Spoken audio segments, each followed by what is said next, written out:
Right on. So, like the jingle said, with the wonderful lyrics written by Violet, with the use of AI to put that musical piece together was quite entertaining. It is. We run this room. Steve runs this room slash show. Very organized. Everybody gets a fresh vibe. Everybody gets a chance to speak. But we do it in order. We don't want No. interruptions.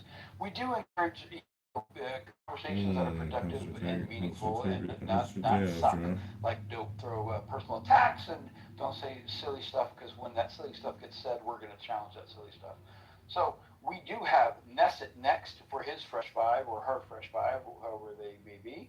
And then we will go around back in order. I know Elliot didn't get his fresh five earlier, but we're going to give Nesset his mic time. Nesset, you got your fresh five. You care to say? Yeah, thank you. Thank you. Can you hear me? Yes, yes. Yep. Go ahead, Nesset. Very, very well. So real quick, I just like to say that I'm black from Africa, etc. Right, and I just want to say that atheism is not an African original concept. It was never a part of traditional African culture. All of our African ancestors believed in some type of higher being, some type of supreme being, right? Um, and that being said, I'll also like to say that Islam, Christianity, and Judaism is not the black man's religion. We were made slaves under Allah and Jesus Christ, right? Jesus did not free us. Allah did not free us.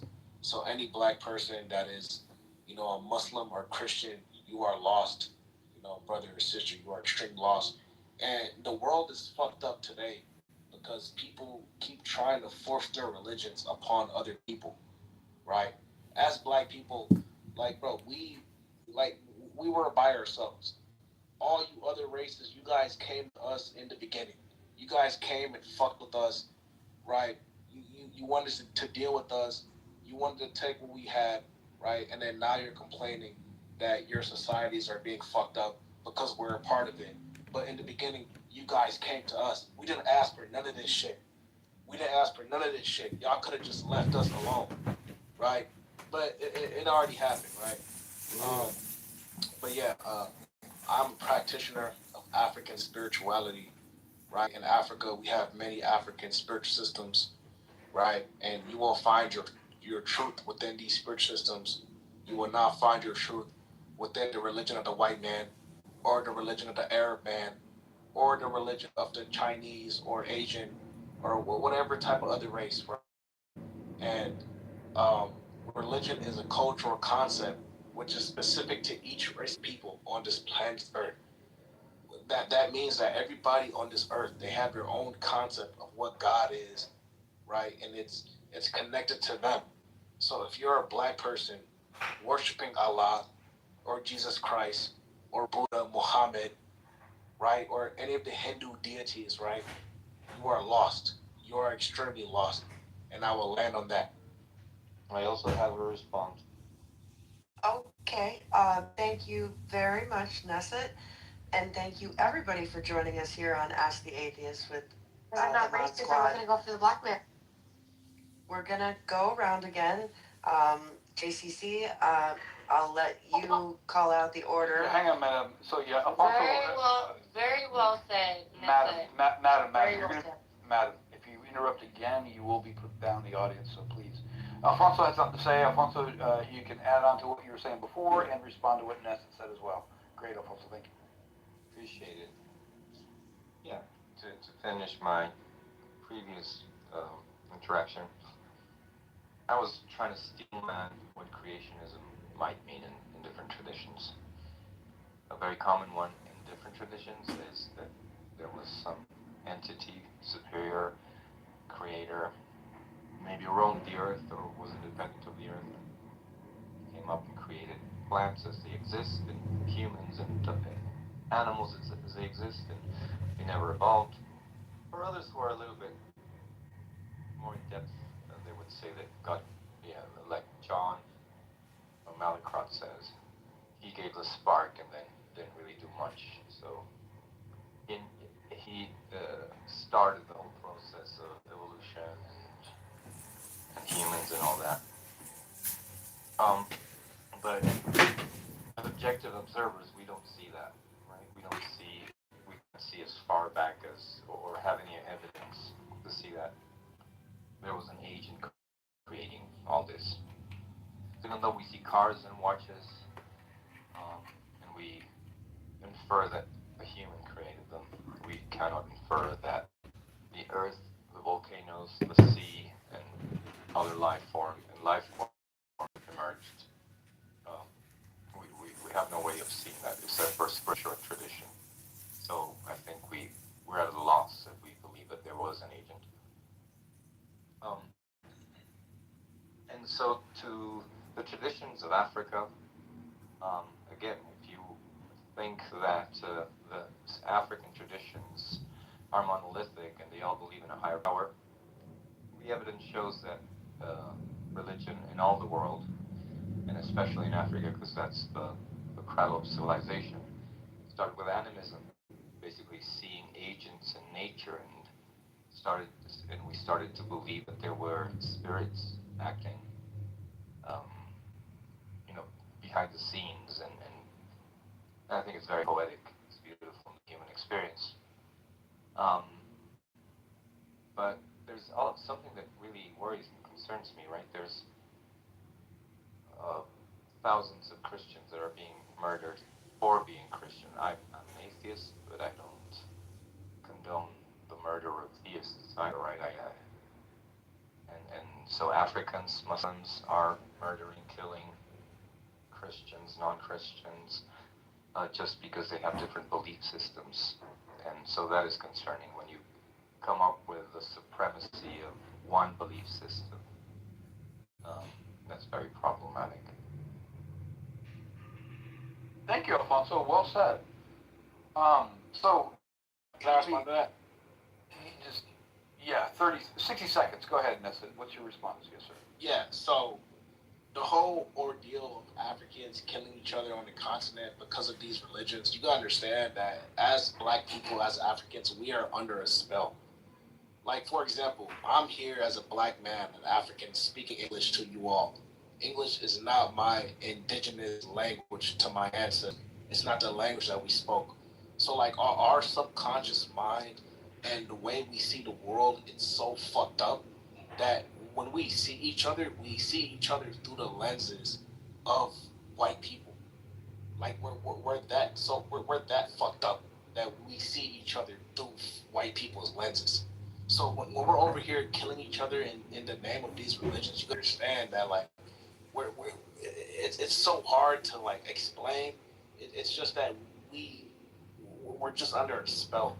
We're not operating through our natural self at all. From the way we see each other, from the way we see God, we're not operating as our true self. And white people, like, bro, why the fuck won't y'all just leave us the fuck alone? Just leave us the fuck alone. Stop coming to Africa, right? Stop implementing whatever the fuck y'all got going on. Just leave us alone. From the beginning, you guys came over and wanted to do whatever the fuck. We were perfectly fine. We were perfectly fine. I just want to contribute very quickly. Nesset, although I'm an atheist, although I'm a Jew, I consider myself a white person. And you have my personal guarantee. I have no intention of going to Africa. And I absolutely, without question, will leave you alone. That being said, JCC, may I make a recommendation? Yeah, go ahead. I recommend that we go to Madam now, because I believe she's on her knees, giving us blazing, chomping at the bit. But that's up to you. That's up to you. Sir. I think, Madam, you got like 2 minutes to respond to something, and add something on topic or something different. Madam, are you there? Madam? All right, Madam. So, I am God. I'm here. Okay. It's a lot going on. My very close friend has something to say. She's been listening. She has something to say. Is it in reference to what we just currently discussed? Absolutely. About? Let me tell you a little bit about history right now. You know, black people sold themselves to their own people at one time. So did Europeans. Everybody sold themselves at one time to their own race. We can't be blaming white people for every problem on this fucking earth. Let me tell you something right now. Nobody is a problem. We're all human, and the race is human race. There is no fucking race. That's to divide you and to conquer. Stop playing into the bullshit and come together and fight who's really ruling the world, which is 13 royal families ruling this motherfucking world. We should be literally taking back our country, taking back our earth, and telling these people not to rule us anymore. I'm telling you right now. Can I respond to that? No, you cannot. I'm going to respond to that and turn it back to JCC. Madam, are you finished? Okay, very good. I want everybody except Madam and the mods to turn down their, no, you know what? I'm not going to do it. I was going to say something very stupid. I'm biting my tongue. JCC back. Good job, Steve. Good job. So, thank you, Madam's friend, for sharing that tidbit of information. Yes, Nesset, since you brought this up, I'll give you 30 seconds to respond because I want to pass the mic to I Am God. He's been wanting to chime in on the topic. So, what's your response, Nesset? Yeah, so with the whole, it's crazy that, Madam's friend brought this up because I was just speaking to my white colleague about this not too long ago, right? The whole ordeal with Africans selling other Africans, you gotta understand that, yes, we're all humans, right? And even I would argue that we're not all human beings, but that's a different conversation. But you gotta understand that, like, when white people encountered Africans during that time, we had a different mindset, right? There's a book. It's called the Iceman Inheritance, right? And it talks about how the upbringings of white people and Africans, it created a psychology where white people were able to take advantage of our psychology. For example, right, in Africa, we live in a tropical climate, right, where we don't really have to worry about food, right, because the sun will bring the food back, right? The food grows out of the earth. It comes from the trees, right? There's plentiful of animals. There's land plentiful everywhere, right? Right? Minimal clothing, right? Whereas white people, they grew up in an environment where it was cold, harsh, right? Nothing survived, nothing grew, right? So they had to think of ways to survive. They had to think in the future, right, to survive the winter. So when they came across Africans who were living in this land of abundance, right, they were able to take advantage of this type of environment, this type of people, because of how they were living, right? So Africans, we have until this day, we have a very, how can I say, it's very innocent. Africans are very peaceful people. I will say we are very peaceful people. I know Wrap it it up, may please. not seem Wrap like it up. Yeah, I know it may not seem like it, but we are very peaceful, innate people in our hearts. We're just peaceful people. We Europeans are not peaceful people. They are a very warlike type of people, savage people. Thank you, Nessa. Thank you. So, I Am God. What is it you care to add? Oh man, I have so much to say, but we're gonna try to sum it up. Let's run it down there. We'll give you a fresh 5. You got 5 minutes to say what's on your mind. Yeah. Thank you. Les, I think that's his name. You talking about things take shape, things that man does that. Steve has said a lot of it that was correct as well. We are the creators, we're the destroyers. We give life, we take life, we move mountains, we feed the animals, we look out. If there's evil on this earth, yes. We look out after each other. So all that you said, I didn't understand. Factories is what made your couch to look through that shape. Factories made your TV look the way it looked. Factories made these clothes, the hat, and that shape, that knife, and that shape. You see, factories done that. And we ship these things to you, and you accept it. You don't never push it back and go, I don't want that because that's man-made. I'm waiting for God to send me out his own image. You see, when you're on that table, that doctor, make sure that your heart is beating, that you pulled through that surgery. You see? So I'm going to leave that one alone. And Nessa, brother, oh my God, there's a saying where you should just keep quiet and let people think you smart instead of opening your mouth and moving all reasonable doubt. The people in this room, I'm sure we're older than you. We're older than you that you didn't have to give us no history. Woman matter, dropped it down on you real quick. Long and drawn out, nice and simple. And you just sat there and said how Europeans are evil, how they're nasty. But what you didn't understand, how you just came in this room with white people and just said about the things you said in the manner, in the tone of your voice. So you pretty much wasn't representing good Africans. You see. So I would say to you, don't go in a space that makes you uncomfortable. Hear me when I say that. Let this be scripture. Go where you are happy. Because evidently your soul isn't good. It's not nice. Just like the last man who kept saying, oh, y'all racist, y'all racist. Why would you put yourself in that area, in that room, around those people? You see? It doesn't do good for the soul. It really doesn't. It makes you respond and talk like you're talking now because you look at that. No, we wasn't blind. No, we're not looking at the world or America through this because I'm wise enough now. Got my third eye open. Don't blame no white man. Don't blame the black man. I will blame myself because the situation that I put myself in. And you should be grown enough to know now. Ain't nobody got to put you on a pot to piss no more. You should know. Don't look at that way because evidently it makes you angry.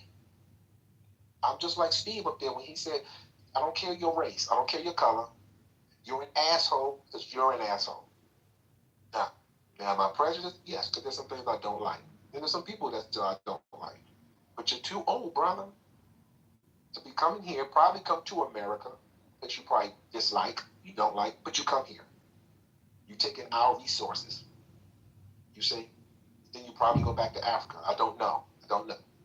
But the way you're talking, I'm not in America, brother. I'm not in America. Okay, okay. I said I don't know. I said you may come to America. You may have been to America. I didn't say you are American. But why go to a place that you don't like? That's my point. I land.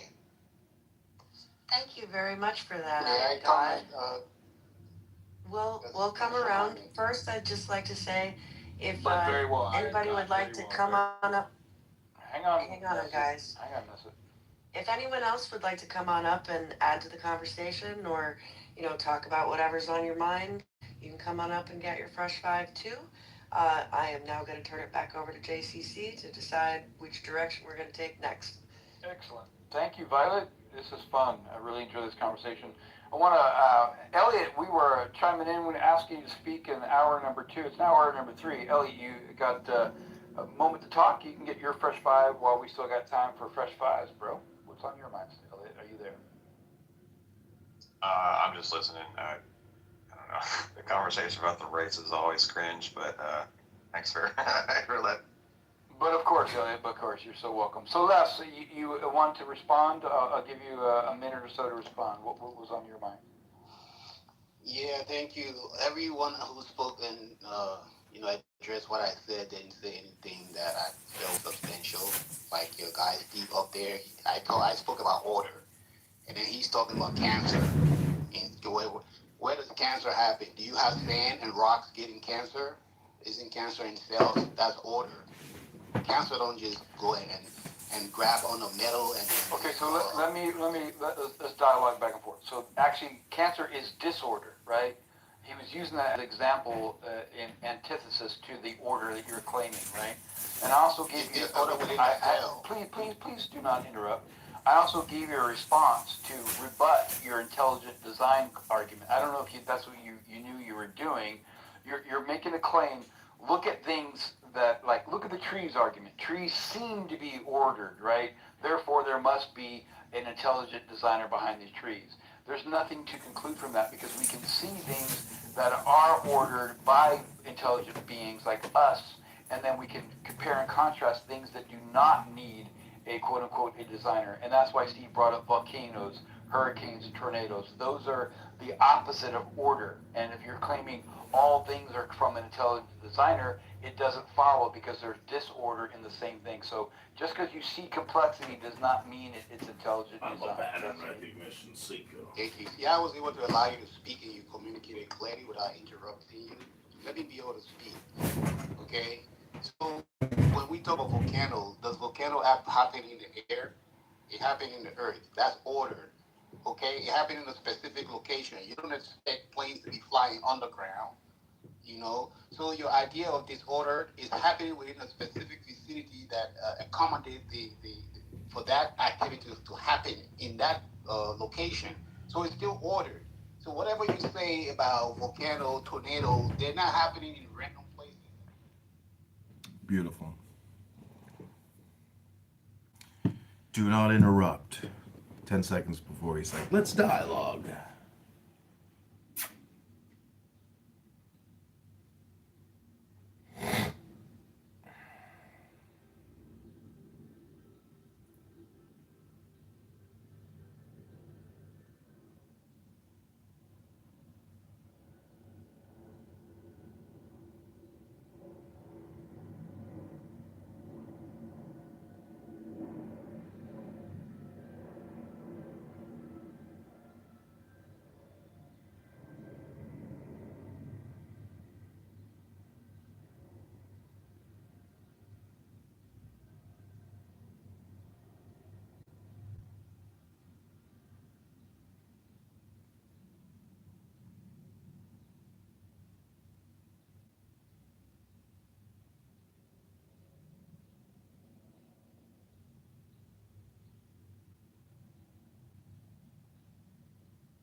it's okay to dissent against your own country. Well, if that's okay, then why isn't it okay to disagree with?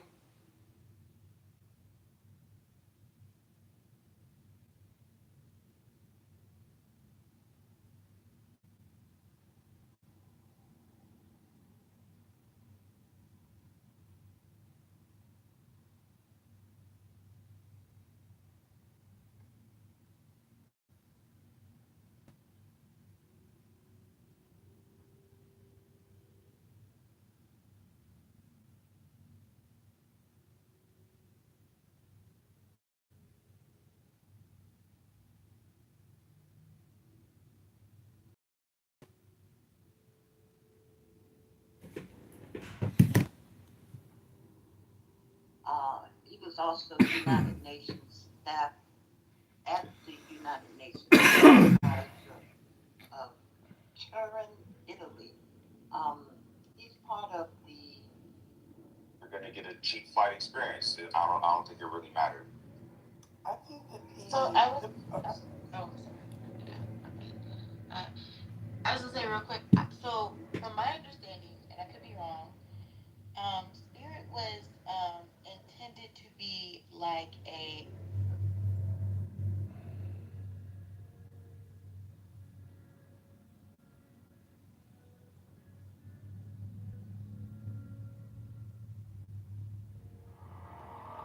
Mine is the head of the man, and my insight is keen as the hawk.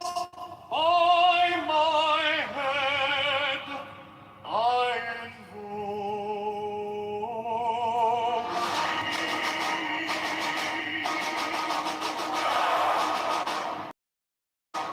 I am the only begotten child of my father and mother. My father is dead. My mother bore me with labor and pain and fear. By my body I invoke thee. About me shine the diamonds of radiance, light and pure. By their brightness I invoke thee. Mine is the red triangle reverse, the sign given on unsacred deed of thee, O Lord. By the Lamb I invoke thee. Mine is the garment of white, so often known, the flashing of my that I wear.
song I invoke.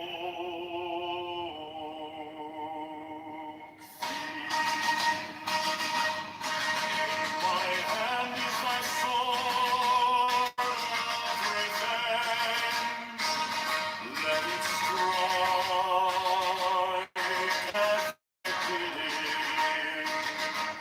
By the sword I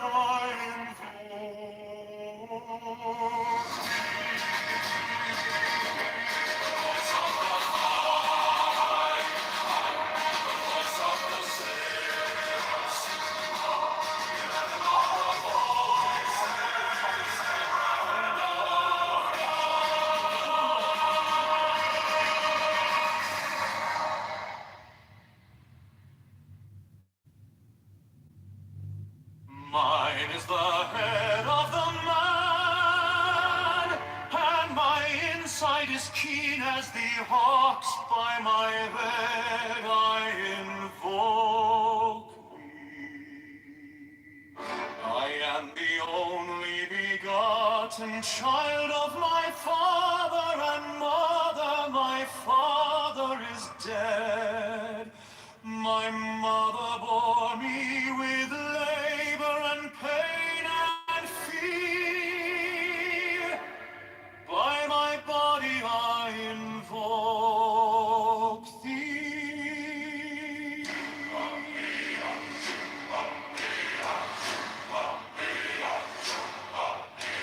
About me shine the diamonds of radiance, white and pure. By their brightness I invoke thee. Mine is the red triangle, reverse the sign, given on none, save it be, O Lord. By the lamen I invoke thee. Mine is the garment of white, sewn with gold, the flashing of day that I wear. By my robe I invoke thee. Mine is the sign of a prophet sent Typhoon. By the sign I invoke thee. Mine is the turban of white and gold, and mine the blue vigor of the interwear. By my crown I invoke thee. My fingers tremble on the deeds of earth, so run I after thee in thy car of glory. By my fingers I invoke thee. I bear the wand of double power in the voice of the Master. Abracadabra. By the word I invoke thee.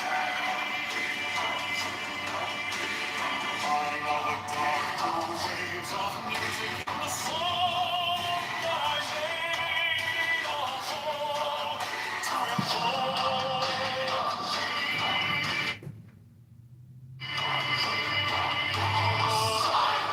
Strike the master chord, draw the flaming sword, child and conquering lord, Horus Avenger.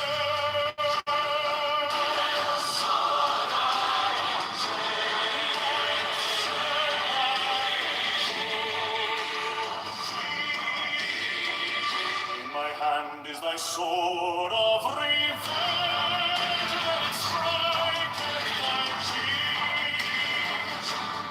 By the sword I invoke thee. The voice of the fire and the voice of the sea. That's okay. 11 are the voices. What numbers? They don't lie like me.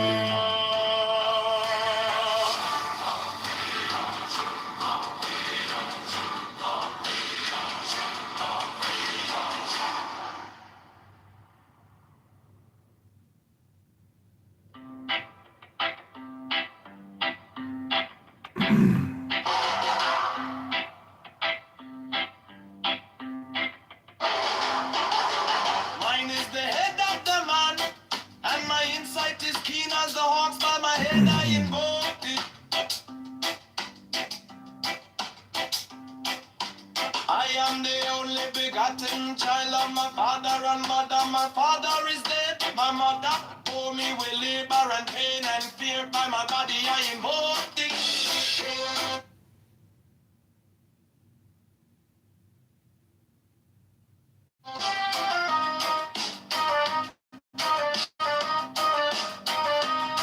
Remove your car scratches in 60 seconds or get your money back. Look, no cut, no phone. About me shine, the diamonds are ready. More than that, Tacitus describes the physical characteristics of these mighty Germans. He wrote about how they had fierce blue eyes, blonde hair, and huge frames. In short, they were perfect Aryans. For the Nazis, the Germania was proof that the German people were descended from a mighty race superior to all others, and provided a direct link to their Aryan origins. And the words of Tacitus would resonate with one German in particular.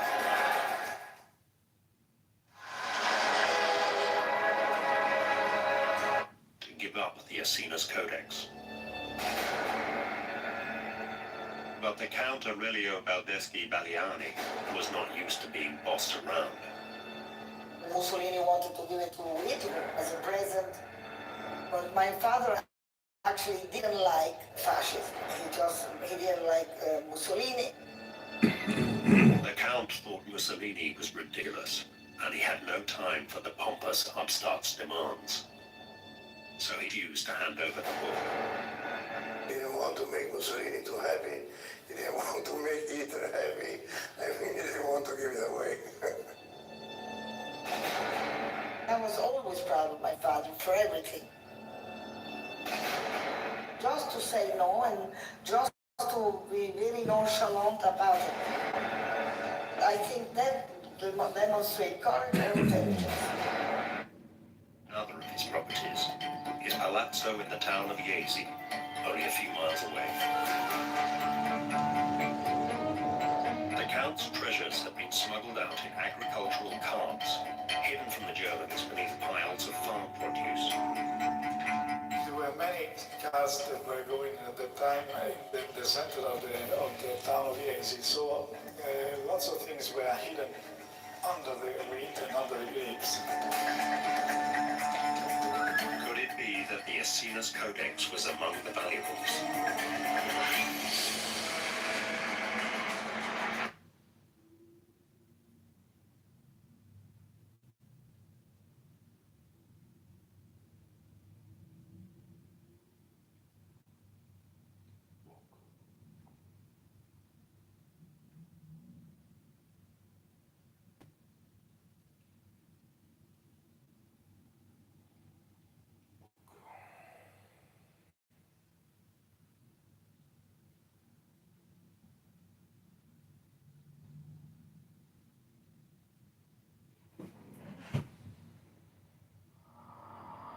Mine is the head of the man, and mine This was the first time humanity is had ever seen clean what as appeared the to look like. Its body was covered in heart. blood-red scales, and its face looked strangely similar to the demons of legend. But this alien freely handed humanity a huge amount of advanced technology. However, scientists Locke quickly sensed that something was off, because ever since this visitor from space arrived, humanity's technological progress had come to a complete standstill, and no one had come up with a single new invention. So Locke immediately reported the discovery to top level officials, but the officials didn't care at all. After all, with alien technology doing the work for them, humanity had no need to develop its own AI system. Casually told Locke what to do and asked them to capture every kind of animal on Earth. No one knew why he wanted that, so at a formal banquet, openly confronted the aliens subject, asking why they locked down technology and wanted to take away those animals. The alien did not dodge the question at all. Instead, it calmly said, "I was for humanity to sealed off technology because it feared humans would gain the power to destroy themselves." As Locke reminded us, an exhibition of its own class.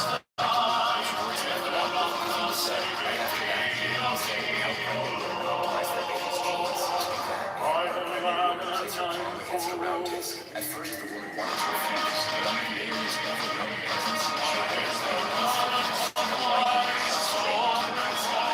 Everyone there was about to stop. They all knew this was a proof of the fetus genes. Locke,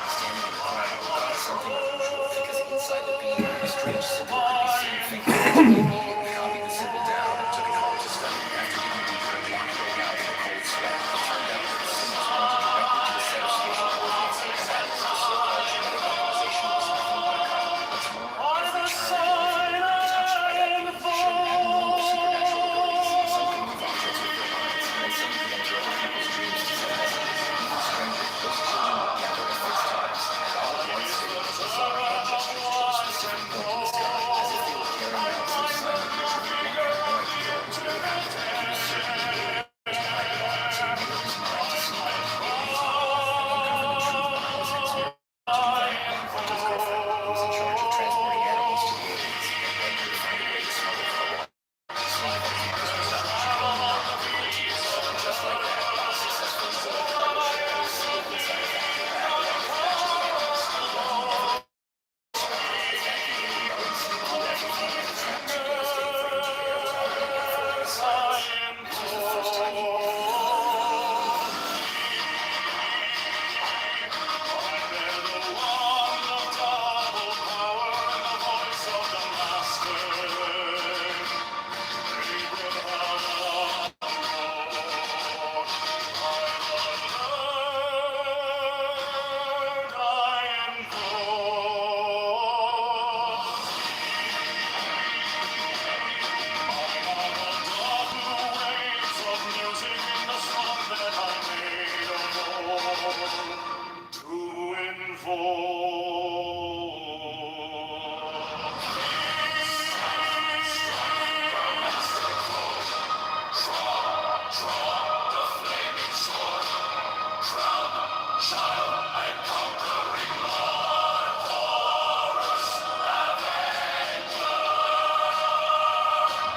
trap too devastating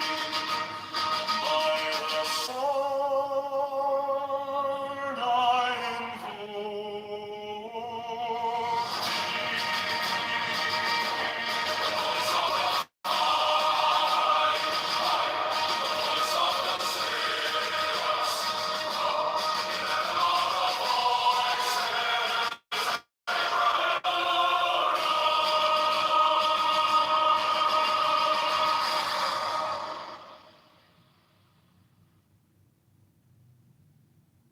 Mine is the head of the man, and my inside is keen as the hawks. By my head I invoke thee. I am the only begotten child of my father and mother. My father is dead.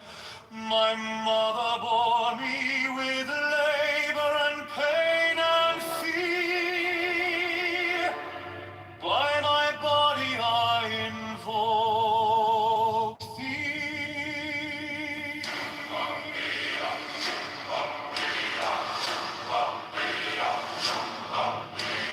About me shine the diamond radiance, white and pure. By their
begotten child of my father and mother. My father is dead, my mother bore me with labor and pain and fear. By my body I invoke thee.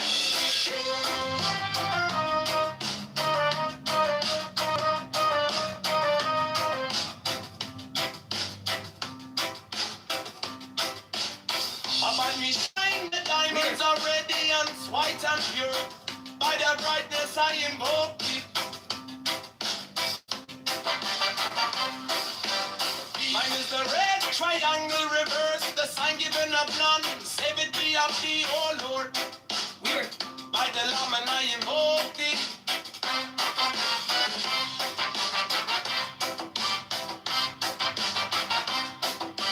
Free mine is the garment of white, sewn with gold. Weird. The flashing of eye that I wear by my robe I invoke thee. Mine is the sign of a prophets and typhon. By the sign I invoke thee. For mine is the turban of white and gold, and mine the blue vigor of the intimate. By my crown I invoke thee. My fingers travel on the beads of pearl, so run I after thee in thy car of glory. By my fingers I invoke thee. I hear the wand of double power in the voice of the master. Abraham by the word I invoke thee. Be mine the dark blue waves of music in the song that I made a bold to invoke thee. Strike! Strike the master chord. Draw the flaming sword. Child and conquering Lord. Horus! Avenger! By the song I invoke thee.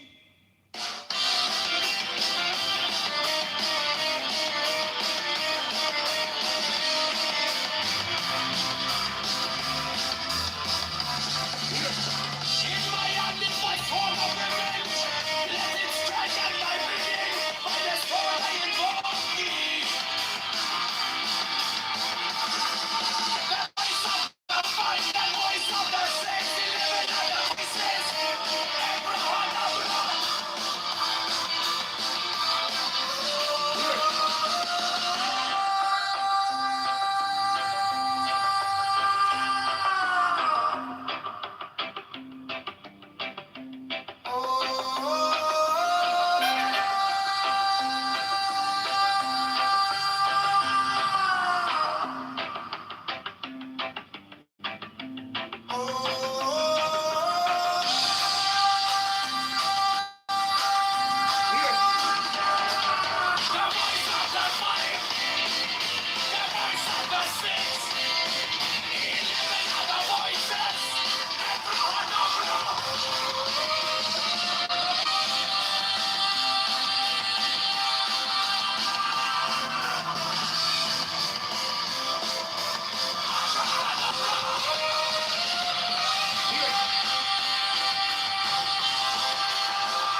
Mine is the head of the man, and my insight is keen as the heart.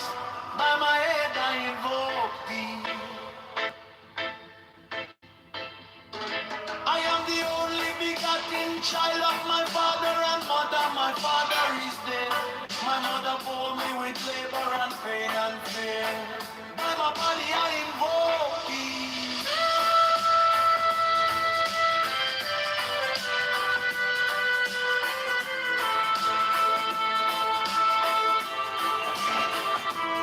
Around me shine the diamonds of radiance, white and pure. By their brightness I invoke thee.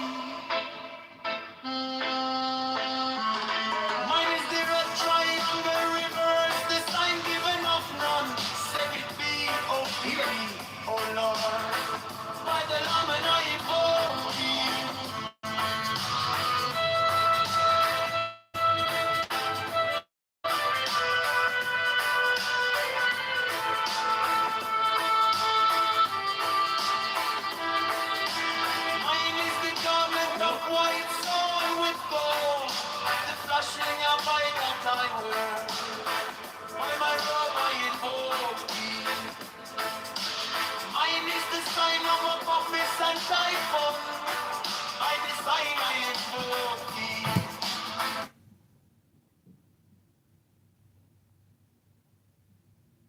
contributor that, yes, their tickets were probably, maybe a little cheaper than other airlines, but Frontier has.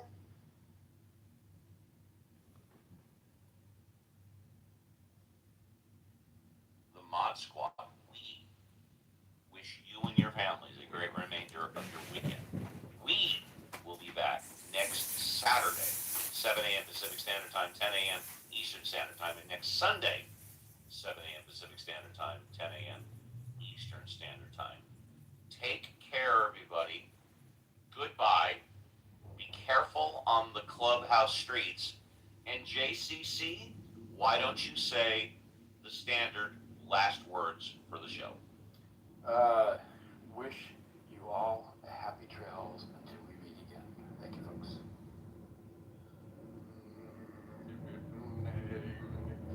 Bombadita, bombadita, bombadita, bombadita, bombadita, bombadita, bombadita, bombadita, bombadita, bombadita,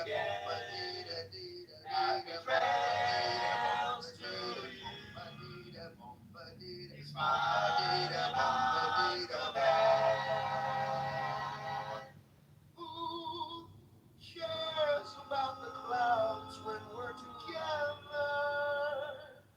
Just sing a song and think about sunny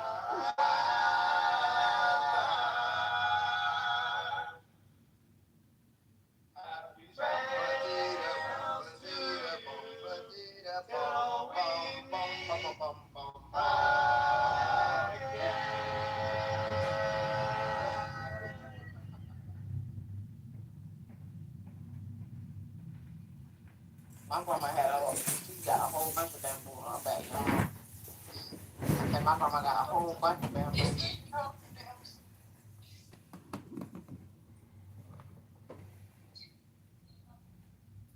To spirit, it's such a horrible comparison. That wasn't a comparison. That wasn't a comparison. Don't lie. It wasn't a comparison. He was just citing that they did it.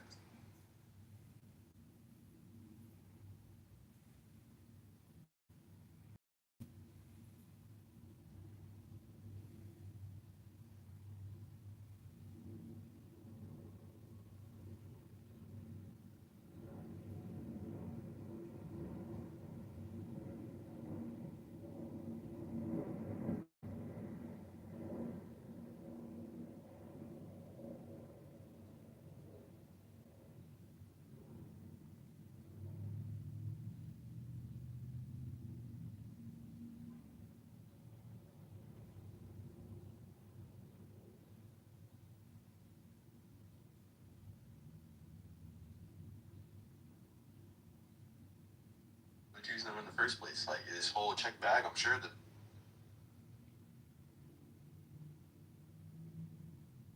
in comfort, you probably thinking, I'm going to be here for a long time, so let me just get here up front and figure out what the cost would be, rather than going with their business model. Like again, that was mentioned earlier, has been working for 30 years.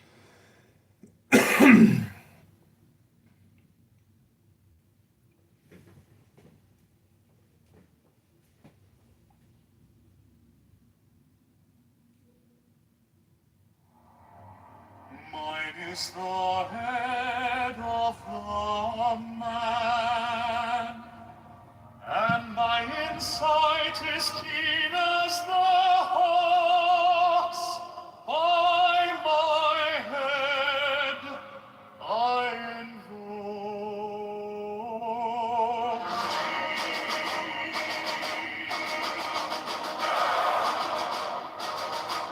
I am the only begotten child of my father and mother. My father is dead. My mother bore me with labor and pain. Megatron. By my body I invoke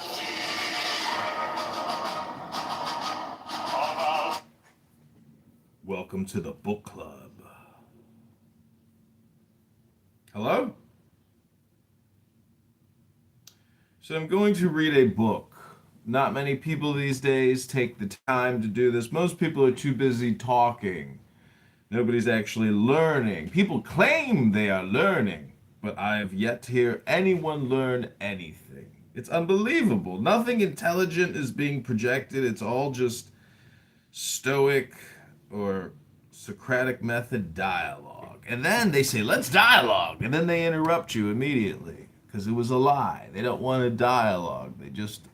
But, anyways, I heard a lot of bullshit this morning on this app. A lot of bullshit. A lot of shit about white people being the worst people on the earth and that black people had the natural God, the magic God, but it was the Muslims and the Christians that enslaved and raped and destroyed the African, and they have the world's real religion. Wait, did you say Earth? Earth? Earth. Earth. Earth. Like Alf? Like Alf? Remember Alf? Or you mean Earth? Like the truth. Like the truth at your birth and at your death. The truth is the truth of the earth from your birth until your death. Then you have to ask yourself, was House worth it? Oh, I have something to read to you, my friend. Okay, then you will be modded 3 minutes to 10 minutes. That's the book club rule. Okay, so this is the hypostases of archons. The book is called The Reality of the Rulers. It's an anonymous tractate presenting an esoteric interpretation of Genesis 1 to 6.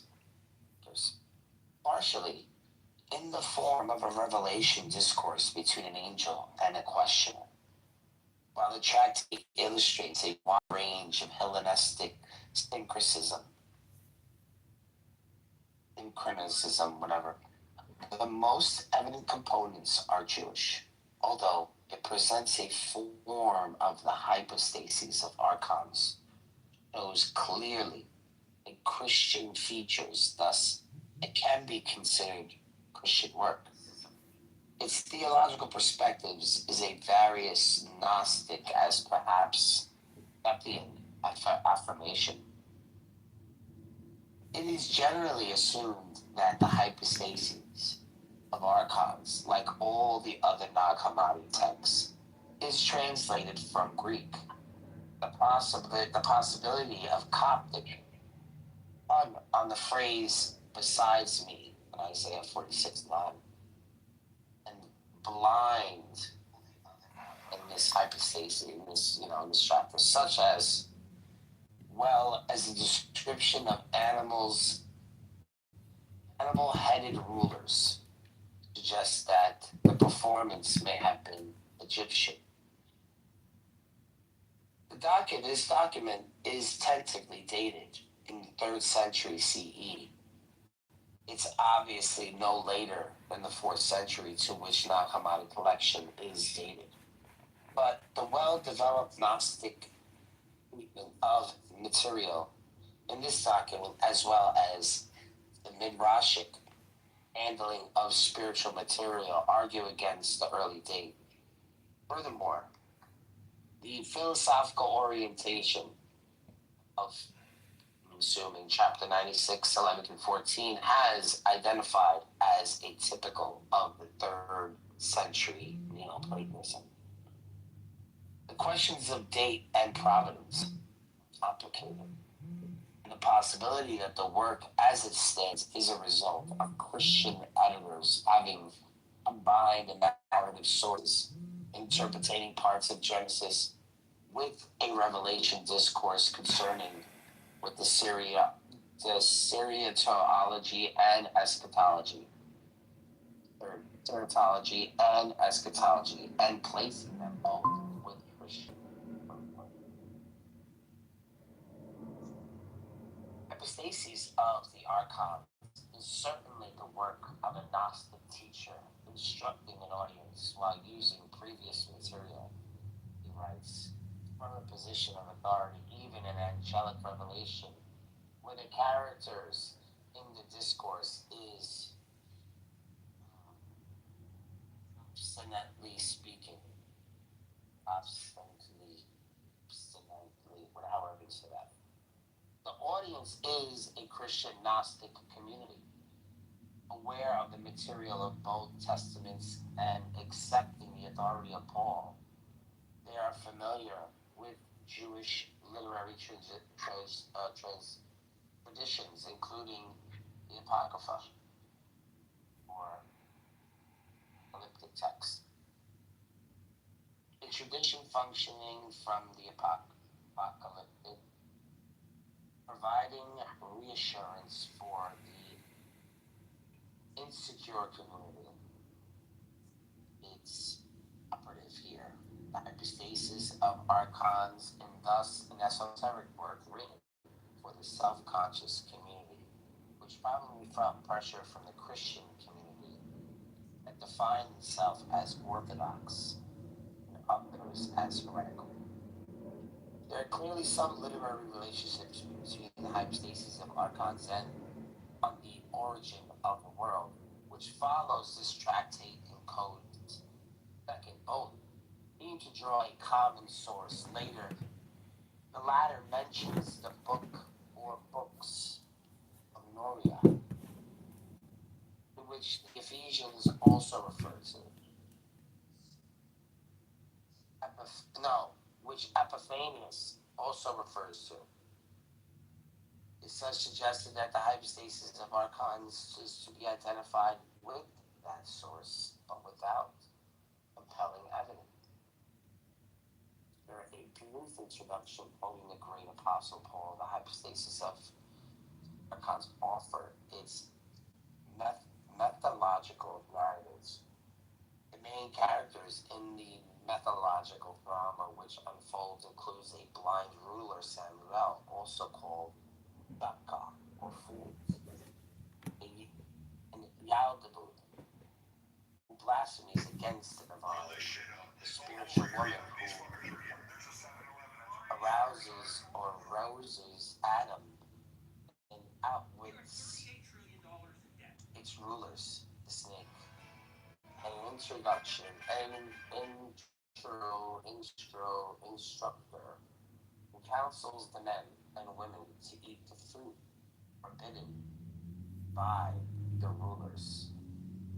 Noria, the daughter of Eve, the virgin, pure in character and exalted in knowledge. Page 93 of the tractate will focus changes on somewhat the center stage now is the great angel of Athene, who reveals to Nora, the original and destiny of the archonic powers. Hypostases of Archon proclaims, as the title indicates, the reality of the Archon rulers. Far from being merely fictitious, imaginary powers and archons are all too real. These rulers indeed exist. This is a grim reality for the Christian Gnostics, who define their own spiritual nature in opposition to the ruling and enslaved authorities. Yet, as the document promises, the Christian Gnostics can hope that their spiritual nature will be more lasting than the archons, and their heavenly destiny will be more glorious. In the end, the rulers will perish, and the Gnostics, the children of the light, will know the Father and praise him.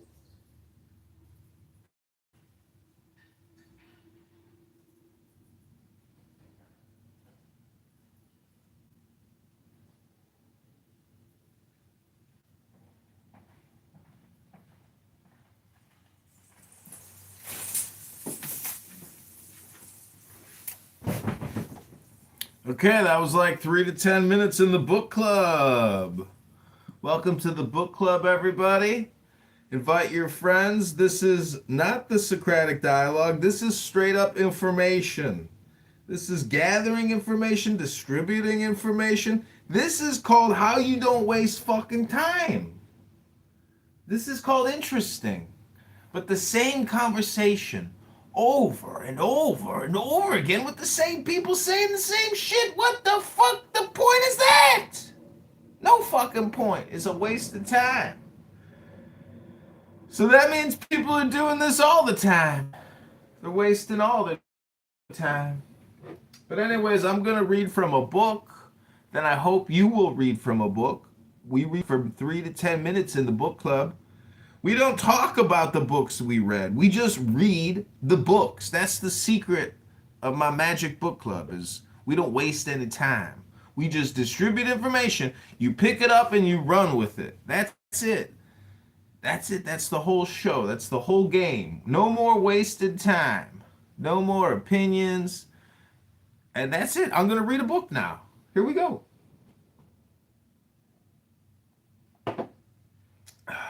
This is Ayn Rand, page number 22. The process of concept formation does not consist merely of grasping a few simple abstractions, such as chair, table, hot, cold, and of learning to speak. It consists of a method of using one's consciousness, best designated by the term conceptualizing. It is not a passive state of registering random impressions. Oh, Megatron, the reason why I bought this book is because remember that day with Simon where we're gonna... Yeah. I have some books in PDF. I haven't began to read them yet though, because I got stuck having to do other stuff, like buy my wife a car. Do you know what that's like? I know what it's like to buy pretty girls nice stuff. What it's like. You know what's... Buy a car that... You know what's funny about this Ayn Rand is it's very... Simon is right, it's very good, but Simon does a horrible job explaining it. That's the funny part. Simon doesn't actually explain it like barely at all. But when you read Ayn Rand, you're like, holy shit, this is pretty smart. Like this is very advanced thinking. Okay, continuing on, page 22. It is not a passive state of registering random impressions. It is an actively sustained process of identifying one's impressions in conceptual terms, of integrating every event and every observation into a conceptual context, of grasping relationships, differences, similarities in one's perceptual material and abstracting them into new concepts, of drawing inferences, of making deductions, of reaching conclusions, of asking new questions and discovering new answers and expanding one's knowledge into an ever-growing sum. The faculty that directs this process, the faculty that works by means of concepts, is reason. The process is thinking. Reason is the faculty that identifies and integrates the material provided by man's senses. It is a faculty that man has to exercise by choice. Thinking is not an automatic function. In any hour and issue of his life, man is free to think or to evade that effort. Thinking requires a state of full focused awareness. The act of focusing one's consciousness is volition. Man can focus his mind to a full, active, purposefully directed awareness of reality, or he can unfocus it and let himself drift in a semi-conscious daze, merely reacting to any chance stimulus of the immediate moment. At the mercy of his undirected sensory perceptual mechanism of any random associated connections it might happen to make. When man unfocuses his mind, he may be said to be conscious in a subhuman sense of the word, since he experiences sensations and perceptions. But in the sense of the word applicable to man, in the sense of a consciousness which is aware of reality and able to deal with it,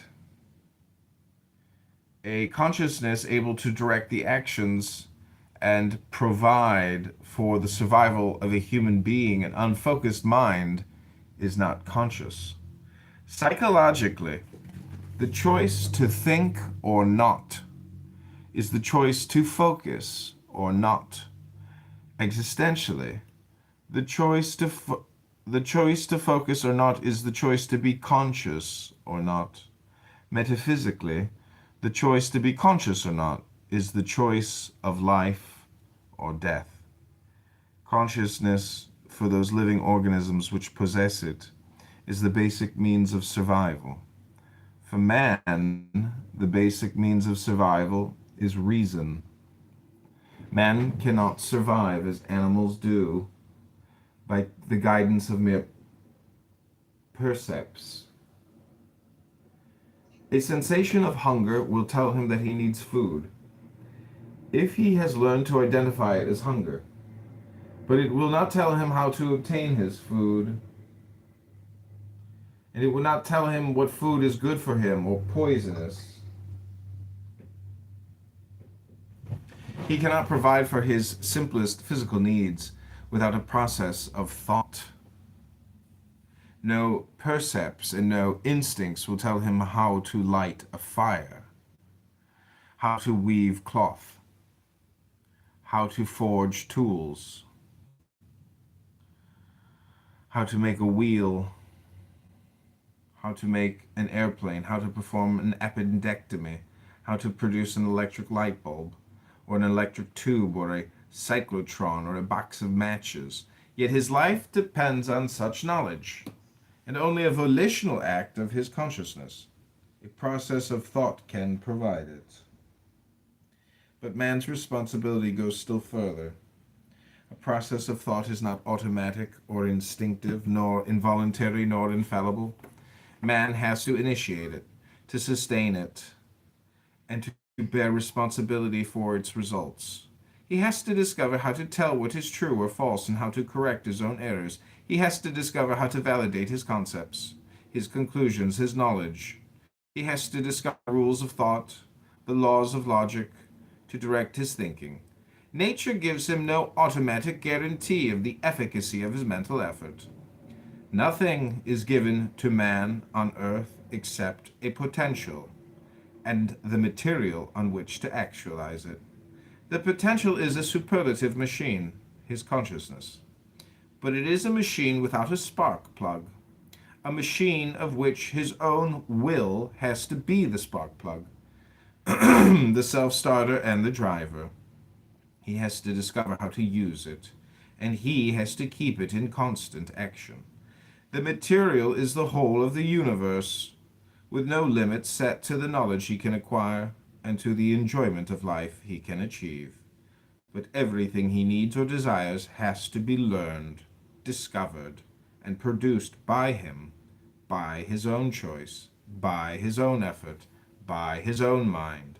A being who does not know automatically what is true or false cannot know automatically what is right or wrong, what is good for him or evil. Okay, that's 2 pages of Ayn Rand.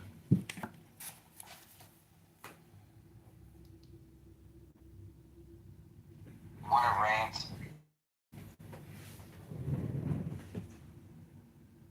What a rant. I've been looking on doing a lot of poetry books. Mm-hmm. Some old ones. And then I got into this song yesterday. And it's because I saw TikTok. I'll show you the TikTok now. There was this black guy who was singing Tool.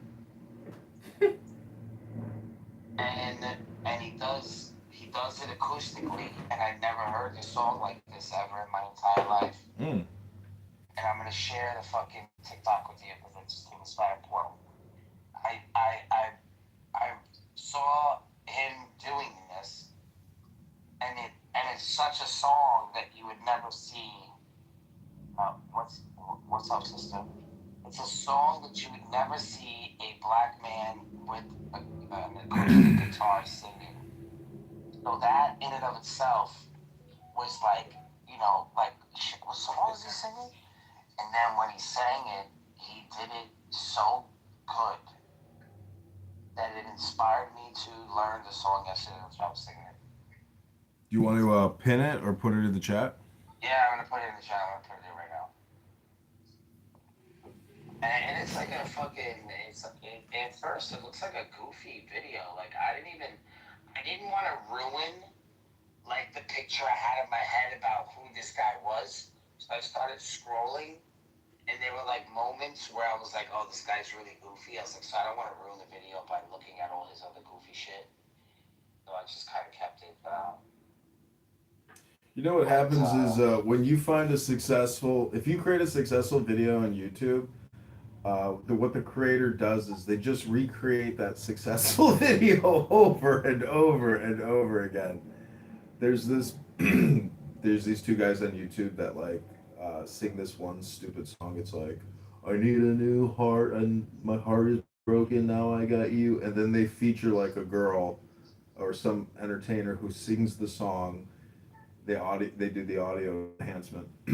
But they got like 25 million subscribers and they're probably making a few million a year singing the same stupid song over and over again. A few million. If you do 500 million impressions on YouTube and you're a paid creator, that's $2.5 million in revenue. And every month YouTube pays out $1 billion to its creators. Meanwhile, Clubhouse gives you the option to get some gold coins that you can't even cash out. It's so stupid. This app is so stupid. It's such a waste of time. But not in the book club because we're using our brain here to improve our brain. Yeah, no, the book club is superior. Yeah, superior. Carmen, welcome to the book club. We are reading books to each other here. Do you have a book you'd like to read, Carmen? Excellent. We also have Fatima here. And Ben. So he does this so fucking good. And I'm not even gonna ruin it for you. Okay, Carmen? I'm not gonna ruin anything for you.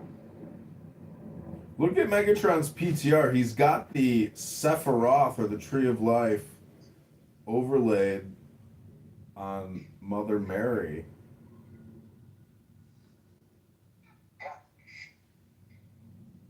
Is that cool? Yeah, that's cool. Okay, let's check out this TikTok. There, those of you watching the video, I got stuck watching the video before I posted it. I just didn't listen to it. There's a shadow just behind. Gotta listen to it. Turning every step I take, making every promise and time.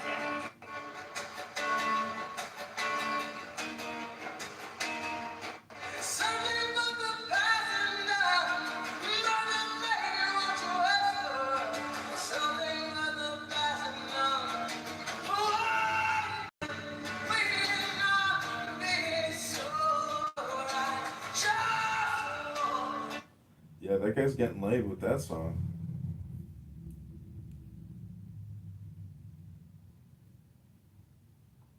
Make your day. Okay, we're continuing on in the book club. That was our brief music segue to another book. We are here to improve our brains by using our brains. Carmen, would you like to read a book for 3 to 10 minutes? Now's your chance. 30 seconds going once.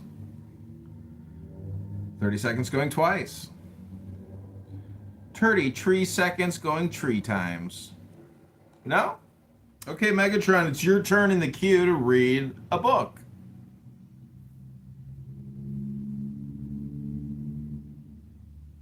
Do you have a book, Megatron? I want to read to you the lyrics to the song. And I'm going to read them as like a poem. And I'm not going to read them as an actual song.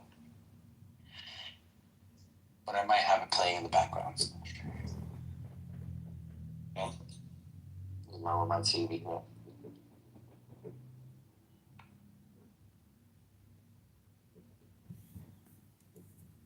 Okay. This is Stained doing the acoustic version of Sober.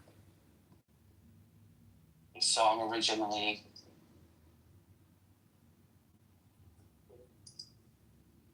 by tools. Okay? This is every shadow's just behind you. Okay, hold on a second. Let me lower this up. Listen to this. It's very good words. It says every shadow just behind you. Grounded every step I take. Breaking every promise empty. Pointing every finger at me. Waiting like a stalking butler. Pull upon the finger rest. Only now the path is lost me. Just because the sun has set. Jesus was a fucking Muslim. Nothing but the past is done. Jesus was a fucking Muslim. Nothing but the past is done. Why can't we not be sober? I just want to start this over. Why can't we just sleep forever? I just want to start this. I just want to start this over. The second verse. I am just a worthless liar. I am just an imbecile. I will only complicate you. Trust in me and fall as well. I will find the center in you. I will chew it up and leave. I will work to elevate you. Just enough to bring you down. Mother Mary was a whisper. Nothing but the past is done. Mary was a fucking whistler. Nothing but the past is done. Why can't we not be sober? I just want to start this over. Can't we just drink forever? I just want this start over this time. I know I came with that verse. It kind of repeats the same thing from the second verse. I just think this is a great song. What do you think about that, man? This song is amazing.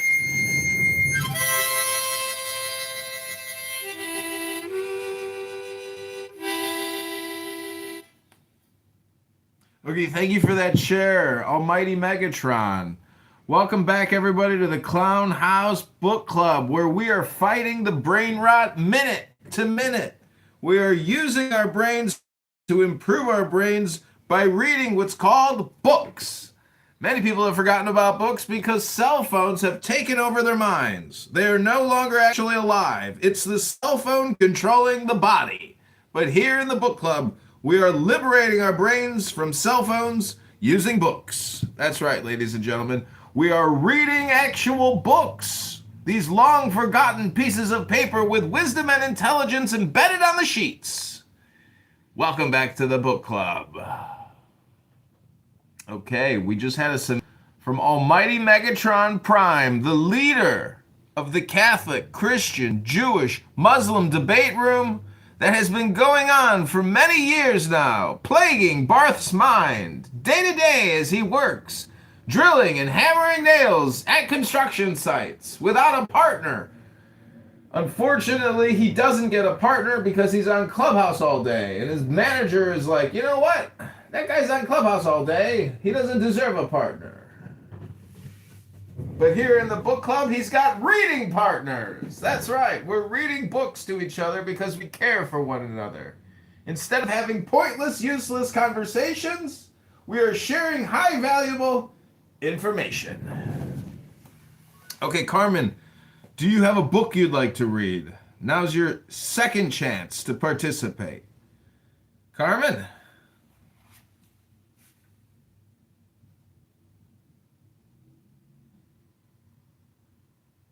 Nope. Okay, Carmen. Carmen, we're putting you in the goo. The stage is only for participants. Sorry, Carmen. Okay, this is page number 24, Ayn Rand. I'm going to read 2 more pages from Ayn Rand, and then that'll be my Ayn Rand for the day. And then I'm going to move on to our super special bonus section just for the Gnostics. Page 24. Yet he needs that knowledge in order to live. He is not exempt from the laws of reality. He is a specific organism to a specific nature that requires specific actions to sustain his life. He cannot achieve his survival by arbitrary means or by random motion, nor by blind urges, nor by chance, nor by whim. That which his survival requires is set by his nature and is not open to his choice. What is open to his choice is only whether he will discover it or not, whether he will choose the right goals and values or not. He is free to make the wrong choice, but not free to succeed with it. He is free to evade reality. He is free to unfocus his mind and stumble blindly down any road he pleases, but not free to avoid the abyss he refuses to see. Knowledge, for any conscious organism, is the means of survival. To a living consciousness, every is implies an ought. Man is free to choose not to be conscious, but not free to escape the penalty of unconsciousness, destruction. Man is the only living species that has the power to act as his own destroyer, and that is the way he has acted through most of his history. Oh, we got Mountain Man. I hope you'll join us, Mountain. You need this more than anyone. It's called reading books. So, Mountain, what we're doing is we're reading for 3 to 10 minutes each. What up? I'm reading right now The Virtue of Selfishness by Ayn Rand. I'm reading 2 pages, and I'm putting all this on YouTube. What then are the right goals for man to pursue? What are the values his survival requires? That is the question to be answered by the science of ethics. And this, ladies and gentlemen, is why man needs a code of ethics. Now you can assess the meaning of the doctrines which tell you that ethics is the province of the irrational, that reason cannot guide man's life, that his goals and values should be chosen by vote or by whim, that ethics has nothing to do with reality, with existence, with one's practical actions and concerns, or that the goal of ethics is beyond the grave, that the dead need ethics, not the living. Ethics is not a mystic fantasy, nor a social convention, nor a dispensable subjective luxury to be switched or discarded in any emergency. Ethics is an objective, metaphysical necessity of man's survival, not by the grace of the supernatural, or of your neighbors, nor of your whims, but by the grace of reality and the nature of life. I quoted from Galt's speech. Man has been called a rational being, but rationality is a matter of choice, and the alternative his nature offers him is rational being or suicidal animal. Man has to be man by choice. He has to hold his life as a value by choice. He has to learn to sustain it by choice. He has to discover the values it requires and practice his virtues by choice. A code of values accepted by choice is a code of morality. The standard of value of the objectivist ethics, the standard by which one judges what is good or evil, is man's life, or that which is required for man's survival qua man. Since reason is man's basic means of survival, that which is proper to the life of a rational being is the good. That which negates, opposes, or destroys it is evil. Since everything man needs has to be discovered by his own mind and produced by his own effort, the 2 essentials of the method of survival proper to a rational being are thinking and productive work. If some men do not choose to think, but survive by imitating and repeating like trained clubhouse animals the routine of sounds and motions they learned from others, never making an effort to understand their own work, it still remains true that their survival is made possible only by those who did choose to think and to discover the motions they are repeating. The survival of such mental parasites depends on blind chance. Their unfocused minds are unable to know whom to imitate, whose motions it is safe to follow. They are the men who march into the abyss, trailing after any destroyer who promises them to assume the responsibility they evade, the responsibility of being conscious.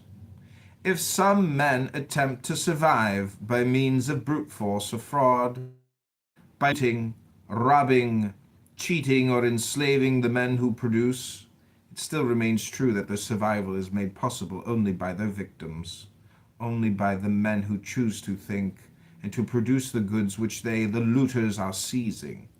Such looters are parasites incapable of survival, who exist by destroying those who are capable, those who are pursuing a course of action proper to man.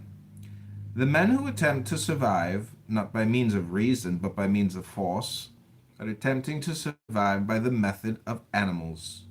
But just as animals would not be able to survive by attempting the method of plants, by rejecting locomotion and waiting for the soil to feed them, so men cannot survive by attempting the method of animals, by rejecting reason and counting on productive men to serve as their prey. Such looters may achieve their goals for the range of a moment, at the price of destruction, the destruction of their victims and their own. As evidence, I offer you any criminal or any dictatorship. Okay, that's 2 pages of Ayn Rand. Welcome to the stage, Joanna. We are reading books. Mountain is next in the queue. If you have a book, Mountain. I'm driving across the city. I'm going to hit the weed shop, so I can't really do that right now. Oh, well then get your weed and come back and read to us when you're stoned. I will. Okay, great. I will. I definitely will, sir. Because if you put tetrahydrocannabinoid delta 9 in your bloodstream and you don't read a book, well then you're wasting the chemical. You're supposed to use it for therapeutic purposes and enlightenment purposes. Joanna, you are next in the queue. Joanna is a book reader. She is an author. I have created an audiobook for her about her wonderful novel. Joanna, do you want to read any of your books or something else? You have 3 to 10 minutes. This is a safe space. There's no Socratic dialogue here. We just read books. That means we share information with each other. Wow, what an honor. I would, but I'm doing something right now, but I love you for that.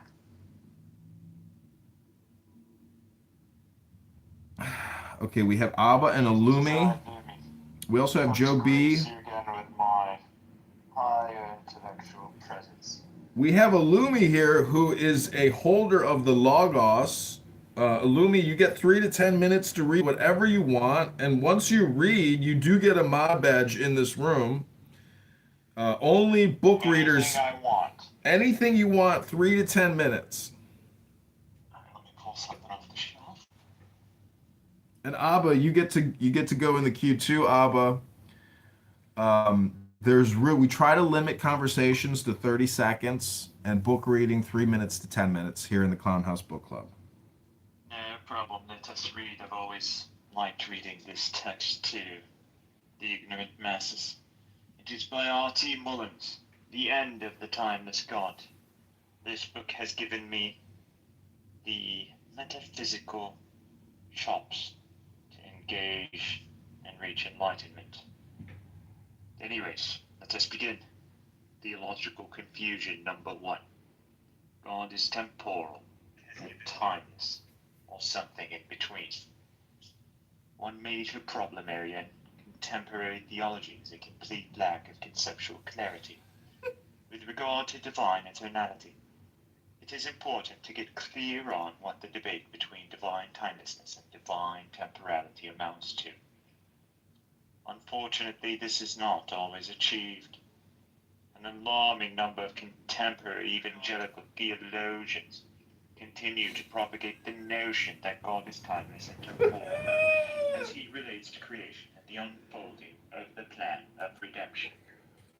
These views are barely explicated any meaningful and plan of redemption. Any meaningful and coherent way. Usually there's a bit of nuance to such statements, but ultimately they reduce to a contradiction. One example comes from Bruce Wayne. Amazingly then, quote, amazingly then, creating God became both omnipresent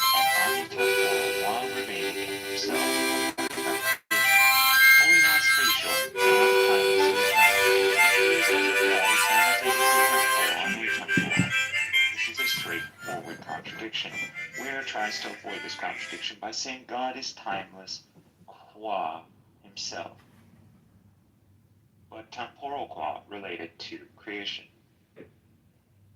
The move he is attempting to make is intended to be analogous to a move made in the Incarnation. This will be discussed at length in Chapter 7, which focuses on the Incarnation. For now, it is worth pointing out why the move Ware makes is not analogous to the Incarnation. In the Incarnation, the quo move is intended to predicate the contradictory properties to different numerically distinct natures. For instance, only the human nature of Christ suffers while the divine nature does not suffer. While God's relation to creation, with God's relation to creation, there are not numerically distinct natures or where to appeal to. There is simply the divine nature. The divine nature, it appears, is timeless and temporal on Ware's account. That is incoherent. Further, it is not clear to me that Ware actually understands what divine timelessness and divine temporality mean. This is a persistent problem in contemporary theology. Closely related to the claim that God is timeless and temporal, one can find theologians saying that the atemporal God experiences time. Perhaps one might say God experiences time differently than we do. This is a mistake, however, because an atemporal God cannot experience time. To truly have an experience of time takes time, and this is not something a timeless God can do. Another common confusion that is touted about to find a third way. We need to get beyond the divide between timelessness and temporality. One might say and find a third way between the two positions. Trying to find a third way is like hunting for a sniper in haggis. It is a futile hunt because it is nothing more than a trick perpetrated on the uninformed. When it comes to whether God is temporal or atemporal, there simply is no third way. The two positions are logically contradictory. If they were logically contradictory, like your pet is either a dog or a cat, you could find another option with logically contradictory properties. Either God exists or does not exist. There are no other options. In order to fully understand where these theological claims go around, one must understand what divine timelessness and divine temporality each mean. These will be given in extensive treatment in chapter 2 and 3, but for now, a few quick definitions can be given. God is timeless if and only if God exists without beginning, without end, and without succession. To say that God exists without succession means that God does not do one thing and then another. The life of a timeless God is not characterized by a succession of moments like temporal beings are. God is temporal if and only if God exists without beginning, without end, and with succession. The life of a temporal God is characterized by a succession of moments. In other words, a temporal God has a before and after in his life. He experiences one moment of time after another, just like we do. A timeless God does not experience one moment of time after another. Instead, a timeless God experiences his life all at once. With these basic definitions before us, we can see that the claim that God is timeless and temporal is false. God cannot have succession in his life and lack succession in his life. This is a straightforward contradiction. Further, we can see that there is not a third way between having succession and lacking succession. There appear to be theological confusion number 2. There appears to be an unfortunate number of systematic theologians who commit what I shall call the Clarkian blunder. The Clarkian blunder involves two steps. Step 1 is explicitly reject the doctrine of divine timelessness. Step 2, affirm a doctrine of divine eternality that is indistinguishable from divine timelessness. Regarding step 1, the Barthian might say that classical theism was invaded or corrupted by the static categories of Greek metaphysics. She might say that contemporary theologians must reject these static categories and replace them with the dynamic categories of the biblical witness, which portrays a God who is not foreign to time.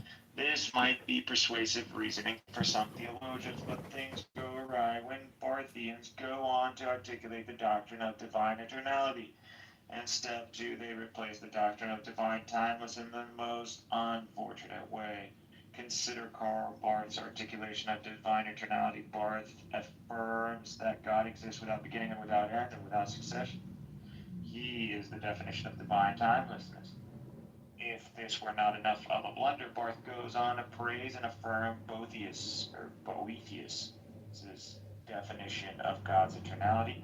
He wishes to affirm with Boethius that God's life is one eternal moment that lacks the before and after, such that there is no second moment in the life of God.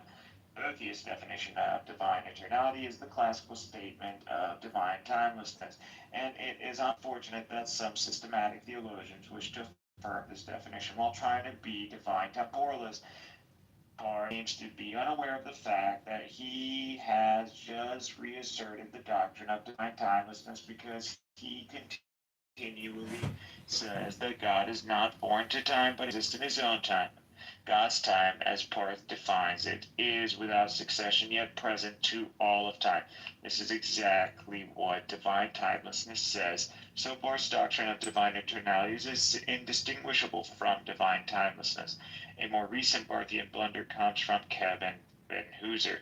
Ben Hooser says that God is outside of time and omnitemporal. This goes back to the first theological confusion. He claims that God's life is temporal because of God's dynamic three-person life. However, he says that God does not have a before and after in his life. The triune God simultaneously possesses succession, such that there is no before and after in his life. This is unfortunate, for it commits the Barthian blunder. Further, the claim that God simultaneously possesses succession such that there is no before and after in the divine life is not entailed by the doctrine of the Trinity. Instead, it is simply incoherent. Succession involves a before and after, so nothing can simultaneously possess succession. There's other theological conclusions. I'm sure if that's all I said 3 pages, that's 3 pages. Yeah, usually about 2 pages is about, 3 to 10 minutes. But you can read more if you want to continue. Are you following, or I just read a moment? No, I'm following. We're listening.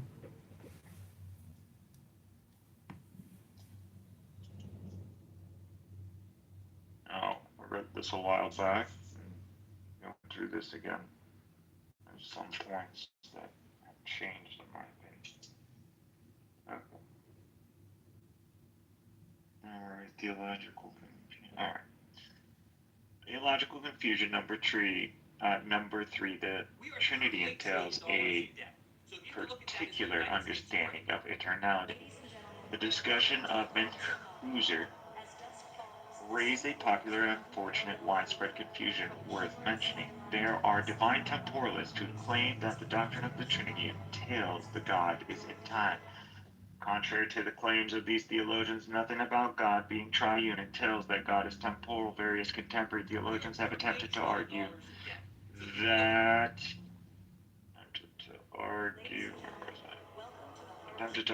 the eternal processions of the Son and the Holy Spirit from the Father entail that God is temporal.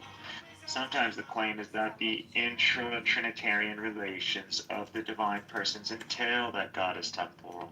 Other times, the claim is that the doctrine of the Trinity was developed by the early church fathers in reaction to and in resistance against divine timelessness. It is hard to figure out what the argument is from these theologians, and the historical accuracy of such claims is dubious at best. Certainly nothing on the surface of the doctrine of the eternal processions and relations entails divine temporality. The traditional doctrine of the eternal processions proclaims that the Father timelessly causes the Son and Spirit to timelessly exist. The traditional doctrine of the eternal relations is that the Father, Son, and Spirit are tightly related to one another through this ineffable, mysterious procedure. I fail to see how such a doctrine could push one in the direction of divine temporality. On the other side, some claim that a Trinitarian understanding of God can save divine timelessness. It is not clear, however, that the doctrine of the Trinity makes a difference to the question at hand. The doctrine of the Trinity is certainly essential for Christians, but nothing about God being three persons in one essence sheds light on the coherence of divine timelessness.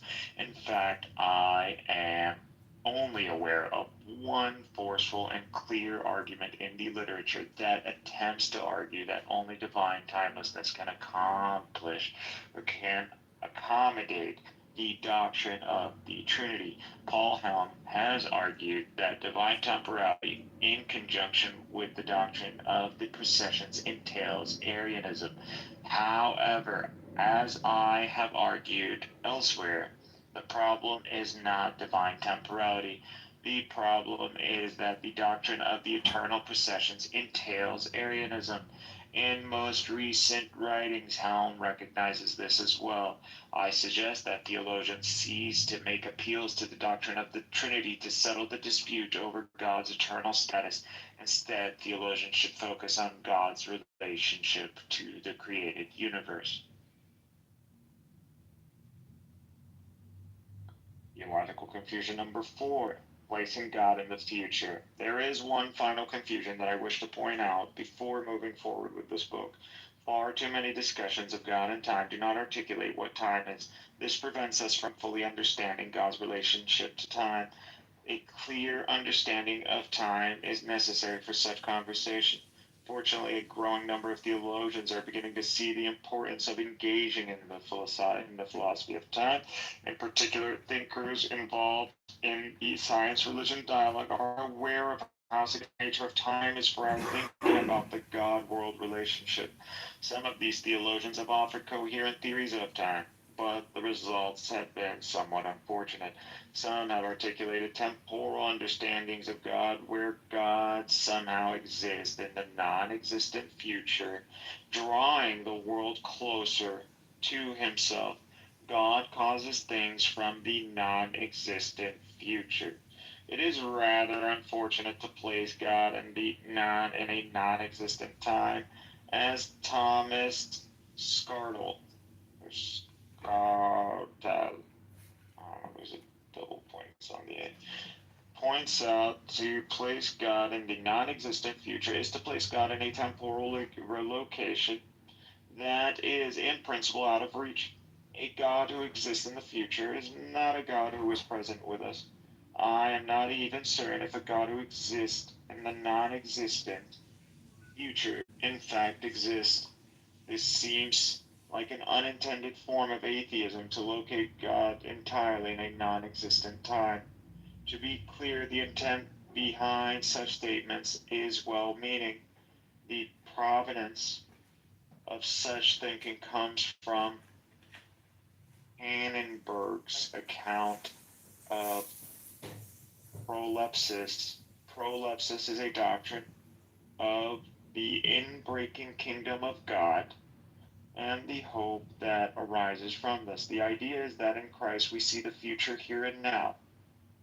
Annenberg and those who follow him have taken this concept of prolepsis too far. It is one thing to say that we presently see the promises of God in Christ. In the ministry of Jesus, we get a glimpse of what God's kingdom will look like in the future. To be sure, the life, death, and resurrection of Christ grounds our eschatological hope. However, it is quite another thing to say that the future is literally breaking into our present, or that God exists in the future causing things to occur in the present. When the future is literally in our present moment of time, the future is no longer future. It is simply present. If a time exists at the present, it is present. Further, if God exists in the future and is somehow causing things from the future, his actions are too late. light comes into existence, and then God says, let there be light.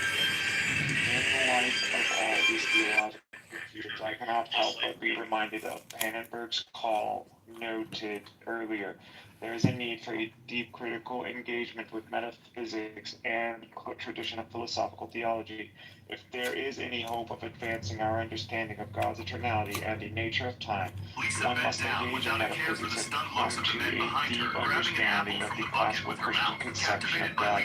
It is time to go on a search for the title of God that Christians have believed in for almost 2,000 years. The aim of this book, this is a work in analytical theology. This new and developing field faces several challenges in many theological circles today. Analytical philosophy of religion is accused of being unbiblical, ahistorical, unsystematic, and downright idolatrous. According to these groups of theologians, the new project of analytic theology is assumed to follow suit. The idolatry claim while prevailing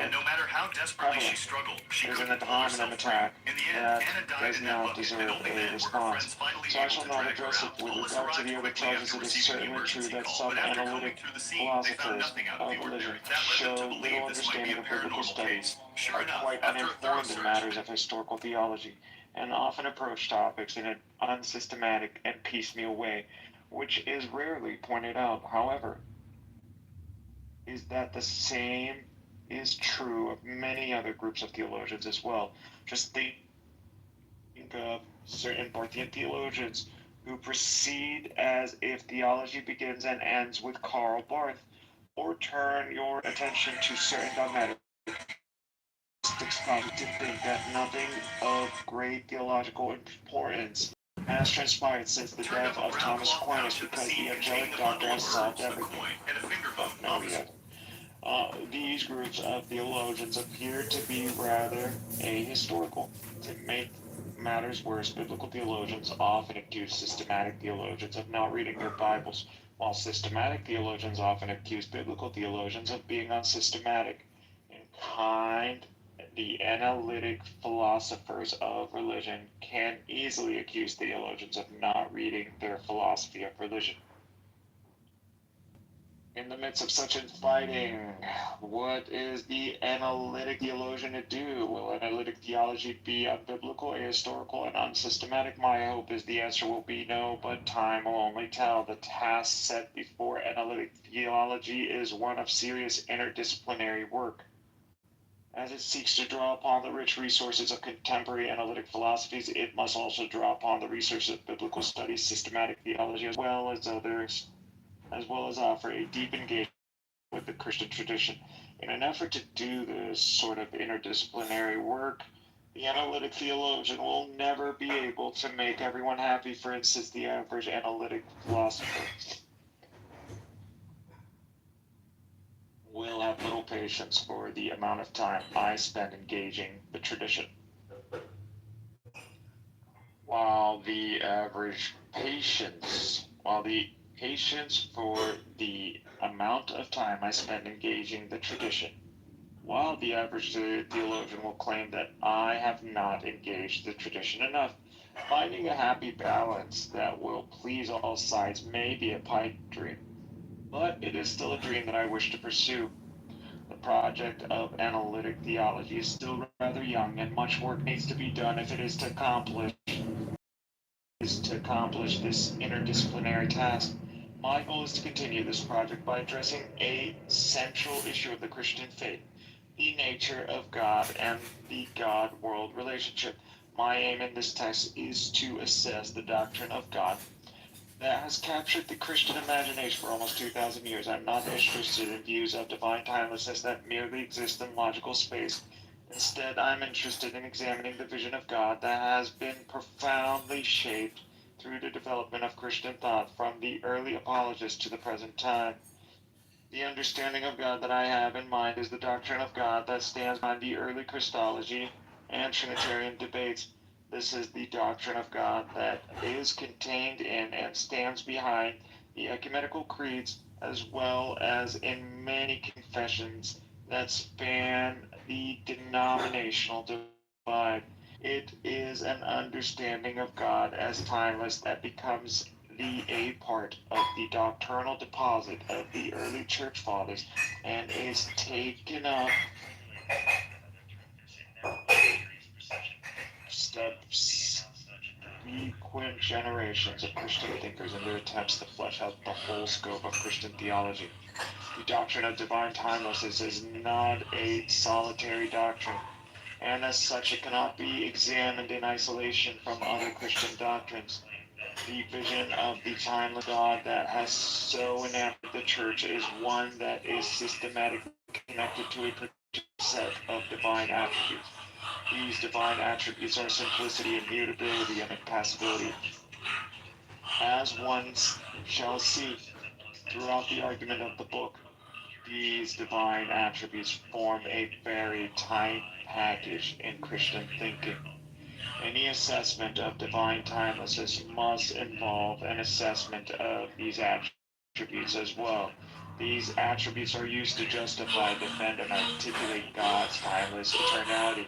For many classical Christian theologians and philosophers, these attributes are seen as not only mutually entailing, but identical. It is this robust classical vision of God that I shall be examining. I'll leave it at that. Okay, excellent work. You can read a book. You get a green bean. You did it. You read a book. You're on again. A man reads a book. Okay, this is the Clown House Book Club. If you want to read a book, but now's your chance. Do you want to read a book, 3 to 10 minutes? Or read poetry or lyrics? Yeah, sure. Anything you want, go ahead. So, I guess I can read St. Severus of Antioch. This is against the impious grammarian, oration 1. He says, this is chapter 3. It is characteristics of heretics to fabricate motives and to assume the appearance of one defending himself. At the outset of the grammarian, constructing a sort of prologue directed at certain monks leading a more immaterial life, not involving themselves in the affairs of those engaged in the world, he supposes that these monks, who lead such a life and profess the immediate on the law and God day and night, in need of this art and teaching. Secondly, he claims that he suffers persecution for the sake of piety and fears the threats of those persecuting him. To these imaginary monks, concocted through a false account, I would say what Elijah the Tishbet said to the Israelites, who had so strayed from the service of God that they defiled a fly and consulted it for oracles and revelations. It is because there is no God in Israel that you are going to inquire Beelzebub, the god of Ikron, the 2 Kings. So then, as Paul said, 1 Corinthians 6:5, is there not even one wise man among you who can discern what the true faith is, so that he may reject the foreign doctrine? Must you depend on a grammarian as your helper, as though he were an interpreter of doctrines?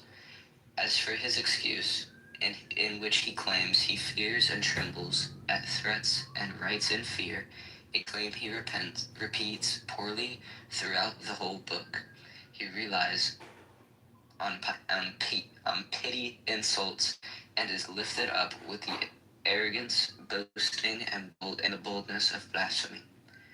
Which shall we say about this? That deceit, the simulation, are native to heretics, who always strive to assume the posture of these persecuted, that by a show of humility they might ensnare the listener. What does he say then? Grammachius, the son of heretics attack us most boldly, and now we even fear to name them. We are full of audacity, and only against us, but also against the Orthodox faith. Does not St. Basil similarly rebuke the impious Eunomius for invoking empty fear as a pretense in such nonsense? It's Eunomius talking. In addition, do not judge us harshly if we do not care about self-conceit and fear, seeing that we value indemnity in the world to come more highly than present favor or security, and we deem the punishments determined for the impious and cause for more fear than any earthly misery or temporal death. And so we expound the truth expound the truth stripped of every covering. Likewise, this noble grammarian says that he fears not only for himself, but for the threats directed at the Orthodox faith itself, clearly introducing this idea. For Eunomius too said that having despised fear and temporal death and all other things listed, he would have preferred to write the truth openly, without a veil, and declare that the threats from the impious, which are ordained by God, are especially to be feared. Mourn then, O listeners, with him who shifts the threats directed at the faith onto himself, and wishes as far as he can to fight on his behalf. So declare them, O valiant men, declare these threats, and you will find many listeners with you. That was chapter 3. Are y'all tracking? This is Joanna. I'm listening. I'm with you, bud. Alright, chapter 4. That he has falsely claimed, without writing or demonstration, that we who confess one incarnate nature of the Word of God confuse and reduce flesh and divinity into one substance. The grammarian falsely claims, without document and without proof, that we who confess the one nature of God, the Word incarnate, confuse and reduce the flesh and the divinity into one substance. He say, they zealously anathematize the Holy Synod of Chalcedon, so as to bring forth into our very altar Eutyches and those who emulate his doctrine. And they proclaim without veil Christ's divinity flesh, one substance and one nature. Nor are they ashamed to oppose Gregory the wonder maker, who says in his 11th anathema, if anyone says that the flesh of Christ is consubstantial with the divinity, and does not confess that he was in the form of God, existing before the ages, and emptied himself, and took the form of a servant when he became incarnate, as it is written, let him be anathema. Gregory Thaumaturgus, anathema 11. Nor do they revere Athanasius, the star of the Alexandrian city, who wrote similarly to the words of the wonder worker in his epistle to the Epictetus. What infernal pit has spewed forth the claim the body from Mary is the same in substance with the divinity of the Word, or that the Word has been changed into flesh, bones, hair, and the whole body? What an accusation! How subtle, how cunning, how fortified the testimonies of the fathers! Can you then say, O grammarian, for your entire discourse plainly targets, as you confess in many places of your little book, that I have stated with those very words that the body taken from the Virgin Mary, animated by the rational soul, and hypostatically united to the Word, is consubstantial with the Word of God, with God the Word? Indeed, I did not speak in secret in the land of darkness, Isaiah. As the prophet Isaiah said, or rather he who spoke through him, exposing the shame of the bold and blind, to what is manifest, bring forward and show that you have found in me of your accusation. Take judges for your accusation. True judges are those who, with with love of truth, examine what you have assembled against us. Shall I not now say that you, what Jacob said to Laban? What is my offense? What is my sin that you have hotly pursued me? Although you have fled all my goods, and what you have found of all your household goods, set it here before my kinsmen and your kinsmen, that they may decide between us two. For the vessels of your house are those things which are wholly foreign to my house, namely to say that the holy body assumed from Mary is consubstantial with God the Word, or to say that the immutable and uncreated divinity of the only begotten was changed into flesh, or again, that the flesh was changed into the substance of the divinity, things which the Holy Synod has rejected and condemned as a heresy, and anathematized those who think such things, with the whole mind and the whole mouth. This very point, the Venerable Synod of Egypt, not only once or twice, but often expressed and received in writing form from the Eastern Synod. Both sides unanimously proclaim Christ, the Word of God, truly made man and incarnate, having assumed flesh consubstantial with us, animated by a rational soul, and made like us in all things, except sin, so that he is consubstantial with the Father and the Holy Spirit according to divinity, and consubstantial with us according to humanity, and remains so forever. He who will come again, clothed in the body and divinity, and exalted glory, who before and beyond the ages was without body. He is the Son. He is the one Son, one Lord Jesus Christ, one person, one hypostasis, one nature of God, and God the Word incarnate, and so will judge the world in righteousness, and be seen by those who pierced him. As sacred scriptures cries, was it hidden from you alone that they taught and wrote these things in their synodical letters? As the whole world under heaven bears witness. For they everywhere taught that it was written, for this was not done in a corner, as Paul said to the king. Do you then think that because they anathematize the Chalcedonian Synod, they favor the impious opinions of Eutyches, or that they assign the same substance to the body taken from Mary, and to God the Word, whose own body by the incarnation became homogeneous with us and consubstantial? Would they sacrilegiously carry such unclean things into the sacred mysteries and the altar? But against you speak with many writings of those fathers, and severely rebuke you and your kind, vainly rash and insolent. Therefore do not ask as blessed Athanasius did, for what infernal pit has spewed forth such impious and blasphemous things? But look to yourself. If you will, send, and you will clearly see that your throat alone has belched these upon us. And read the word written by David that strikes you. Their throats is an open sepulchre. They flatter with their tongue. Make them bear their guilt, O God. For how would you not be guilty before the judgment of God, who have written this accusation against two holy synods without presentation and any argument?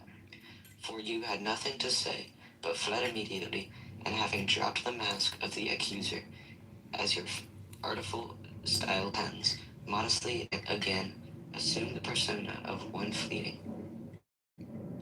After you rushed to accuse like a lizard, yet took on the cunning of a fox. For you said to that bold and stealthily shift, Grammarius, but now is it not the time to refute their impious doctrines? I think it will suffice for me to be a defender of what is rightly stated by the Holy Fathers assembled at Chalcedon. If you then stepped forward to be a defender and build a defense, you ought from the start to have undertaken a defense, and not to begin like a destitute widow, with the accusation of slyly abandoning it, only to prepare it again towards the end of your little book with a deceit that suits you, but in whose nets none will be caught unless he be a creature wholly deprived of intellect. Aye, that was the end of chapter 4. That was very good. I see what you're saying. I understand. But how is it going to get to a point where there's an attempt to resolve how Christ is human and divine? Yeah, that was just the introduction that Saint Severus made. He's gonna get into where he talks about the Severian dilemma, and he's gonna try to refute the Chalcedonians, let's say, in two natures. Alright, bro. I'm kind of a Chalcedonian, so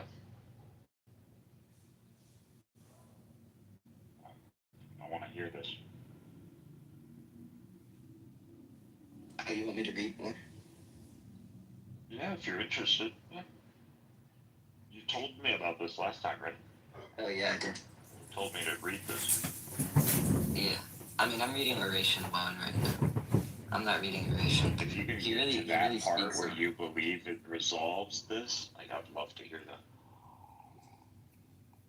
Yeah, I'll just continue with the Oration 1 then. So, chapter 5. Alright. A clear refutation on the accusation, first abandoned by him without argument, then later reaffirmed, wherein it is shown that this man falsely claims that we, in saying one nature, that is, one hypostasis, mean one substance, that he himself blasphemously claims or calls the composition made without change a mixing, although it is in fact the formation of one hypostasis from two things of different substances.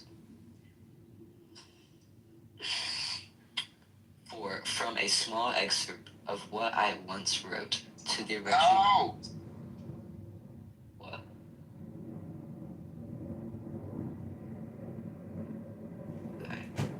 Alright. He's just busy with his personal life. Please continue.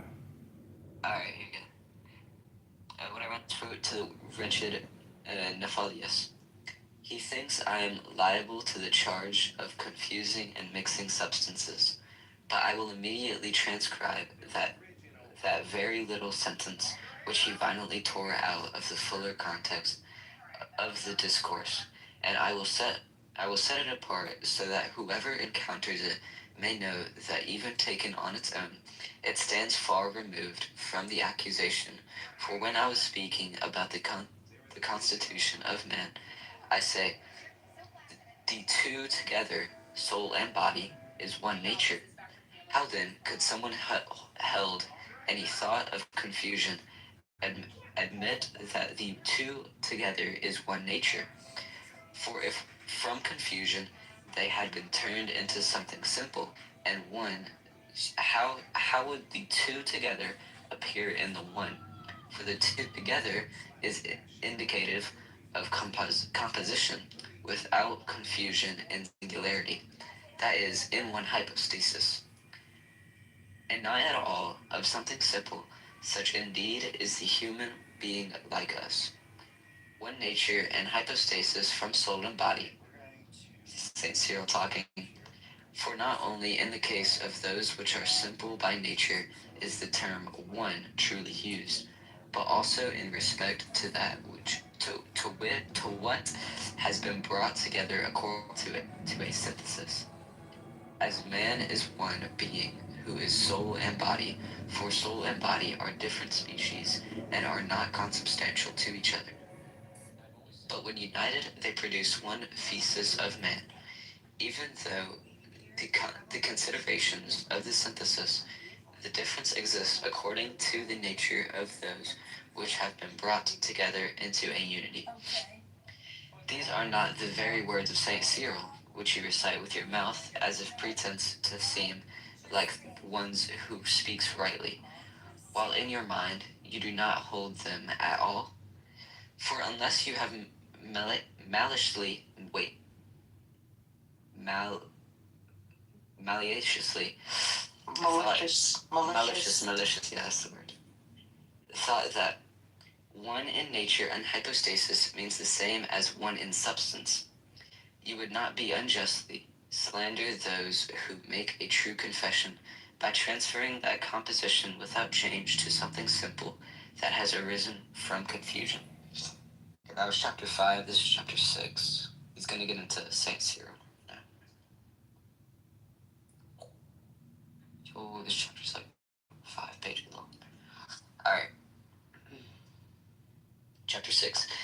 That Saint Cyril also repelled with the same doctrines and concordant words the vain slander of those who accused him of acting like the Jews in mixing natures.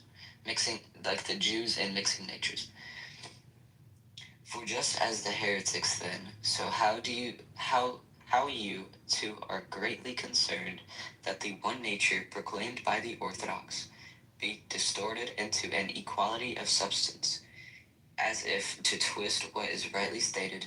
Listen to Saint Cyril, who shares in the same slander with me, and plainly repels it. For in the oration on the unity of Christ, after the first introduction of the person of his interlocutor, namely the one with whom he was conversating and disputing, he says the following. This is Cyril talking.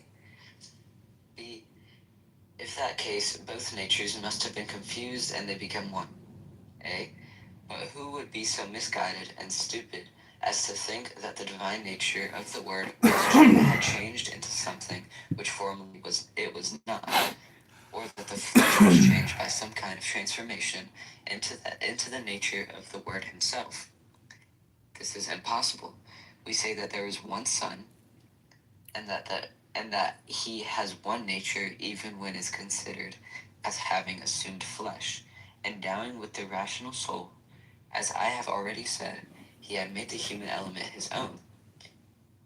And this is the way, not otherwise, that we may consider that this same one is at once God and man. Behold, Saint Cyril himself said that Christ is one nature, understanding nature not as you and the demand of the impious do, as one and simple, that is, identical according to substance, but as one hypostasis arising from unconfused composition of things that are not consubstantial with each other. Will you, then again, by removing a single sentence from the connected context of the discourse, that is, the sentence that follow and proceed, that are found throughout the entire structure of the oration, slander the wise doctor?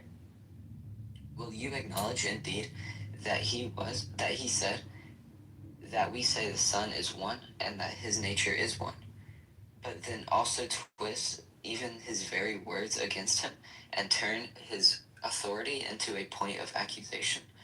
Will you say that he himself also wrote when he sent his second letter to Census? Cyril, for if in saying that one thesis of the word, thesis means nature, by the way, one thesis, one nature, we have been silent by not mentioning incarnate, but as it were, setting aside the dispensation of his incarnation, doubtless their statement would not have been incredible to them, as they pretend to ask, where is the perfection in the humanity, or how the essence like to us subsisted? Why then, you ask, did he now omit incarnate, and state badly, we say that the Son is one and his nature is one, without adding incarnate, but you slander and repel this impudent and unlearned mouth, is shut by words that proceed and follow in the passage you've excerpted, where he repels and removes any idea of change, and confesses the assumption of flesh animated by a rational soul. For he also added, this is Cyril talking, of a rational soul having, for I have said, his humanity has become his own, after he had already removed the suspicion of change, and said in his proceeding, "But who be so misguided and stupid as to think that the divine nature of the Word had changed into something which formerly it was not, or that the flesh was changed by some kind of transformation into the nature of the Word himself? This is impossible. Therefore, if we hear God and our Lord Jesus, in the gospel saying, 'Do not judge by appearances, but judge with right judgment,' let us also consider the sentences that follow my excerpt, and how the passage is concluded. For in the writings addressed to Nephalius, I quoted the passage of the God-bearing Athanasius, which is found in the life of Anthony, the head of the Mosaic life and true philosophy, written in the form of a narrative which he recounts his struggle with the accuser and the subsequent victory, saying this. This is St. Athanasius talking now. Indeed, he who had thought he was like to God was here made a fool of by a stripling of a man. He who in his conceit,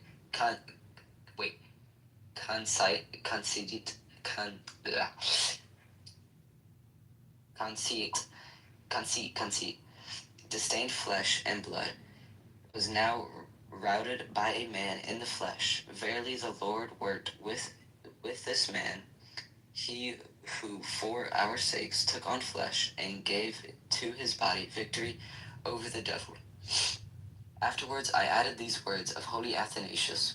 Behold how Athanasius has spoken both of the man like us and of the Lord. He took flesh, for just as we, who are said to be clothed in flesh, are one thing, one nature, both soul and body, yet not one who wears and another that is worn, so also the Lord with his own flesh, clearly animated with a rational soul, was likewise made one without change. Why did you remove these and only transcribe one dissect sentence? Are you just? Do you rejoice in the truth, and are you zealous? Are you a zealous defender of the faith? For when you hear us proclaim that the union of the Word of God with humanity is immutable, you bring the charge of change, and in your ignorant booklet you question me, saying, this is the grammarian talking, which doctor of the church taught you this? O man, was it Cyril? And yet he teaches and writes such things to presbyters, deacons, and fathers of monks, namely that the Virgin Mary is Theotokos, such just as the soul of man is generated with its own body and is considered one thing with it. Although by nature it is understood to be different and it is so according to its own principle. But hear the name Cyril speaking, unless you are only able to hear part of his teachings, that the soul and body of man, through understood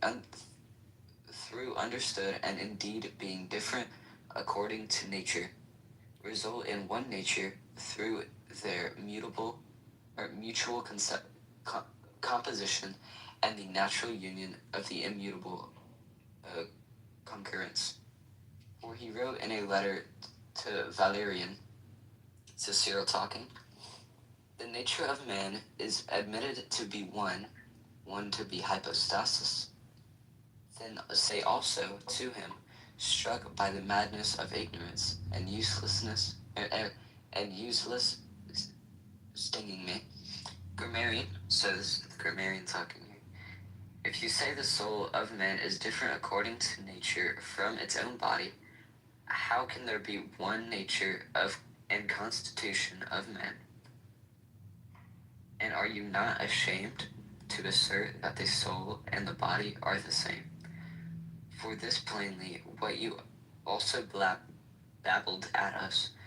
But Cyril answers you, and quiet easily, madman, Do you think you go unnoticed while you deceitfully or ignorantly equate the name of the nature that which the substance and understand one nature that is hypostasis, as if it meant one and the same substance? For when I said that the soul of man is different in nature from the body, I proclaimed that there are two, neither co-natural nor consubstantial. But when I said the nature of man is admitted to be one, I meant that the immutable composition and natural union, one nature and hypostasis, is formed. Nor did you hear me when I wrote to Sixensis saying, this is Cyril, for soul and body are different species and are not consubstantial to each other. But when united, they produce one thesis of man, even though in the considerations of the synthesis, a difference exists according to the nature of those which have been brought together into a unity. And although we confess that one absolute nature also exists through the union of soul and body into one hypostasis of the living being, let us by no means speak of equality of substance or confusion, but rather of one hypostasis from both together, as the writings to the Valerian show. So Cyril talking. For the nature of man is admitted to be one and one hypostasis, even if it is known to be different realities of diverse kinds. For the body is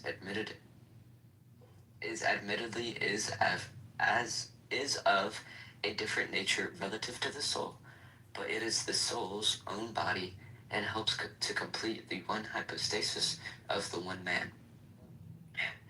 Therefore, when you hear that one absolute nature exists through the natural union of soul and body, understand rightly that one hypostasis is being indicated.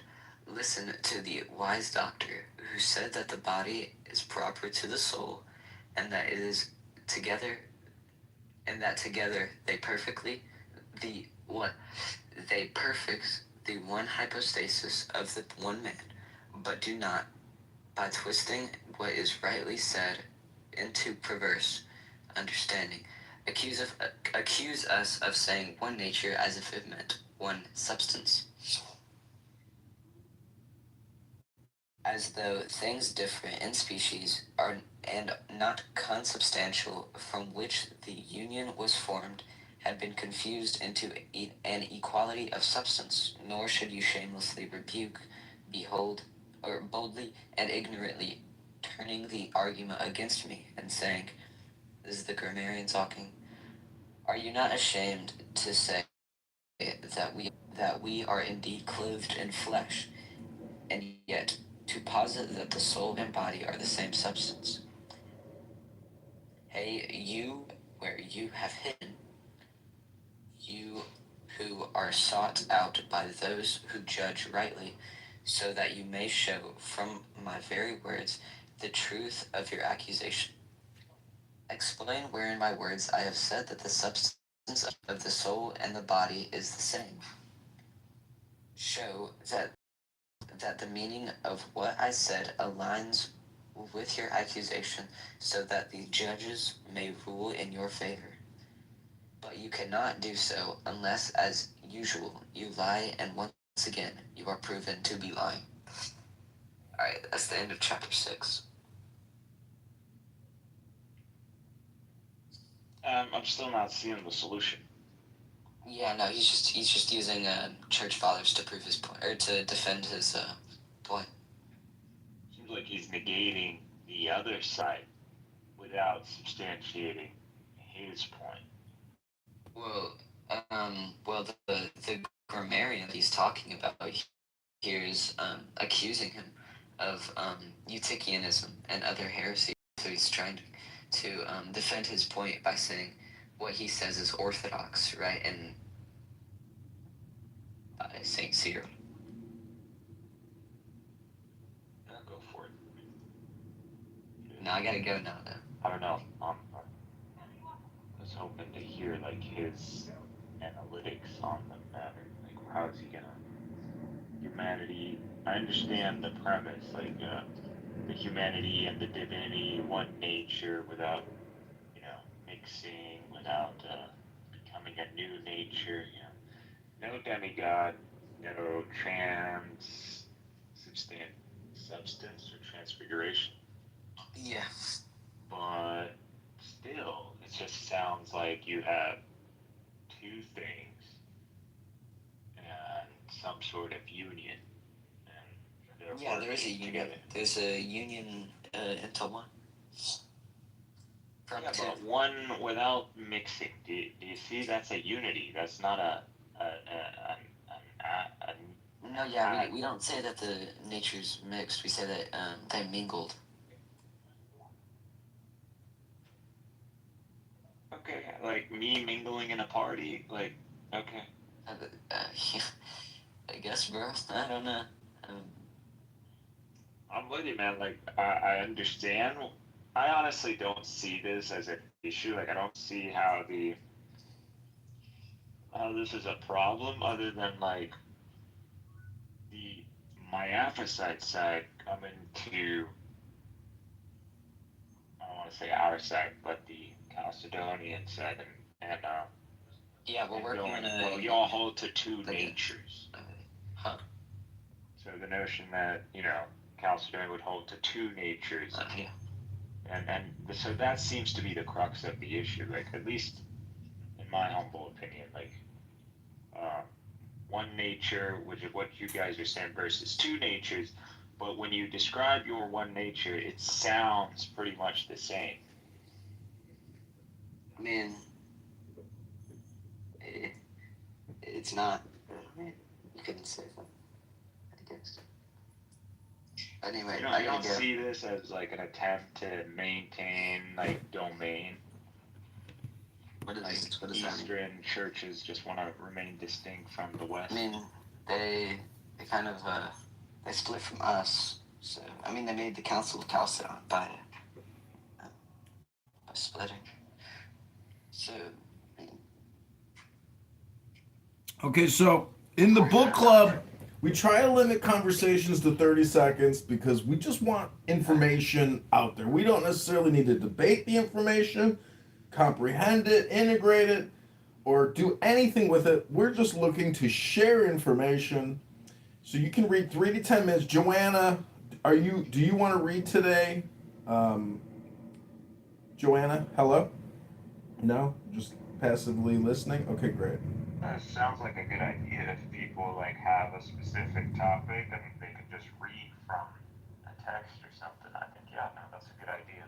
Yeah, try to respond with what you're reading as opposed to, discussing or debating or trying to incorporate it into your worldview framework.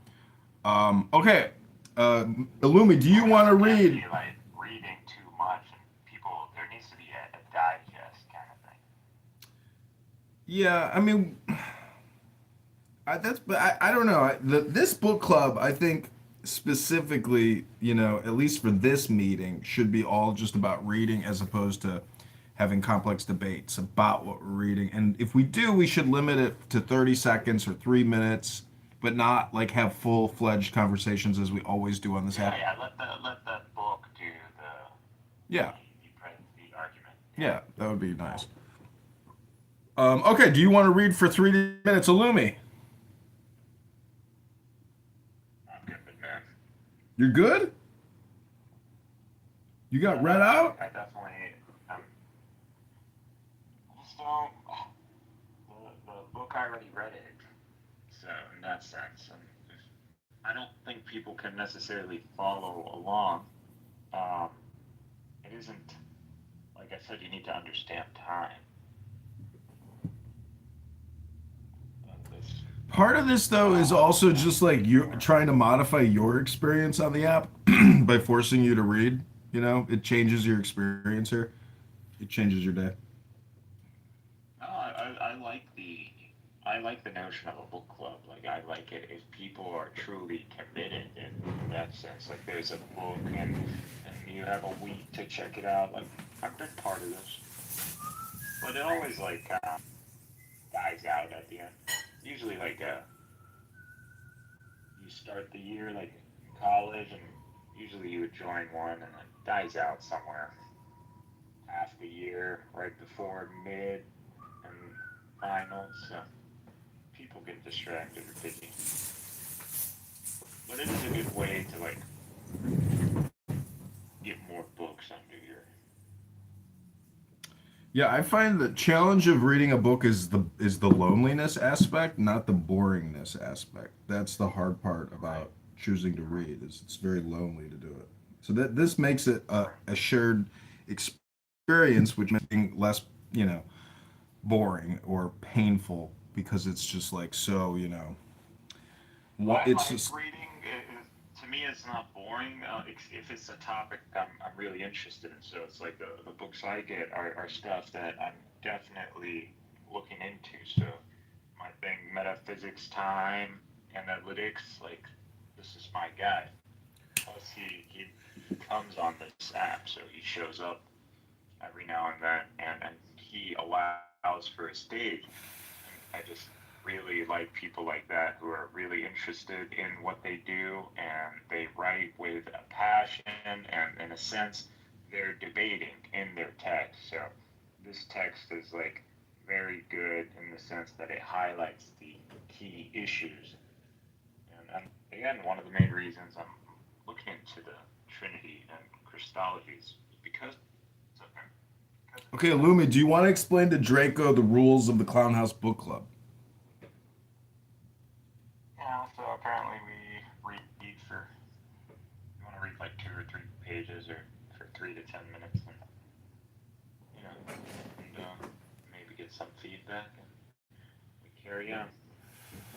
Hopefully I explained that. So, Draco, we don't debate topics in this room.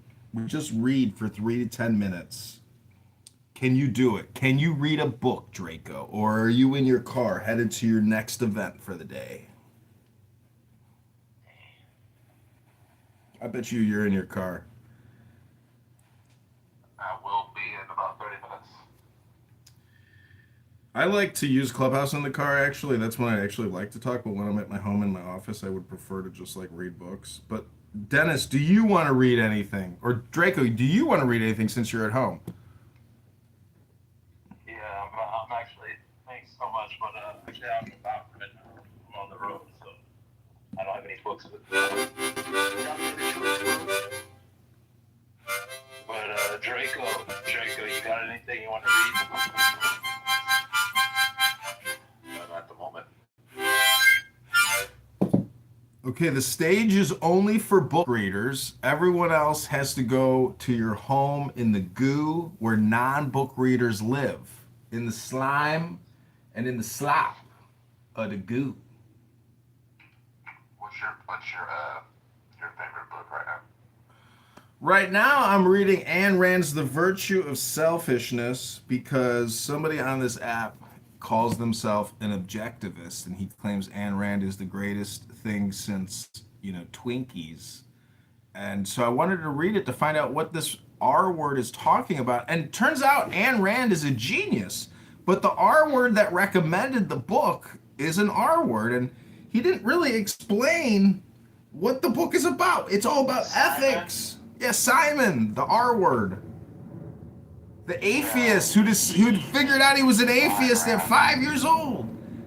5 years old. The issue with Ayn Rand is that they're using it to dismiss like Kant, which I just don't think she's even up on par to be like locking heads with someone like Kant.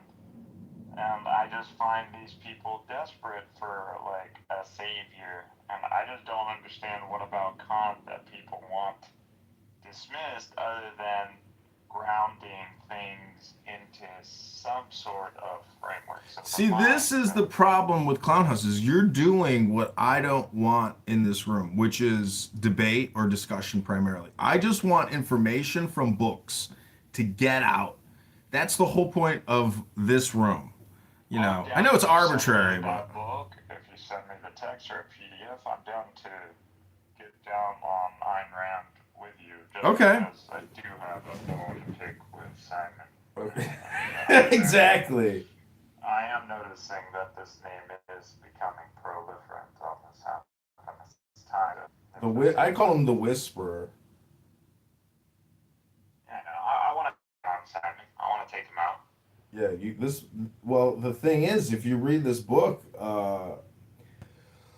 I don't know how much, I don't know how familiar he is with this particular work. He claims he's been studying Ayn Rand books for 14 years, but in my opinion, he explained it horribly, or he just doesn't really have full comprehension. But here's the PDF version of what I'm reading, The Virtue of Selfishness.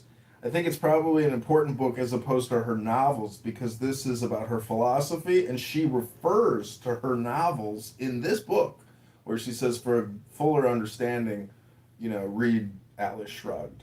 But this book. Thank you, John. You're welcome, Dennis. So, let me just pin the link. And I'm only doing this because, Simon doesn't seem like the worst person in the world. He seems like a nice person. But he can be infuriating and frustrating, because I call him the Whisperer. He's just constantly whispering his objectivist, altruistic ethic. But I think he's a bad communicator. But anyways, what I'm interested in is trying to grasp the concepts in the book. I agree. Yeah. I want to grasp the concepts in the book so I can refute Simon or just mock him for not really understanding the true meaning. For example, the title, The Virtue of Selfishness, is a clickbait title. There's no virtue in selfishness. So she uses that as her clickbait title. And because the book really deals with subjective or objective ethics, and ethics is like something that you could discuss and discuss and discuss, and then you find out that the liberals have no ethics. They just don't. They claim they do, but then when you question the hard ethical decisions like abortion or taxation, all these, they have no opinions, and they're basically just unethical human beings. And this is why I think Ayn Rand is important, because you can force people into an Ayn Rand perspective. And I think Ayn Rand does a good job of disproving liberal philosophy and showing that it's a farce, in the same way that I think I can prove Muhammad, was a gangster, and that the Charter of Medina, the Constitution of Medina, to me seems like a gangbanger document. It seems like something that gang members have to write down. I'll do this for you. I'll commit to some time. Like, we can try to do this book club thing. If you are someone who's gonna commit to a methodology. Well, at the same time, you commit to providing, if you are coming to conclusions, that you would provide me an AI summary of what you believe to be these conclusions and your justification for these conclusions. It doesn't have to be anything big. It can just be however amount of words you want to use to justify that conclusion. That's all. So, a page, whatever. That's AI now. But that's my thing. I feel like you can read, but if you're not digesting and you're not writing this down, you don't really have to write it. I get it. Well, look at it this way. I publish live on YouTube and everything, so I get community guideline strikes when I speak about Islam and Muhammad, because the algorithm views that as racist, abusive hate speech against a protected class. Now, as a politician, if I believe Islam is an invasive political attempt to take over our Western governments through subversive religious means, I'm still censored. So to me, that's like all the proof that I need that Islam is a great tool in terms of fighting what I would view as, subversive political control.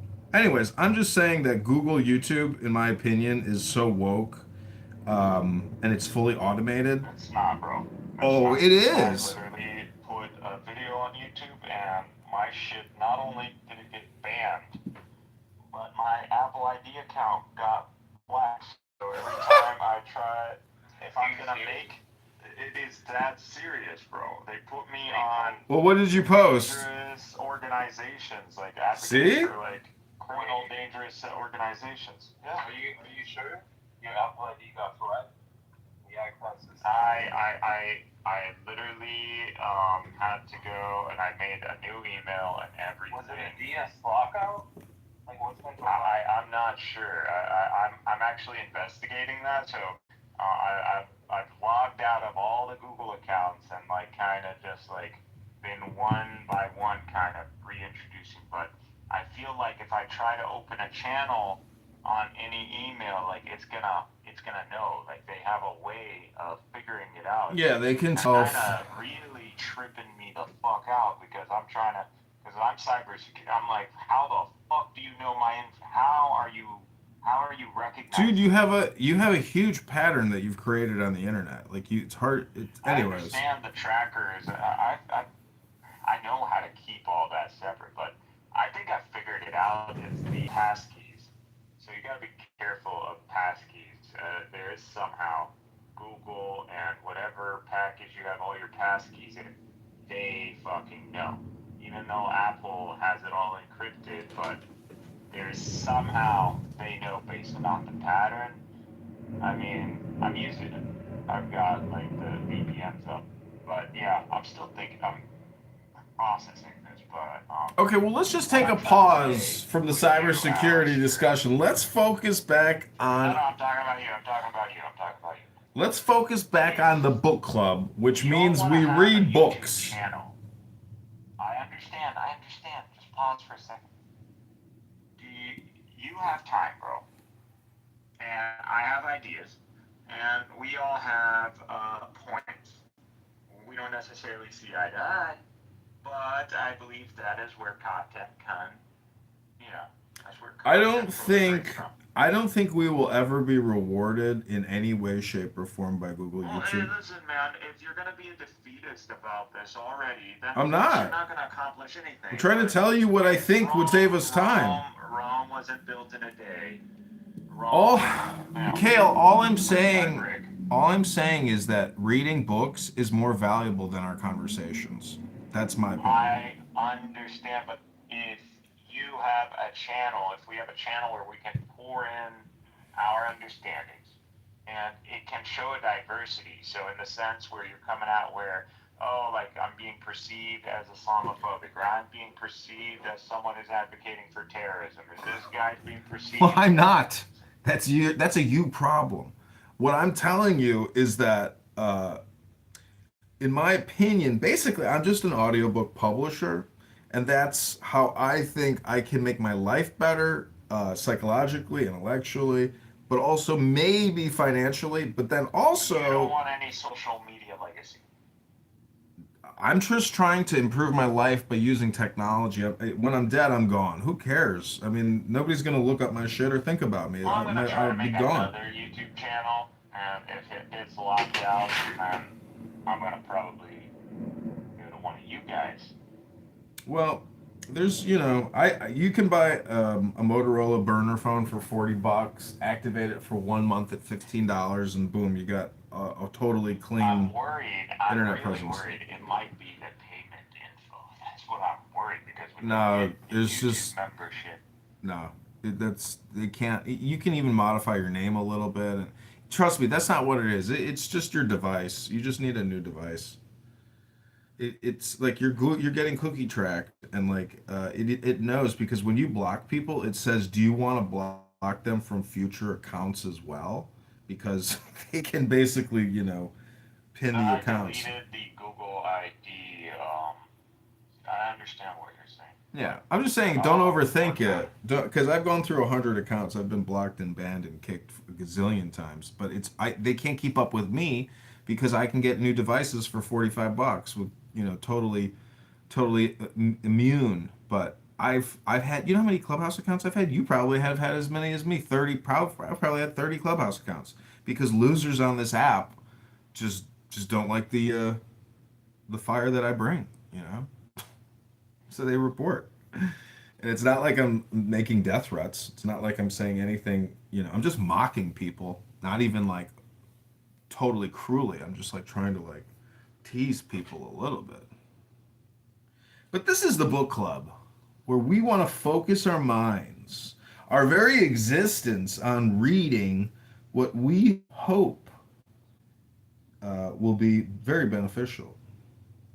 And if you've invited people to the room, Megatron, if you want to invite people, if you want to read anything new, Dennis, if you have a book, Lumi, if you have a book, 2 pages I think is a good place to start. And if you're really flowing and you want to keep going, then you can go to 3 pages.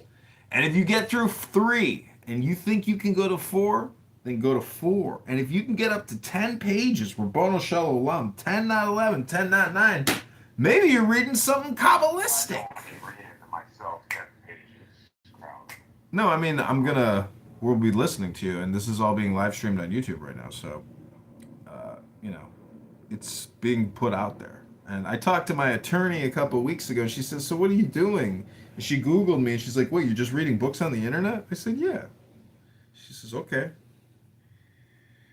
Okay. Bro, I'm just saying you've got the time and the resources to be built. I'm not saying whatever we're going to commit to is going to be something that might necessarily succeed, but I'm just saying you're never going to know until you try. And you could say, well, I've tried before, but honestly, on your own, I don't think you're good. But together, if you're able to, and I'm not saying a dictatorship, but I'm just saying a plan. We don't need a plan, and that's not important who we are. What's important, the thing is, Clubhouse brings together all the elements we need without even any type of pre-discussion or anything. We're doing it right now. I talk to people all the time. They say, oh, I'm going to make a movie. I got the script. You want to be an actor? And I'm like, listen, dude, you're on my YouTube live right now telling me about it, and it's on, this is the movie. And you're never going to go film that fucking movie, so this is the movie.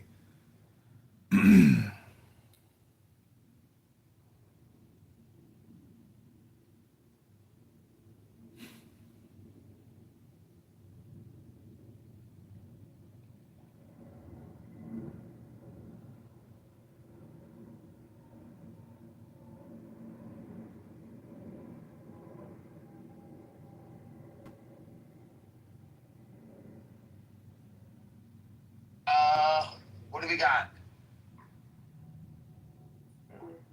You're against it, but you're all about books. We need to read this. We need to read that. I don't know what you were. No, I'm not specific on which book. You can read any book you want. Doesn't matter to me what you read. Megatron was talking about text. Forgot which one was it. He was talking about the hypostasis of the archons. Yeah, it was archons.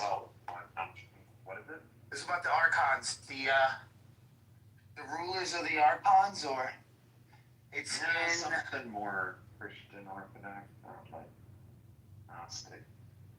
It was Gnostic. The promise, or was it gospel of something? It was here. I'll put it in the chat, and I'll show you the page. I just randomly went to a page because I was reading some Kabbalah stuff like I normally do. Yeah, when are we gonna venture into the Jew stuff? We can do it today, right now. He needs better. I want bread. This is the Alabat, the Drash. Genesis Rabbah. I don't need Midrash because that's basically the New Testament. So. Genesis Rabbah is not just. I don't even know if it's really a Midrash. It's more like a text, a revelation. Okay. Where's this book? Where's this book?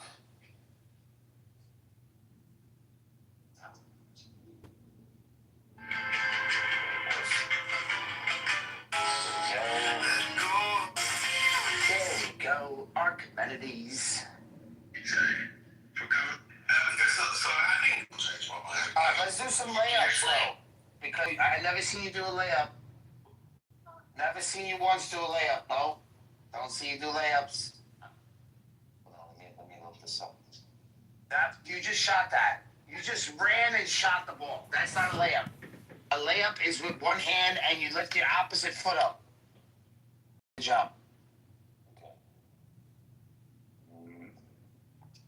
That was another running sheet thing. What is that? What was that?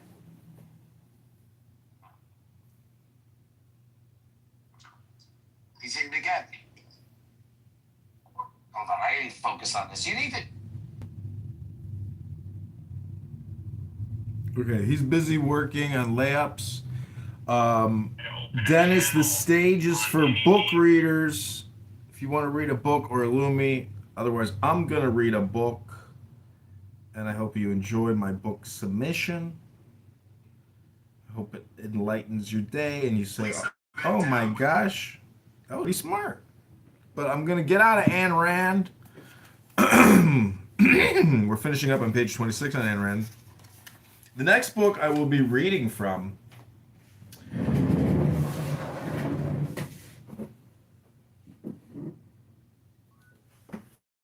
is from Aleister Crowley. You could say it's Gnostic or Thematic. But this is called Gnostic Anthem. I think I've read it before here. I think Illumi may have heard me read it before. It's called the Gnostic Anthem. So take the deepest breath of the day.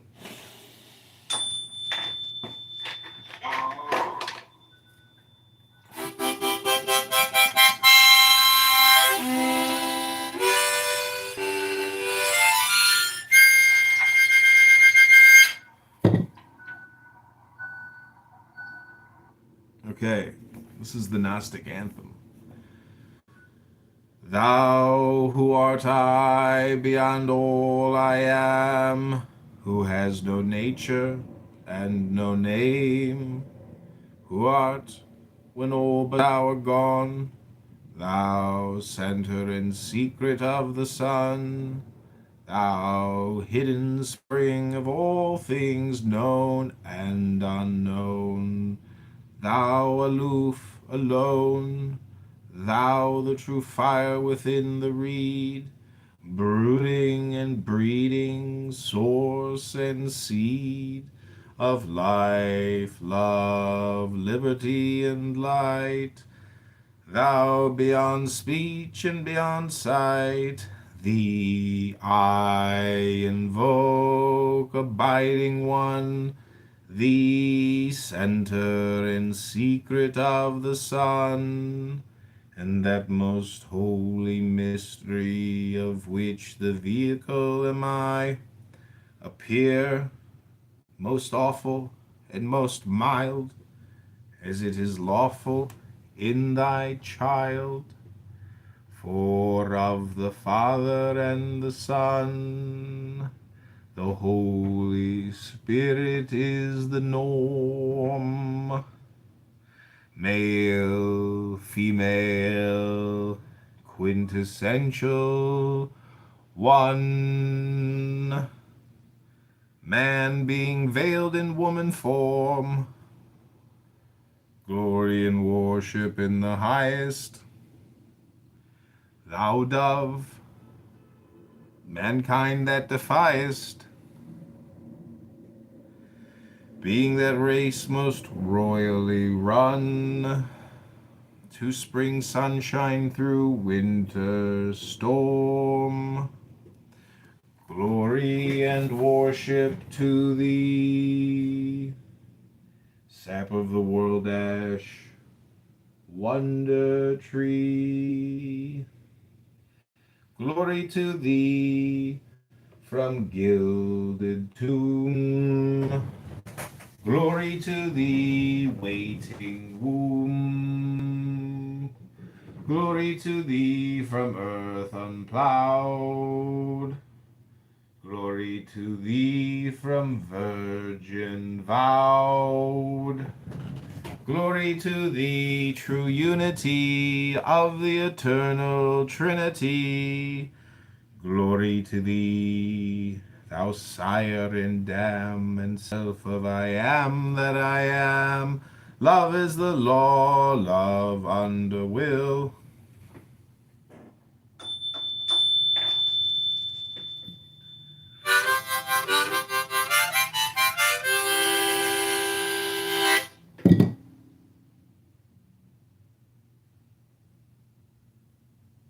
Okay, that was the Gnostic Anthem. Oh, welcome to the book club. Dennis, did you like the Gnostic Anthem? Yeah, I loved it.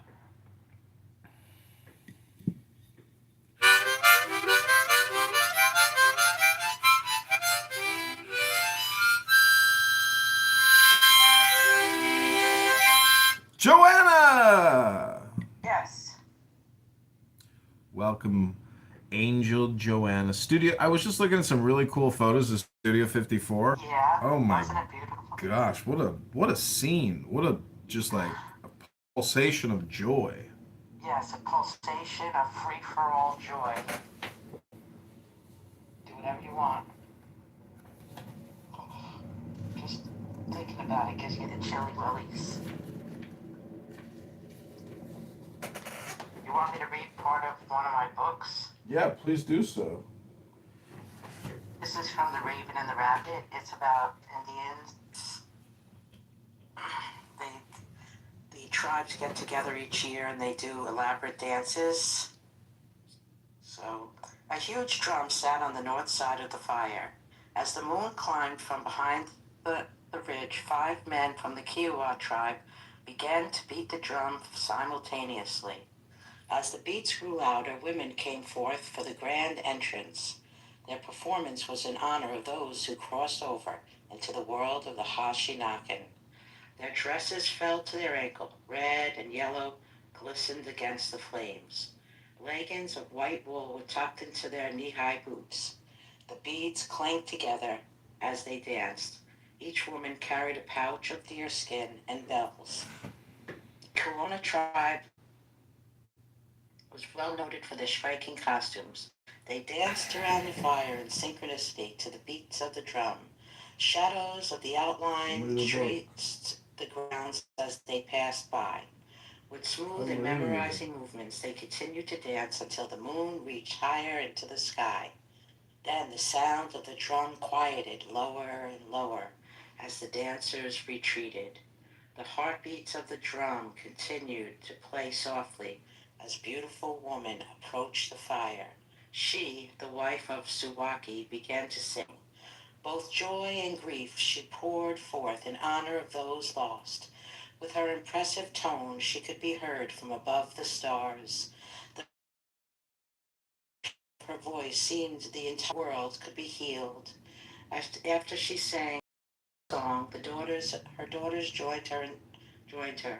They all wore different variations of dress, some with open sleeves, others with cloth and hide. Some carried fans and others shawls adorned with jewelry around their neck. The sound of the drum grew louder now, and they all accompanied it. Flutes and rattles and melodious tones to the song flew above to the birds and to the new life. Many songs familiar to children. When the last song was sung, they all shook their rattles and left the circle of fire.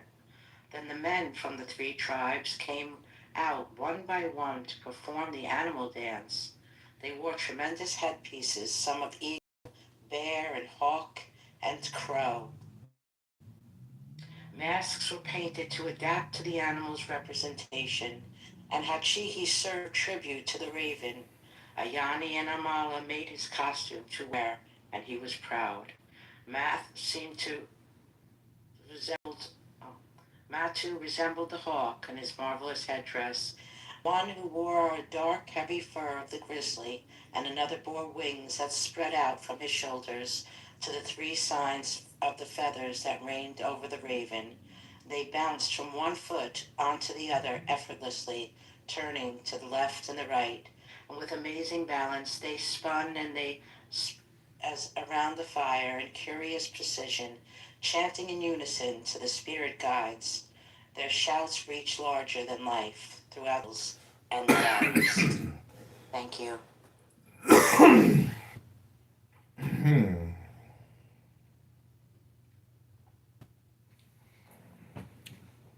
Okay, great job, Joanna. Thank you so much. I'd love to co-author a book with you and publish it on Amazon. Maybe we could do a book about hypnosis and meditation and enlightenment.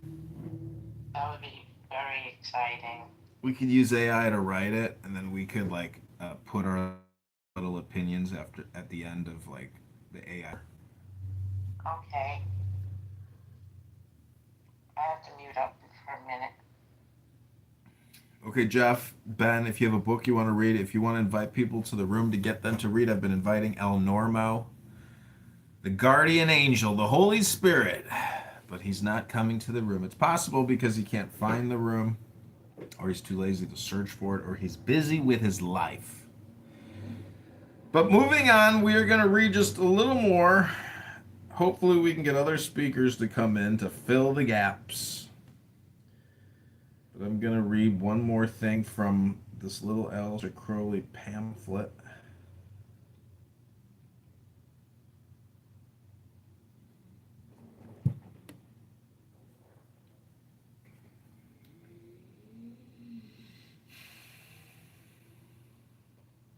So take the deepest breath of the day.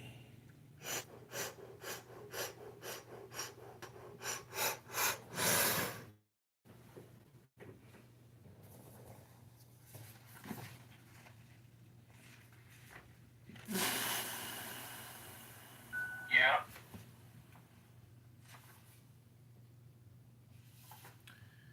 It's called Collects of the Gnostic Mass. This is, I guess, what you read before the Gnostic Anthem.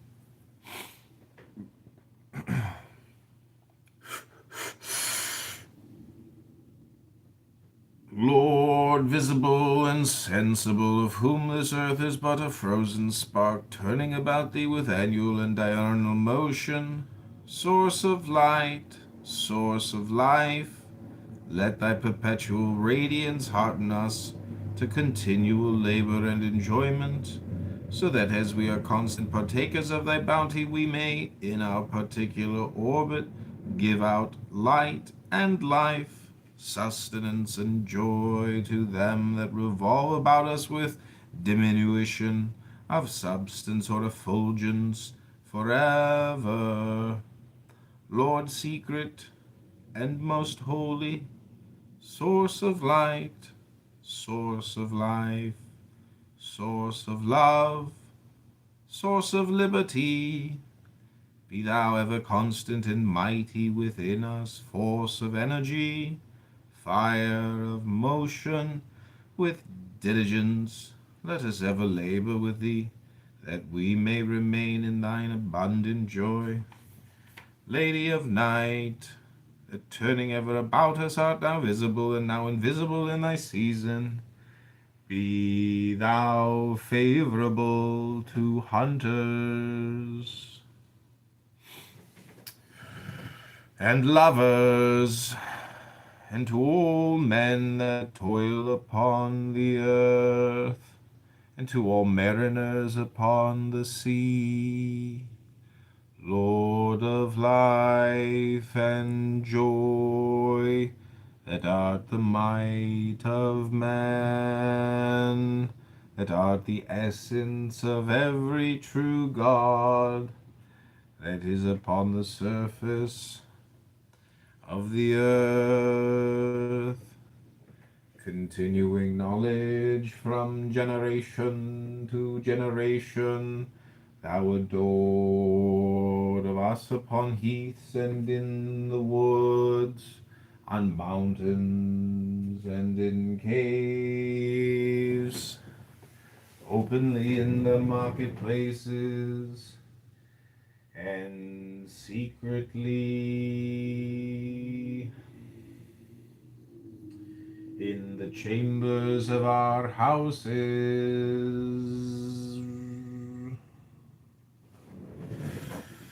in temples of gold and ivory and marble, as in the temples of our bodies, we worthily commemorate them worthy that did of old adore thee, and manifest thy glory unto men.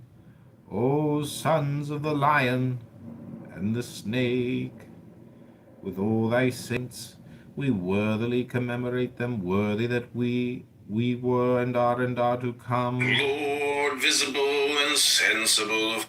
May the essence be here, potent, puissant, and paternal to perfect this feast.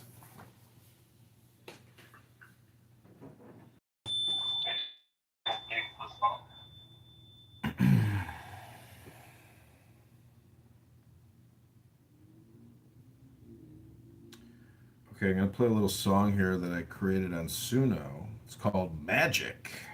Hope you enjoy. Mine is the head of the man, and my insight is keen as the hawk's. By my head I invoke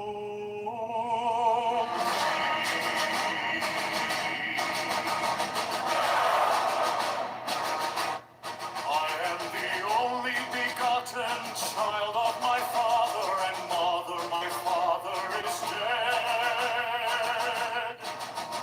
My mother bore me with labor and pain and fear. Body I invoke about me shine the diamonds of radiance white and pure. By their brightness I invoke thee.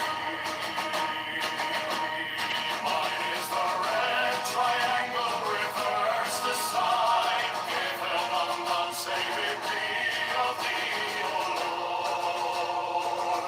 By the Lamb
By my bed I think it was professionally done. Like, I am the only begotten child of my father and mother. My father is dead. My mother bore me with labor and pain and fear. By my body I invoke thee.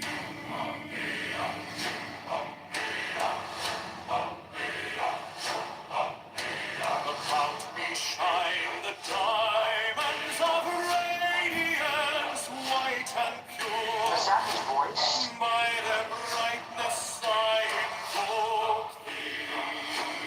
John, is that your voice? Mine is the red triangle, reverse the sign, given of none, save it be of thee, O Lord. By the Lamed I invoke thee.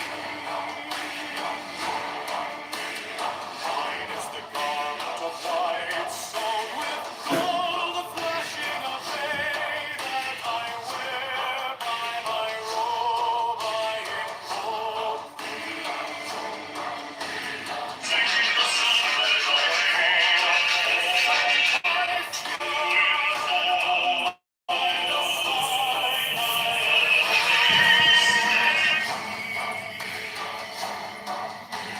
Mine is the turban of white and gold, and mine the blue figure of the intermediate. By my crown I invoke thee. My fingers tremble on the deeds of her, so run I after thee in thy car of glory. My fingers I invoke thee. They're the one of double power in the voice of the master.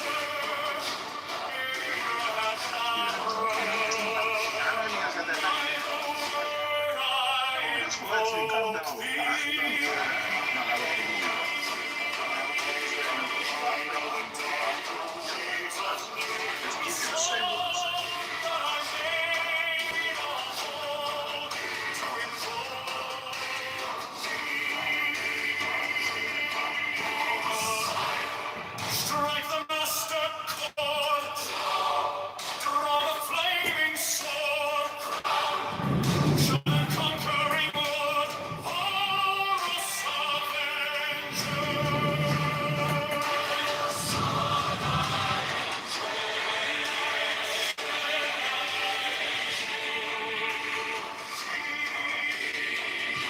My hand is thy sword of revenge, and strike at thy cheek. Sword I invoke thee. Voice of the five, the voice of the 6, 11 are the voices. Abracadabra.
Source of light, source of life, let thy perpetual radiance harden us to continue labor and enjoyment, so that as we are constant partakers of thy bounty, we may in our particular orbit. By the love and I invoke thee.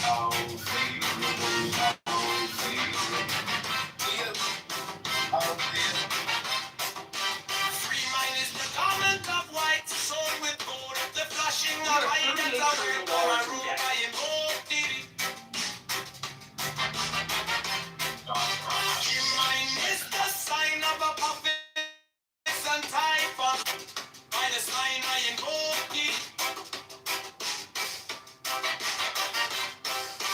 For mine is the turban of white and gold, and mine the blue vigor of the intimate. By my crown I invoke thee.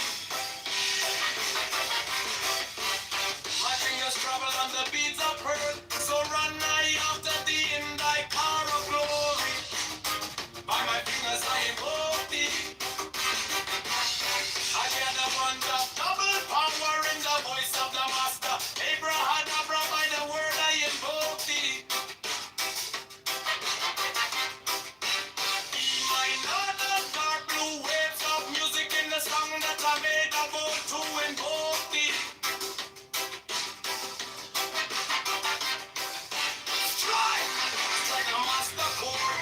Draw the flaming sword. Giant and conquering Lord. Horus! Avenger!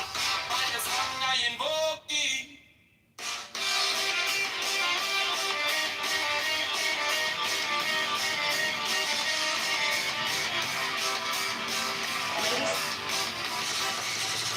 In my hand is my sword of revenge. Let it strike at my bidding. By the sword I invoke thee. You're like a sugar baby.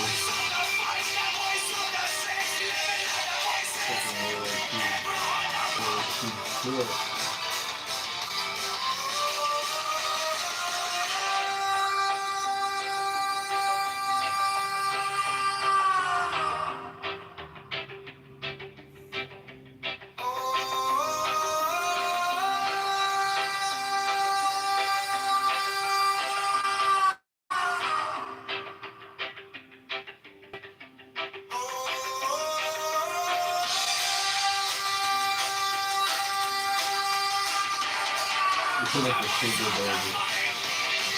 Yeah, she's probably addicted while she's strong there.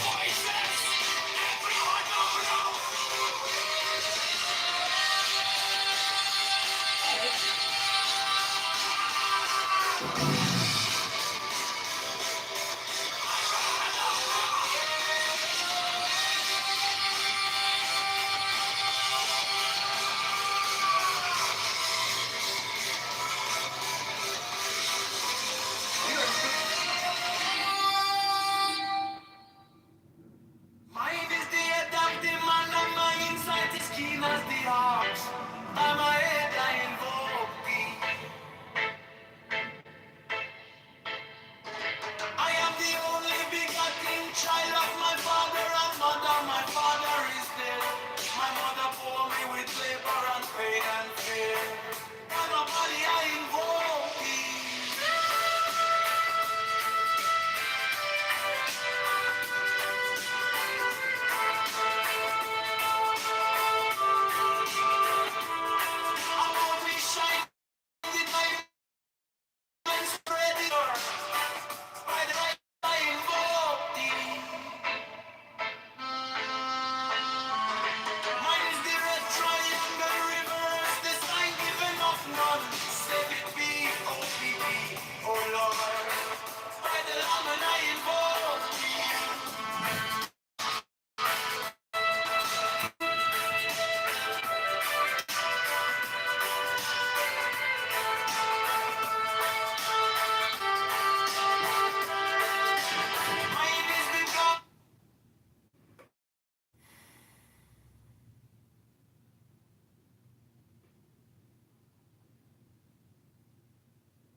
I was waiting for a sign, city's calling out.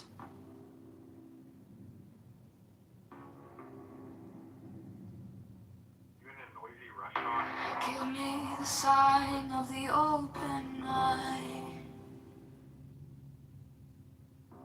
a riddle of shadows where whispers lie, the thorny thigh, the maddening cry.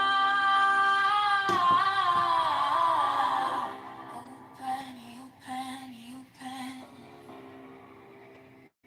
I am awake, the serpent shakes.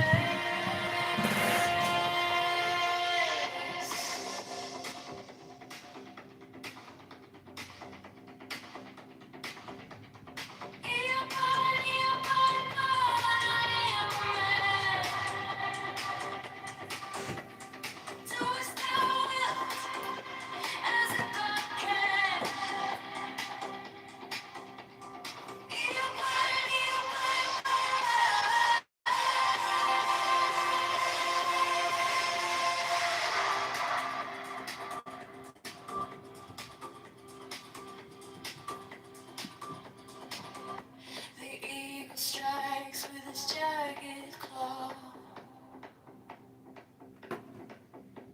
The beasts emerge as the gods withdraw.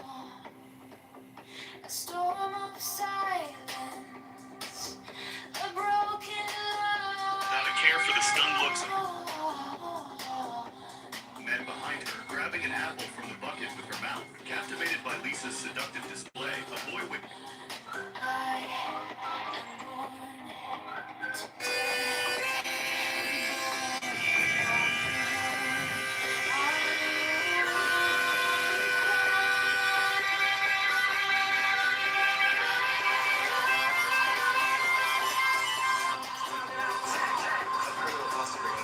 I instinctively caught it, but they checked time and throw it back, but instead...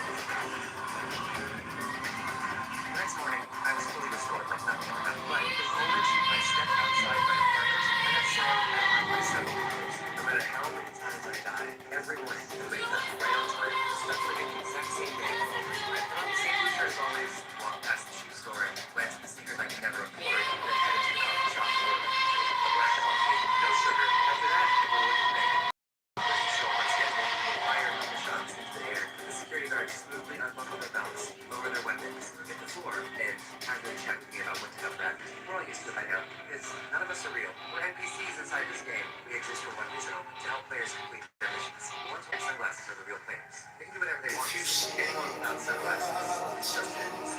Forced to follow the program, and until one day, something unexpected happened. I spotted a girl on the street wearing leather pants. Stunning figure, confident presence. For the first time in my life, I felt something real. I couldn't take my eyes off her. The security guard Jack rushed over and stopped me. What are you doing? She was wearing sunglasses. I didn't care.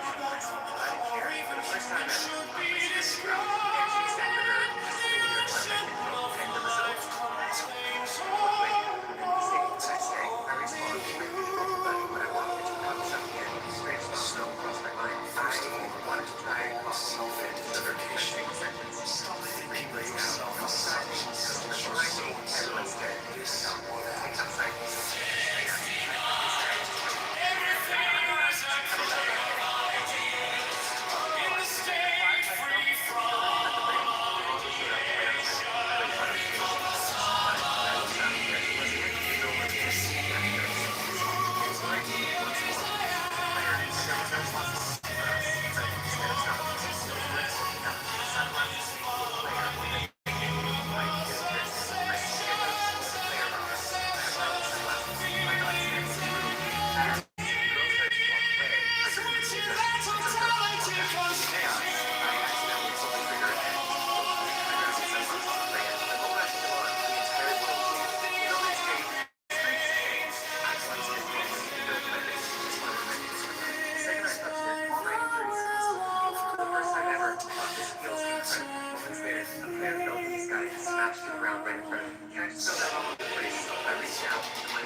Disguised as an NPC. Truth is bright. But no matter how hard they try, they couldn't track the agent. So two of them decided to take a personal catch the hack themselves. They showed up wearing basic gray skits and tracked me for the night because more than here, I was living here. I know them from the skits, but you know what? A criminal must be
That's enough. Well, so now where do we go?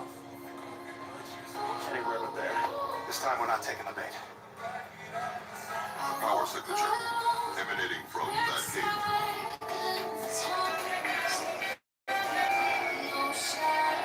I'd say we found our culprit. What is it? It appears to be a holographic power generator of some kind. There is an axionic shield in effect. You should tell me. Its frequency is constant. I believe I can deactivate it. Shield has been neutralized. What do you want to do?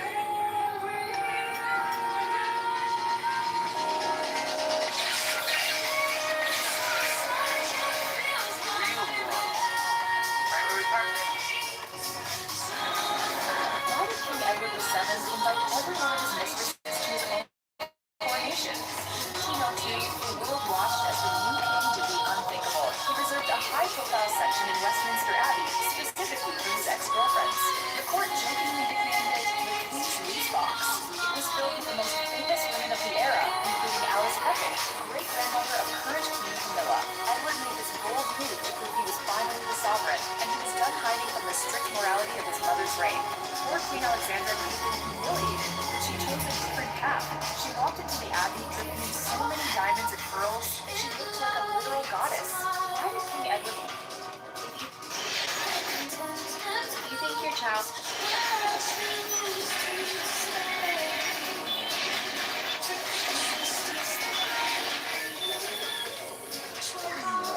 I have a package for you.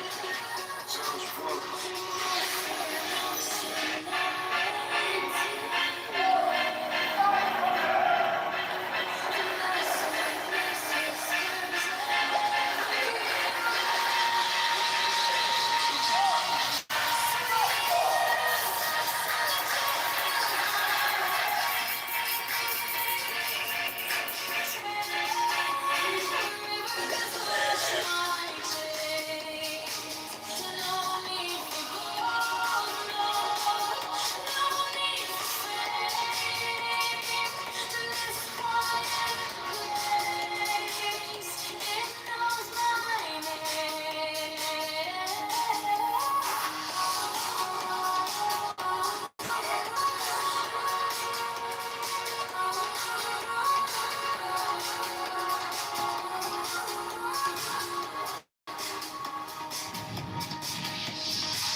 One thing, all things, spinning in the same groove, intertwined threads, every move proves. No borders, no fences, no dividing the lens. Breath of the cosmos, where it starts, where it ends. Perfect, nah, let the flaws just hum. In the cracks of the world, that's where light comes. Chasing the real, ain't no mirage. The waves in the silence, not in the collage. No need to fight it, let it unwind. Step into the rhythm of a trusting mind. Oh, yes, today, oh, tomorrow.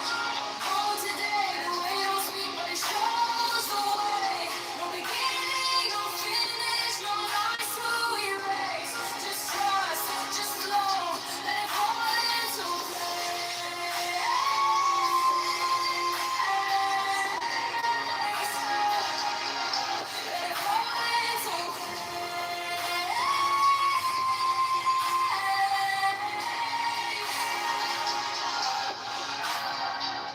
words collapse like castles of sand. The truths in the gaps where the wordless stands. Duality's a mask, peeling layers off the face. Find the void and you'll find the grace. Tied to nothing. Weight drifts off, letting go of perfection. The chains unlock. Faith that question is the essence of fear. When you lose the division, the path is clear. No yesterday, no tomorrow, no today. The way don't speak, but it shows the way.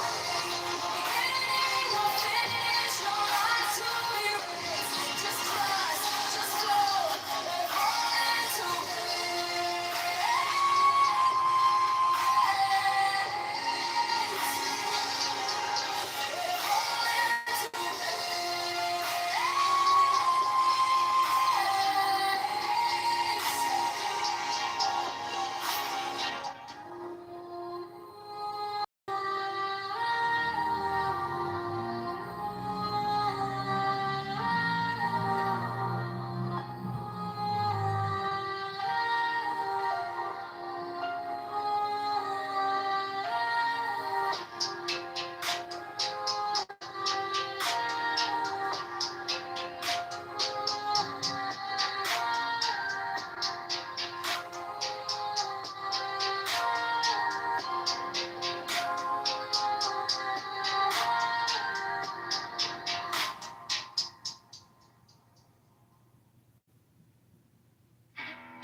The way is perfect, like fast space, where nothing is lacking and nothing in excess.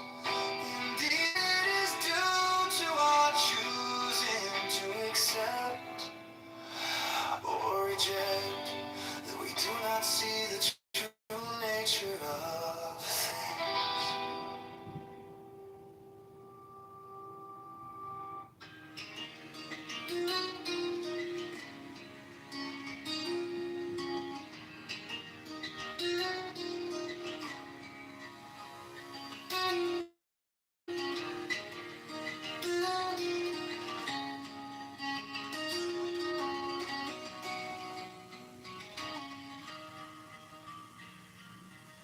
Shadows dance where the mind is tight. Truth hides deep where the echoes collide. The air is heavy, the water's unclear. No compass, no guide, just a sea of fear. Chains of thought, they hold us down. In the murk we spin around. What's the gain? What's the cost in all this judgment? We're just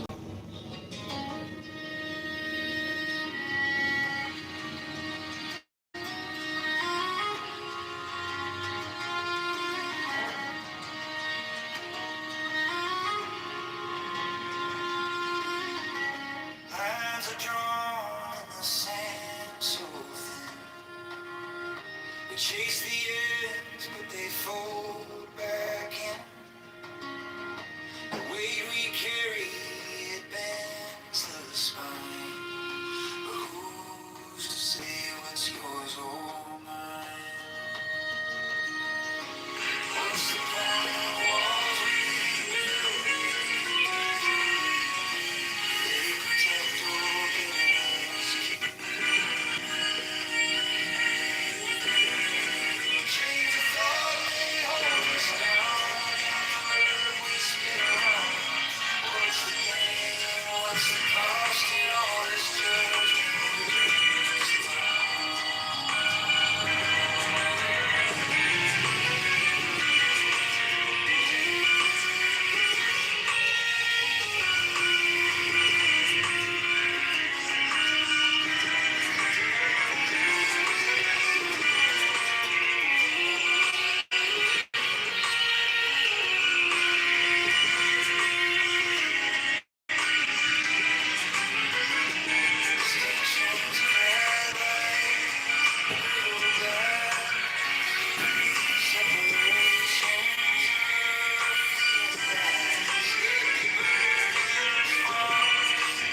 Dance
in the shadows from dusk until dawn.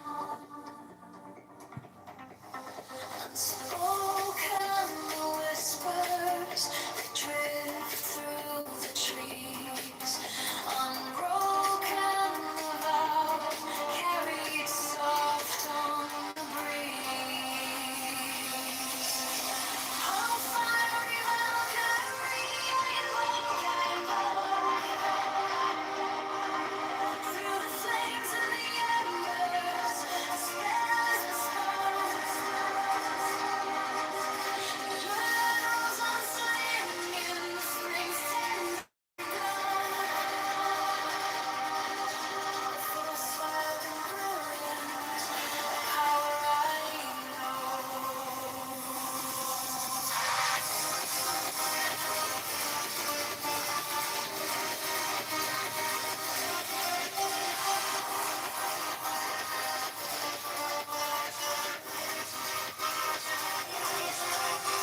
Secret communion of hearts left unsung. The listless resist its tumultuous tongue. Through veils of the morning, her armor does gleam. Warrior spirit, it makes every dream.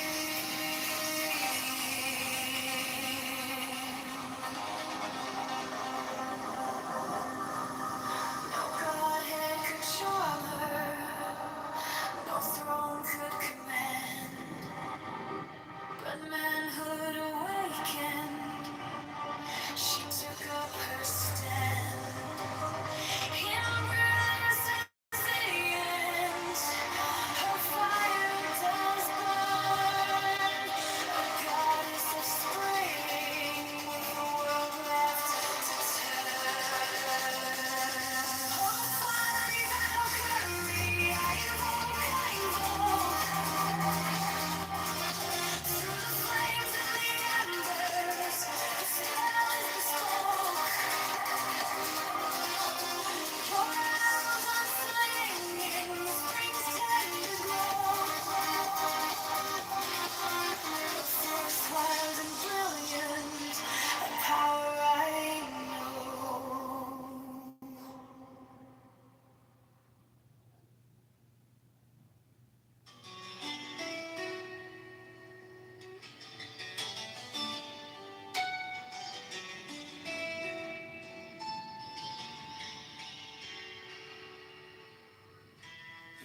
Dreams and flowers hang in the sky. Reach to hold them, they float on by. Grasping shadows, it makes no sense. The weight of nothing feels so immense. Rest and unrest, they're just the same. A whispered echo without a name. No right, no wrong, no lines to cross. Let go of gain, let go of loss.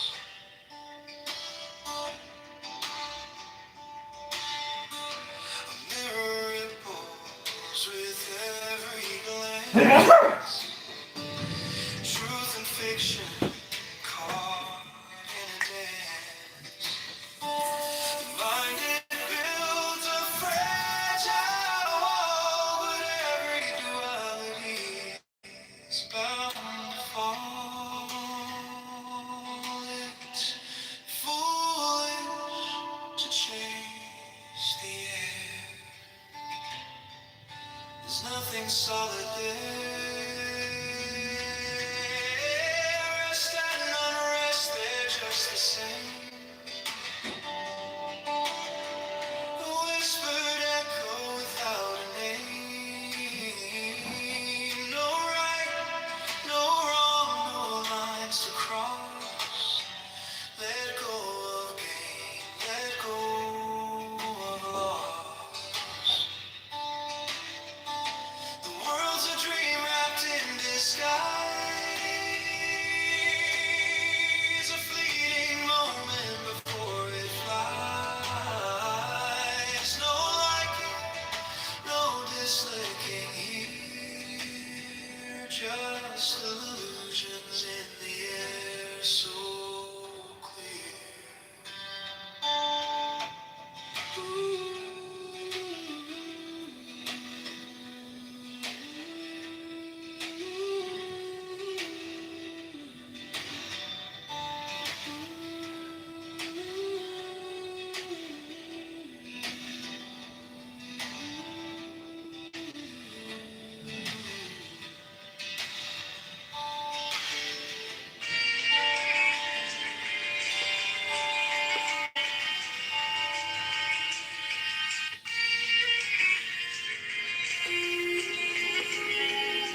the head of the hawk.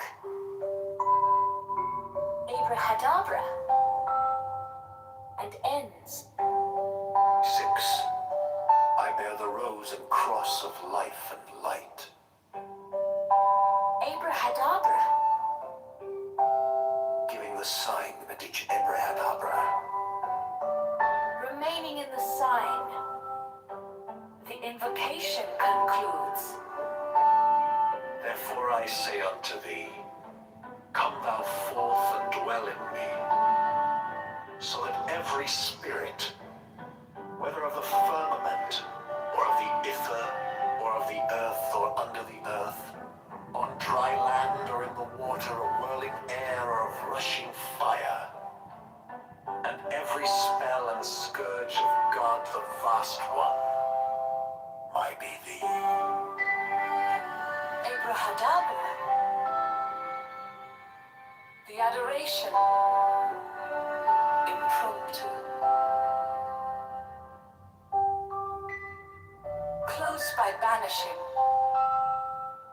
I think this was omitted at W's order.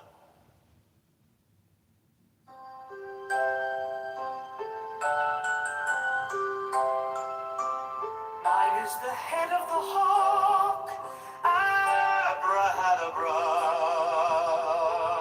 And ends. 6.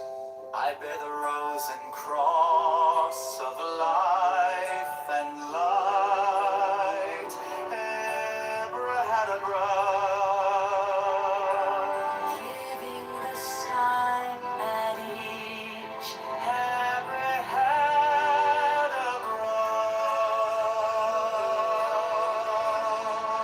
Remaining in the sign, the invocation concludes. Therefore I say unto thee, come thou forth and dwell in me, so that every spirit, whether of the firmament, or of the ether, or of the earth, or under the earth, on dry land, or in the water, of whirling air, or of rushing fire, And every spell and scourge of God, the vast one, might be thee.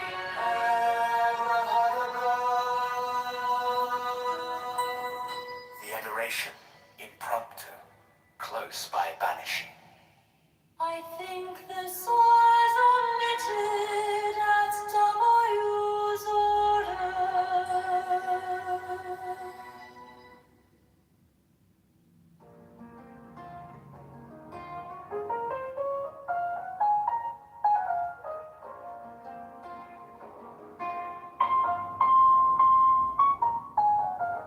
Mine is the head of the man,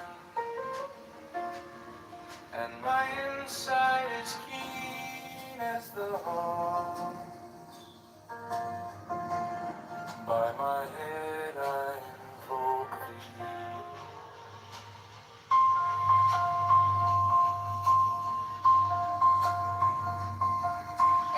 I am the only begotten child of my father and mother. My father is dead.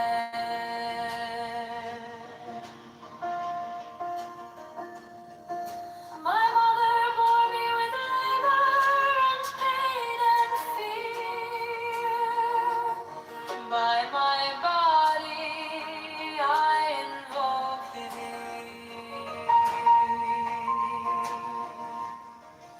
To bow me shine the diamonds of radiance white and pure. By their brightness I invoke thee.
as it does into constant association with men and women of high rank.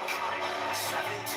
The order offers extraordinary opportunities to its members in their trades, businesses, or professions, aiding them by cooperation and securing their clients or customers. Elevate house! Elevate house! 71. The order offers friendship to its members, bringing together men and women of similar character, taste, and aspiration. 70. The secrecy of the order provides its members with an inviolable shroud of concealment. 70. The crime of slander, which causes so great a proportion of human misery, is rendered extremely dangerous, if not impossible, within the order by a clause in the obligation of the third degree.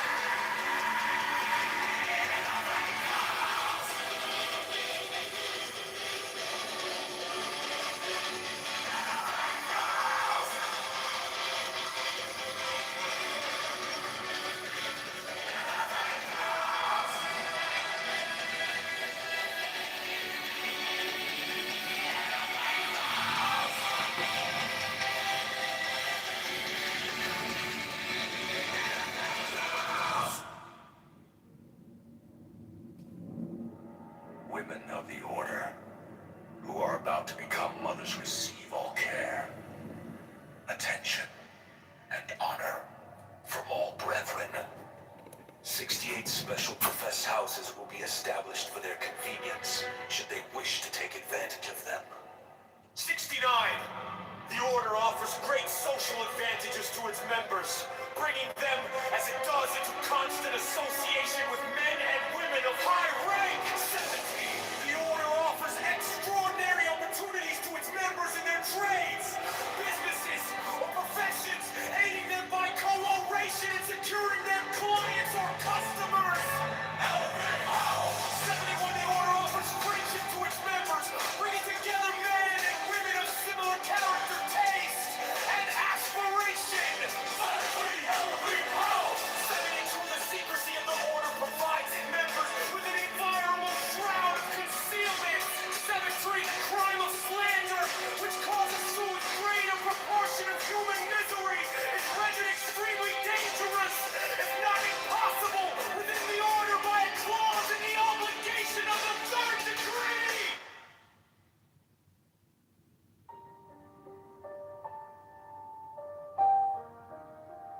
Members of the order may expect to find suitable marriage partners in the extremely select body to which they belong. Community of interest and hope being already established, it is natural to suppose that where mutual attraction also exists, a marriage will result in perfect happiness. There are special considerations in this matter which apply to the VIM and cannot be discussed in this place. 6th and above, brethren are entirely free of most legal burdens, since lawsuits are not permitted within the order, and since they may call upon the legal advisors of the order to defend them against their enemies in case of need. 8th house. 63.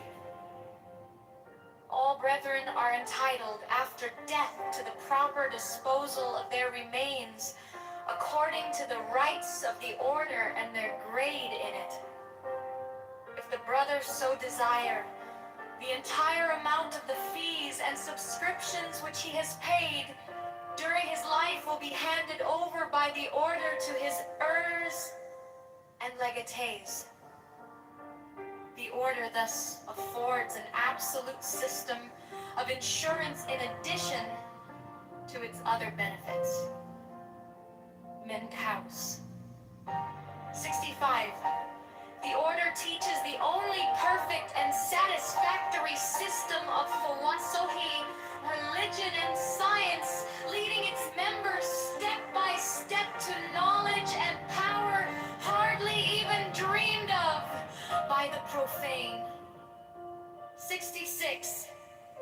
Brethren of the order who take long journeys overseas are received in places where they sojourn at the profess houses of the order for the period of 1 month.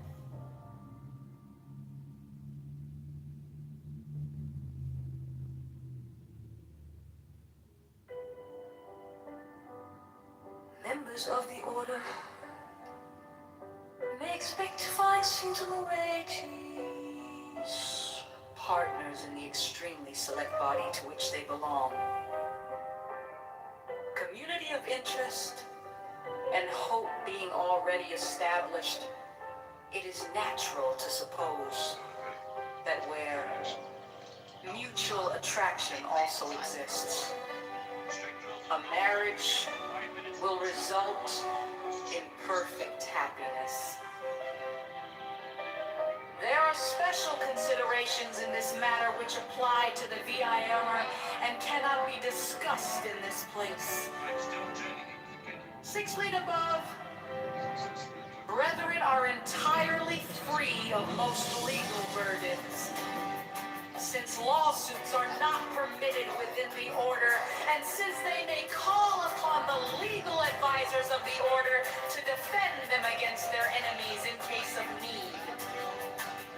8th house, 65. The order teaches the only perfect and satisfactory system of philosophy, religion, and science, leading its members step by step to knowledge and power hardly even dreamed of by the profane. 65. Brethren of the order who take long journeys overseas are received in places where they sojourn at the professed houses of the order for the period of 1 month.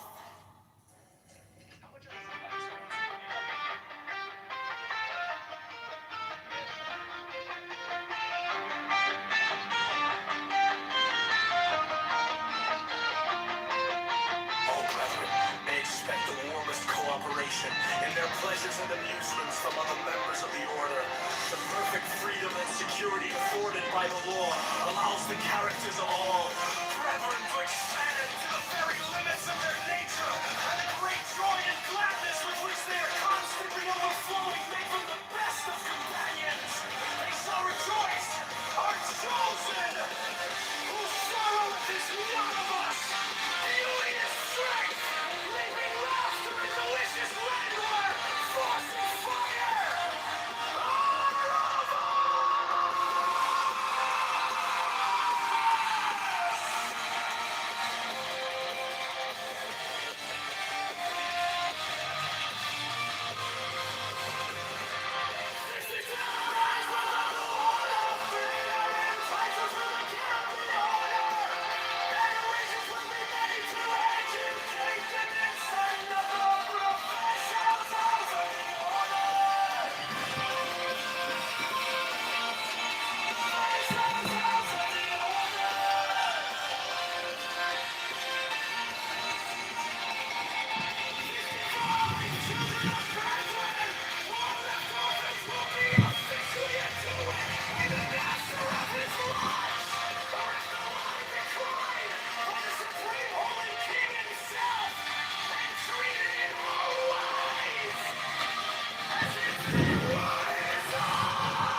Members of the order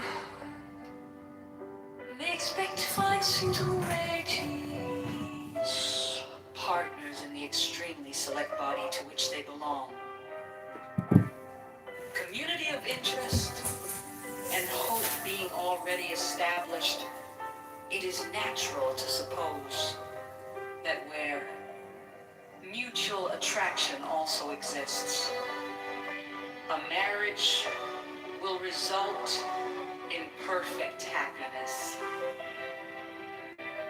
There are special considerations in this matter which apply to the VIR and cannot be discussed in this place.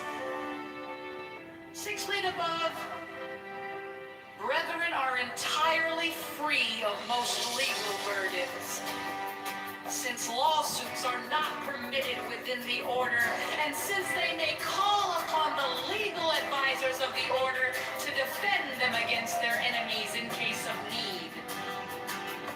8th house, 65. The order teaches the only perfect and satisfactory system of philosophy, religion, and science, leading its members step by step to knowledge and power hardly even dreamed of by the profane. 65. Brethren of the order who take long journeys overseas are received in places where they sojourn at the professed houses of the order for the period of 1 month.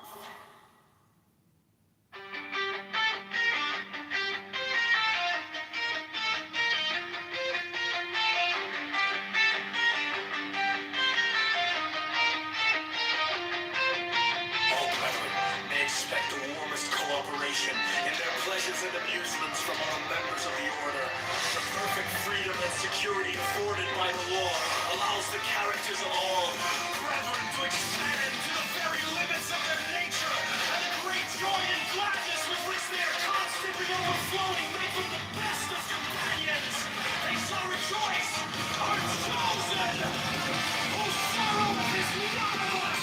Healing is strength, leaping laughter and delicious languor, frost and fire.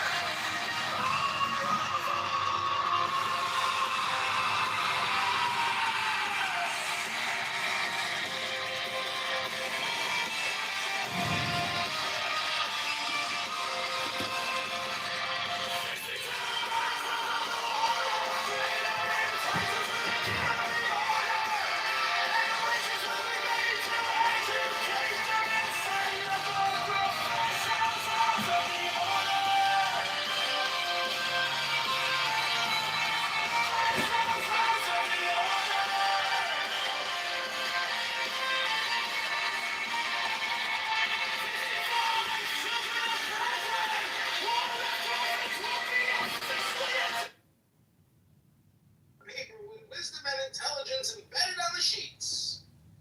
Welcome back to the book club. Okay, we just had a submission from Almighty Megatron Prime, the leader of the Catholic, Christian, Jewish, Muslim debate room that has been going on for many years now, plaguing Barth's mind. Day to day as he works, drilling and hammering nails at construction sites without a partner. Unfortunately, he doesn't get a partner because he's on Clubhouse all day. And his manager is like, you know what? That guy's on Clubhouse all day. He doesn't deserve a partner. But here in the book club, he's got reading partners. That's right. We're reading books to each other because we care for one another. Instead of having pointless, useless conversations, we're sharing high valuable information. Okay, Carmen, do you have a book you'd like to read? Now's your second chance. Carmen?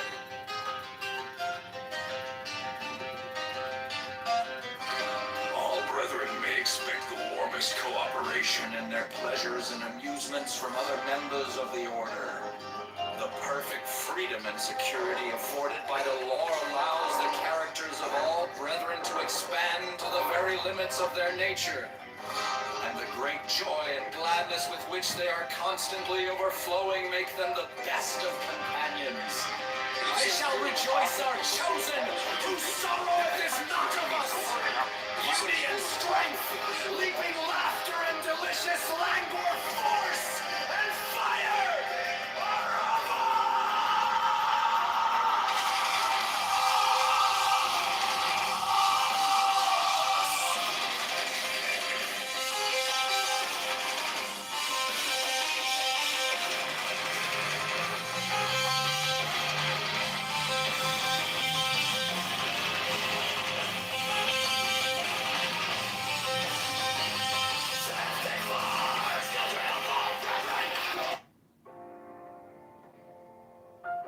Not a big fan of the heavy metal stuff, Joanna. I just Members want of to. the order will be permitted to use the library in any of our profess houses.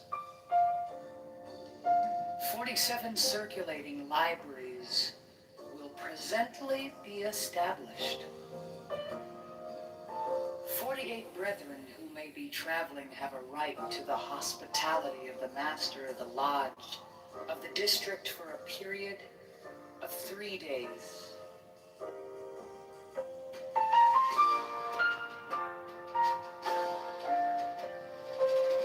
Fourth house.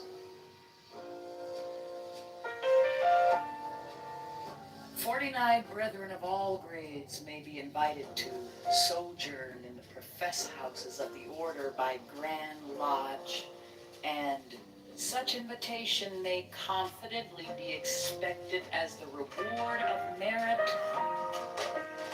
There they will be able to make the personal acquaintance of members of the higher grades, learn of the deeper workings of the order, obtain the benefit of personal instruction, and in all ways fit themselves for advancement.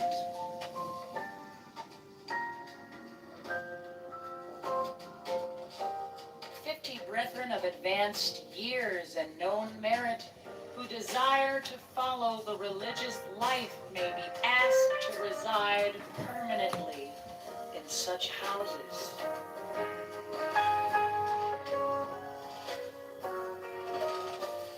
"51 in the higher degrees brethren have the right to reside in our profess houses for a portion of every year, as shown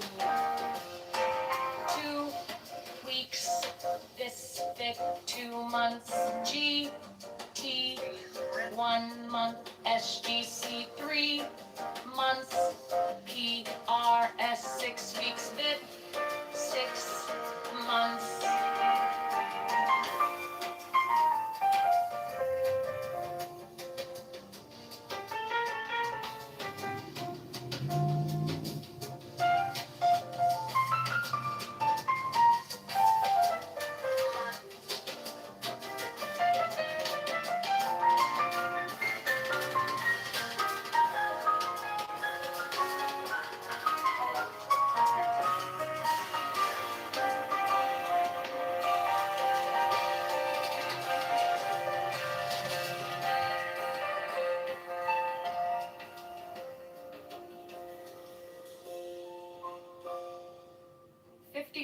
Members of the IX who share among themselves the whole property of the order according to the rules of that degree may, of course, reside there permanently indeed.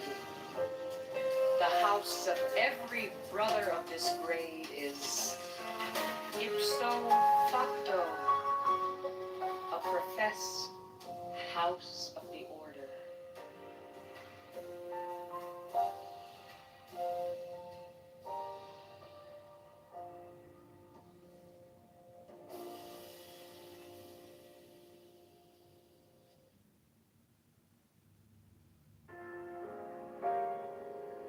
Members of the order will be permitted to use the library in any of our provost houses.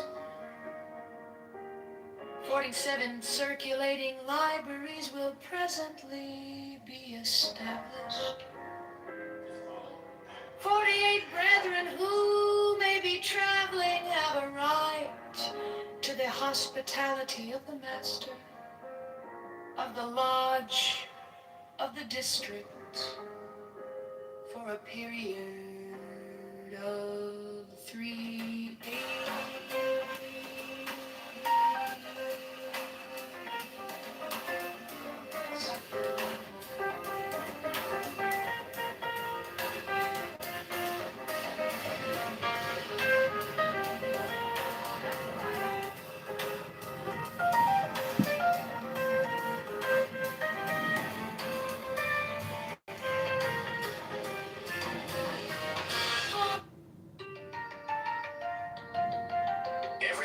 is expected to do all in his power to induce his personal friends to accept the law and join the order. He should therefore endeavor to make new friends outside the order for the purpose of widening its stay. Wait, how? There, how?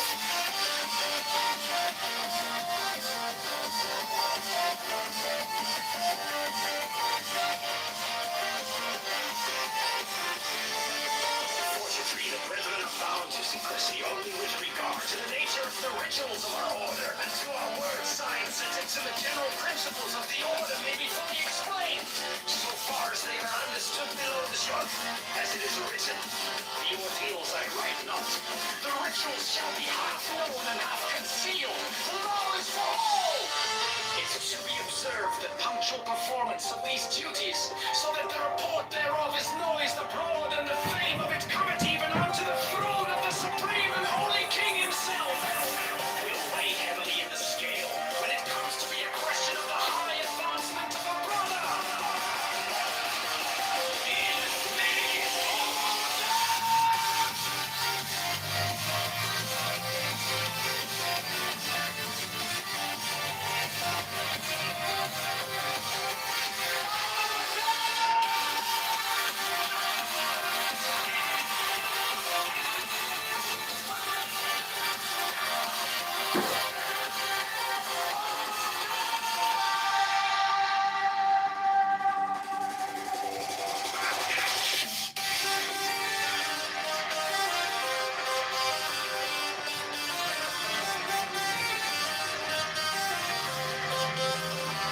The first and greatest of all privileges of a brother is to be a brother, to have accepted the law, to have become free and independent, to have destroyed all fear, whether of custom, or of faith, or of other men, or of death itself.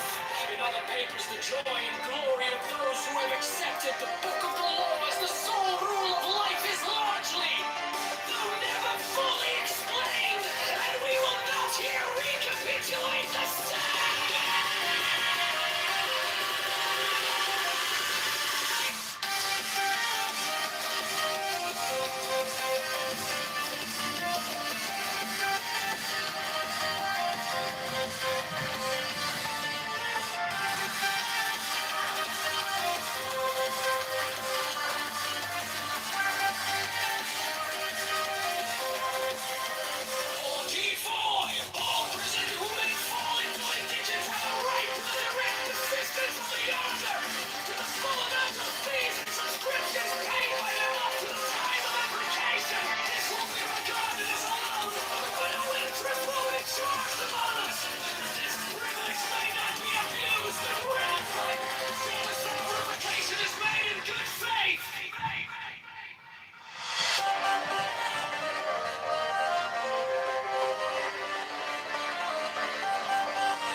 43. The brethren are bound to secrecy only with regard to the rituals of our order, and to our words, signs, etc. The general principles of the order may be fully explained so far as they are understood below the heaven. As it is written, the ordeals I write not, the rituals shall be half known and half concealed. The Lord is for. It is to be observed that punctual performance of these duties, so that the report thereof is noised abroad, and the fame of it cometh, even unto the throne of the supreme and holy King himself, will weigh heavily in the scale when it comes to be a question of the high advancement of a brother in the order.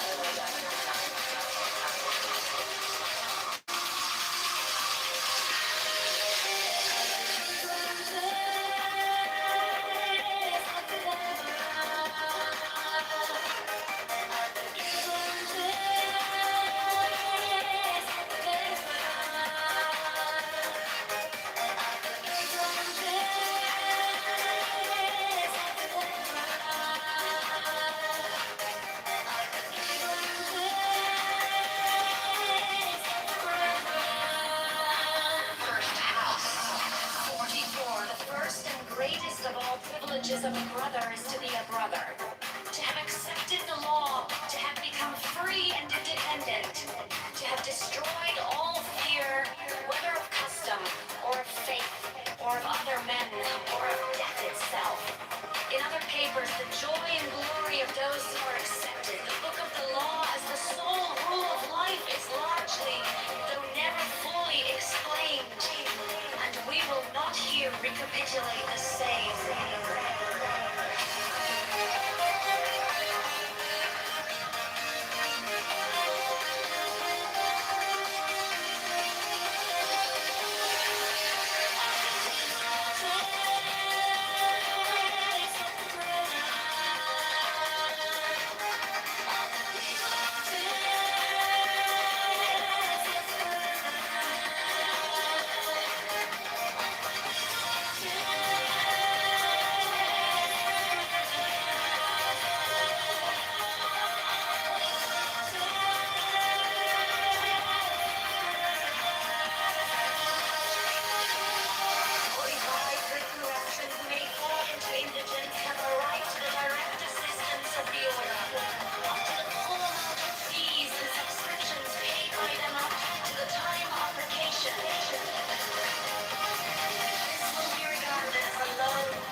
Every brother is expected to spend a great part of his spare time in the study of the principles of the law and of the order, and in searching out the key to its great and manifold mysteries.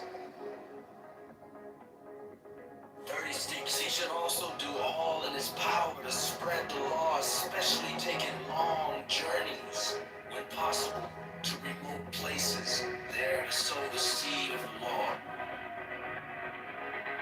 10 jobs.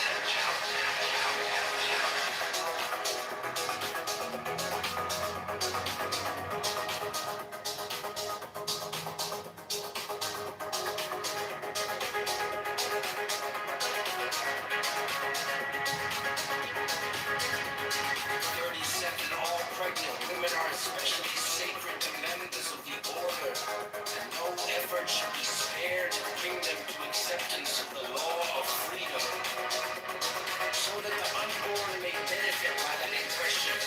They should be induced to become members of the order so that the child may be born under its aegis.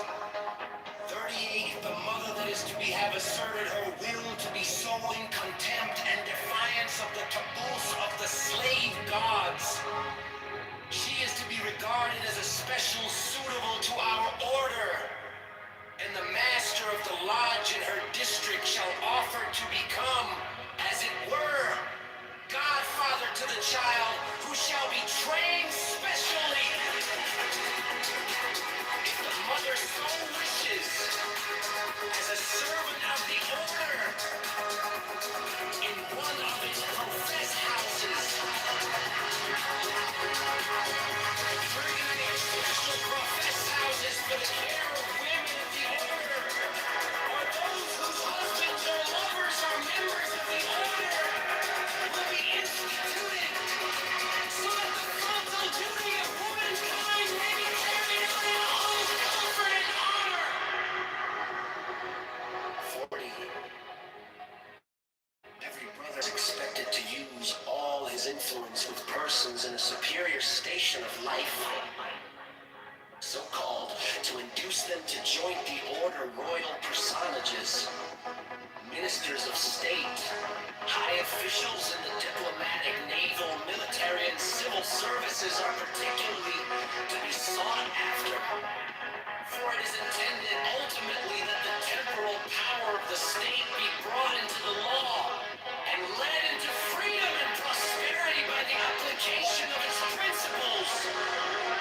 41 colleges of the order will presently be established where the children of its members may be trained in all trades, businesses, and professions, and there they may study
expected to spend a great part of his spare time in the study of the principles of the law and the order, and in searching out the key to its great and manifold mysteries.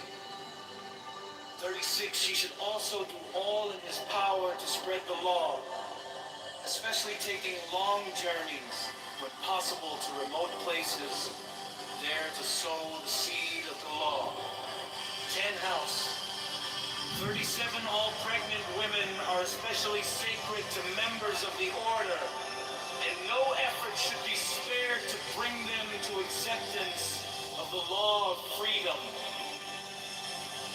so that the unborn may benefit by that impression. They should be induced to become members of the order, so that the child may be born under its aegis.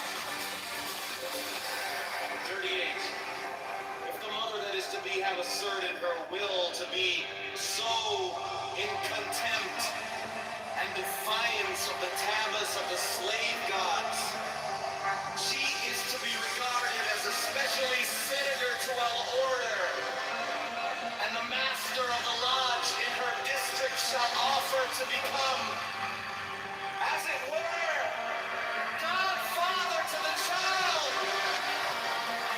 who shall be trained specially, if the mother so wishes, as a servant of the order in one of its professed houses.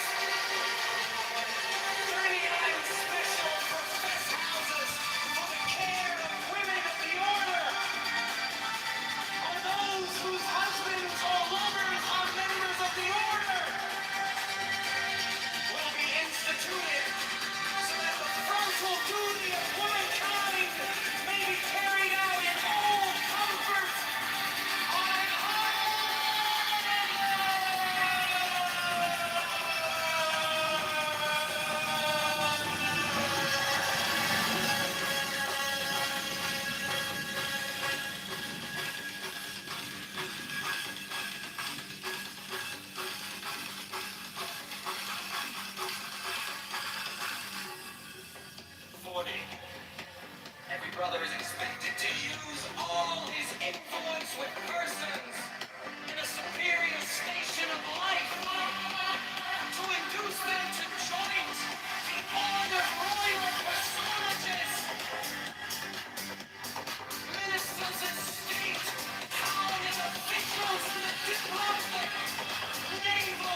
accused, Brother Will, however, be defended by the order to the utmost of its power on his affirming his innocence upon the volume of the sacred law. In the ordeal appointed ad hoc by the Grand Tribunal itself, 32 public enemies of the country of any brother shall be treated as such while in the field, and slain or captured as the officer of the brother may command. But within the precincts of the lodge, all such divisions are to be forgotten absolutely. And as children of one Father, the enemies of the hour before and the hour after are to dwell in peace, amity, and fraternity. 8th House, 33. Every brother is expected to bear witness in his last will and testament to the great benefit that he hath received from the order by bestowing upon it part or the whole of his goods, as he may deem fit. 34. The death of a brother is not to be an occasion of melancholy, but of rejoicing. The brethren of his lodge shall gather together and make a banquet with music and dancing and all manner of gladness. It is of the greatest importance that this shall be done, for thereby the inherited fear of death, which is deep-seated as instinct in us, will gradually be rooted out. It is a legacy from the dead Eon of Osiris, and it is our duty to kill it in ourselves, that our children and our children's children may be born free from the curse.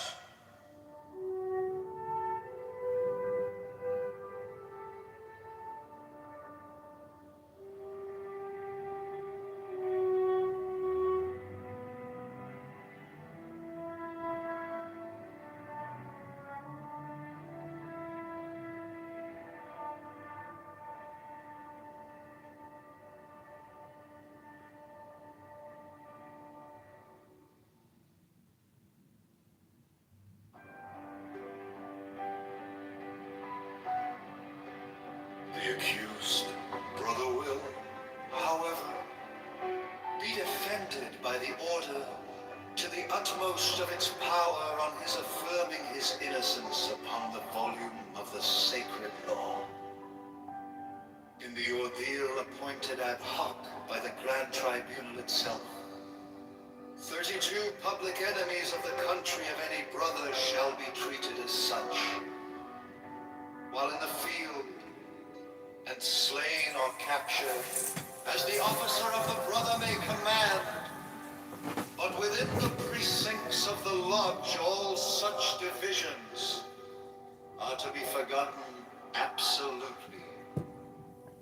And as children of one Father, the enemies of the hour before and the hour after are to dwell in peace, amity, and fraternity. 8th House, 33. Every brother is expected to bear witness in his last will and testament to the great benefit that he hath received from the order by bestowing upon it part of the whole of his goods,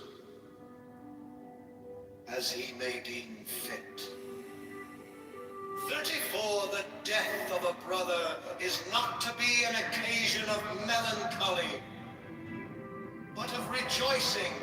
The brethren of his lodge shall gather together and make a banquet with music and dancing and all manner of gladness. It is of the greatest importance that this shall be done, for thereby the inherited fear of death, which is deep-seated as instinct in us, will gradually be rooted out. It is a legacy from the dead Eon of Osiris, and it is our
is desirable that the marriage partner of any brother should also be a member of the order. Neglect to insist upon this leads frequently to serious trouble from both parties, especially the uninitiated.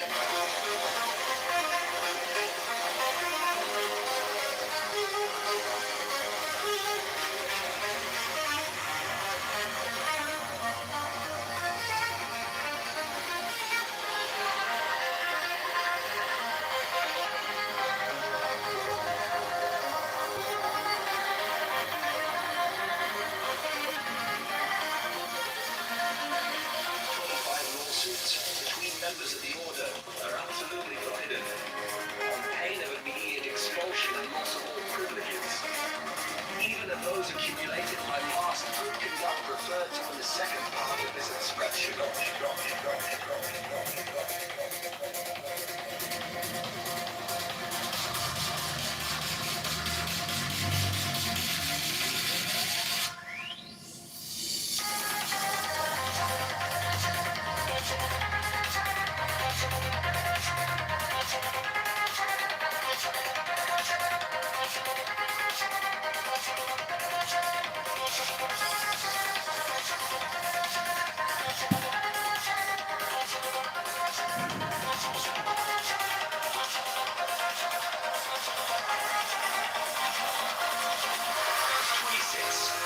Disputes between brethren should be referred firstly to the master or masters of their lodge, or lodges in conference. If a composition be not arrived at in this manner, the dispute is to be referred to the Grand Tribunal, which will arbitrate thereon, and its decision is to be accepted as final.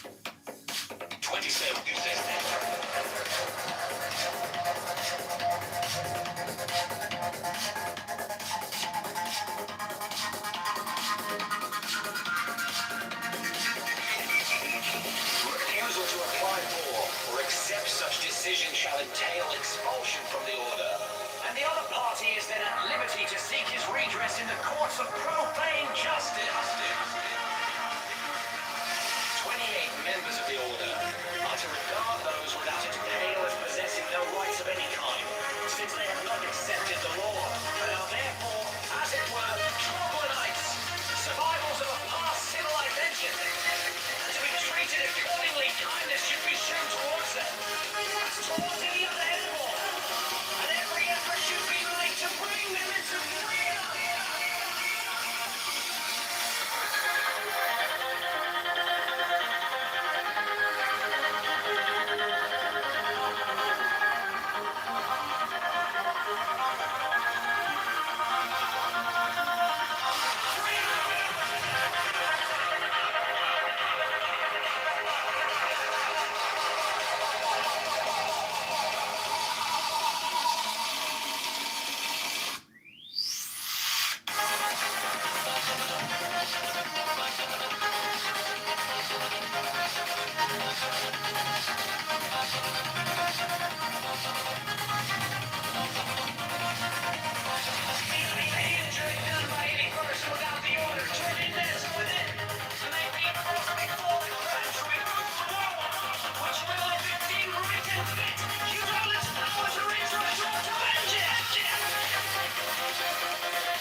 of any brother should also be a member of the order. Neglect to insist upon this leads frequently to serious trouble for both parties, especially the unity.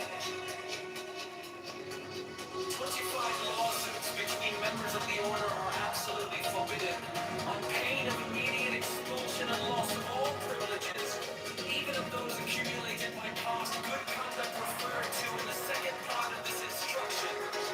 26. All disputes between brethren should be referred firstly to the master, or masters of their lodge or lodges in conference.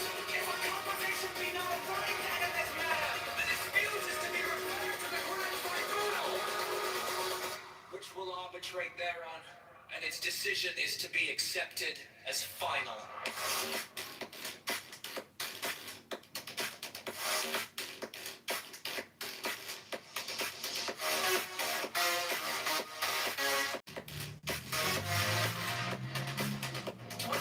Refusal to apply for or accept such decision shall entail expulsion from the order, and the other party is then at liberty to seek his redress in the courts of profane justice.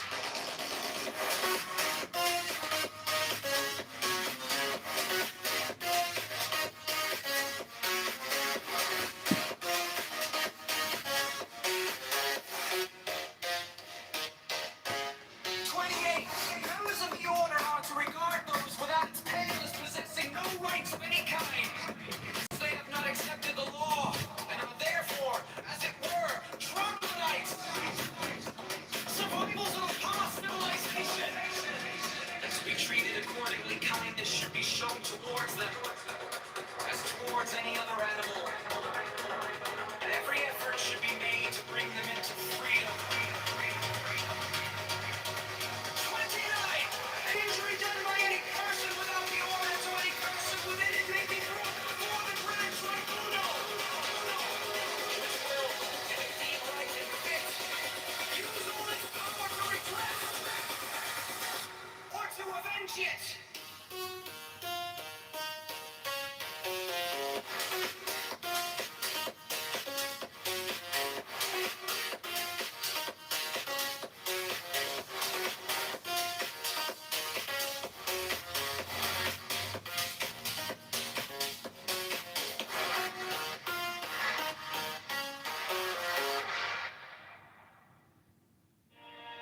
Personal or domestic attendants should be chosen from among the members of the order. When possible, and great tact and courtesy are to be employed in dealing with them. 17. They, on their part, will render willing and intelligent service. 18. While in lodge and on special occasions, they are to be treated as brothers, with perfect equality. Such behavior is undesirable during the hours of service, and familiarity, subversive as it is of all discipline and order, is to be avoided by adopting a complete and marked change of manner and address.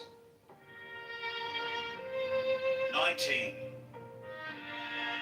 This applies to all persons in subordinate positions, but not to the brethren servient in the profess houses of the order, who, giving service without recompense, are to be honored as hosts. 20. In case of the sickness of any brother, it is the duty of all brethren who know him personally to attend him, to see that he want for nothing, and to report, if necessary, his needs to the lodge, or to Grand Lodge itself. 20. Those brethren who happen to be doctors or nurses will naturally give their skill and care with even more than their customary joy in service. 20. All brethren are bound by their fealty to offer their service in their particular trade, business, or profession to the Grand Lodge, for example. A stationer will supply Grand Lodge with paper, vellum, and the like. A bookseller offer any books to the library of Grand Lodge, which the librarian may desire to possess. A lawyer will execute any legal business for Grand Lodge, and a railway or steamship owner will erect a see to it that the great officers travel in comfort wherever they may wish to go. 20. Visitors from other lodges are to be accorded the treatment of ambassadors. This will apply most especially to sovereign Grand Inspector Generals of the Order on their tours of inspection. All hospitality and courtesy shown to such is shown to ourselves, not to them only.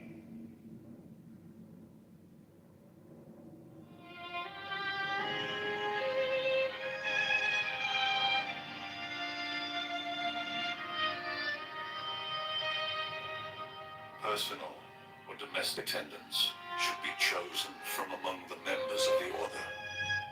When possible, and great tact and courtesy are to be employed in dealing with them. 17.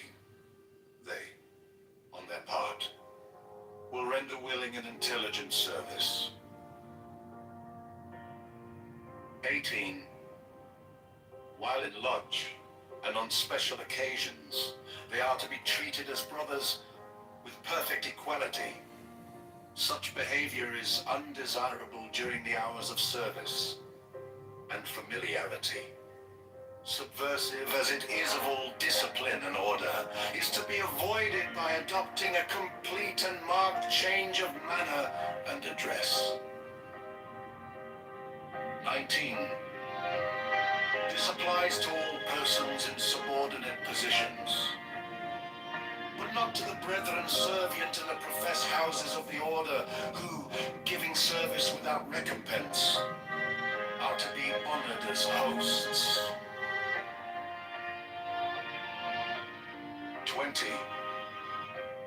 In case of the sickness of any brother, it is the duty of all brethren who know him personally to attend him, to see that he want for nothing, and to report, if necessary, his needs to the lodge, or to Grand Lodge itself.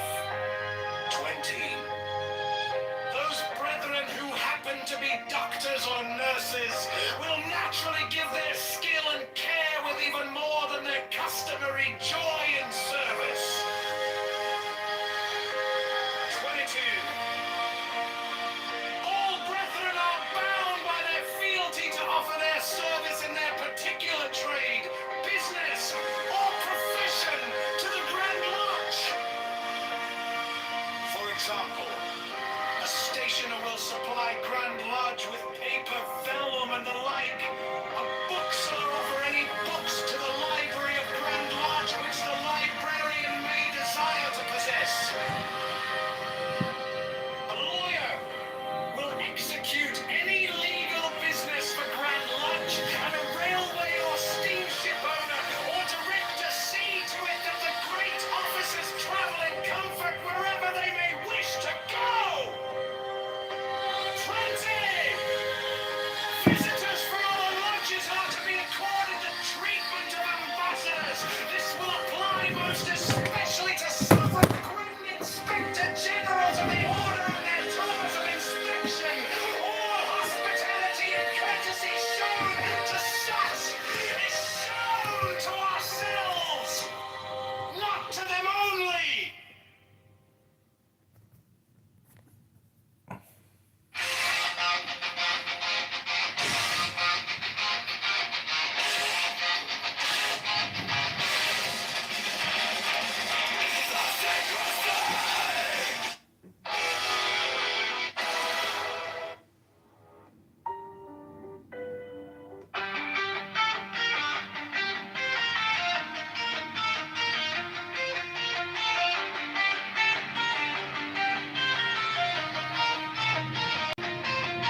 All brethren may expect the warmest cooperation in their pleasures and amusements from other members of the Order. The perfect freedom and security afforded by the law allows the characters of all brethren to expand to the very limits of their nature, and the great joy and gladness with which they are constantly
cooperation in their pleasures and amusements from other members of the order. The perfect freedom and security afforded by the law allows the characters of all brethren to expand to the very limits of their nature, and the great joy and gladness with which they are constantly overflowing make them the best of companions. They shall rejoice our chosen, whose sorroweth is not of us. Beauty and strength, leaping laughter and delicious languor, force and fire.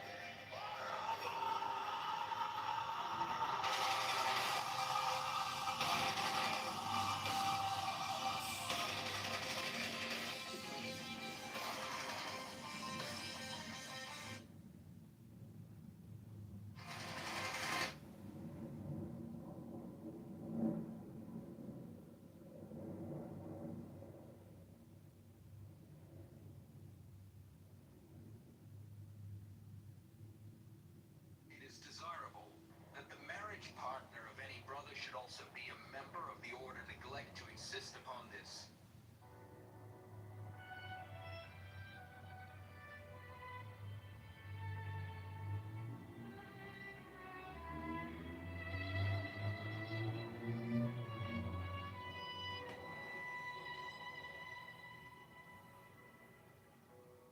Every brother shall seek constantly to give pleasure to all brethren, with whom he is acquainted, whether by entertainment or conversation, or in any other manner that may suggest itself. It will frequently and naturally arise that love itself springs up between members of the order, for that they have so many and sacred interests in common. Such love is peculiarly holy and is to be encouraged. All children of brethren are to be considered as children of the whole order, and to be protected and aided in every way by its members, severally, as by its organization collectively. No distinction is to be made with regard to the conditions surrounding the birth of any child. 15. There is an especially sacred duty which every brother should fulfill with regard to all children, those born without the order included. This duty is to instruct them in the law of the Lima, to teach them independence and freedom of thought and character, and to warn them that servility and cowardice are the most deadly diseases of the human soul.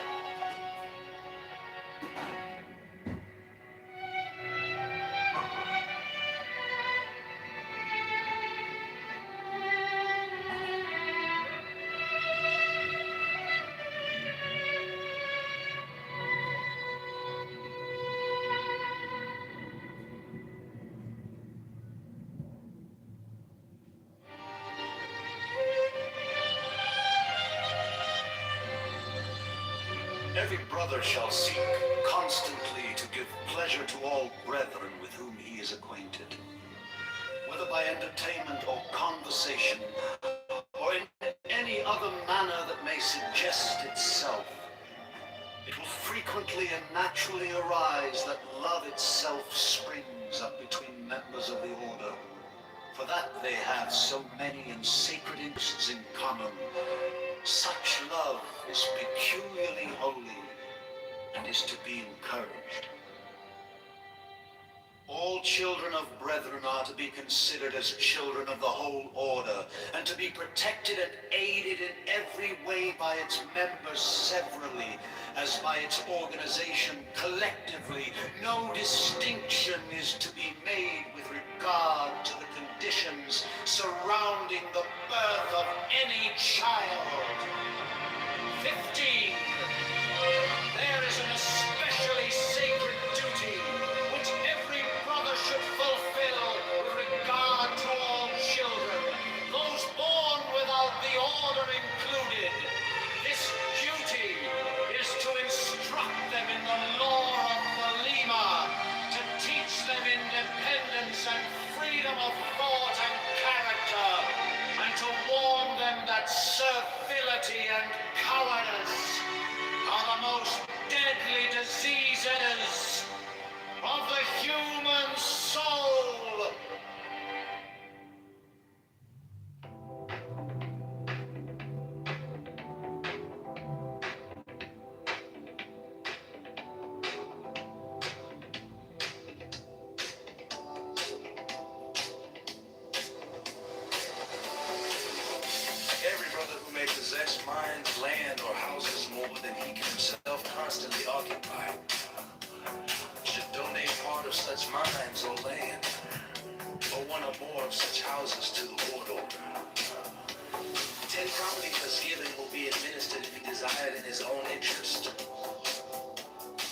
expecting a saving, since large estates are more economically handled than small.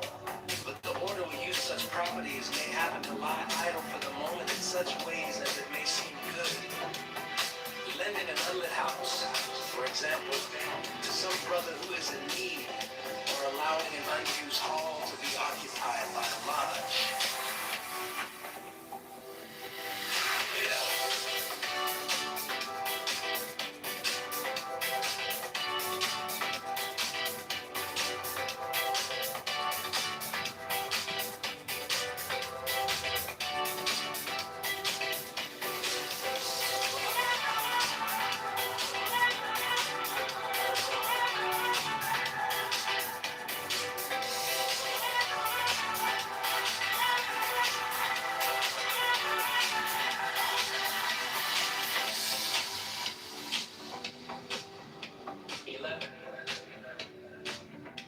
Yet in view of the great objects of the order, endowment is welcome. Love every brother shall show himself solicitous of the comfort and happiness of any brother who may be old, attending not only to all material wants, but to his amusement, so that his declining years may be made joyful.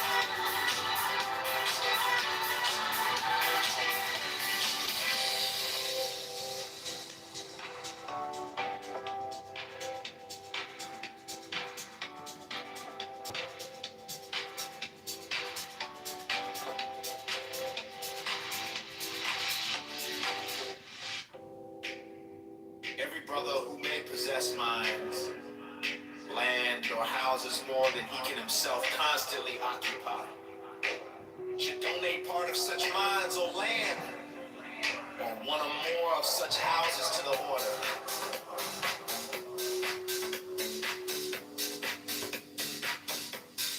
The 10 properties thus given will be administered if he desired in his own interest, thus affecting a state, since large estates are more economically handled than small.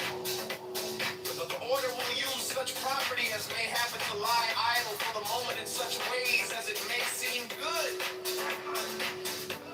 Lending an unlit house to some brother who is in need, or allowing an unused hall to be occupied by a lodge. 11.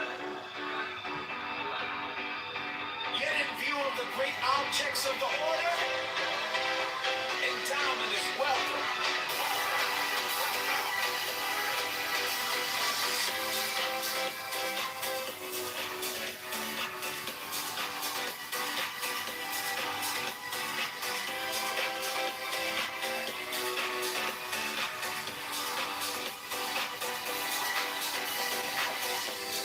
Every brother shall show himself solicitous of the comfort and happiness of any brother who may be old, attending not only to all material wants, but to his amusement,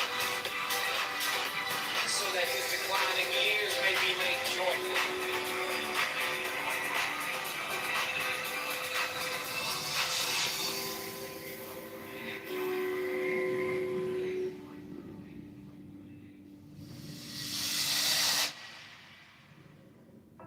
The brethren shall be diligent in preaching the law of the Lima. In all writings they shall be careful to use the prescribed greetings, likewise in speech, even with strangers. 5. They shall respond heartily to every summons of the lodge or chapter to which they may belong, not lightly making excuse. 6. Brethren should use every opportunity of assisting each other in their tastes, businesses, or professions, whether by direct dealing with brethren in preference to others or by speaking well of them.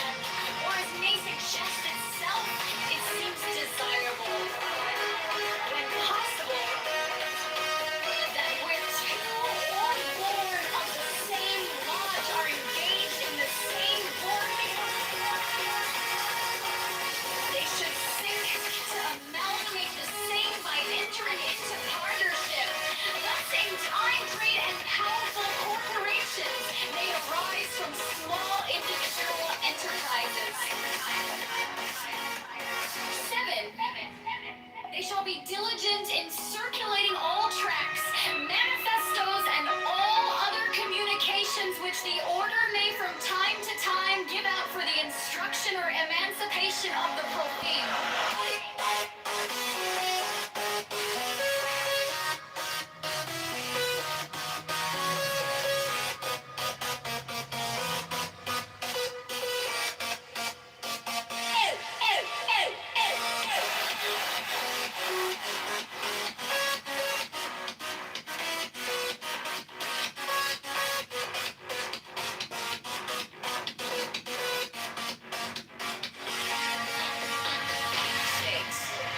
They may offer suitable books and pictures to the libraries of the professed houses of the order.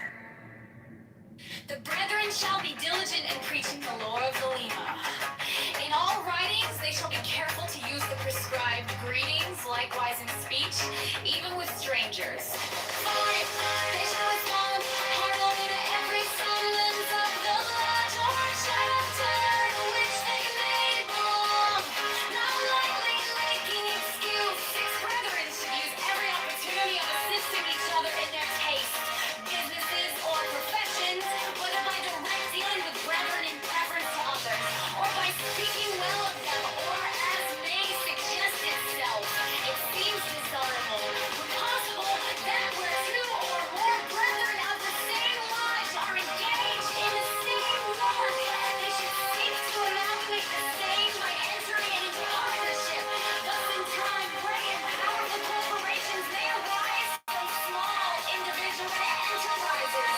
They shall be diligent in circulating all tracts, manifestos, and all the communications which the order may from time to time give out for the instruction or emancipation of profane. They may offer suitable books and pictures to the libraries of the professed houses of the order. The private purse of every brother should always be at the disposal of any brother who may be in need. But in such a case, it is a great mischief if the one ask and the other consent. For if the former be really in need, his pride is wounded by his asking.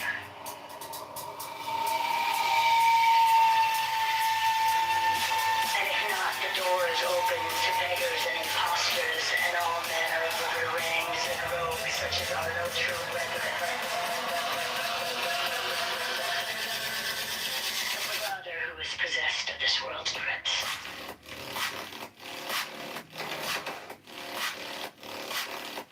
should make it his business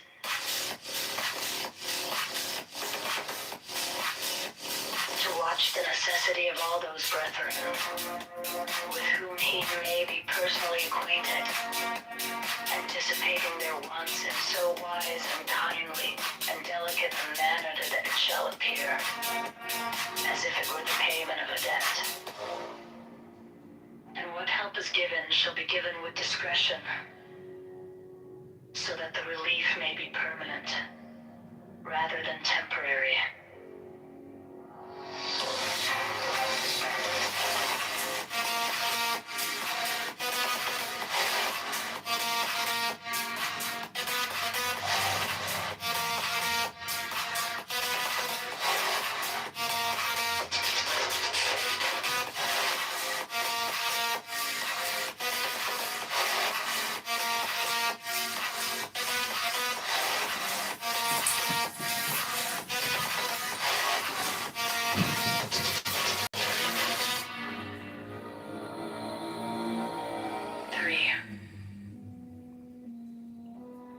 All brethren shall be exceedingly punctual in the payment of lodge dues. This is to take precedence of all other calls upon the purse.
The private purse of every brother should always be at the disposal of any brother who may be in need. But in such a case, it is a great mischief if the one ask and the other consent. For if the former be really in need, his pride is wounded by his asking, and if not, the door is open to beggars and impostors and all manner of errant knaves and rogues, such as are no true brethren. But the brother who is possessed of this world's goods should make it his business to watch the necessity of all those brethren with whom he may be personally acquainted, anticipating their wants in so wise and kindly and delicate a manner that it shall appear as if it were the payment of a debt. And what help is given shall be given with discretion, so that the relief may be permanent rather than temporary.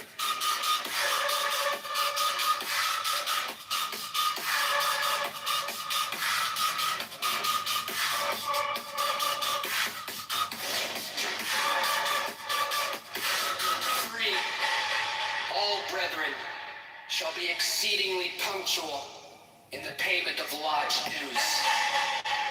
This is to take precedence of all other calls upon the purse.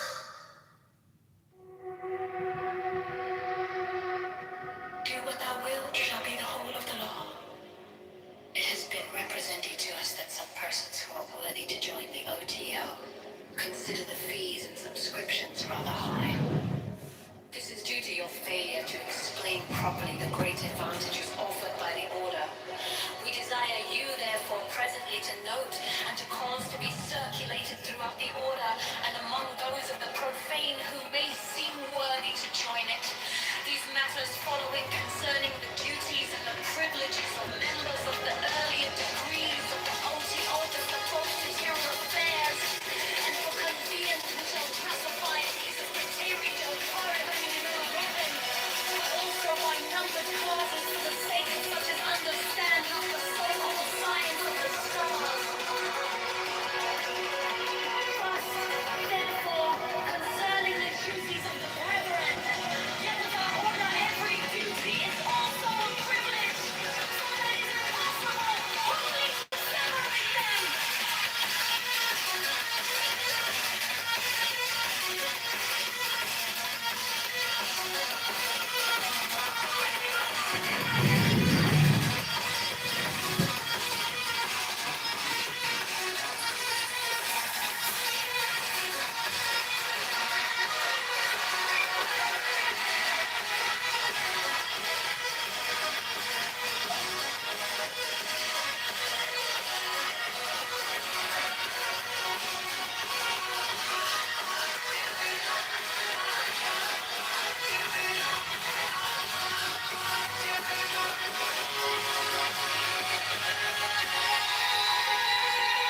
First house.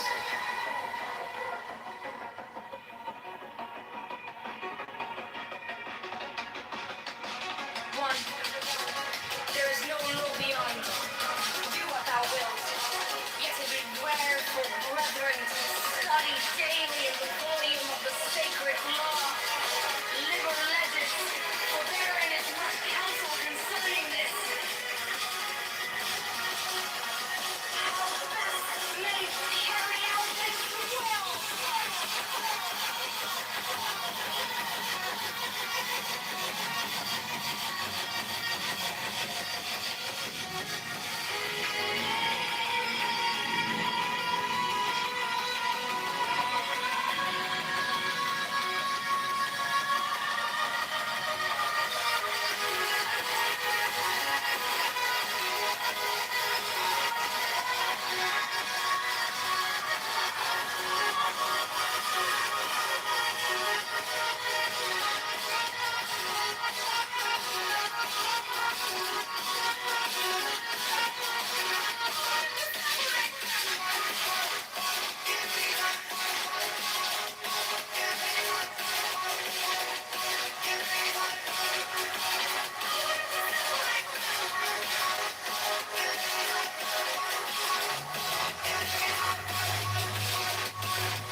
represented to us that some persons who are worthy to join the OTO consider the fees and subscriptions rather high. This is due to your failure to explain properly the great advantages offered by the order. We desire therefore presently to note and to cause to be circulated throughout the order, and among those of the profane who may seem worthy to join it, these matters following concerning the duties and the privileges of members of the earlier degrees of OTO as regards material affairs. And for convenience we shall classify these as pertaining to the 12th house of heaven, but also by numbered causes for the sake of such as understand not the so-called science of the stars. Cost, yet honor certain authority perfected, yet without order every duty is also a privilege, so that it is impossible wholly to separate them.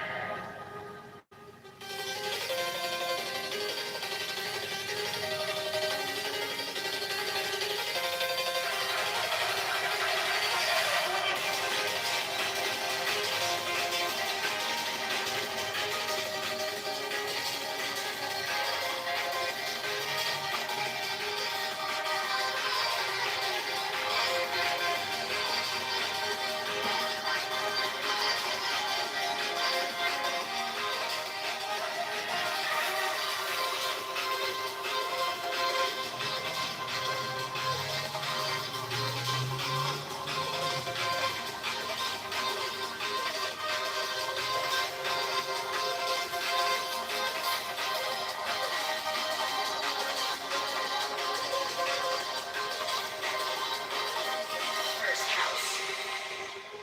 1. There is no law beyond. Do what thou wilt. Yet it is well for brethren to study daily in the volume of the sacred law. Liber legis, for therein is much counsel concerning this, how best they may carry out this will.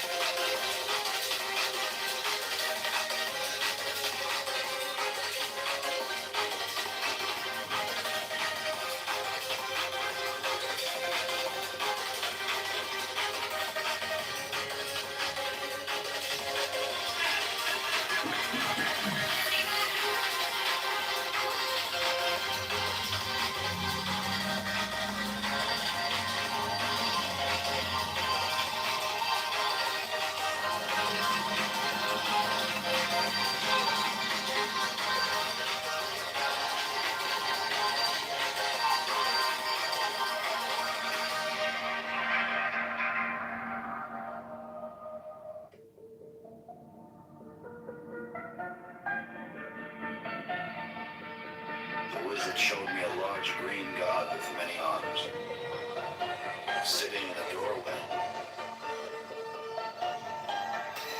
Name on doorway in strange letters was Gate of Abdullah. I entered this doorway. Inside was an oasis. A well with many Arabs about the name of the place was Osika in Marrakesh. A tall Moor, Athanan, talked to me, he was showing. They all. His favorite animal was one I could not name. It came out of some water where it had been drinking, was gray, zebra-like. Unicorn! Athanan said his name added to 74! Or is this his grade? What is my true love? Does not have a name. Her magical name in his language was Ahita.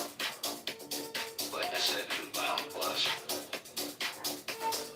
He was not a living man, but represented a white man, Haman. Angel ruling Leo, he would carry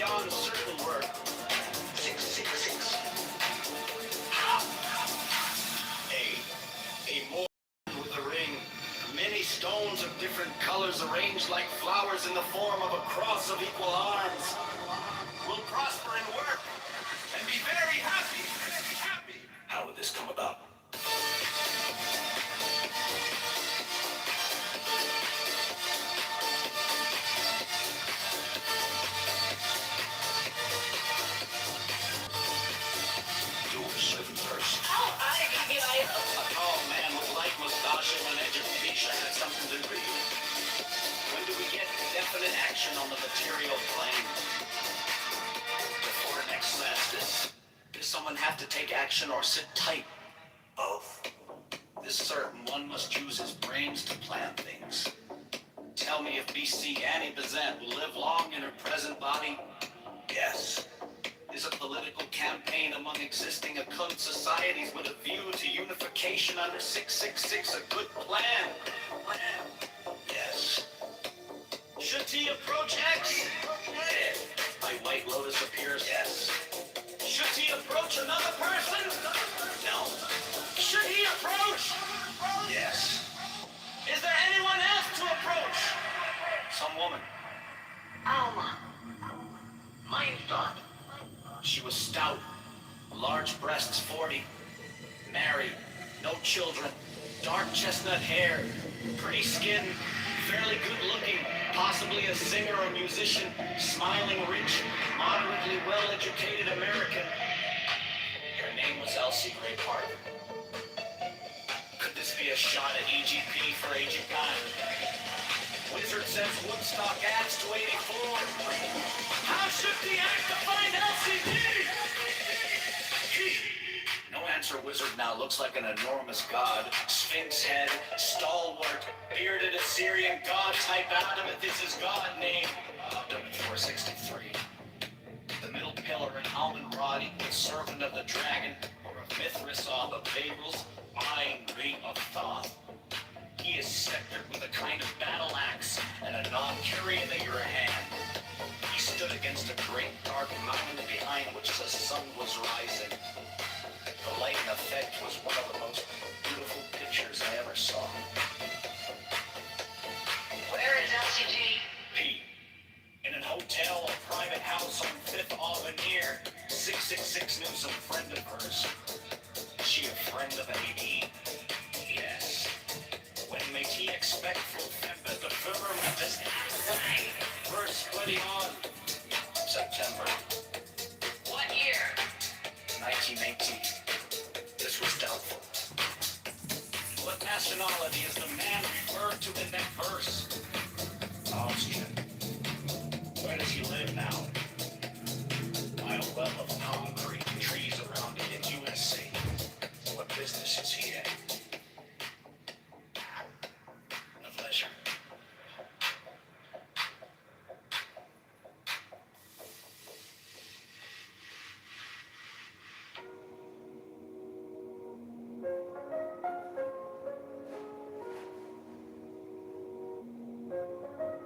The wizard showed me a large green god with many arms sitting in the doorway.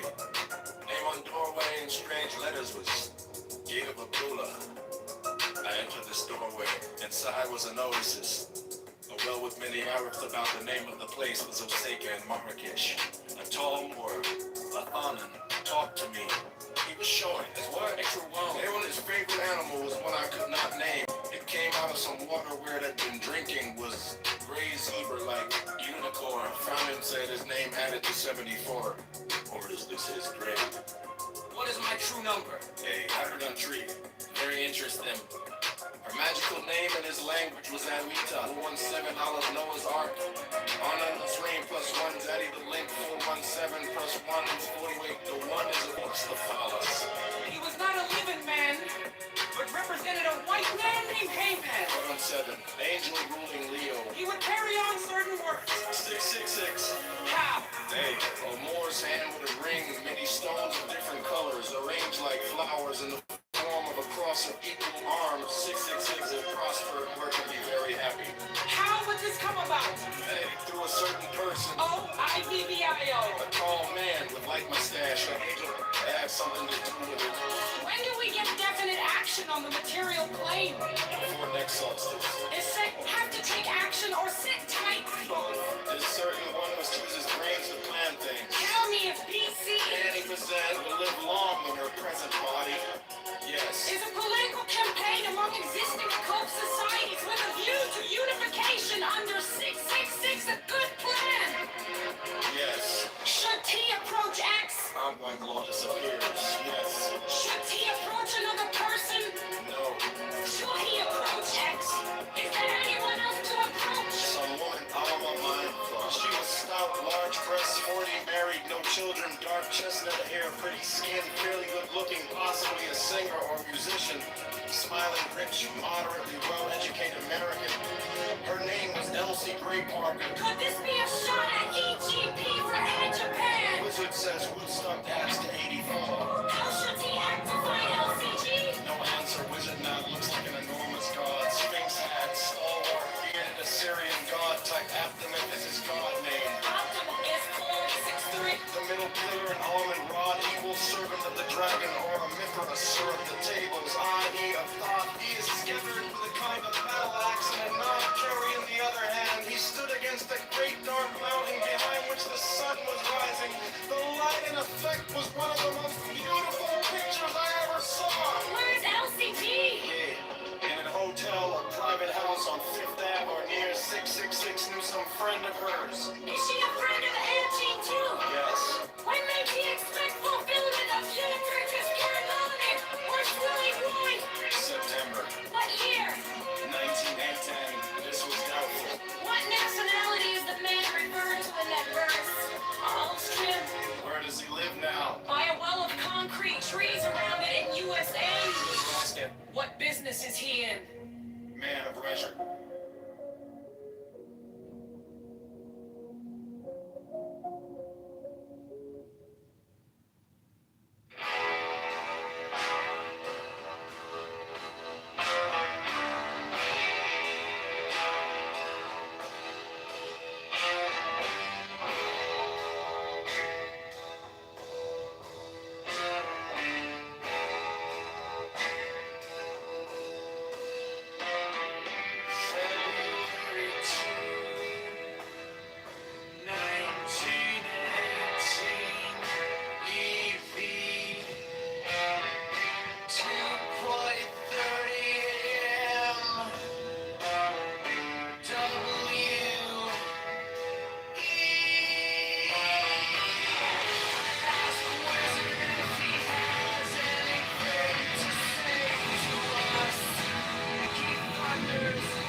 Marianne says that saying no is saying something. All philosophies for aeons. Every aeon's based on no, they are false.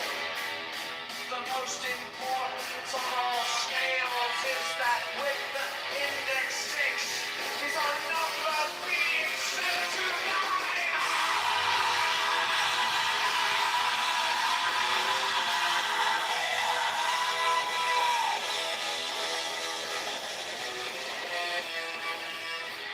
Note 7 to 9 is the numeration of Amalantra in Hebrew.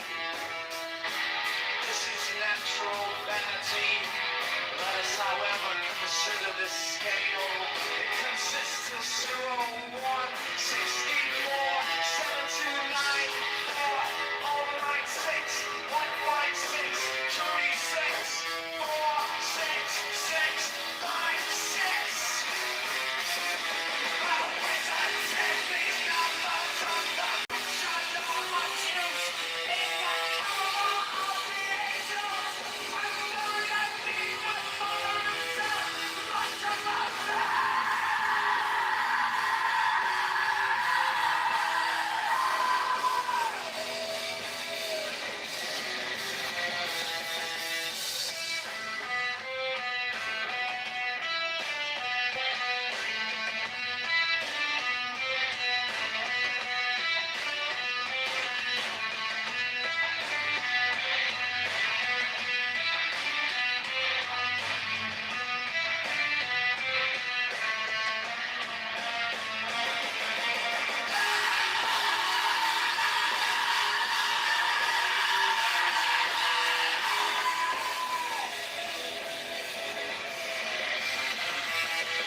Saturn in the furrow, black bread in my hand, a bell for the burial, dust in the land. Jupiter at the table, fat wine full plate, a clerk with a gold pin, walking through the gate. Mars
is what I know.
Satin in the furrow, black bread in my hand, a bell for the burial, dust in the land. Jupiter at the table, fat wine full plate, a clerk with a gold pen, walking through the gate. Mars on the road with iron in his grin, sun on the bench, calling power in. Saturn, Saturn, hold the future in Jupiter. Pouring you Mars, Mars, lift the blaze, sun, sun, where the cold you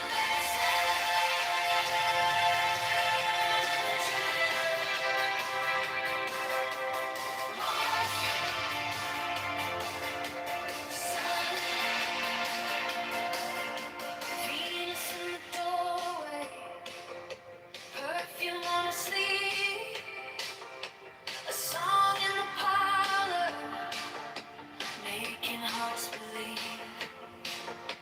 Mercury with the ledger, ink in a wink, quick hand, sharp lessons, one more scheme to think. Moon on the water, silver on the tide, travel in a pocket, fishes by her side. Saturn, Saturn, hold the field to Jupiter, pouring you Mars, Mars, with the good sun, sun, where the golden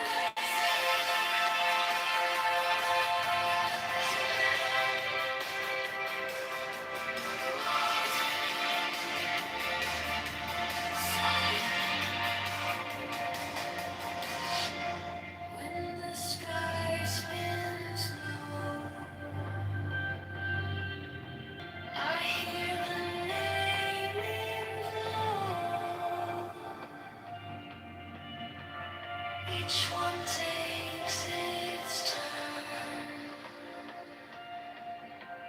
and teaches what I know.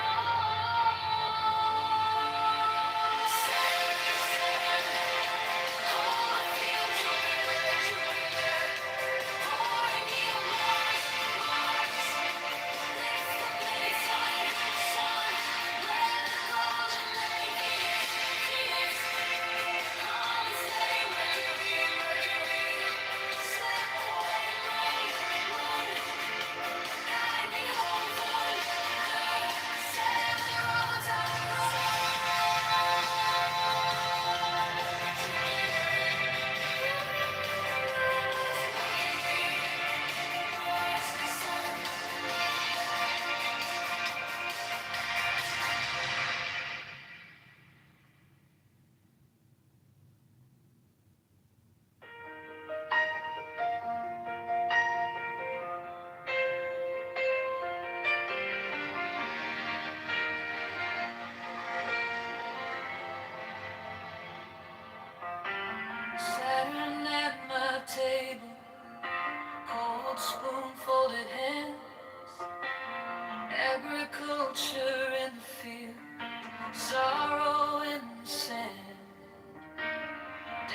cold spoon folded hands, agriculture in the field, sorrow in the sand.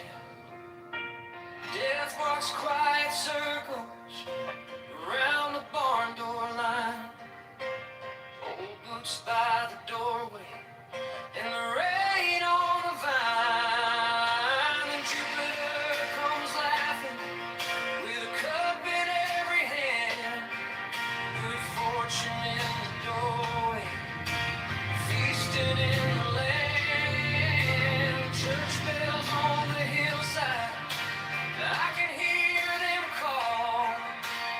When the room turns golden, you lift me after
was not fire visions and divine visions, right? The Bible. So you know that, right? You know that more than me. So you know it, right? So there are scholars in in your faith itself who say that it's corrupt, but it's not a bad thing that it's corrupt. That's what they say, right? Because the religion is not about the Bible itself. It's a faith in Jesus. That's what they say. So that's the difference. In Islam, like no one, no like even the scholars of other faith or of the comparative people with the PhDs of comparative religion and theology, even most of them, there are a lot of them who might say otherwise, but the major. Yeah, but don't count out another VIX pop. There could be another VIX pop. What do you think would cause it? Well, we have 6 weeks before now and like June. I mean, we still have time. You can have a pop. You know, like shaking like, the of course. Like, what would it take for you, like China or like a big superpower entering into the theater, or something like that? They'll create a story. It's creating a story. That's why you sell the news. They'll create a story. Yeah, has to be a juicy one.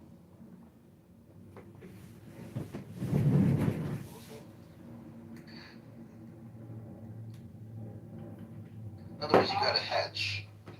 All I know is June, July, and August are gonna be on my mortgage side good months for me. Very good months for me. And I'm about to stash. I'm about to start stashing.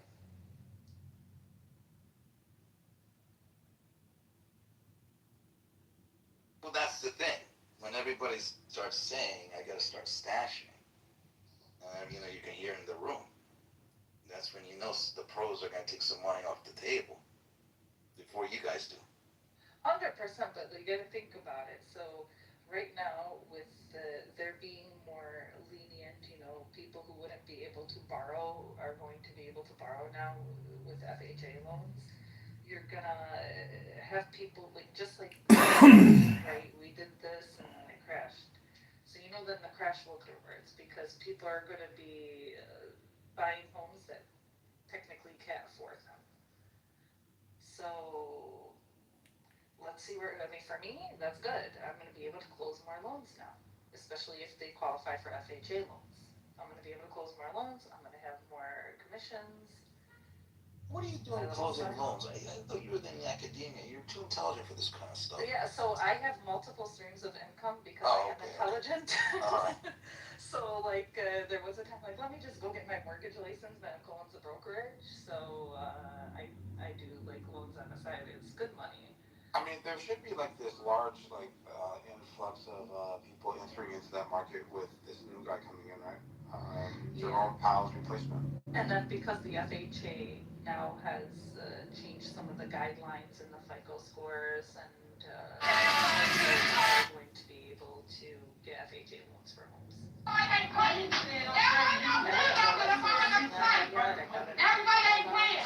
even my uncle just sent out a whole thing about everybody better be on their P's and Q's, getting their shit closed because these are I'm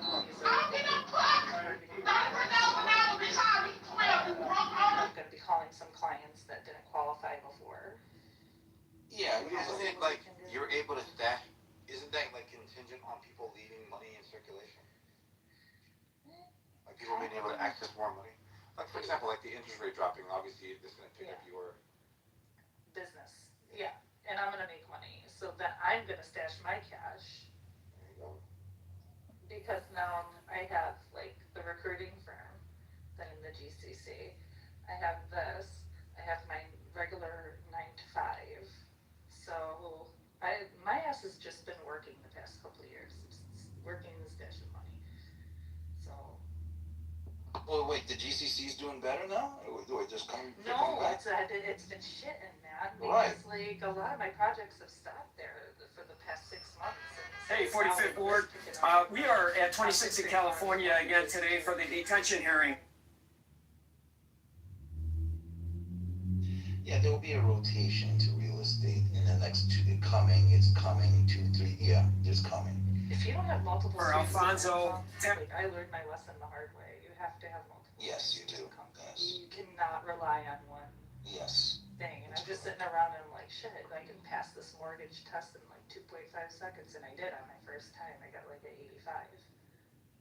Most people just rely on their one job paycheck, and then when they lose that job, they realize they should have had multiple streams of income. And that's exactly what happened to me. Is I worked Ellie, for the individual company. But no, I had been in academia, Sam. I'm not currently in academia, but I was in academia. Yeah, I was there too. It got overrated.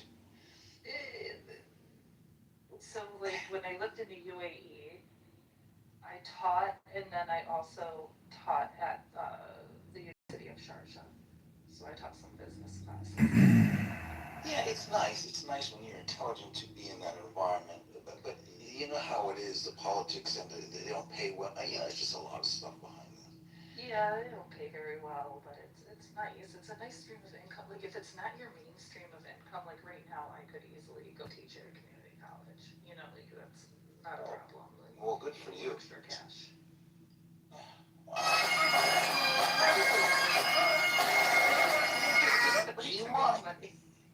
I like to make money. So if someone tells me, like, my mom said was something, you should get sales, I'm like, fuck it, I'll go and get the license for it. Why not? If this picks up, I'll go do that. If this picks up, I'll go do that. Just make a little money here and there. That's right. That's right. That's what I try to tell people. Look for the opportunity.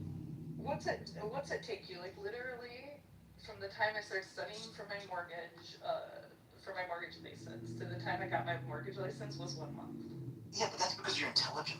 I tried to help people. I gave them a book from the library. As we've talked about multiple occasions. It doesn't take you more than a month, and then if you use it, you use it. If you don't, what are you out? $200? Who cares? Yeah, they're too lazy. You're just too lazy. My friend's like, you have. Attorney General, when I met mortgages, I go, Senator. that's extra money. Who doesn't want an extra, like, just on the side, making an additional $3,000-4,000 a month, not doing shit? There you go. You see? The amount of lazy people in this world, not of like average and below average IQ, is staggering. The point is, when somebody tells me they can't make money in America, thank you for coming. We want information to. There's no other country in the world that has this kind of opportunity.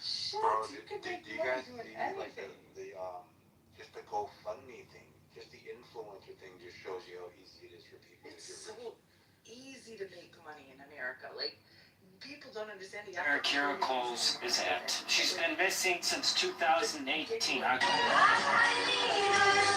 The hole was flooded. You can sell insurance. I would ask you to, as part of the sentencing, Because my friend, she's like a big manager for Estee Lauder. She puts me in the system, and once a month I get paid $30 an hour to go and, like, if I feel like it, go and do perfumes. If I'm bored, my kids are in college, I have got shit to do. You know, go make freaking little bit of money here. That's gas money. Like, if you want to make money, you can make money. You can just pick it up off the street here. Yeah, I tell people that I tell them this, and I've been, I wouldn't do that. Where's your pride? There's no pride when it comes to work. You work, you make your money. There's no other country, I keep telling people, there's no other country, every day you have an opportunity to make money. I swear, every day I have an opportunity to make money. I make money on Upwork. I literally get contracts on Upwork all the damn time for $50 an hour. You go to the Middle East, they drive you nuts. They don't like it, they won't give you the paperwork, they won't give you the link, they make you go in circles and left and right. And then your job is tied to your residency, and you lose your job, you lose your residency, you lose your home, you lose everything. Like, and then you can't go out and just grab a new job. There's a whole process that you have to go through it. So like when you're in America, you don't gotta go through any damn process.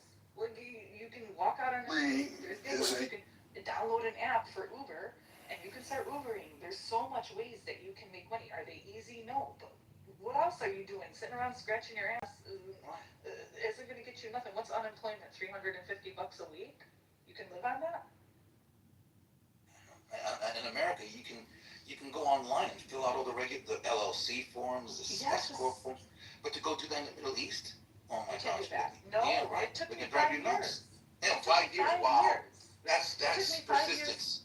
to have a business there. It took me 5 years to register with the GC. And that's opportunity cost. Yes. Was it worth it? Yeah, it is. Right now, not too much, but I did make some money. But you can make money. We live in such a global. You can make money. When someone tells me, "I can't make money. I don't have it," go find another way to make a job. You might not make it in what you started off with. They had people who pick up a company and go to London.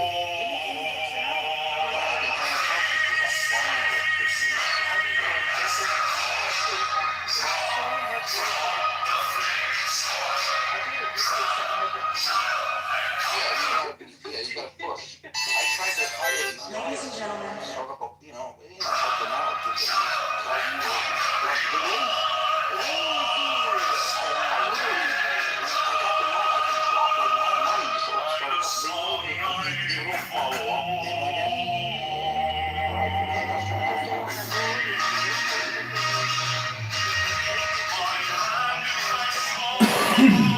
I look at the weekend like, okay, Sundays I take the day off. The Saturdays I work. I do stuff too because I don't want. I know how much I'm spending.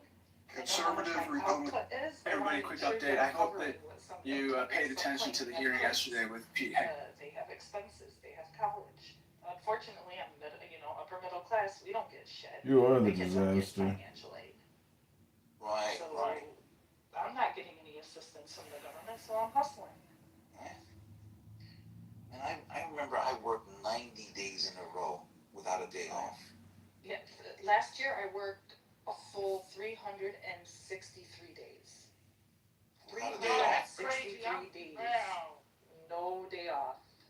Damn. And some of the days I worked 2 jobs. I went from the mortgage in the mornings. I'd wake up at 7 a.m. I'd go to the brokerage. I'd make my calls, pick up on the leads. And then as I'm doing the leads in the afternoons, I was working my secondary job because I wasn't finding work within my field. I was working for Estee Lauder in the afternoons. And then I picked up a couple of work, and everybody's like, how are you doing it? That's a lot. Like, you got to do what you got to do to make up the difference. That's impressive. I thought my 90 days was brutal. Yeah, you got to do what you got to do. You got nothing else. What are you gonna do when the bills for your kids, the tuition is coming in? They got books to pay. They got cards. You didn't have a single day to yourself? You just go out to the park even? 2 days. 2 days. The day of my daughter's graduation, that was also my birthday.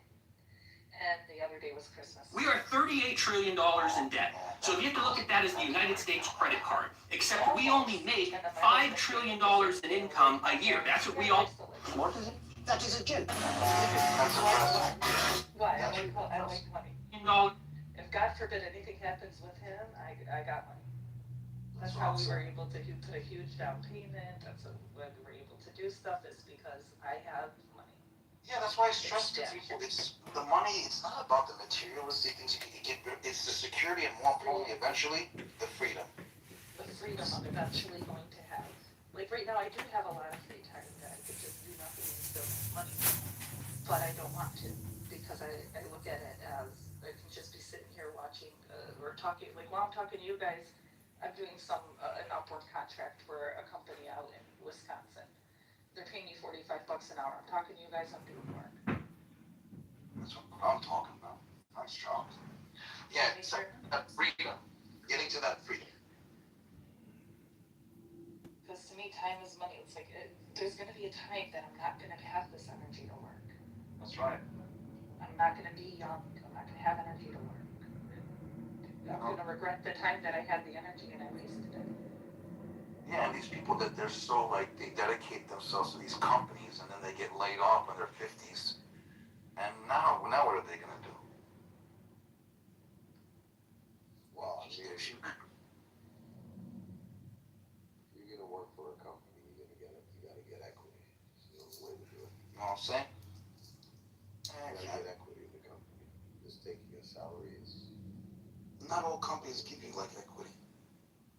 When you work for a university, for example, or you work for the government. Yeah, but you got to work for a company, and you got to work to a position to get equity. I know two people who worked 9 sweet pension and everything from the company. Both of my two friends, they got laid off at their 19th year. That's how dirty it is. They put in the 19th, and they made up some BS, and they laid them off. One of them was 19 years and 6 months. Yeah, I mean, but there's a lot of companies to choose from. It's ruthless out there. It's not what you think. They're vicious. I know the game. I know it really well. Imagine you bust your tail off, you wake up every day and 5 or 6 and you get there, and you're working till 5 for 19 years, and all you got left was 1 year, and then they lay you off. Yeah. You gotta work for a company where you take a risk. Dude, it was American Express. She was working for American Express. You're not gonna make any. And the other one was working for the university. You're gonna make enough money to stay on top of your debt at American Express. You gotta take a risk. You gotta work for a company that's just growing. What are you talking about, Sheep? They're laying off people at Microsoft, Oracle, Facebook. I know the industry really well. All these guys are getting laid off. The problem is, if you play it safe in your life, you're gonna. Yeah, but most people they play it safe. That's the problem. Yeah, that's the problem, right?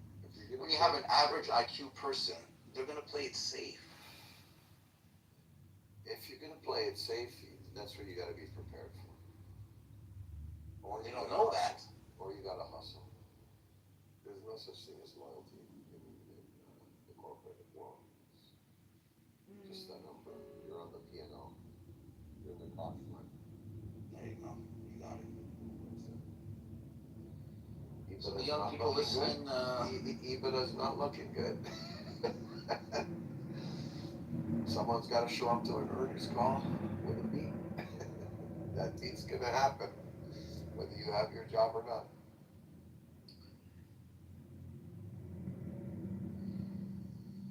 The important thing is don't put all your eggs in one basket for the young folks listening, and have multiple streams of income. Spend your weekends, not just having fun, but thinking of side projects to build on your, as protection. You gotta look out for yourself.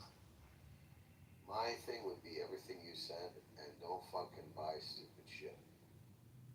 Oh yeah, you gotta know how to. Do not spend first 15, 20 years of your life acquiring debt. Right, and you said it in a different way. I'll rephrase it. It's not how much you make; it's how much you keep. Yeah, that's the thing. What I see, like you can work a job for 20 years, just make a salary. You can, and you'll be okay. But if you start fucking piling up debt, buying fucking 5 TVs in your house, the stupid American dream nonsense. Yeah, and these guys, they buy these $100,000 Ford F-150 trucks. Fucking crazy. What are you doing? Fucking crazy. It's a depreciating asset. And it's a truck for $100 grand. What are you, an idiot? Since I was 25, any car I buy cash. I don't fucking borrow money.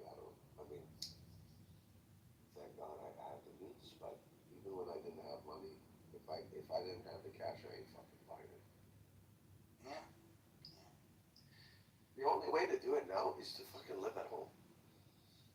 Honestly, I don't know if you're 25, 30 years old. I don't know how you can buy a house now. No, it's impossible at 25, 30, no way, man. I mean, not impossible, but for the vast majority, yes. I don't understand. No, but the problem is that for people who don't have the option, they have to either rent or buy. Right? And rent is just, you're throwing money down the drain. Well, it depends what kind of work. It depends. Rent's a smart move in certain situations. Yeah. Rent is sometimes your only option. That's what actually happens.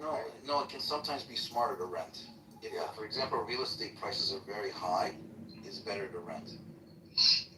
Yeah, sometimes, but building equity is also good. If you're renting for 10 years straight, then all of that money that you could have, put on a mortgage, built equity, is gone. It's just No, not necessarily. you're paying, Not necessarily. Yeah. If you bought a condo, That equity if you dropped fluctuates.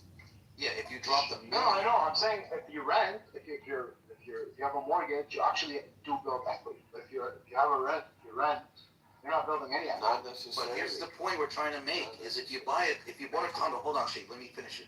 If you bought a condo in Miami for $1.5 million, and it tanked to $1 million, you just lost $500,000 that you're on the hook for. Yeah, I understand. Typically, real estate does hold its value over time, though. There are exceptions, but generally speaking, it is. I don't want to cut anybody off or be disrespectful, take it to the conversation. I was just tapping in, and I just want to ask you guys something really respectfully and heartfelt. Because I have a position and something that I'm creating, and I wanted to know from each of you, because I have room for 6, and there's, I think, 8 other people in this room. If I was going to do something where you could either get a check, a bank check. Is that the Nigerian prince? Sorry, man. I only take deals from very attractive women that offer me crypto on Clubhouse. I don't do men on Clubhouse. Is it just me that gets these beautiful women reaching out to him at 2 in the morning? I get all the guys. I've never had that happen to me. I think it's just you. I just attract to be the most beautiful, I guess. Yeah. And on Twitter as well.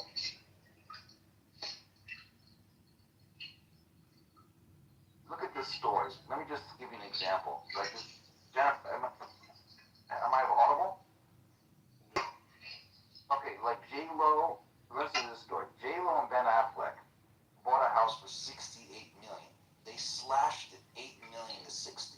That's what I'm trying to talk about. Crazy, man. What kind of house is fucking 68 million? I'm saying that real estate is not like a. I don't think anyone in here is talking about buying a $68 million. I know, but still, I'm just putting it relative. Like you go to, for example, like Miami. Where's that? It's called Park something. Park. Spend money real quick and you could decorate a fucking room. I don't know, like average people buy average houses or condos, right? Dude, I was in Miami. It depends on the areas as well. Like in the south of the UK, like the average house is probably 350. When you go up north, the same thing, if not better, is probably 200. So 1,000, right? Dude, if I lived in America, I would definitely be in real estate. But Canada is just way too expensive.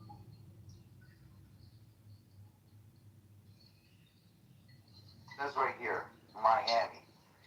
Many sellers are receiving 93% of their original price. And you lost money. Not bad. And there's this place called Brickell. Oh my God, you should see the surplus of properties out there in Brickell. Oh my God. The buildings were like, half of them are for sale. Buy, And here's the thing too, Benny and Shay. When you own these condos, guess what? Every month you're paying a condo fee. Oh, I don't buy air. Yeah, I agree. The whole, I don't like condos. I don't like the condo market. You're dropping $1,500 a month, $1,300 a month. You're buying thinner. And even if you paid it off, you're still paying the condo fees. It's a scam. It's a scam. And that's most of the properties are in Miami for that property. The only time that you make money in condos is you get in like pre-build and you flip it. Even now the pre-built, the pre-con is not very. But I mean, that's the thing. It's like you're just trading papers. That's the only. Yeah. Condos being apartments or like what? Condos are basically.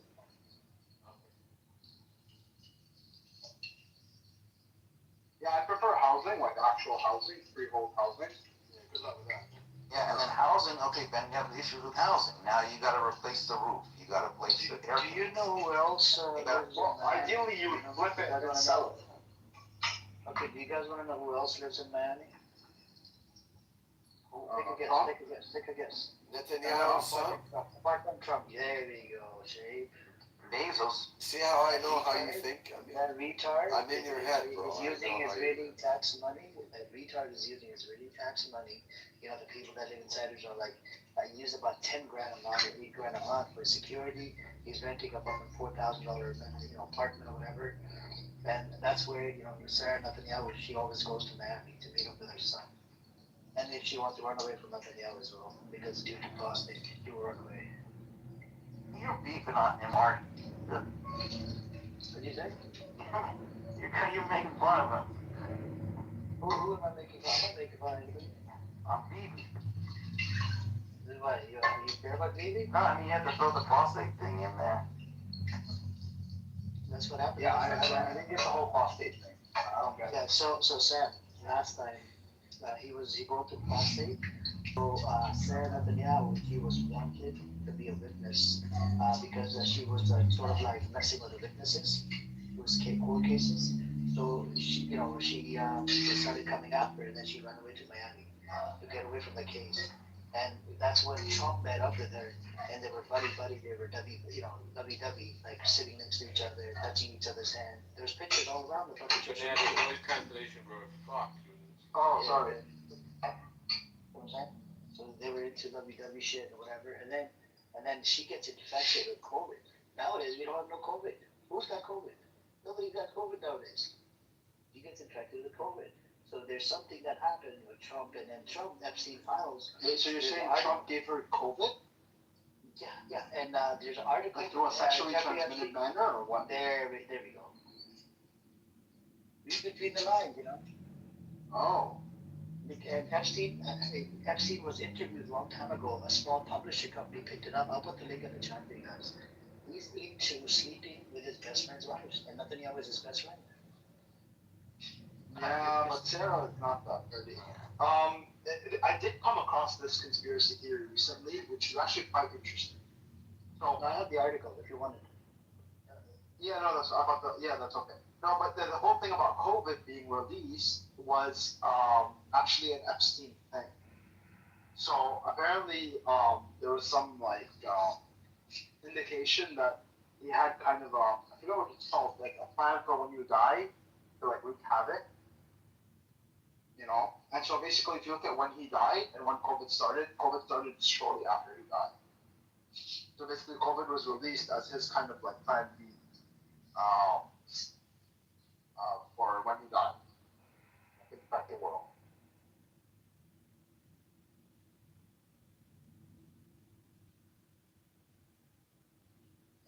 I don't know about that, but I was making a different point there. But anyways, yeah. So that's what. Yeah, man, that was some weird ass little out there. It was a weird one that I came across. Yeah. So Benjamin Sam is a doctor asking. No, I'm retired. I'm retired physician. Sam, what kind of doctor were you, Sam? I was an internist and infection specialist. Oh, okay. So right up your alley. Yeah, we talked.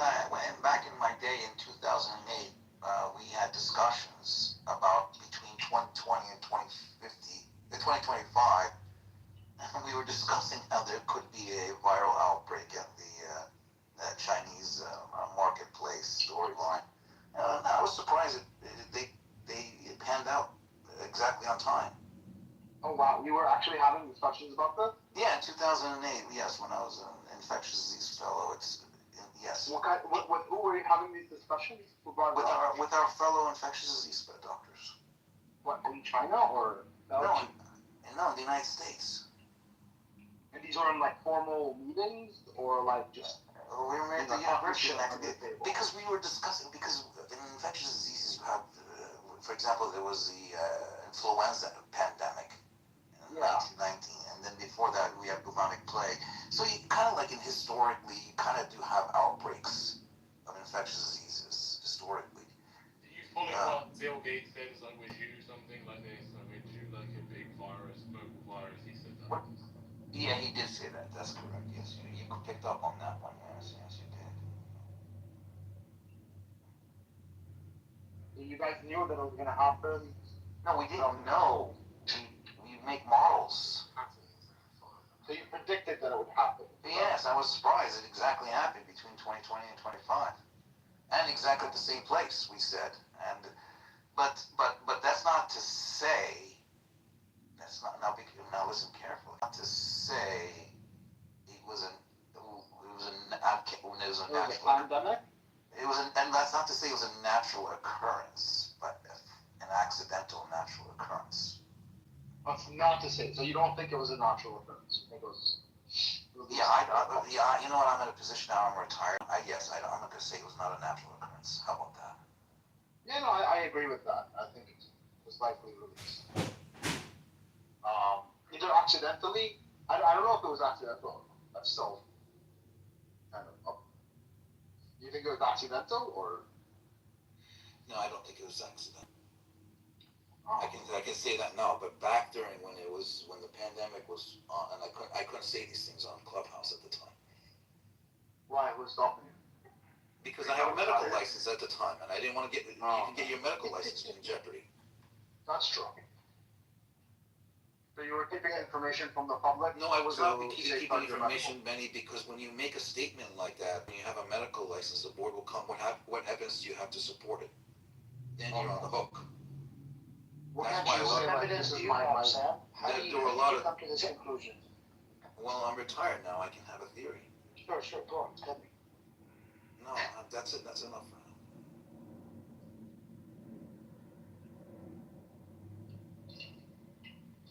It's a humble request to everyone that I am sharing this petition in the chat. Please go on and sign it, please, guys. What's it for? Let's go and open and read. I'm doing the dishes. Pardon? I'm doing the dishes. I can't do that. Regarding the freedom of Iran, so just sign it. The freedom from the IRGC? No, just read it. It's quite funny. Go and read it. It's a humble request to all of you. I have been doing this, so please do that. And you don't have to use your real name if you want to sign up. Just use a fake name, and if you need an email, you can copy the email from the second link. If you search on Google temporary email, from there you can get temporary.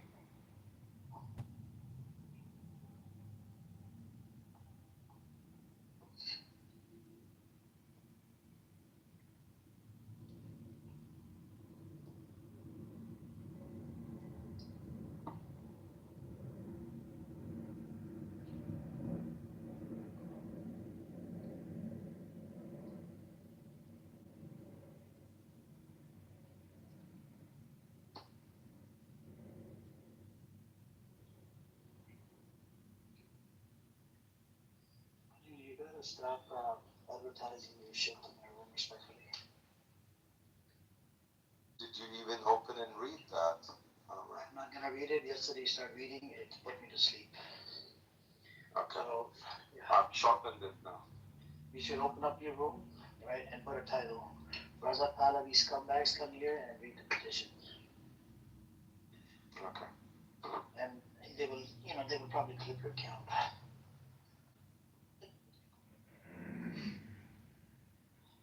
Anyways, anybody else wants to come up, you guys come on up.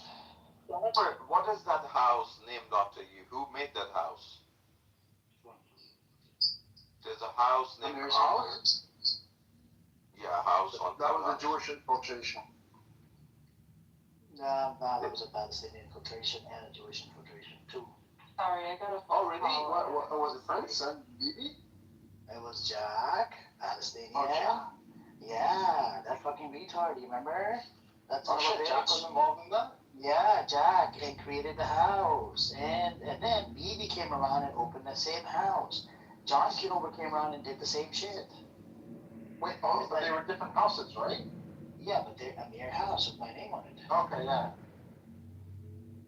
And then Bibi. But like Jack wasn't working with Bibi, was he? No, but he's the original one that copied. And then you had Bibi copied this house as well, World Affairs Forum. Such a retard. Yeah, that's pretty funny, Amir. You had to. Do you know what the funniest part was, Magos? After I blocked all these psychopaths, they're sending people in here, like Edward and Dean. They're telling us to unblock them, otherwise, or else. Like, this is what Jack was doing. I'm like, They hijacked your club. Yeah, no, they didn't. I still have my club.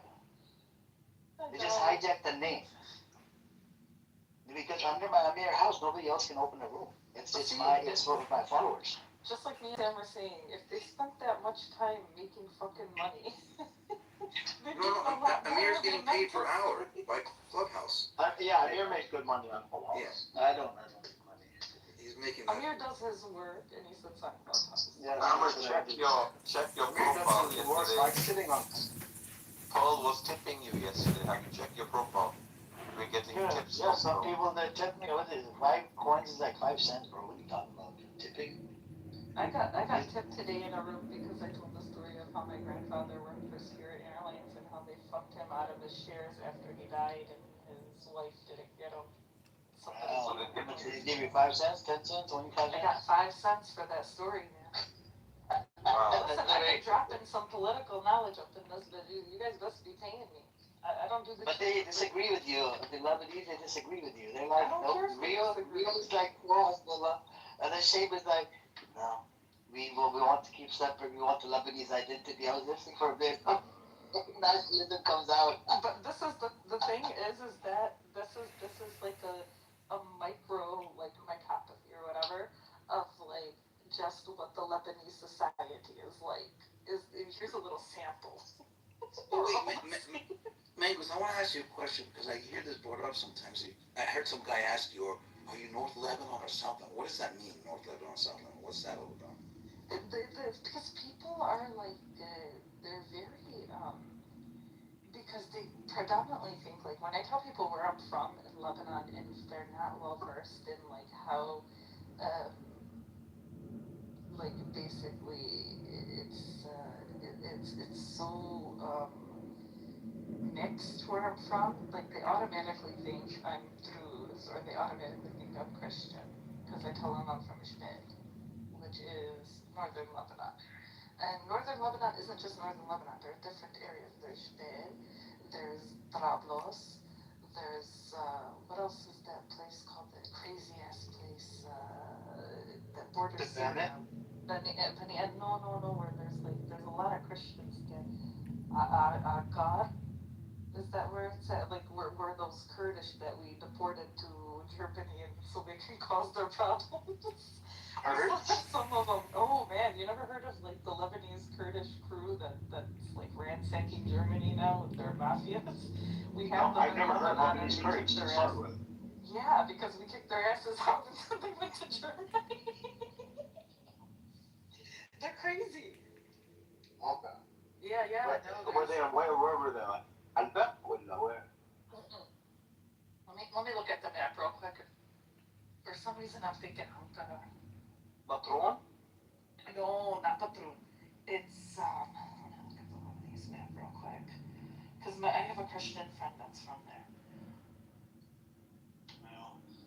Yeah, go on.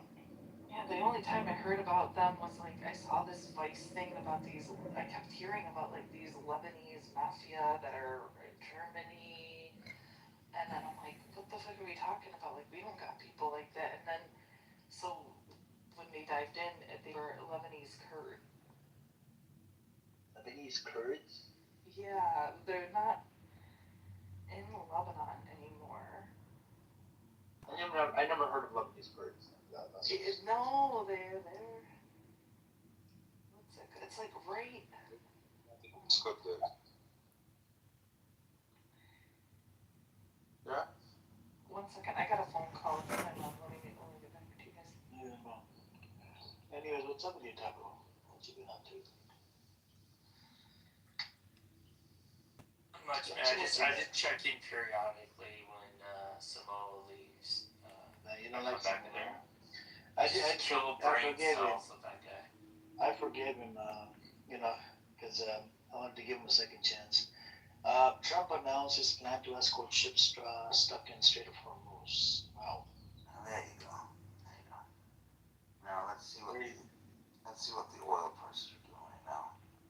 There you go. Right, You support Trump. You're You're very the oil price went down a little bit now. Yeah, it's at 101.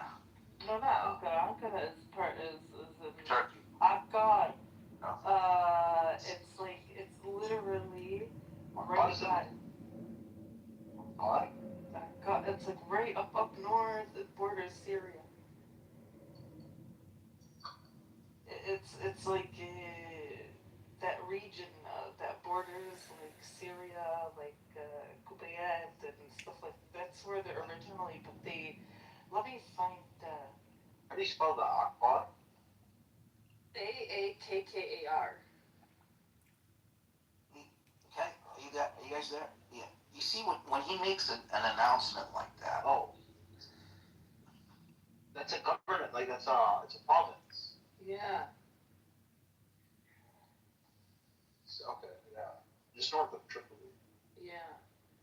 Yeah, I don't know. Hey, I've never been on. It's a crazy place.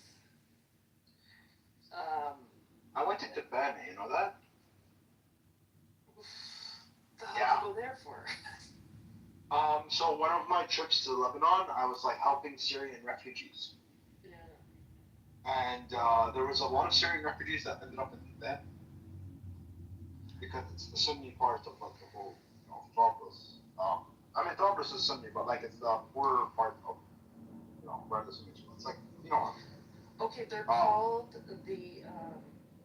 they're in Germany. They're Lebanese Kurdish crime clans in Germany, often referred as Arab clans or Ma'alami Kurds, are organized crime networks that originated from refugees fleeing the civil war in the 1980s. The Al-Azan crime family. Literally. Sounds like a Sopranos episode, huh? No, these guys are nuts. There was a whole Vice investigative thing. That's the first time I ever heard of them. So it says here there's 100 to 150,000 Kurds in Lebanon, mostly in Beirut and Yeah, I can see that. But like, there's the Al-Zain crime family, and there's these gangs, and they're in Germany, and they're wreaking havoc in Germany. Oh man, there might be an escalation today. Now you believe it? I would like to go to I'd like to go to Oh, I've been to the many times. I've heard it's so nice. I got some crazy Baal stories. Like, of course, there's the Allah, the ruins. Yeah, that's what I want. Yeah, I've been there many times. I have lots. It's one of my favorite places to go in Lebanon. But Lebanon itself, the Bekaa is a crazy place. I've got like friends that are from there, and I've got crazy stories. Given these remarkable numbers, this poll this morning is not an outlier. Every poll shows the same I love visiting the historical sites. So much. Trend. There's a lot in my area. I rode the donkey once to go to like this one area in the mountain where like there's the oracle that Alexander the Great, before like he went further, like he used to consult this oracle. It was like in a cave. Wow. Yeah, there's also Egyptian ruins in Lebanon, believe it or not, because actually, yeah, there was because the Egyptians conquered. Yep, they were there, and so parts of those ruins in Baalbek also were Egyptian. Yes, Alexander would consult with the oracle prior to going to battle. It was a part of the process. You had to have. He did it in Egypt too. Yes, he did that. Yeah, right. He did that. There was Siwa. I once visited a site in Siwa where there was some oracle, and I think there was a site in either Aswan or Luxor I visited too, where he was there at that site. It was marked. He was there. That guy went around. He also the story of him, the story of his conquest of Sur is interesting. It used to be like an island. Now it's part of him. When you think how much he moved, and he wasn't moving by himself. He was moving a legion, an army legion.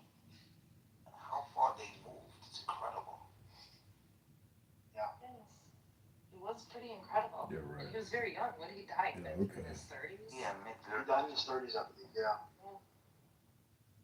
From an infection. Yep. That's what they say. There's a lot of speculation. That he was 100%. poisoned. Yeah, possibility, yeah. But definitely, like, he left his mark. Yeah. I mean, there's like, what, 6 or 8 cities named after him? Yeah. And there's a couple named after his horse, too. Yeah, he loved his horse. Yeah. He really did. What cities was it? Do you really need a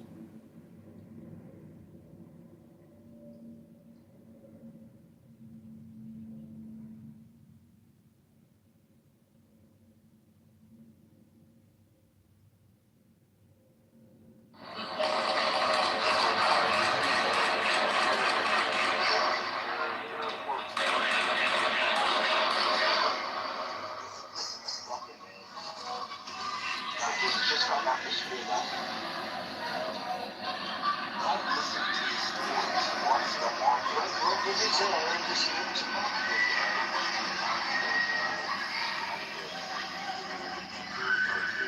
Move their ships to Dubai due to the Project Freedom announcement of Donald J. Trump starting Monday, Middle Eastern time. America will export Once again, we are reminded of Strait of Hormuz what it means.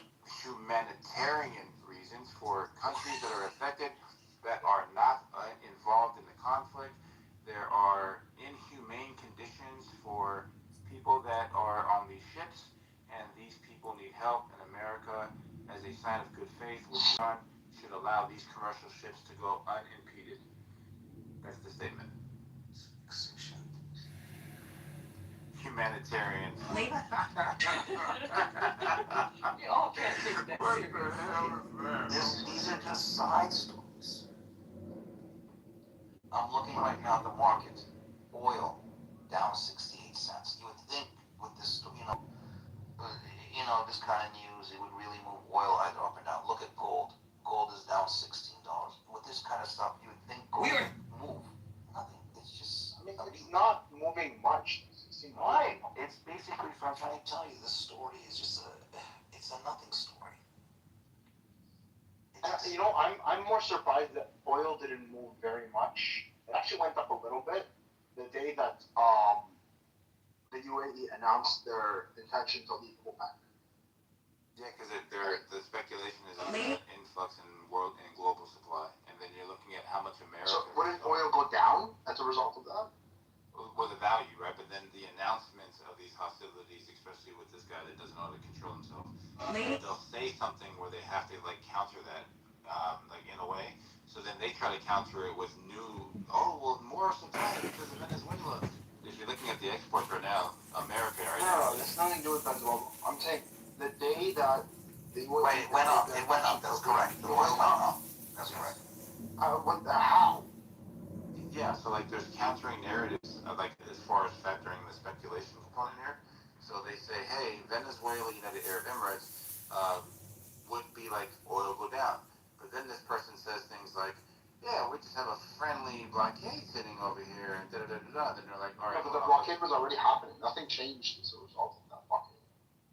Right? All right, so if I announce today, this blockade is indefinite, would that factor into the speculation? Obviously it would, but I'm saying that but that's not what happened with the UAE. Nothing else happened. No, I'm telling you that would cause oil to slow. Maybe I'm saying it's a counterweight to the effect that the announcement on May 1st should have had. Well, you could have, there's something called, let me explain this. When people think that the price of oil is going to go down, then you have a lot of people coming in for the orders and buying them, and that can push the price up. That makes sense. What? Yes. For example, let's say, when you're an airline industry, when you're the CEO of the airline, you're buying the oil. You're not buying it for today. You're buying it 3 months out on the oil futures market. And whatever you are, you're buying it in the future.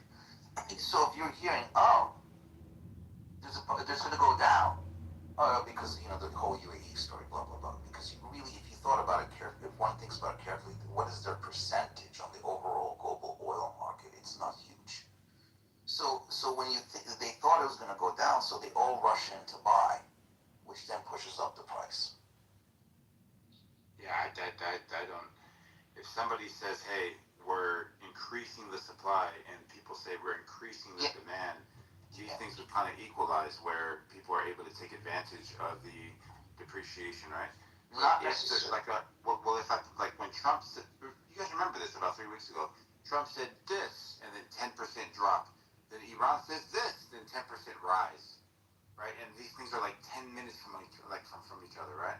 And what's happening here is that there's this like tussle for the controlling narrative of what the speculation is factoring into the duration. So when they say, the United Arab Emirates on, I think it was the 29th, when they announced that they're leaving on May 1st, you're expecting this drop, which That's right. You are expecting this drop, right? Exactly. So if it's at 100 and you think oh my God, it's going to drop tonight, you're going to have a huge amount of people coming in to rush to buy the orders. But if we look at the order of events, what was announced right after that? This idiot's True Social post that the blockade will be indefinite after providing the letter on Friday. Okay, and then doesn't that go back to what we're saying? They're just trying to keep the oil up for some time. Now you got it. No, the problem is you don't kind of see how what you're saying doesn't actually play here with what we have. I traded oil futures in my life. I was an oil futures trader. I was trading oil futures. And when they make an announcement, oh my gosh, there's going to be they think that it's going to drop. You see this huge. Let me explain something to you. I once shorted, just like what you thought, and I thought the damn thing was going to go down, just like what you thought. No, it shot up. I got a short squeeze because they all rushed in to buy. And when you have a lot of people rushing in to buy, and they have that limited supply, well, quote unquote limited supply, it shot the price up. You got all these airlines calling in, buy it now, it's going down, buy it now. And then you got all these orders coming in to buy.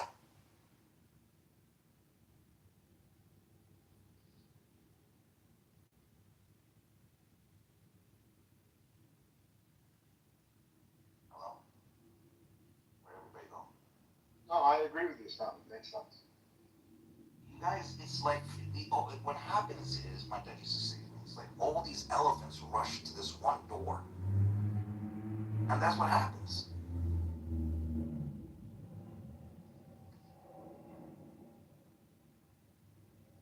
If it was that easy, believe me, people would be making a lot of money.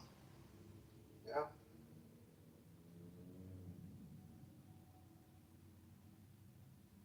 Sam, I got a question for you. Do you have, $100,000? Can you let me hold it? What are you going to do holding $100,000? What are you going to do with that? I'm going to tell you what, I'll give you exactly what I'm going to do. I'm going to put it in a, REIT investment, and it gives me a dividend up to about 15 to 20%. What do you think about that? You're going to get a dividend of 15 to 20%. Are you crazy? Yeah. You don't put something in with a dividend of 15 to 20%. I know you don't. I do. That's very risky. Because I go based on the track record of the company. All right, I know you're just playing around. The track record has a good track record. It has been doing it for the past 10 or 20 years, and REIT. You're going to get a dividend of 15% to 20%. A dividend. Yes. You're nuts. So just as a fact-checking matter, it's not a good money. It's not good money. That thing is going to drop eventually, big time. Nope, it's been going on for over 15 years. It has a good track record. No, dude. Which company is this? This is. Let me put it up. Here, you got to put down that pipe. This company is called. About the value? This company is called ARR. What do they do? What's it different? It's a that's a 3-digit ARR. It's a REIT stock company. Like REIT is like real estate, has to do with real estate. Oh, it's a REIT. Yeah, Yes. okay, here's the trick. Now go look at the historical. Now go look at, you didn't look at the chart properly. Now go look at the max of the chart. Look how much that thing tanks over time. That's what I told you is going to happen. Go look at the historical. Press max. In 15 years, it dropped from 400 to 17. Well, I mean, from its absolute peak, it was 400. Right. When they're paying you that kind of dividend, they're begging you to please come in. Do you see it's 2011? Didn't I tell you that thing was just going to tank badly? But Sam, what you would do is you would do it in 5 years and then you move on to another. 5 years? Look what happened to it. Look at what happened to it in the last 5 years, bro. Dude, don't. You guys know what you should look at, bro? Like, look at what I'm. The last 5 years, it went from peak $100 in 2020. Yeah. Right before the pandemic. Right. Didn't I just tell you it was going to happen? I even have to look at the chart. So check out this. This is a Vanguard mutual fund. This is what I'm invested in. Over 20%, like as far as like the returns on it. It's the ticker's VTI, and then they started up back in 2009 at $30. No, it was at $16. My bad. It's called Steel Dynamics. Hold on. Let me just help Amir first. Amir, get out of that stock, all right? Get out of that AR. Oh, did you already buy it? It's only like, bro, $15, $16 for one. Just get out of it. Get out of it. Yeah, it's not worth it. Next. Let me go to Samoa. Where you got Samoa? Yeah, if I keep it for a year, fucking, it'll give me enough money. Yeah, keep it for a year. It'll drop 20%. You might lose a lot of your. Well, so just as a factual matter, just like how the economy works here. Now, I can't tell you what to do with that. You can trade it. And what you do, you trade it. You trade it before Fed Day. You see, if the Fed cuts the interest rate, the REITs go up. And more likely than not, they are. So it's risky still. You got to keep. If the rates keep dropping, the REITs will go up. But I'm not going with that one, Amir. There are better options for your money. Samoa, what you got? What ticker symbol? Yeah, so VTI ticker, Vanguard Total Stock Market ETF here. Oh, that's a good one. But just to close the door on like what we were speaking about, speculation and supply, right? Like, if the supply stays the same, then the price of it, the demand would increase the actual price. But the announcement of there being more of a supply would just counter like any type of like increase in the value or in the price of the commodity, right? But that's how that works. You agree, Sam? You mean the outstanding shares? No, like let's say United Arab Emirates or Venezuela says we're gonna project 2 million more barrels than where we were at, but that increases the global supply, which would significantly drop. But then the speculation portion of the maximum demand would counter that, where it would just stay level, right? Like what you were saying, you're saying, hey, the price is $100. A whole bunch of people go and they buy for 3, 4, 5 months. If the supply stays the same, the price or the value of the oil goes up, the barrel goes up. But if the supply increases with it, it just stags out. Well, if the supply increases, theoretically, then the price will go down. If the supply is exceeding the demand, it goes down. Yeah, but if they stay even keel, they'll just cancel each other out. If it stays even keel, the price is as market price. Yeah. The price that people are paying at the market. Yeah. So when he was saying that, I think this was Benny. When Benny said United Arab Emirates, when they announced that they're going to be leaving OPEC and they're going to like increase, one would say, hey, this increases the supply side of the ledger, right? And then you have to look. We have to look at how much UAE contributes to the world supply of oil. Yeah, we're just going to add 2 million. Like I think it's from 3 to 5. It was 1.5. It was 1.5. That's fine. But any announcement? 1.5 million barrels a day is not a huge amount. Exactly. Global production. And they're not going to slash prices. They're not going to slash prices. Okay, so like this is like if you guys are looking at America right now in April, America moved from 3 million net as far as their exports to almost 6 million a day. Yeah, America has the ability to increase capacity rapidly. It's a different thing, but the point is that based on that sheer fact alone, that UAE's intention to leave the oil market, to leave OPEC, wouldn't you expect, just based on that in isolation, wouldn't you expect the market to react by oil prices going down? Yes. Exactly. Exactly, Benny, you nailed it. Wait, hold on. But then it's countered by what Sam just described. The more of the demand wipes that away. Yeah. Oh, so the more in demand for buying futures. Yeah. If not for actual oil. Yeah, like let's say that they're moving down a parallel line, right? If supply goes up by 3% and demand goes up by 3%, are you at the same point that you started? Of course. Yeah, but how is demand going up? Demand hasn't gone up yet. From what Sam just described. No. What Sam is describing is not actual demand for oil. It is demand for futures of oil. Yes, the future. Right? So these are two different things completely. The point is that it was market forces that kept the price up, kept the price from falling, and then later kept the price going up even slightly. Right. If you're an airline executive and you saw it was 120 just 3 weeks ago, and you're hearing that, UAE, there may be a drop in the price, you're going to run and buy it. But you're not the only airline executive doing that. All right, so then everybody buys at 120, right? Hopefully not. All right, so like explain to me, like you said, hey, you're at 120 jet fuel. You're not the only person buying it. No, it was 120 You have to before, buy it at some point. But then when the UAE thing came out, it was around 95, 90. It shot up $3-4 to 99 or something. Because they all came in, they were afraid that they'll go up to. They rushed in. So then the demand picked up, right? Yeah, the demand picked up for a good right price. Now it's at 111. No, it's not. It is Brent crude oil right now. Oh, Brent. Oh, Brent. Yeah, no. Yeah. So I mean, look, the VTEC. I was talking about West Texas, but if you're gonna talk about Brent, that's different. Yeah.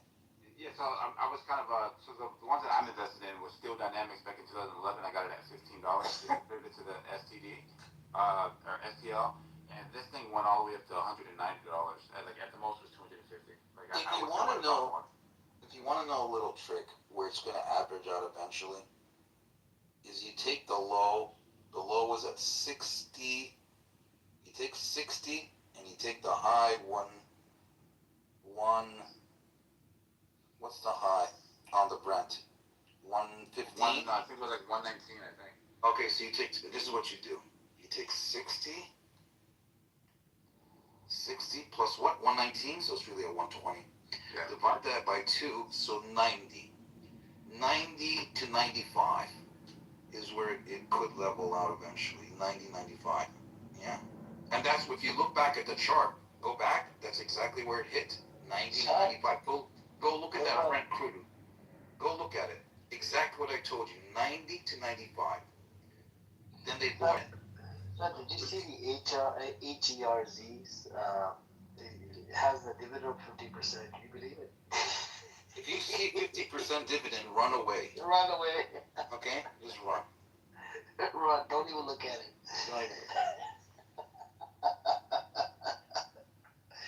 There was a company out of Israel in Haifa. So it was that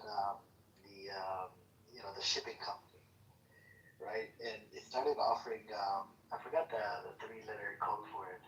It started offering 50% dividend because of Yemeni Houthis that they could not ship anything. So they were suffering. They wanted people to invest money.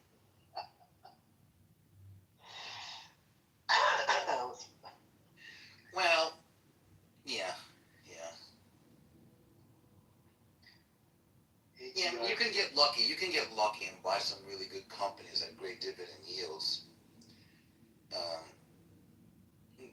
But most of the time you're not. But you can get lucky sometimes. Sometimes, right? Yeah, Verizon was paying a fantastic dividend. It was like 13%. And then... Yo, by the way, if you want to invest in a company that is similar to oil but not oil, or an industry, potash. I don't know if you've ever looked before. Oh yeah, potash is a good stock. Potash is a great stock. Oh man, you're potash. And Canada produces a lot of it. Right? Yeah, are you from Canada, Benny? Yeah. Yeah, I was just reading they just that company that had the lead one opened up like a Nutrient. Yeah, they opened up a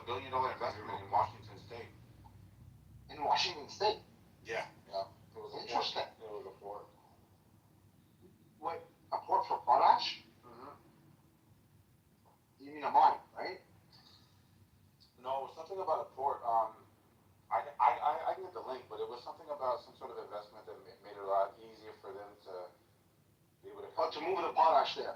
Yeah. Yeah, that makes sense because it's a fertilizer that's really necessary, and or part of the fertilizer. And not a lot of countries produce it. Like something like Canada and Russia produce something like 70% of the global supply.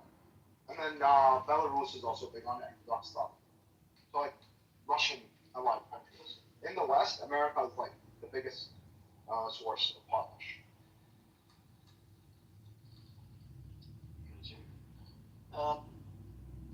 So yep, I guess it depends. But Sam, the thing is, if those companies are like $5 are down to $3 or some shit, the one that high dividends, what's the lowest they're gonna go down to? It's -1. Dude, what can happen is, as you can see the chart going from 400 to 17, let's say, let's say 20%. Make it simple. So 10% of 17 is 1.7 times 2 is 3.4. So if this damn stock drops from 17 minus 3.4, 14.6, you break even. You made no money. Yeah, but it depends. So it goes up and down, right? I mean, that's what I said. You can trade it if you're really that desperate to trade that particular stock. Like I said, you can trade it during when they're going to start saying, oh, the rates are going to drop, and you got a short thing, the Fed's going to cut the rates, then you can trade the REIT. But you're not a professional to know exactly how to time it. And they're going to do what's called a swing on you. They're going to drop that, you come in thinking you got it right, because you got the right idea that the Fed's going to cut the rates, then the REITs go up. But guess what? They do a swing on you. They do what's called a search for stop losses. They tank it, they move it up and down. They stop you out. I just stay away from it, dude. There are better ways to make money than that REIT. I don't know, REIT, I thought it was kind of a bit hopeful because it has to do with properties. Some properties, we see the freaking value always going up. Oh. You're one of those? Yeah, I mean, when does the value go down on properties? It's... Actually, we're in a bubble now. Yeah, right. Well, yeah. And then you have to ask yourself, is the annualized return on the real estate, how much higher is it than the rate of return on real inflation? And then you factor in, those days of amazing annualized returns on real estate are behind us. I think there's still opportunity, but the bubble needs to crash. So that market needs to be yeah. Right. But after the market crashes, I think real estate will pick up. What if you're buying real estate to rent it? Yeah, I mean, the asset value is there. It'll go down, and then I think it'll go back up. But I wouldn't own right now. I wouldn't go out looking to buy. I'm gonna get out of that. It might be a good time to sell, even. Yeah. Depends on your situation. I don't really have any money invested, barely once. Because I like to test the water with water. Oh, dude, just for your sake, just go buy an index fund for now. Just chill out. I don't know if the index fund is available. Hey, what's up, Lula? Index fund is available right now. Of course, no. You can buy what's called an S&P 500 VU index fund, but you got to time it nicely. What you do is you time it when he starts tanking it, then you buy. And I can tell you exactly what levels to buy at. Do you do options, Sam? Yes, I do options, but not regularly, no. Okay. Why? They're dangerous, bro. Because options are tricky. You see, my dad used to tell me, but options, you got to know two things. You got to know the direction and the timing. In other words, you buy a 3-month option, all right? Well, you got to be right within those 3 months. Not only within the 3 months, you got to be right that it goes up or down. If you're going to bet that it's going up, you got to make sure it goes up, and it goes up in those 3 months, and it goes up big in those 3 months. So there are two variables you got to deal with now. So it makes it trickier. Time and price, yeah. Time and price, that's right. But you're dealing with those variables nonetheless. Like, if I'm buying a stock, I'm not just gonna, put my money and then forget about it for the rest of my life. I would want to expect to see appreciation over a certain period of time. Maybe more ambiguous, sure, but I'm still playing that equation. Well, yes, but the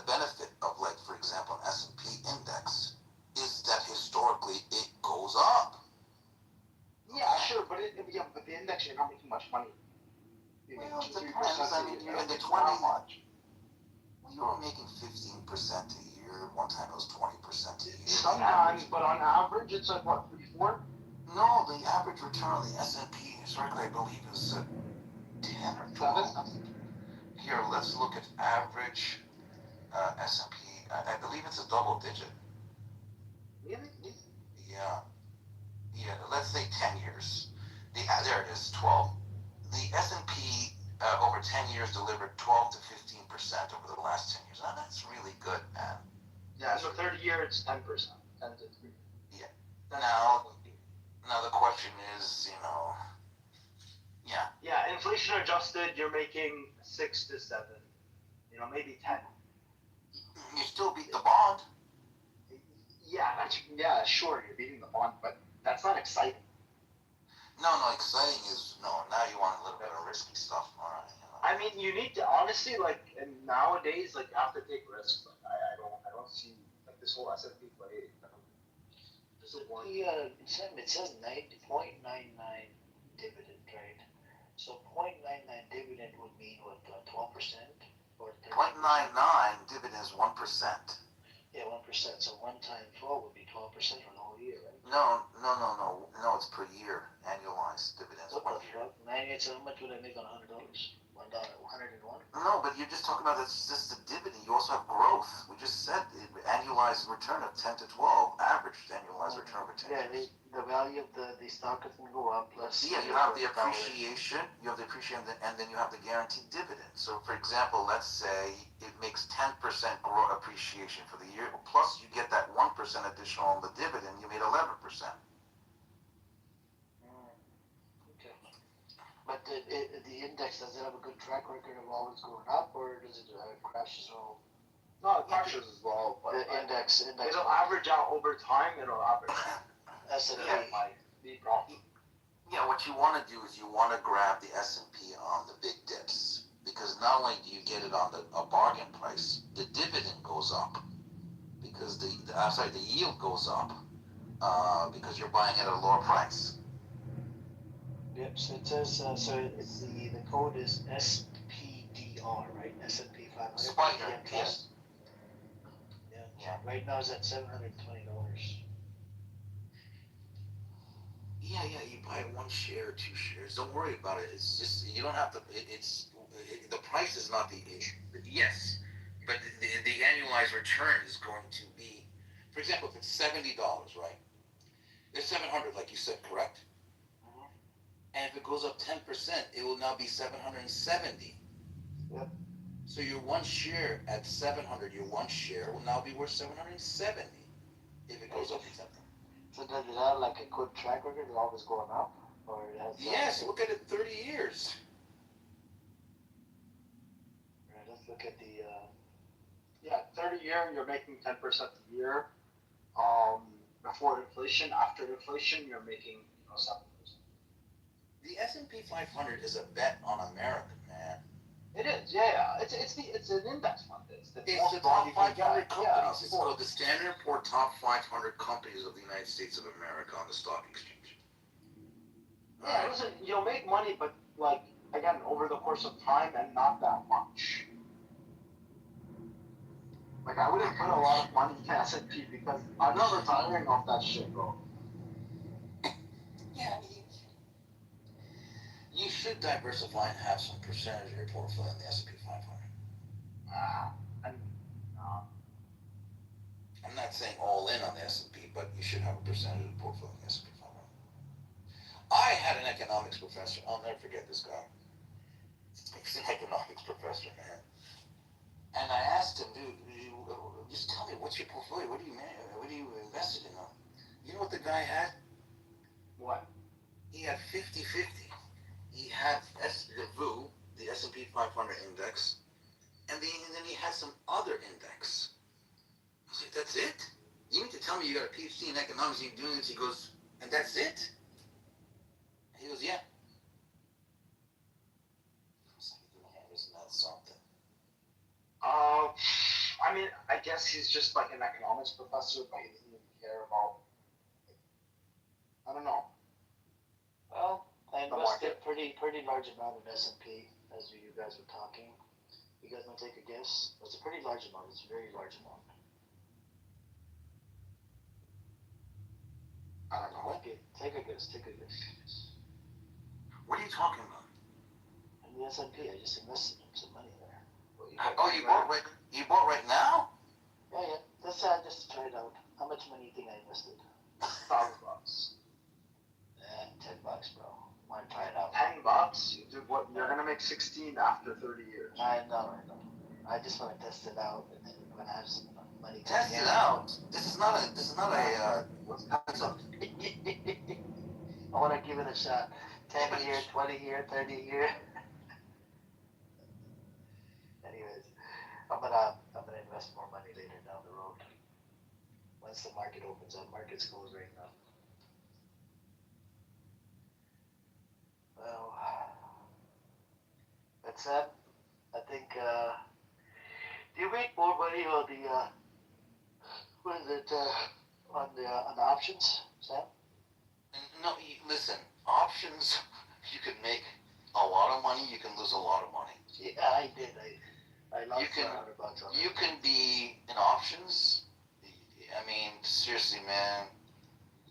You can make 6 figures and 7 figures, but you can also lose a lot. It's true. Many of them I looked into bully market. Ontario is on a block list. But if you were in Quebec, you would be allowed. If you're in Quebec. 12,000 for that. Yeah, you want to drive to Quebec? It's already in here. It's only a 4 hours drive. It's not about driving to Quebec. You can meet up with that psychopath Randy. You know, that claims you've had. Randy lives in Ottawa. Oh, Randy lives in fucking Quebec. The guy that. No, he lives in Ottawa. I know who you're talking. Okay. Yeah. Now, you can also be smart. Well, you can also sell options, too. Yeah, but you have to play both games depending on how you think the market's going to flow, right? Yeah. So you wouldn't recommend, because I've been looking into options a little bit. It's complicated, but I'm staying away from options because a lot of you folks are in it. So when I hear a lot of you folks are doing something, I stay away from it. Fair enough. So what do you do? Just regular stock trading? When I start hearing everybody people that aren't who aren't in it for a long time, so they start talking about something, I run away from it. Fair enough. So you just do regular stock market activities? Well, yeah, I trade different financial instruments. I trade different world markets. Okay. I'm not really futures and. Well, no, I'm not interested. I used to trade. I don't even need to trade the futures anymore. I just don't even need to do that stuff anymore. So gold, silver, what do you do? Buy physical gold and silver? I don't even need. I just don't even need it. Here's the thing, Benny. I'd rather buy a farm than buy gold. Farm? Yeah. What kind of farm are you gonna get for $5,000? No, of course not $5,000. If you're gonna drop a mill or two, why bother on gold? I mean, no, I know. It's just an ounce, every. That's kind of stuff. What am I gonna do? Hold on to it, and then everywhere I go, I gotta remember where I put it, and then it's such a pain, man. Honestly, there is value in holding the actual metal. Yes, but I'd rather hold the land, the farmland. I'd rather hold farmland. You can buy the farmland with the appreciation on metal. That's what I think. I'm gonna go. If you really want to know what I plan to do, I'm buying farmland. If you want to know. Yeah. I mean, that's really good. I bought farmland too, or I bought close to farmland. I can't actually buy the actual farm, but I buy in the area of the farm. Yeah, I'm gonna buy the farmland. I'm gonna grow, and then the land is gonna produce produce, and then I can sell the produce from the land. And if there's appreciation, as everybody's speculating on the gold, fine. And the farmland is a hard asset. It's a hard asset. Also, it's land. It'll appreciate. So I'm making the appreciation. No, food is big, bro. Food is. That's right. Next oil, right? Yeah. I say there's a lot of small farm communities all over the country. Why do you think Bill Gates is one of the Bill Gates is buying a lot. Yeah, obviously. He's the largest farmland owner. Yeah, but you don't have to only buy the farm.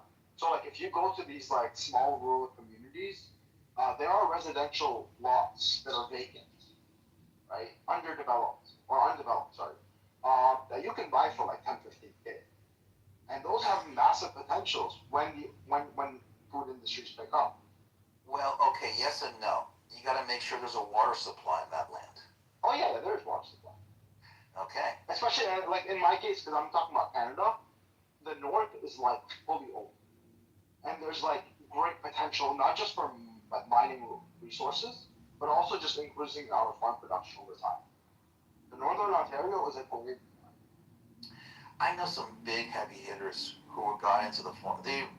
That's why it's kind of quiet. When it's really quiet about something, you know they're up to something. Yeah. So these already bought the farmland. They're getting ready for something.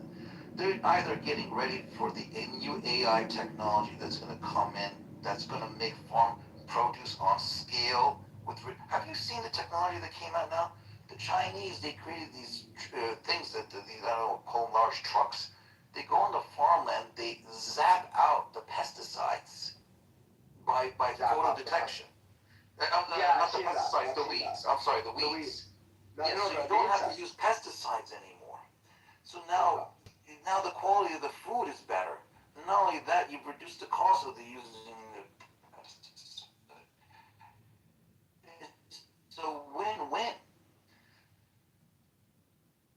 Once AI comes in, you're going to see production on these farms like no other, man.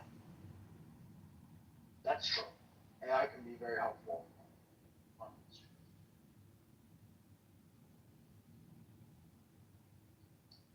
Yeah, Graham. It photo detects the weed and zaps it with a heat zap. Whoa. You know what pesticides? You know, the thing is, if I had a couple $100,000 right now that I could actually, and at the time, to actually build this out, I would actually build a hydroponics facility. Hydroponics and aquaponics. Yeah, okay, fine. That's a great idea. Fine. But it's not. The problem with hydroponics and aquaponics is that the equipment has to be replaced over a certain period of time because you have the fungi grow on the surface material and they start affecting the quality of the growth, and you either have to scrub out the fungi or replace the equipment. It's a little tricky. Yeah, but maintenance, like it's not you need to be hands-on. Yeah. But very well, you go to Singapore. They have such a small. They want to be semi-self-sufficient on their food supply because it's a national security risk where you're dependent on a food supply outside. So they use also invested quite a bit. Yeah, they learned from Singapore. That's correct. And so and when you have limited space, you want to use vertical hydroponics, for example. Of course. And so yeah, I did a whole study on that. I was in Singapore studying their systems. I was doing that stuff. I did a study on it. I was gonna do it in Bahrain actually, specifically for tomatoes, because tomatoes are one of the very valuable crops that you can grow on aquaponics, all the while still being expensive in the market, as opposed to like leafy green, which are also like good, but they're shorter, obviously, farming season, so you can grow a lot more of them. But tomatoes are also yes, one of those big cash crops. Now, if you had the rooftop, if you had access to the rooftop, because I was in Egypt once and I wanted to go rent out the rooftop. No. This needs to be like in the building. You need the sun? Yeah. No, the sun is gonna be by lights. Oh no, just do it on the rooftop, dude. You get the sunlight and you can get it's better than then you can do a small. I need to build a greenhouse on the rooftop, and considering Canada, we don't get that much sun anyways. Oh, Canada, no, that's different. Yeah, I thought you meant Bahrain. No, in Bahrain, I would have done it outdoor, yeah. Yeah, on the rooftop, yeah. Obviously, yeah. Or I would build a greenhouse. But it's a great opportunity, especially now in the Gulf. Like if you want to do something like that, because they are all about food security right now. So these countries are the best. And they don't know how to utilize their space well. They just don't. Like in Egypt, if you see how many buildings and how much rooftop you have access to, If all these buildings just did mini hydroponics and shit, they could bring down their food costs. But they're just not using their brains, man. Yeah.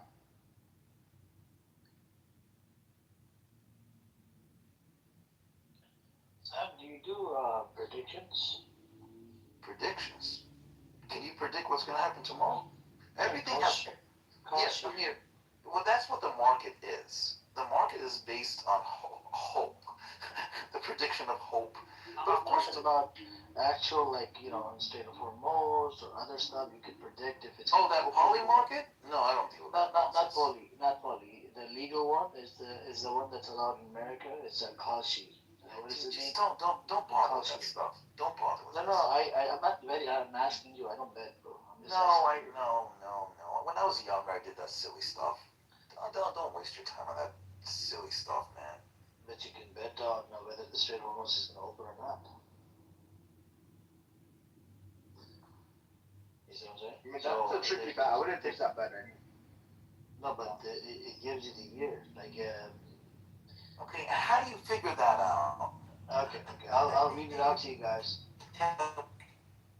I'll read it out to you guys. Stab you in Matrix. You gotta go to different McDonald's, bro. Different McDonald's. Alright. So look, there's people betting on it, right? So then why would you just go to that table? Sam, we can't hear you, bro. Go to a different McDonald's. Yeah, I'm back. Alright. What were you saying? Yeah, well, you gotta figure out, how do you even calculate the odds? Change the voice quality to low. Click on three dots on the side. Sam, click on the three dots in the corner. Change the voice quality to low. You have to know.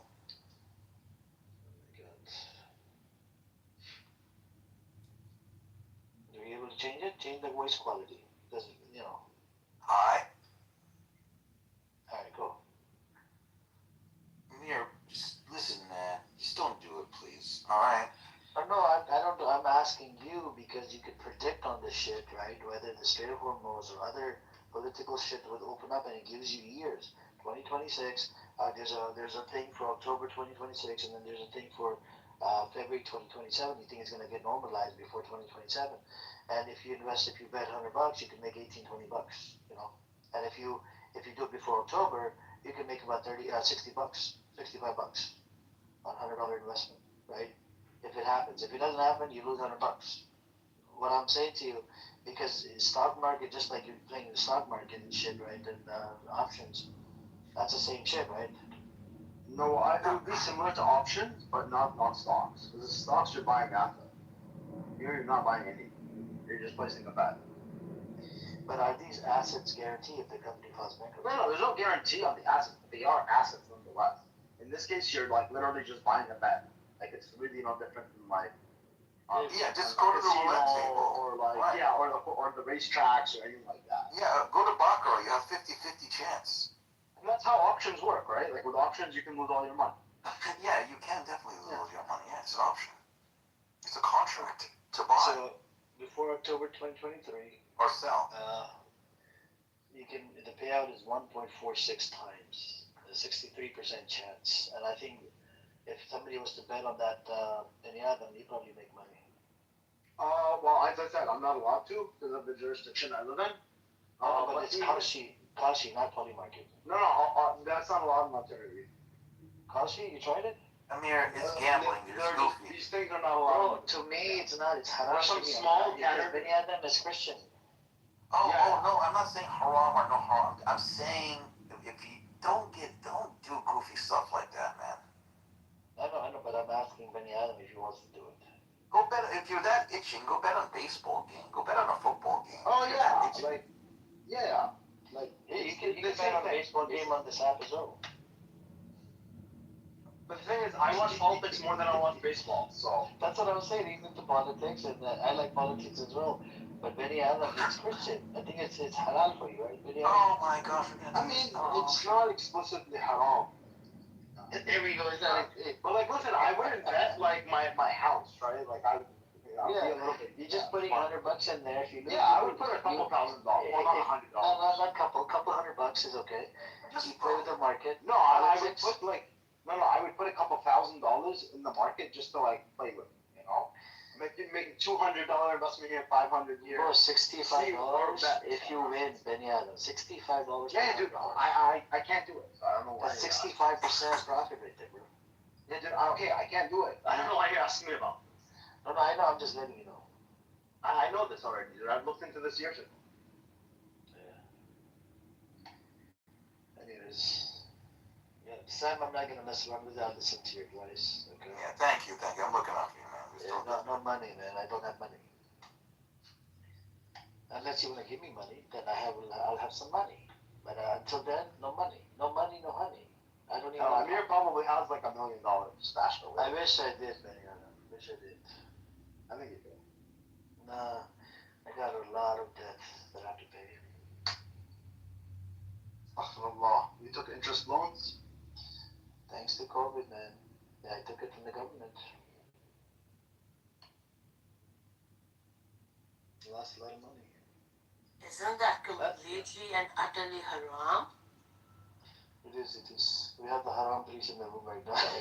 Wait, so Amir, do you put your money in like, just like, you have some money just in a savings account collecting the interest, like whatever, 1 or 2%? No, I don't even have. You don't do this?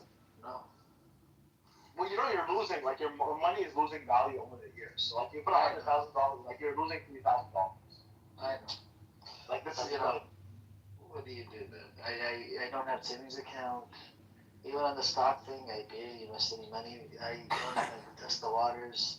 And then maybe like, down the road. listen, like usury is haram for Christians as well. Okay, right? But the thing is that like I would say that 1 or 2% basically keeping up with inflation. I don't think that would be haram. Like I think it's more like 20, 30%, even 5, 6%. Like anything above inflation, I would say you're getting into the haram, right? But I think I don't know. What do you think about that?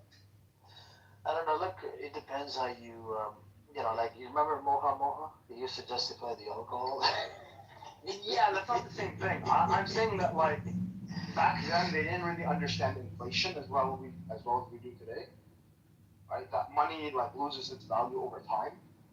So it's not riba. Like I wouldn't say that it's usury if you're just countering inflation. I got you. Yep. If I had the money, I don't think I'll do it in savings. I'll probably do it and play around with the stock market, different stocks or whatever. The halal stocks if possible. So you don't have all of your stuff, like money in stock, right? Some tucked away. I know. That's what I'm saying. I don't have some tucked away. Just whatever I make, it goes to the bills. That's how it is, man. American life, You live hand to mouth. Before it was good money prior to COVID, but after COVID, yeah, you got stuck in a lot of different. You're like 75, man. You. It is. 75. Yeah. If I filed bankruptcy today, I think, probably, you have to give up my house and everything, bro. I mean, I do what Benny Adams says in the sense of I've got savings. I don't take no interest on those savings. I make sure. Oh yeah. I don't take any. No. So any money I have saved that is depreciating technically, yeah. And I have quite a lot. No, but don't you think that would be like exceptional? No, it's not. It's not because it's very black and white. Interest to the bank, in the sense of if I give money to the bank and I tell the bank I expect a minimum of whatever is 3% per annum on my money for depositing it, it's just black and white riba. I can't justify that. So for me to hedge that, the halal way is I go and I either invest in halal investments or I accept the fact that if I store money, it will just depreciate. And at the end of the day, because obviously if I'm a believing Muslim, I believe if I abide by that, I get money in other ways. And yeah, it's just the way I see it. Okay.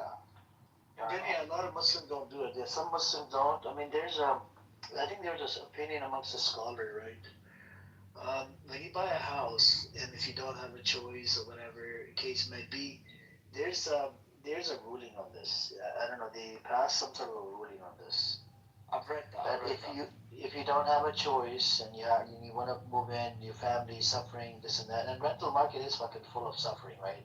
Sometimes you can't find a rent, and then they jack up the rent like crazy. You don't, you know. So there was somebody that I know.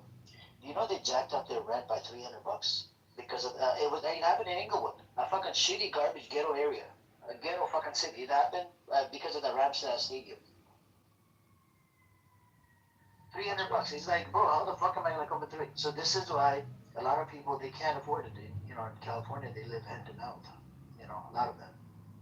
Whatever money comes in, it goes to the fucking bills. That's about it. Yeah, I'm not. I get that, but like, Even with your case, right? Whatever money you make, it goes to the bills, right? The biggest part of the bill is fucking rent or mortgage. Yeah, but I have savings at the end of the. I know, but savings, God forbid, in case of emergency, you have to end up using the savings. Yeah, exactly. That's what I'm saying. So those savings that I have, you know, so some of it goes into the stock market, whatever. Some of it just sitting there, cash. I lost my savings, man. Okay, that's in your case. I'm saying in general. Yeah. Like, I think one of the biggest issues in society is getting involved in this hamster wheel, where they get you in this sort of, I wouldn't say interest-based mortgages, but anything to do with lease, finance, mortgages, and they trap you in that little hamster wheel where you're forced to go to work tomorrow to pay off all these debts, and that's just how they capture you. In that 9 to 5, you've got to go to work. I hate that, man. I left private practice like 5 years ago, worked for myself, never taken any debt, never taken finance, never taken lease. I own like 7 cars, I own properties, and alhamdulillah, never taken a penny debt since day one. It had like this philosophy, and it paid out, and I don't need to wake up tomorrow for work. I work for myself, and yeah, alhamdulillah, it's quite comfortable now.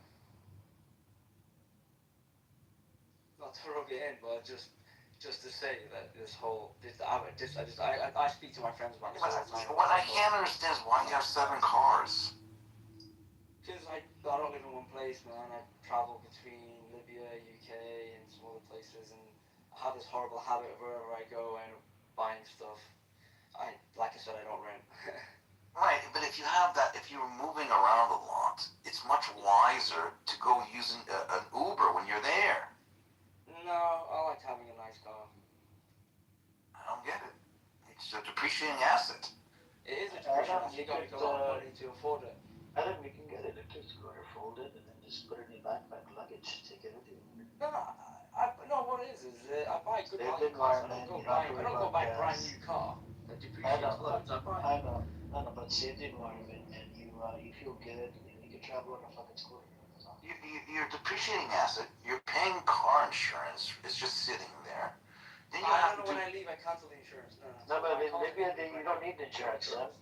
You don't need the insurance. I mean, each car needs its tires replaced and oil replaced. No, he's right. Maintenance. There's maintenance costs. There is. Yeah. Yes, I would just use the Uber. wait, how often a year do you use every car? Pardon? Like, is there years where you don't use that car at all? It's just No. I'll tell you maximum it will be like 7 months. For each car? Yeah. You have 7 cars? Well, think about it. If I'm right now, I'm in a country. I've got 4, so I'll drive those 4, and my wife will drive a couple. And then when I'm in the UK, then I've got like 3, so I'll drive a couple there. Same thing with my wife. So yeah, they get used. Where do you live? I live between UK and Libya. Yeah, Libya. Oh, okay. Yeah, okay. In Libya, I can understand. Like you would have a driver on this thing or something. No, I don't have a driver. Although I'll probably do No? get one. But I don't have a driver. I can't trust anyone to be my driver over here. I'll get shot. In the UK, I just don't like. I don't In the UK, I cancel insurance the moment I leave the country because the insurance is expensive. Maintenance-wise, the car's pretty good condition. Like I service it every year. 4 though, or 3, sorry. 3 over there. Yeah. That's insane. It's comfortable. No, look, and it's a cost, right? It's a cost. All you got to do is you got to give more money to sustain it. But the values within the vehicles, they don't depreciate by that much. I've got one of them's an 8 Series, BMW 8 Series, and that's supposed to depreciate loads, but I've kept its value very well. In your picture, you got a bag, is it filled with money? No, that's actually me leaving my work office. I've got my... I thought it was filled with it. But some lawyers, they make fucking money. Somebody, criminal comes up to you, gives you a cash. You seen that movie, right? The show Better Call Saul. I've seen that, yeah. And the Breaking Bad, they bring up money, full of money, Yeah, we don't have that. No, we don't have that. That's just my gym kit leaving work, man. Okay. Anyways, what's the deal, Sam? I would never buy. I used to have expensive. I grew up with expensive cars. It's just. You came from a privileged background, No, I'm just saying it's great. They're great in the beginning. But then after the joy of them, it's just after 3 years, it's not that brand new anymore. And then the cost of maintenance, and you go to the dealership, and they're nuts on the this and that. And I'm so happy that I just got rid of the cars and I just use Uber now. I mean, I used to use Uber during university. Oh, God knows I used my fair share of Uber. But it's just, I'd never go back to that, ever. The amount of last-minute cancellations, or it's like raining and they do that surge. It's just horrible, and then they take a longer route. Like, I hated it. Yeah, but I would still buy like a BYD for $25,000 electric car, really nice, or a Tesla for 30. I'd rather buy that BYD even for 20. That's it, man. I'm done. I don't have to worry about the oil. The Chinese cars are really good. Yeah, the BYD. You can get a beautiful BYD for 20 grand. I agree with you. When you come to, look, I've never bought a brand new car, brand new with 0 on the clock. I've never. Okay, that's smart. Good. Okay. Yeah. No. The depreciation is ridiculous on those, especially the vehicles I go for.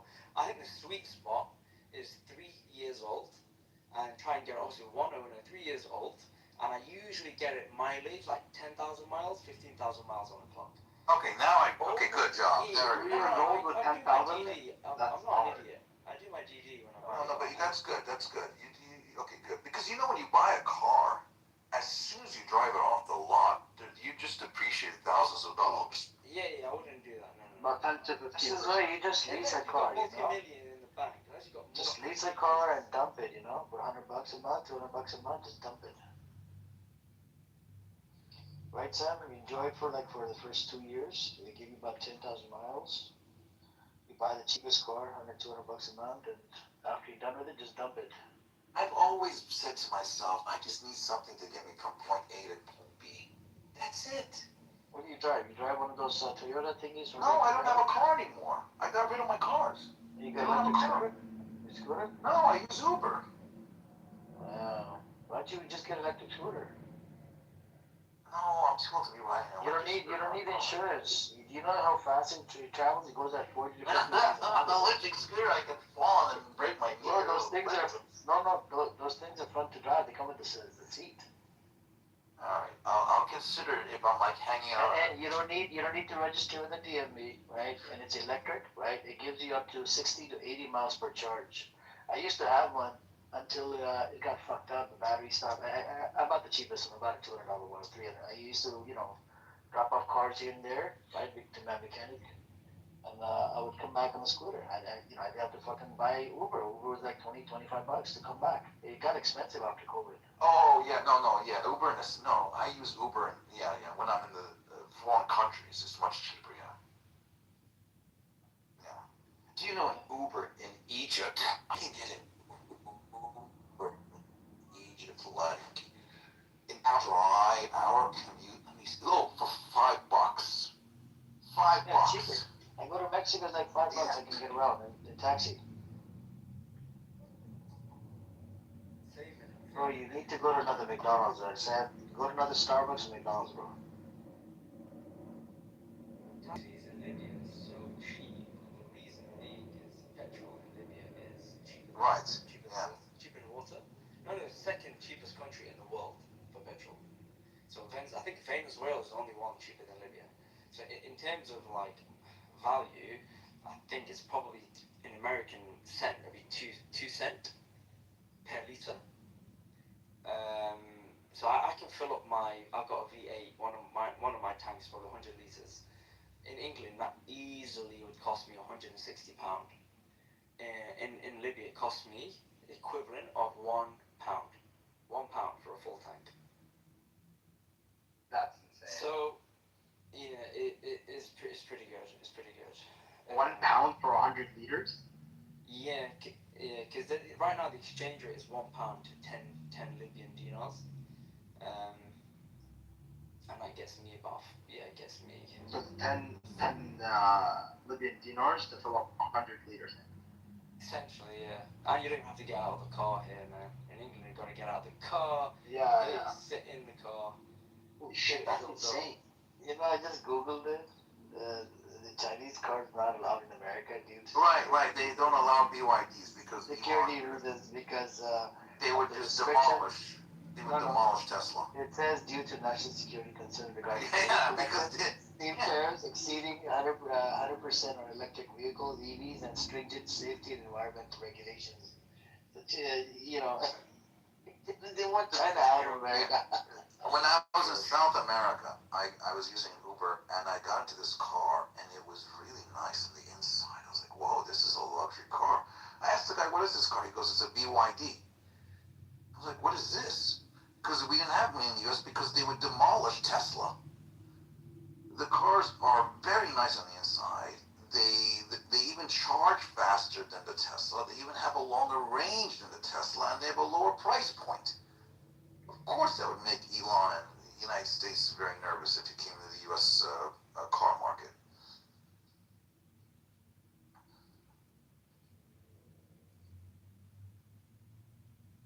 Yeah, I saw those Chinese cars in Dubai. They're like really nice. They're very nice. They work quite well. You know, they're cheap as fuck. Yeah, these cars are gonna destroy us. Yeah, that's not true. Now you look at these guys who buy a Ford F-150 for like $100,000 a pickup truck. I used to sell them. Not the Fords. I used to sell the Dodge Rams. But yeah, $100,000. Dude, what kind of ding dong? Why? Dude, you'll find people going into like massive debt to take those cars. Yeah. And then they pay like $700 bi-weekly, whatever. Like. Right. And so it's really not 100 by the time they're done. It's probably, 130, 140, whatever. But imagine how they just put that 100 in the market, and they made an annualized return on the S&P of 10%, which is $10,000.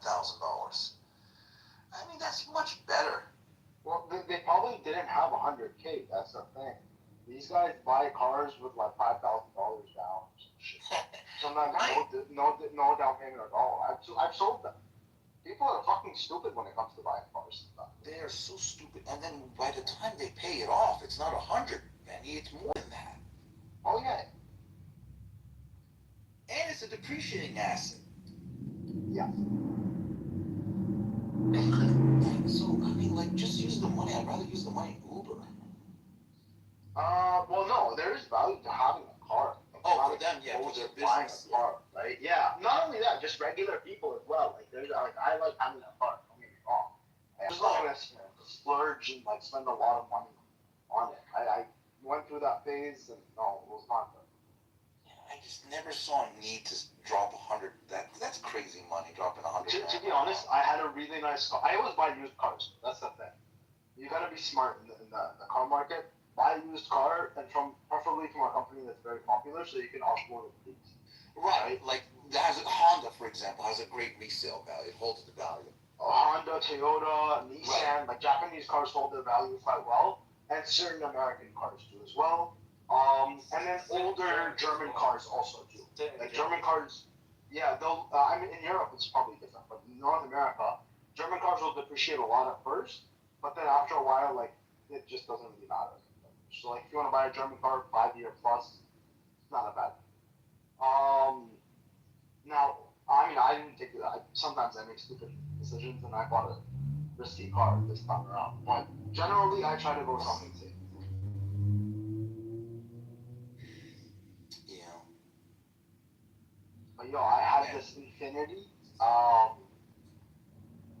It was the Infinity Coupe, with the supercharged engine.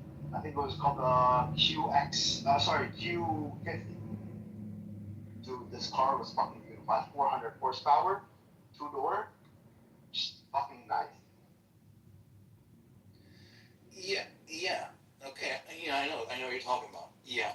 But there's another thing too. When you buy these nice flashy cars in the States, the cops love to pick on you.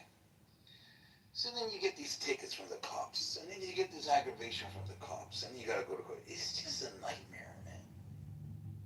It's like they don't want people. Oh, this was in Bahrain. This was not. Oh, Bahrain. No, that's different. Yeah. But here in the States, you're gonna get pulled over by cops. Oh, I got no. Actually, this was the most expensive part about owning this car because it was like super fast and really fun to drive. I got, I think, probably around 15,000 riyals worth of tickets between Saudi Arabia and Bahrain in the span of like 2 years.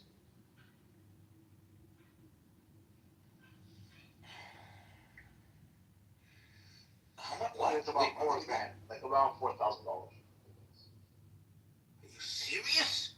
Something like that, yeah. They give tickets like that in Bahrain? Oh yeah. And it's by camera. That's the thing. Like you don't really have now. Not one ticket. He said in 2 years. Yeah, in 2 years, about $4,000, roughly. Dude, I was crying over like. Hey, what's up, Edward? Assalamu alaikum. Yeah. We were talking about cars and Chinese cars. Why are they not allowed in America?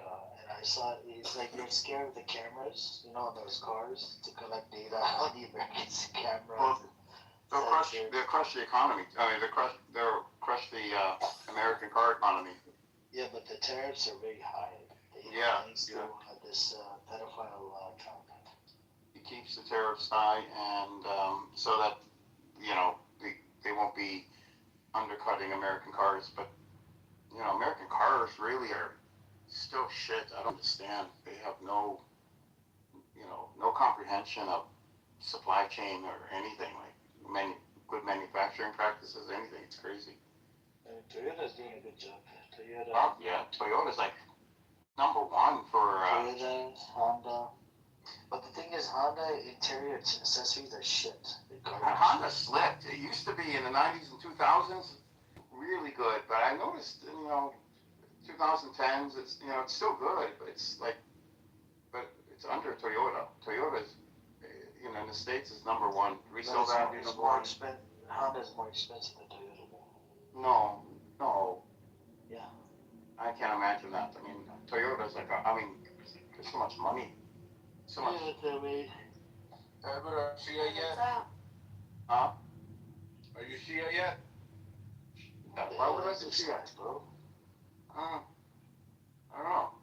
Who the fuck are you? Who's speaking? Is it Omid? No. Yeah, it is. Omid, bro, calm down. Try not to do Shia Sunni bullshit in my room. You usually kick people out, bro. Calm down.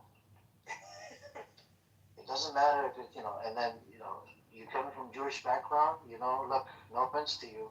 According to my scripture, you guys have a track record of doing some crazy shit. I don't know why you said me, though. I have not brought up Shia. So I don't want to go down that path, Omid. I don't want to pull my scripture on you.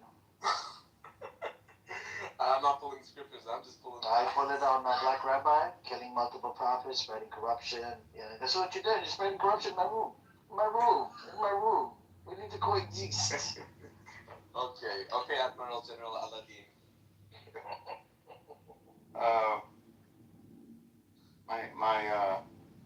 My mother got in an accident actually Friday, and she's fine. Good. She's okay? Yeah, she's fine. But she has a Lexus SUV, and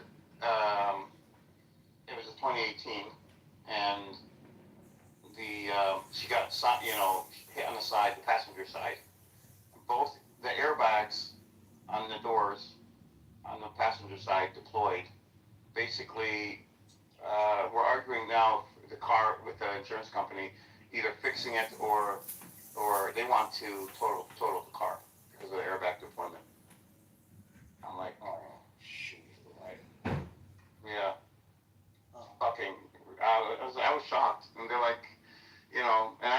to the dealership, and they're like, yeah, I mean, when you do airbags, they go off in the car. Generally, they'll total it because it's like a bomb going off inside the car, in the doors and shit. And to get it fixed, you have to go in and first off, new doors, obviously, new airbags, new everything. But then you have to go in and precisely align every sensor, every like mechanical component with the for the airbags, because they're so there's so many safety features in them, or compliance or regulation shit. They have to have so many, what do you call them? Like, not just the airbags. Like, for example, I didn't know this, but the belts, seat belts, the tensioner, once the airbags deploy, the tensioner locks up. Once that happens, that's like a lot of money to replace the entire seatbelt system and have it integrated back into the car again. It's fucking insane. Yeah, it is. Yeah. So now we're looking for a car. No, she doesn't have a car. So, what are you gonna do? What you said, Edward? So, going back to the car thing, and then you heard about the 14-point proposal that Iran is pushing, according to Al Jazeera. Yeah, I don't know. Is this the third proposal? I think Samoa was in here, right? The guy, I don't trust him, but my God. He said that pull out the real one. There's another one, right? I looked it up on my thing. It only gives me like 5 or 6 reasons, right? First is the blockade part, and remove the aggression for good. No more aggression. You know how the same points on their original plan, right? Yes. And no more hostilities, and no more blocking of the Strait of Hormuz. These like 5 or 6 the same points from before. Yeah. See, I mean, it seems every time, like, we don't actually see the exact come up communication that they have, like, when it comes to the, points like that, outlining a ceasefire agreement, even with the Palestinians. Remember, we never saw exactly what something was when we, like, leaks here and there. I don't know why they do it that way. He said the plan was leaked on Axios. Yeah. And I'm gonna look for it. He said he was supposed to put a link. I don't think he put a link in the chat. I'm gonna have to look it up. He said there was a leaked plan by Axios, and maybe Al Jazeera. I don't know if they picked it up on this, but Axios always gets the leak part. Yeah, I trust Axios. They have connections. U.S., Israeli, Middle Eastern governments. I don't know why they have or how they have such good connections, but to the White House directly. I think they're funding. Vance always leaks to them. Really? Yeah. I didn't know that's why. Because they always get the scoop, and they get an envelope. JD Vance gets a small envelope filled with money by Axios Probably does. by the end of the month. Cash money, not even credit. Cash money, so nobody knows how much money he's getting. Guys, I've been seeing some posts, and I felt to voice my criticism on, mostly on Iranians. There's a lot of outrage. I think we all know there's a selective outrage. It's a real thing, and I think what's very funny, not funny, but it's just hard to comprehend, is that every Iranian who is so pro-war is more concerned about the internet blackout in Iran rather than all the universities, hospitals, cultural sites, and civilians that were killed in the bombing. The one thing that they're complaining about is the Islamic Republic cutting down the internet, not U.S. strikes killing their own civilians, universities, hospitals, or cultural sites. That's absolutely mind-blowing. Yeah, we have Siamak here as well. What's up, Siamak? Long time no talk. Siamak, you don't have to get mad just because Brother Fayaz put you down, man. You don't have to get mad. You hear me well? He's an older man, we do respect out of age. Yes, see him, Mike. Yeah. Why are you feeling Scott hurt? Like, I don't get it. You stop coming up on here. Yeah, once in a while come in and listen. No, I like Iranian voices. You need to come in and share your opinion, Okay, I will do that. I usually don't come when Fayez is here because I know that he will be shutting my mouth. He's an older brother, he's an older brother. Just give him some grace, Yeah, well, I hope it would be mutual though. But yeah, to see you guys. It's good to be back. Yeah, what's your take on this whole thing with what's going on with straight hormones and peace plan? And you want to give me maybe take 1 or 2 minutes and tell me what your take is on the videos? I'll try my best. I haven't heard much from the folks today, but my take is that we are in a temporary ceasefire at this point, and the war may break down at any point. And the reason why I see that is because we have to look at this war from another angle, not from from a higher level, rather than looking at it from the day-to-day occasions and changes. What I see is that U.S. Is in a point where it's thinking of a regime change in Iran for a longer term. Initially they were thinking about short-term change, but now it's longer term. But that strategy is not changing at this point. And there are reasons for that. I can get into the details later. But Israel is finding some mutual benefits with U.S. That's why they're there. And so I'm expecting the war to break in again.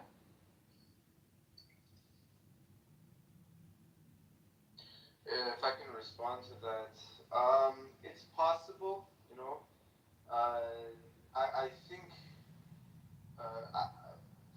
I don't know. I think that just my only response to that would be is I'm not sure how far the U.S. is willing to go to restart the war. Because if ground troops become a factor, an all-out war plus a commitment to an occupation, which is necessary for a regime change or nation building, state stabilization, it doesn't seem to me that the U.S. is willing to bear that high of a cost for it, especially if Trump went into this under the impression it was only going to be 3 days, 2 weeks at the most. So yeah, that's my.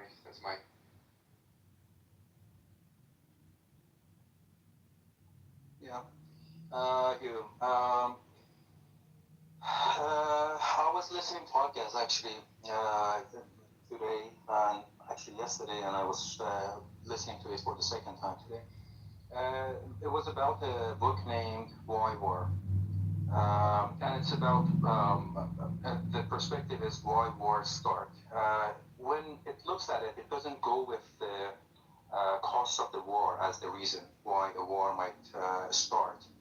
Instead, it looks at the situation as if there are more costs to not having a war. That's the first thing. The second thing is it the right time to attack?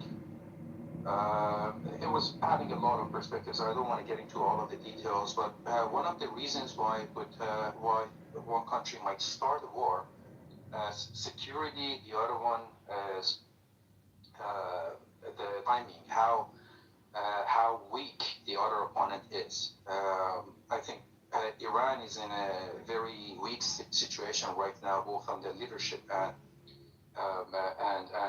internally, at least, where it would have support from its own people, I should say, where it's not having support from its people. And that is at least 2 reasons. A third reason that might be arguable is the army and how Iran is weaker in with a with an army perspective. That's not the right word, sorry, but military perspective. And with that, war might break in because U.S. would find the right time right now. Definitely Israel is finding that time and would persuade the states more, but the states is also in that state. So my point is would U.S. look at the cost of war, or would it look at the big opportunity after a few decades, whether or not it's the right time?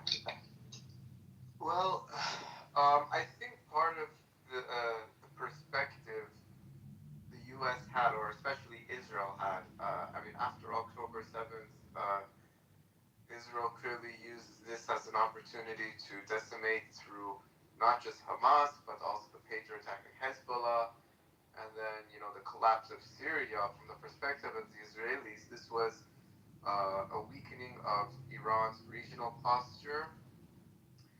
Therefore, which is why they started the 12th Day War. They believed this was the time to strike, and it didn't work in the 12th Day War, and now in February they got the U.S. on their side, and they always assume that all they need is just a little push for it to collapse. I think the assumption, thinking that, yes, okay, Iran is in a weaker position, but the idea that they just need a little push for it to collapse completely, I think was very misguided and very miscalculated.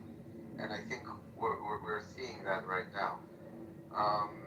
I think part of the reason why Trump moved the war from the air to the sea is because he saw that he wasn't getting the results he wanted from aerial bombardment. So he assumes that he can get a better deal if he chokes, Iran's economic exports. Going back to war, it depends what he believes he can get out of it. Because for 40 days he did an aerial bombardment with Israel. They killed leaders. The regime didn't change. Well, actually, no, never mind. If you listen to Trump, the regime did change. But he still's not getting what he wanted. So I think the U.S. goals, or at least Trump's goals, have been consistently changing. If he could get regime change, he would like that. If not, he would have been fine with Venezuela scenario. If he can't get that, he wants to see what he can get. He'll take what he can get, essentially, so long as he believes it makes him look stronger, and it looks like he can get more than his predecessors. But as of now, I just don't see it. I don't see what else he can get out of it. And I think the situation in the Strait of Hormuz is going to end in a stalemate. I don't think either side is really going to win. I think some sort of diplomatic resolution is inevitable. But given the negotiation team that Trump has in his administration, it's clearly not going to be a clean negotiation by any means at all. It's most likely going to end. I don't know. It will be messy, regardless. So, do you guys think that there would be, well, similar at the moment, a deployment, boots on the ground, American boots on the ground? Do you think that the U.S. government will commit, that the Congress is willing to pass these acts, that there will be enough political support from the domestic population for protracted boots on the ground? Because that's what's necessary. Definitely. Definitely, in terms of the American public, there is very little political support. Compared to 2001 and 2003, America right after 9/11, there was a lot more public support. But in 2026, the American public, both on the left and the right, are very much opposed to it. Don't get me wrong, Trump has his base of people who will support him no matter what. But on a grand scale, I would say the public support is just not there. No, I agree. With regards to public support, I agree. But when it comes to political support, I would say it's the same. I would say it's the same because you don't have as many war hawks today as you did under previous administrations. It sounds contradictory. I know. No, there are quite a few. There are, but I don't think they're as. I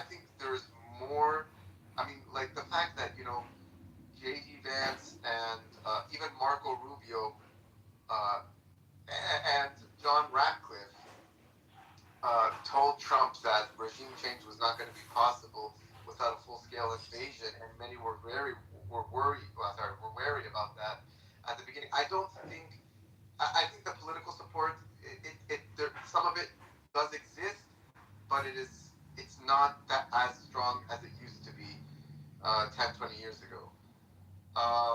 And if they're gonna put boots on the ground, I think they're not gonna go any farther than try to take Kharg Island. If there is gonna be boots on the ground, I believe it will be to try to get Kharg Island.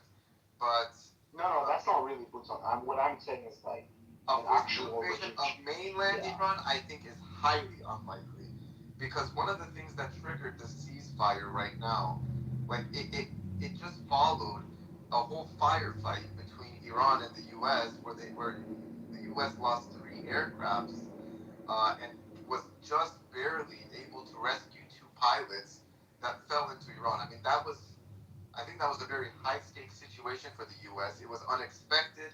They were caught off guard, and it was too close for them, and that's what caused the ceasefire. I don't know if they're willing to go back and risk another operation that could end up in a situation where they do lose more pilots, they do lose more casualties, and then they can't rescue them, because they were just barely able to rescue these 2 pilots.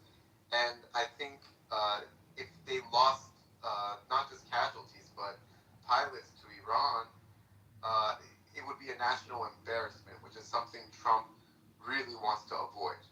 He may do a raid here and there.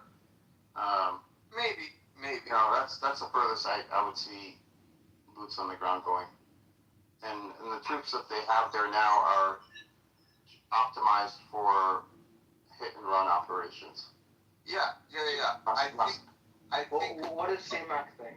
I want to hear about that. Let me share my opinion as well. Actually, I don't look at the situation this way. I look at it again from a higher level. So thinking of, is it worth it for the US to attack Iran with boots on the ground? Is it something that they need right now? This would be more important than thinking whether or not it's, that small operation that they had to rescue the pilots was a failure. Because if it is worth it, then they will come, they will have boots on the ground, and then they will attack with maximum force that they have. And believe me, we like it or not, they will win, because they have maximum amount of weapons that Iran cannot even counter any of them. Not any of them, but a lot of them. So that's not how that works, though. Just because you have superior firepower. Yeah, exactly. But that's my point. So because they have the superiority in weapons, it doesn't make it reasonable for them to attack. And we have to look at the reason why they would attack. So what I see is that in the long term, during the past few decades, and that's how I look at it, the problem is Iran has tried to change the rules, especially in the past 3 decades. They have tried to change the rules in the region. This is the reason why we have a war today. So we have to look at the situation as a very long-term game, and we are at the last chapter right now. So looking at the last chapter to figure out whether or not a war will happen, boots on the ground will happen, is not the right way to think. I believe that because Iran at some point has wanted to, and I think if we give them, they give them time, they will still want to become a hegemony in the region. And that is the reason why they have created proxies. They want to go after the nuclear weapon and nuclear power and so on and so forth. This type of change in this type of rule change they want to make would be the reason for U.S. to go against them. Now, looking at unlike Omid, I think Trump's words about regime change are actually accurate. He's not making jokes. He's not making fool of himself. Although everyone looking at it, including myself in the first days when I heard that, I was like, God damn it, this guy is going crazy again. So do you think regime change is capable without boots on the ground? So no, wait. We have to first define what is regime change. Okay, that's the important piece. To Trump, regime change is the stability he's looking after. Stability is not probably the right word, but having the peace of mind that that hegemon is not going to be created and it won't continue to be generated. That's the definition. That's not regime change. I agree with you, but let's think Trump-wise, okay? Let's think Trump's mindset. And this is the mistake that we have made, I think, as people who have been analyzing the situation. At the time when he said regime change... Pardon me? Okay, don't listen to him. Don't listen to him. Go ahead. I think you're kind of pontificating as to what you think Trump means by regime change. It's actually pretty evident. It's pretty evident that Trump knows what regime change means. No, to a certain extent. I don't think so. I think he does, but I don't think the regime change to him means changing the name of Islamic Republic Iran to Iran. That's not the regime change. That's the regime change we think is regime change to him, evidently, is picking the next person that's going to be the ruler of the nation. Even if the system of but he hasn't agreed with him. Do you think that that's possible without what's on the ground? This is the Venezuela about. No. I don't think that. So you're again jumping to the last step rather than today. Today we are dealing with an Iran who has no leader. Right now there are a group of people trying to make ruling out of that group, and they cannot come to a conclusion how they can agree with the same with some specific terms with the states. If they could, Trump was happy, and he would have called this a final regime change. Right now, the way that I see it is that this regime, those people who are on the at the ruling, they cannot make their mind, so a face-off needs to happen. Similar to what happened during the previous battle.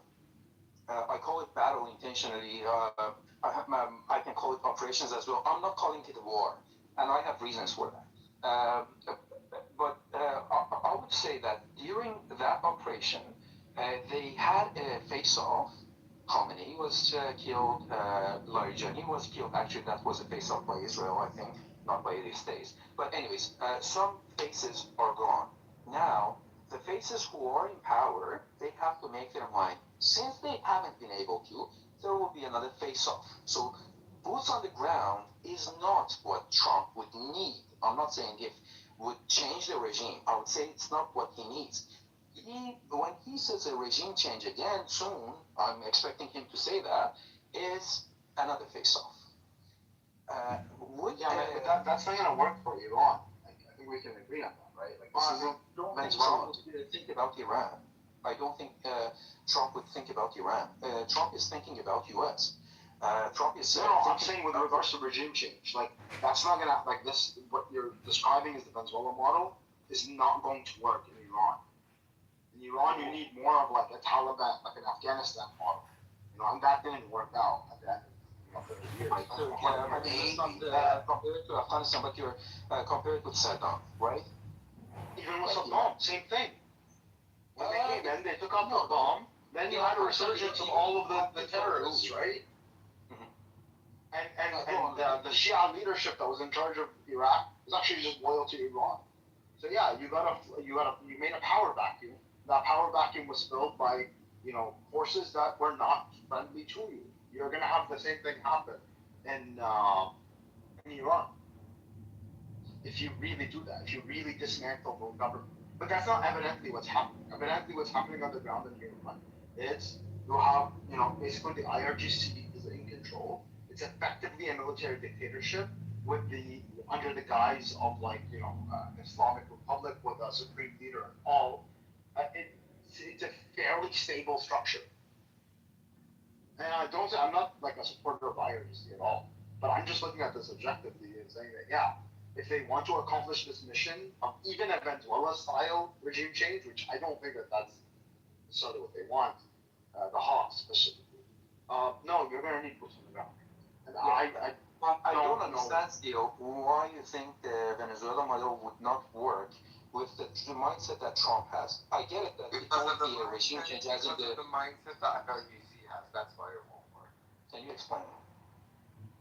The IRGC, or the Islamic Republic, in its founding, was founded on the idea that it must resist the West, specifically the U.S., and therefore their strategy has shifted from not just U.S. out of Iran, but U.S. out of the region.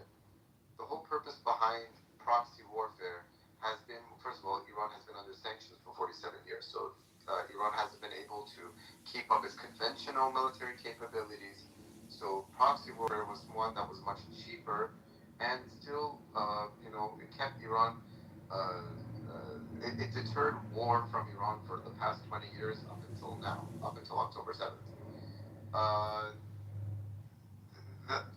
If their idea, their strategy is resist the U.S. and the West at all costs, then because anybody who's part of that system is not going to at one point just capitulate to the West, which is what happened in Venezuela. Delcy Rodriguez agreed to cooperate with the West or cooperate with the U.S., but in its founding ideology, where for them they believe resisting the West is not just an obligation; it's existential. Yeah, you have an assumption though. Your assumption is that IRGC is a single group. Well, no, you're okay. No, you're right. But let me explain that part for the others to get into the conversation as well. IRGC is split at least into two groups in Iran right now. One is led by Vahidi and Mushtaba. The other group is led by Ghalibaf and his group. These two don't have the same stakes. If a face-off happens, I believe that they will go after Vahidi and that group, not after Ghalibaf and his group. So basically, what we call what is it called? Jabhat Muqawamat, or we can call it resistance or resilience. I don't know. Front. Let's call it that. Oh, okay. Yes, you're right. I agree. And that mindset. Yeah, I agree with you. No, I agree with you very much that there are these two camps, the IRGC, and people who are in the Ghalibaf camp are much more willing to negotiate with the West. But I'm sorry to interrupt you, but this is very important because you're thinking that the mindset of IRGC that shaped IRGC 48 years ago is the only mindset that exists today. IRGC is split into two groups, and if you look at it that way, if a face-off happens for the one that is more radical, then the other group is willing. That's the assumption. I'm not saying it's right or wrong. I'm saying the assumption is that the second group might commit to an agreement and some terms. That's my point. Okay, yeah. They will commit to an agreement, but they will not. I do not see them committing. The people who are in the second camp who are willing to negotiate and compromise, I have no doubt that they will make some concessions, some compromises, but not to the extent, not the maximalist goals that the U.S. has, not the bowing down completely to the West kind of. They will make some compromises, but I don't believe they will make a full, capitulation move at any cost. I don't think that at all. I hear your point. That's correct. And I tend to agree actually with your point here that it wouldn't be enough for a regime change, as in the whole. We will end up with something new. To Trump, I think that's new enough. That's how I see it. Yes. But let's look actually for the long term, going back to the first term of Trump and continuing that through Biden and now what is happening. If we look at it that way, the first round of Trump, it was a maximum pressure. And maximum pressure was to put the maximum economic pressure. My thought, if I look back at that time, is that the first term of Trump, he was trying to weaken Iran economically so that in the second term that he was saying that he would have power, he would attack Iran and finish the war. This is, I mean, whether or not it would happen and whether or not it would be successful, that would be a very different story. We have to look into a lot of what if questions. That's not necessarily possible. But that was how he was moving his pieces. Second term, he didn't win. Biden came to power, and now he's back to power. So he has a short term. And short term, I don't mean 4 years. I mean until September, when the elections happen again. For this period of time, and this is a very important question that we have to answer in order to go back to your point about boots on the ground. Is Trump willing to risk more against Iran at this point? And risk more doesn't necessarily mean boots on the ground, but what is that level of pressure that he would be putting in order to fulfill his mindset that he had at the beginning? He doesn't have that much time. Would he risk? I have some points about it, but I will give it to you to make some more conversations. If I had time, I will come back to this one. Well, I guess that is the million-dollar question because, as you know, Trump is very unpredictable. And, I mean, the fact that this war started in the first place, I think many people, including myself, I was kind of caught off guard. But, I think, I think that there are many things working against Trump to restart the war again. And it could cost him his legacy. I think he's much more willing to, lower his stakes and, make something look like sell a win to the American people, or to at least to his base, and move on to Cuba. Because Trump has had his eye on Cuba, he's had his eye on Greenland, he's had his eye on China. As a matter of fact, the U.S. posture has been to prioritize China more and get out of the Middle East entirely. Well, not entirely, but lower their presence in the Middle East. So I don't know how much longer or more they're willing to commit to the situation in Europe. I know.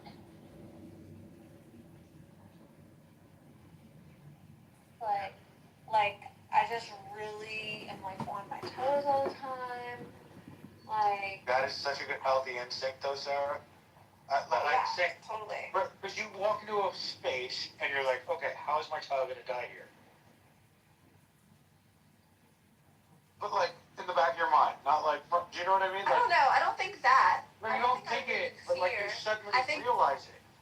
No, I think it's more just that, like, I'm really worried about, like, I'm watching people all the time. I'm looking for social cues. If my gut says get out, I'm like, hey, guys, let's get out of here. I can't tell. I've learned that is such a I've had people who I hung out with, like, we're never alone with my kids, but, like, I ended up finding out things about them far later. I lived in Mexico for a while, and there was this that's because you talk so much, dude. You've got my problem. If we talk to people, do you talk to all the strangers in your vicinity? Only when I like the dangers. Yeah, I get the impression you're like, what's up in the grocery store? Like everybody. Am I wrong? Dude, if they are breathing, they are talking to me. Yeah, and if they don't like you, you're going to say something funny to make them like you. That's what's so weird, because, like, everybody likes me, and I'm like, but I don't like you.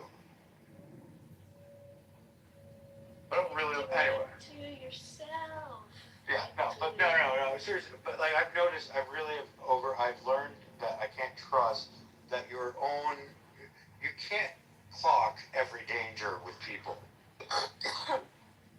Like, you can totally think somebody is, like, whatever, I don't let people babysit my kids that aren't related to me, that I'm not intimately familiar with, not because I think that it would be traumatic, but because it doesn't seem like it's worth the risk.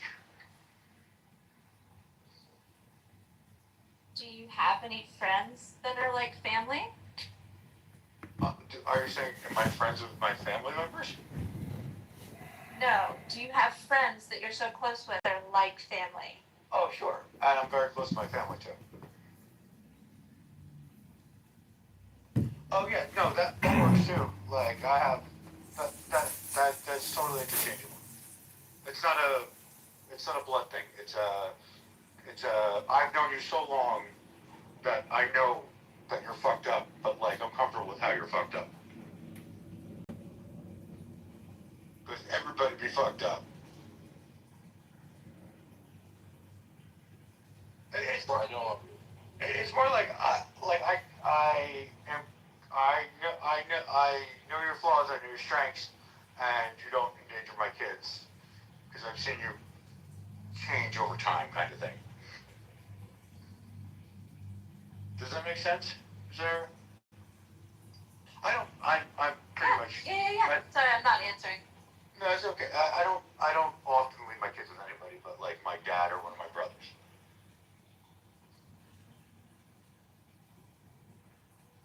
Yeah, I would trust a stranger over my family.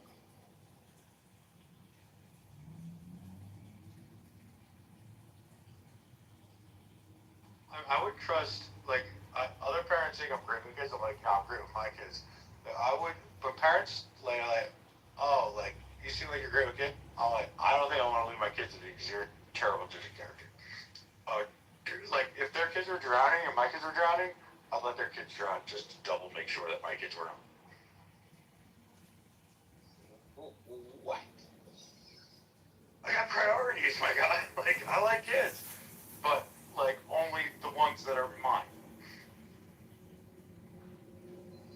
But I mean, so like, if my kids have friends, it kind of makes sense to them. I don't know, like, I don't get some parents, like, if I'm at, like, a place where the kids are swimming, right, I won't leave the area with acknowledging with another adult that I'm going to do something, you please keep an eye on my kids. Not that I trust that adult to, like, jump in and, like, just so somebody has some attention. Right? Other parents will just leave and assume that other parents are watching. Like, I mean, that's hard for me to process because, I mean, you wouldn't do that with a dog. Why would you do it with your kids? Like, if you were, with your dog and dogs were, like, running around, you wouldn't, like, walk away. No, it's... well, no, so what is when you're in a group, there's shared responsibility. Everybody's looking after the kids. I go out of my way to make sure somebody knows I'm going somewhere, and I don't know. I understand what you're saying, but I'm saying, like, do you really think that that's the norm? Like, No. do you really think that most parents will walk away, or Yes. that they No, they do. When you're in a group, so as a single dad, I experience this. There's usually a mom, right? So I have to go out of my way to make sure somebody knows that their primary guardian isn't there. Right? Do you know what I mean? Like, because a lot of these people are like couples.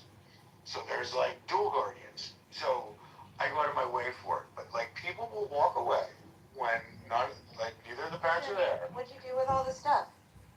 I stole their wallets. What do you mean? What do you ask? I wouldn't ask a person to watch my laptop. Should I ask people to watch my kids all the time? What do you mean? I mean, like in public, and if I have to go to the bathroom, I'm like, can you watch my kids for a second? When my son and my daughter are sitting at a table, and I'll run to the bathroom. And this is such a protective measure. I mean, for me, I would just never do that. I would just be like, all right, we're all going to the bathroom. Facts. I mean, do it at the grocery store. I mean, my kid's young teenager. He's all over 6'1", so he can take care of himself. This is more like have an adult that can step in. Also, I'd steal your stuff when you're in the bathroom.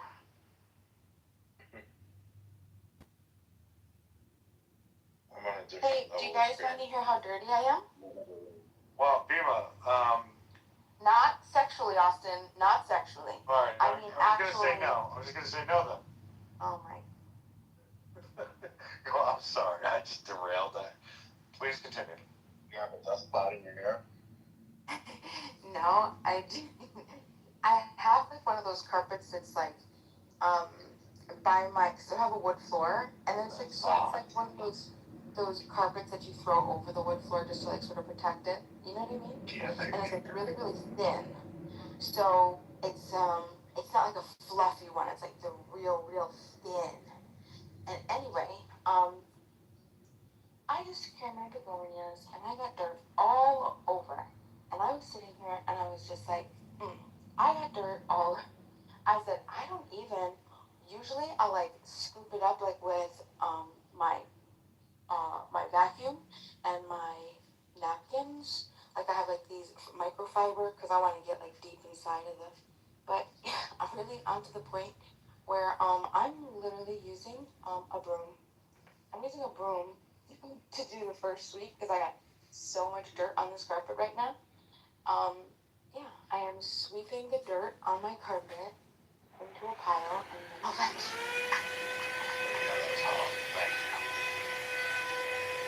Viva, do you think this is the first level of early signs of minor depression? I'm in late stage. I'm coming out. This is a good sign. Not minor. This is a good sign. The less I care about my surface, like this is really, really good.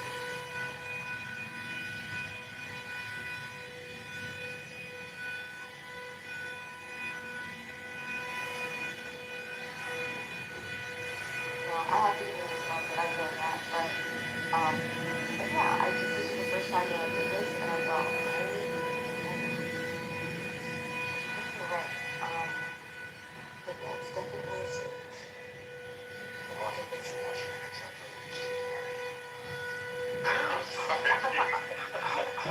I'm still sweeping this fire. I got so much to do yet. Hey, good for you. If you're really coming out of depression, good for you. Seriously.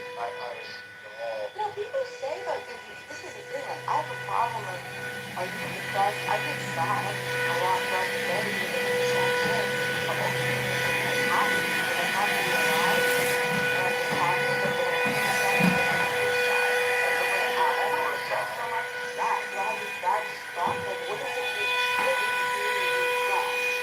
Like, is that like a constant thing all the time? And I don't know if people live by that because I don't feel like I'm depressed. I'm sad a lot. Have you ever go to a bar and tell someone that you want to be depressed? No, it's true. No, but seriously, have you ever been happy or sad, which is the most bizarre and real feeling? And you're like, oh my god, I'm sad, but I'm feeling something. It's happy and also sad. And it's so hard to reconcile this thing, but it's totally a thing. No, I mean, I think the closest thing was for me when in college I grew up with a girl and started listening to sad songs. And my friend would be like, "What are you doing? You can only grew up with a girl," but I felt like listening to sad songs. Why? So you would say that you were depressed at first? No, I was happy we were over it. He was feeling his feelings. He was trying to feel his feelings, it sounds like. Literally. Yeah. I don't say that like literally we're trying to like, this is how I feel, I'm fully engaged, so I want to get through it. It's like, it's a healthy thing.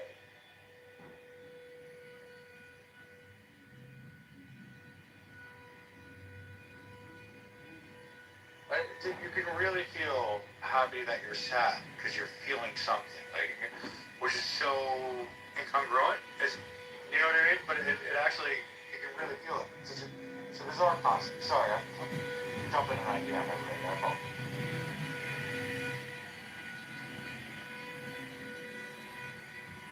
So, serendipity wasn't fear of death.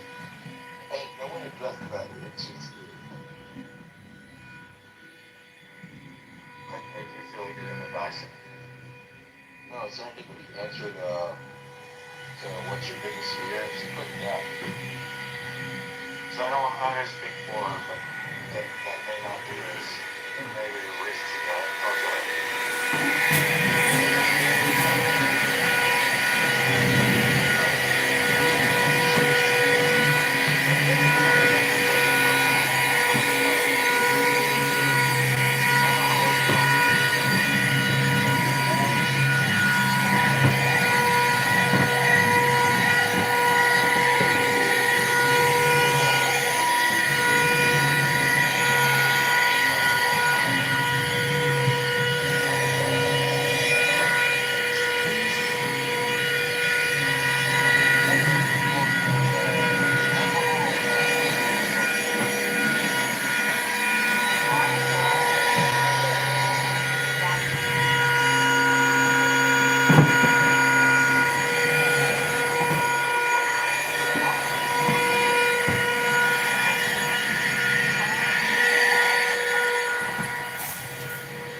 heard this until they heard that.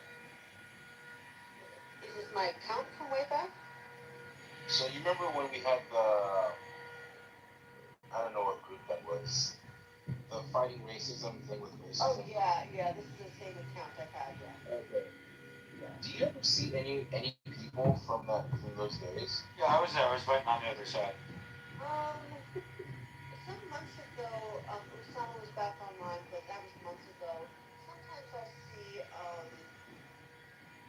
Nassar. Yeah. Yeah, occasionally I'll see him pop on, but haven't really spoken to him in probably like 6 months. Yeah, true. I don't know what's going on with that guy. Remember who was gonna try to run for mayor or whatever? I don't know what he's up to. Oh, yeah, oh my gosh. What, it's like short letters. I'm so proud of him. Yeah. He makes weird posts on Facebook. On Instagram. Yeah, I saw him somewhere. Maybe it was Instagram. I have to come across him, and I was like, huh? But I think those guys like stopped talking to him. Like, so I don't even think they talk to him anymore. Him and Usama had beef for a moment. Yeah. Because Usama was sad about something, and then the guy was like, yo, stop being so depressed all the time. You're killing the mood. Because I don't want to get people to be depressed. Did you low-key just say, yo, stop killing the mood, kill yourself? I was texting somebody. Where did everybody go? The room totally cleared out. Yeah, I showed up. I have that effect. Yeah, always when Austin shows up. But yeah, no. So I mean, yeah, Nasser. I haven't been in a room with him, but I'll see him like in a room occasionally. That was pretty recently, so I think he's back on. Okay. Yeah, I don't really talk to him. I don't know. Wow. That was a strange little group. Yeah, it was. Him and Melissa were dating for a while, and then she was Christian, he was Muslim, met his parents, and it just, something didn't go well. Really? They tried to get past that, but I think something kept dragging, and they were just like, maybe it's just better we're just friends. I knew, when she first mentioned, I didn't say it to her, but I was like, there's no fucking way it's gonna work. There's no way. Yeah. Are you becoming Muslim? Like. Yeah, right, exactly. Muslim, she's a philosopher in Islam. Yeah, I thought when she said that she met the mom, that the mom loved her. That's at least the story she was saying. And then I never spoke to her about it after that, or her to speak about it. Something went wrong at the same time. That was small at that moment, but just escalated. Yeah, because they're not gonna. The family's not gonna let him marry a non-Muslim. It's just not gonna fucking happen.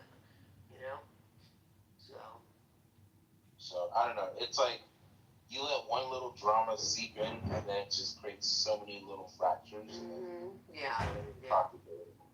Oh, and then Simon just like he only responds on Instagram, and he just sends memes. I'm like, hey, how are you doing? It's been a while, and he just responds with a meme that's so irrelevant. He's so weird. He was probably the fucking weirdest of the bunch. I never really understood him. The worst thing I'm not okay. He just sent me a video of a metal person getting beat up, and I'm just like, oh my goodness. wait, why does that sound like Monica? We could be related. Oh, hey, how's it going? Hey, do we know each other? Oh, we played a game yesterday, but no, Yeah. What were you saying, Kristen? I said we played a game yesterday. We played with Derisive, but we don't really know each other. Okay, true. No, it's hard to keep track because everyone's been changing their username, and I just changed it back because people were just like, "Who's this guy?" And I'm like, You know how you talked about Obsidian, and I was like, hey, can I call you Obi? "Oh, you're the OG one." I almost changed it to Obi. Nice. So, what's up with this thumb thing? Because you're driving me nuts. Oh, it's still there. my God, yo, it went back. It's not my thumb. Well, it's it goes and then it's like I have my thumb. Okay, no, just kidding. Now you can It's not my thumb. It's moving my thumb again. I'm holding my phone like how a fancy person drinks tea, and it's my pinky that's holding the bottom of it because anytime I'm on Clubhouse, I have a baby in my hand that's sleeping. So I have to look in, and it's just easy to just rest my hand. Yes. So you need like an elastic or something on the back of your phone, don't you? Probably. Yeah. But I'm glad you're here.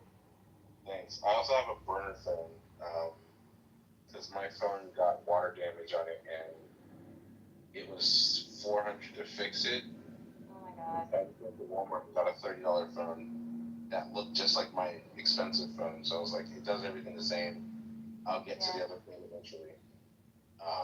But it doesn't have good like dynamic audio because obviously you put one little plug on that audio spot and then it's just muffled. But on the other phone, if you did that, at least you had other locations that would take input. So, but my bad. No, you're fine. The end. I just wanted to let you know because I wanted to hear what you would say. True. How bad is it? Like, is it like Charlie Brown bad? Almost. Oh wow.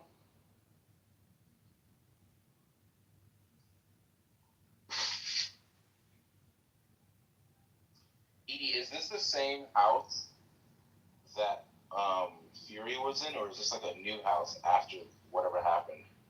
Oh, after the snatch that we usually have? Yeah, that's after. That's after we all broke up. Was it really that bad? No, it was over something really stupid, but I think that there was some tipping points that exactly. There were some tensions before, and people weren't being honest about how they felt about certain things, and that just kind of blew everything up. Yeah, I think we're like, I mean, I know Serendipity and I were like, if this is the reaction we're gonna get over something stupid, like, I'm not fighting for this friendship, and right. So that's just kind of it. Yeah, it's interesting to see the change in dynamics on the app because I came in when everyone was complaining about how the app used to be, but from my perspective, it was still pretty booming. Mm-hmm. I only have like how many followers? Like 20 people, and that's probably a variable why it feels like not a lot of people on the app like it was before. Mm-hmm. Oh, hold on, I smell food. Oh, okay, good. Oh. Poop alert. Okay, Cyrus.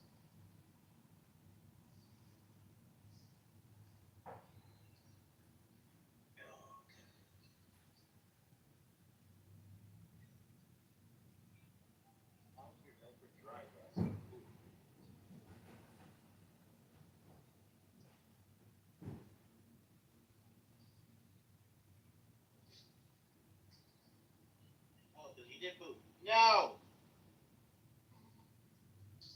Don't look at it. Okay. Listen.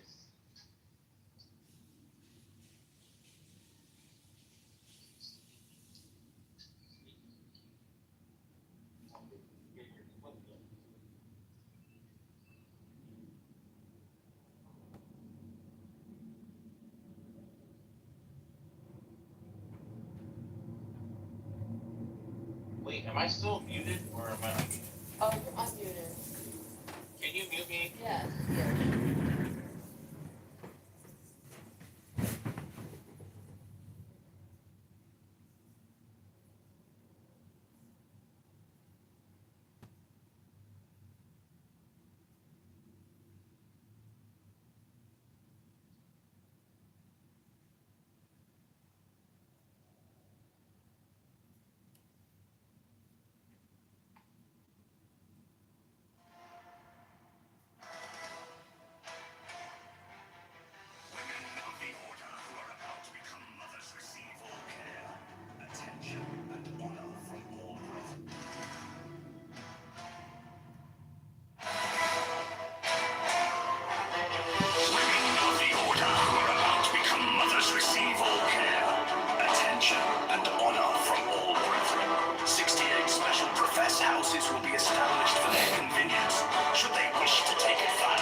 and women of high rank. 70. The order offers extraordinary opportunities to its members in their trades, businesses, or professions, aiding them by cooperation and securing them clients or customers. Elevate house! Elevate house! 71. The order offers friendship to its members, bringing together men and women of similar character, taste, and aspiration. 70. The secrecy of the order provides its members with an inviolable shroud of concealment. 70. The crime of slander, which causes so great a proportion of human misery, is rendered extremely dangerous, if not impossible, within the order by a clause in the obligation of the third degree.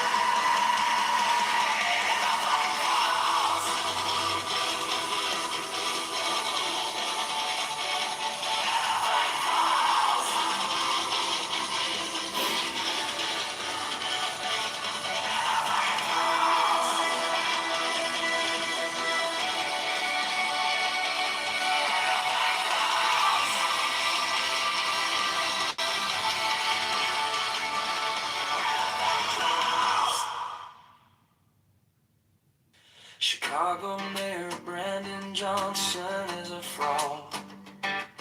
Chicago Mayor Brandon Johnson is a scam.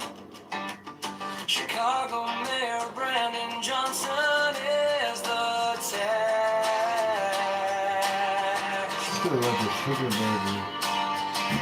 No idea. Chicago Mayor Brandon Johnson is a lie.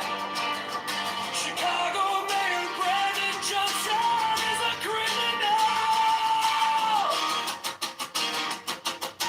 Borrows $1.3 billion to give to crony none. Profits the seed to use the mafia propaganda. Organization affordability is a scam. Brandon Johnson is the tax. Open the transparency now. Public spending tracker now. Brandon Johnson is the tax. Brandon Johnson is the scam.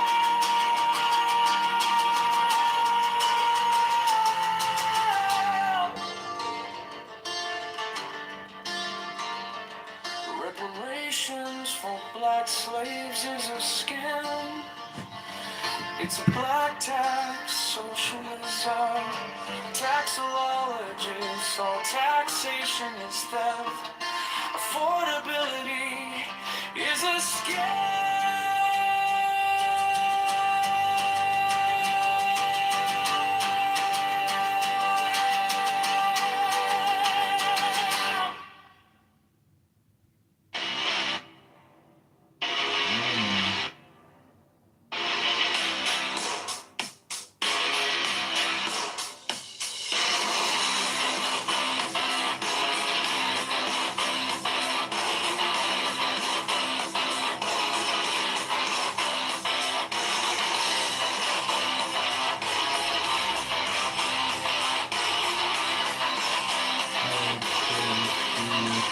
Chicago Mayor Brandon Johnson is a fraud. Chicago Mayor Brandon Johnson is a scam. Chicago Mayor Brandon Johnson is a tax. Chicago Mayor Brandon Johnson is a liar. Chicago Mayor Brandon Johnson is a criminal. Borrows $1.3 billion against a criminal.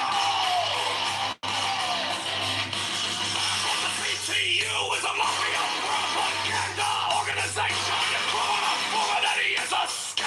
Brandon Johnson is the tax. Open up for transparency now. Let's spend it tracker now. Brandon Johnson is the snake. Brandon Johnson is the scam.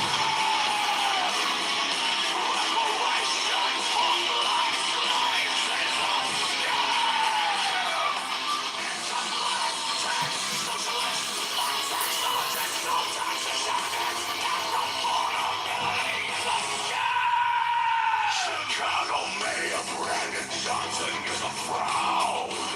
Chicago Mayor Brandon Johnson is a scam. Chicago Mayor Brandon Johnson is the type. Chicago Mayor Brandon Johnson is a liar. Chicago Mayor Brandon Johnson is a criminal. Now I prepare to get some criminal. CTU is a mafia propaganda organization. The promoter criminality is a scam. Brandon Johnson is the time. Open up for transparency now. Public spending trial now. Brandon Johnson is the scandal.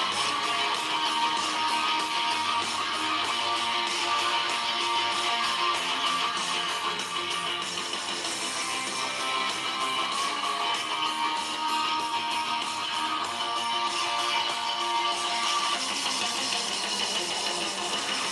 scam.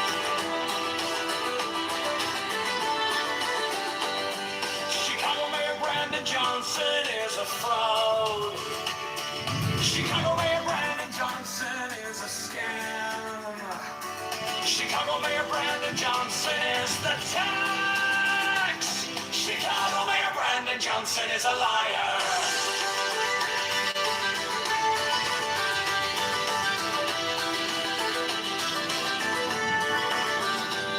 Chicago Mayor Brandon Johnson is a criminal.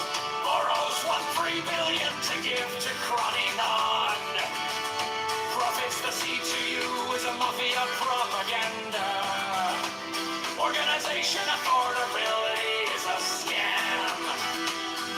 Brandon Johnson is the tax. Open the books, transparency now. Public spending tracker now. Brandon Johnson is the tax. Brandon Johnson is the tax. Brandon Johnson is the scam.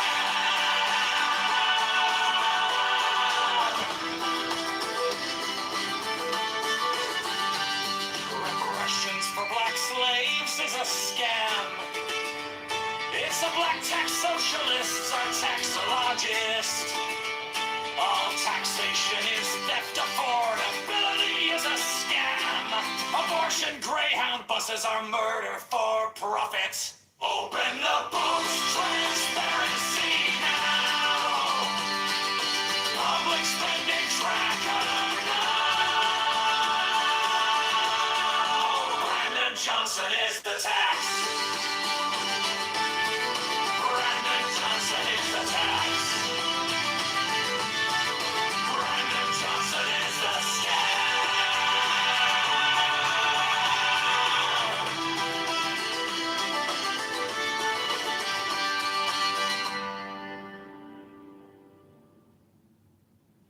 Chicago Mayor Brandon Johnson is a fraud.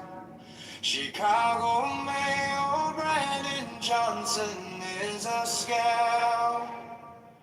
Chicago Mayor Brandon Johnson is the tax. Chicago Mayor Brandon Johnson is a liar.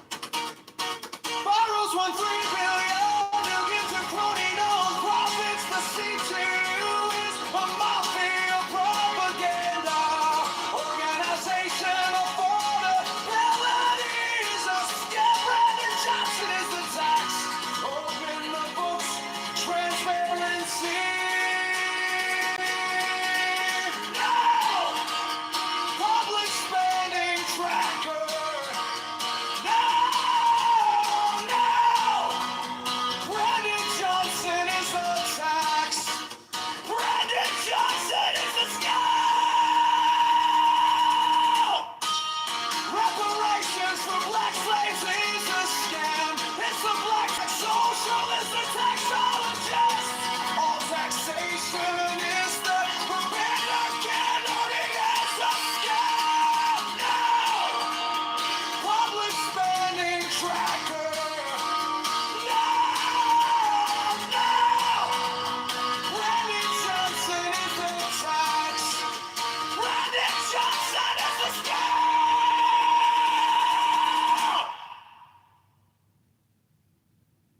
Chicago Mayor Brandon Johnson is a fraud and a criminal who lies.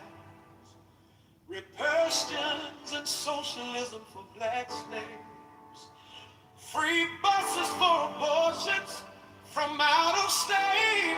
Allows teens to take over streets and cause chaos. Borrows $1 billion to give out to his crony nonprofits. The FBI needs to arrest Mayor Brandon Johnson and his CTU mafia propaganda. Affordability is a scam. Brandon Johnson is the tax. Brandon is the scam. Oh, Chicago Mayor Brandon Johnson is a fraud and a criminal who lies.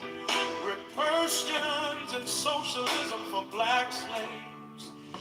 Free buses for abortions from out of state. Allows teens to take over streets and cause chaos. Borrows $1.3 billion to give out to his crony nonprofits. The FBI needs to arrest Mayor Brandon Johnson and his C2 mafia propaganda. Affordability is a scam. Brandon Johnson is the tax. Brandon is the scam.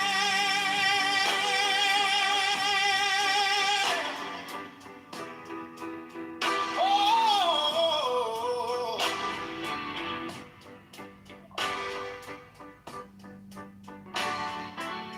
Chicago Mayor Brandon Johnson is a fraud and criminal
conquering lord, Horus, avenger.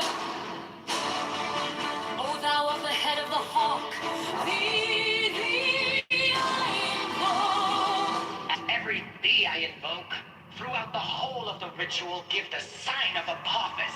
Thou only begotten child of Osiris thy father, and Isis thy mother, he that was slain, she that bore thee in her womb, flying from the temple of the water. Thee I invoke.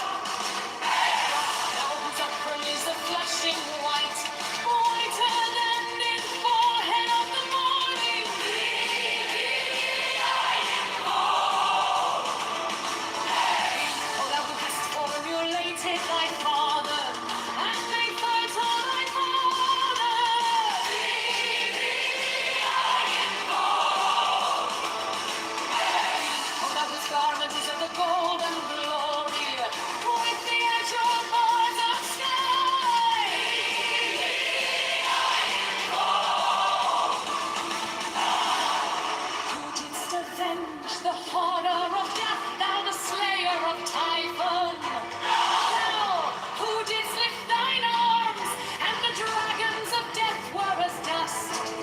Thou who didst raise thine head, and the crocodile of Nile was abased before thee. Thee I invoke. Thee I invoke. Thou whose menace hideth the universe with night, the impermeable glue. Thee I invoke.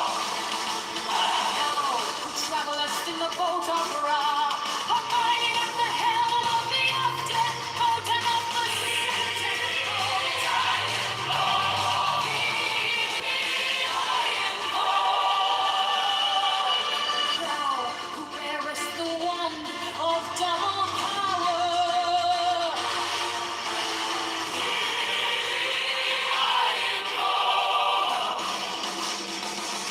Thou about whose presence is shed the darkness of light, the unfathomable glory of the outmost ether, the untraveled, the unthinkable immensity of space. Thou who concentrest all the 30 universe in one darkling sphere of fire. Thee I invoke. Thou who bearest the rose and cross of life and light.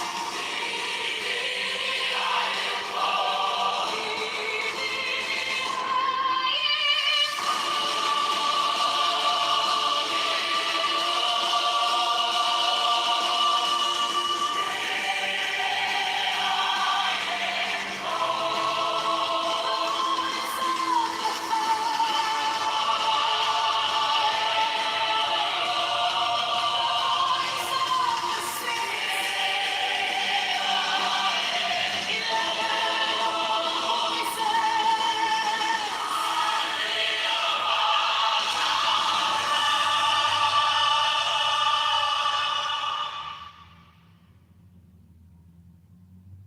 Chicago Mayor Brandon Johnston is a fraud and a criminal who lies. Read questions and socialism for black slaves. Free buses for abortions from out of state. Allows teens to take over streets and cause chaos. Borrows run going illegally to give out to his crony non-profits. The FBI needs to arrest Mayor Brandon Johnson and C2 Mafia propaganda. Affordability is a scam. Brandon Johnson is the tax. Brandon is a scam. Chicago Mayor Brandon Johnson is a fraud and a criminal who lies. Red questions and socialism for black slaves. Free buses for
fraud and a criminal who lies.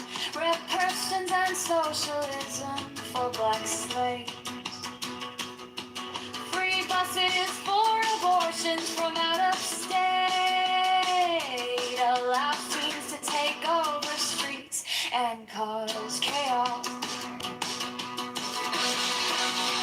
Borrows 1.3 billion to give out to his crony armed profits.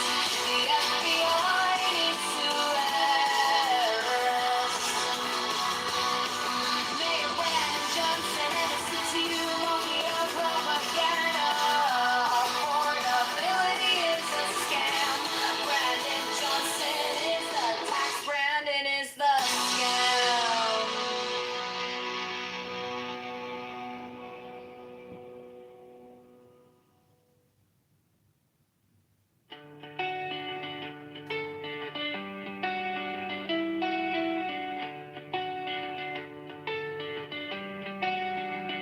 Chicago Mayor Brandon Johnson is a fraud and a criminal who lies.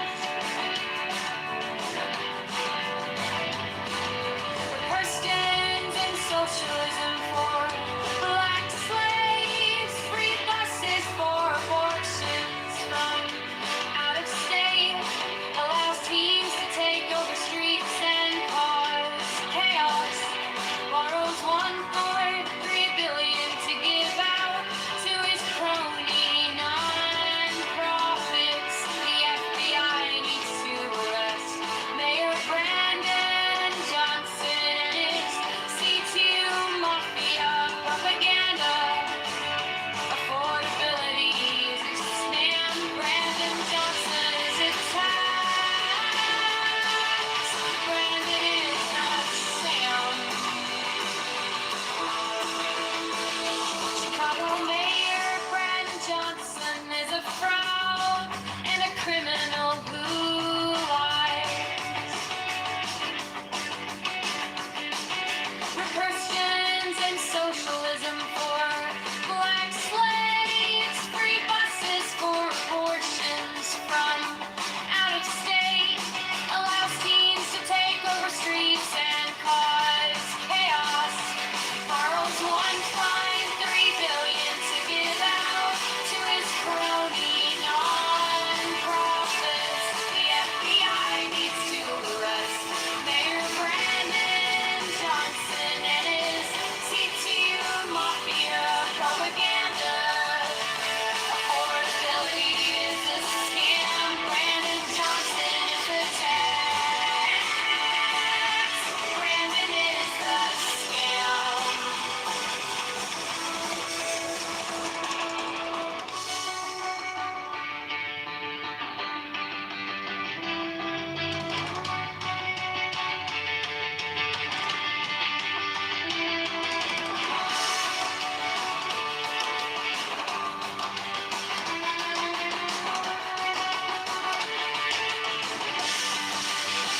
Chicago Mayor Brandon Johnson is a fraud and a criminal who lies. Christians and socialism for black slaves. Free buses for abortions from out of state. Allows teens to take over streets and cars. Chaos. Borrows 1.3 billion to give out to his crony non-profits. The FBI needs to arrest Mayor Brandon Johnson and his C2 mafia propaganda. Affordability is a scam. Brandon Johnson is a tax. Brandon is the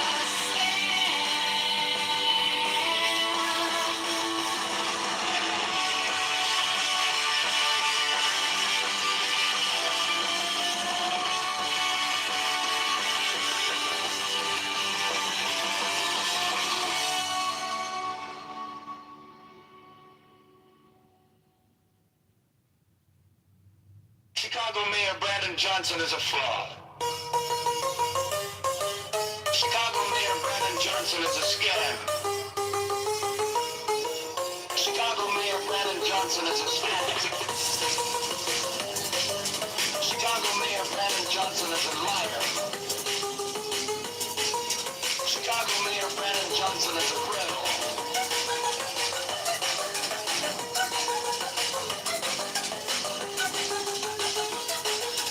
Almost want $3 billion to give the crony dumps.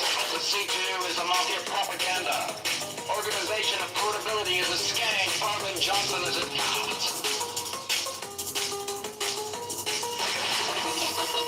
Express everything now. Public, spending track now. Brandon, Clinton is the tax. Brandon, Clinton is a scam. Express everything now. Public, spending track now. Brandon, Clinton is the tax. Brandon, Clinton is a scam. Reparations for black slaves is a scam. It's a black tax. Socialists are taxologists. All taxation is theft. Affordability is a scam.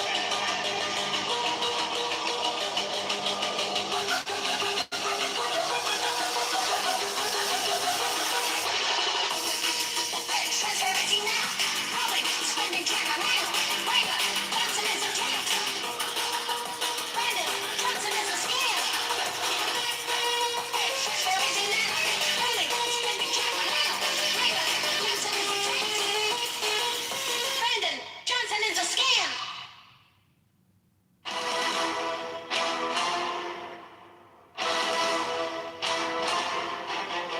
Women of the order who are about to become mothers receive all care, attention, and honor from all brethren. 68 special professed houses will be established for their convenience, should they wish to take advantage of them. 69 the order offers great social advantages to its members, bringing them as it does into constant association with men and women of high rank. 70 the order offers extraordinary opportunities to its members in their trades, businesses, or professions, aiding them by cooperation and securing them clients or customers. Elevate house! Elevate house! 71 the order offers friendship to its members, bringing together men and women of similar character, taste, and aspiration. 70 the secrecy of the order provides its members with an inviolable shroud of concealment. 73 the crime of slander, which causes so great a proportion of human misery, is rendered extremely dangerous, if not impossible, within the order by a clause in the obligation of the third degree.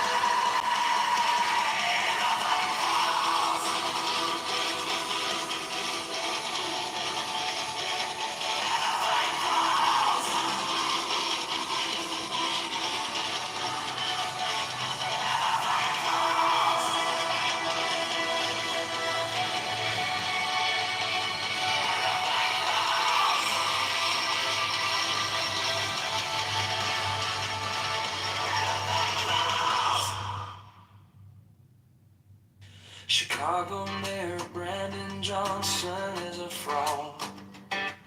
Chicago Mayor Brandon Johnson is a scam. Chicago Mayor Brandon Johnson is the tax.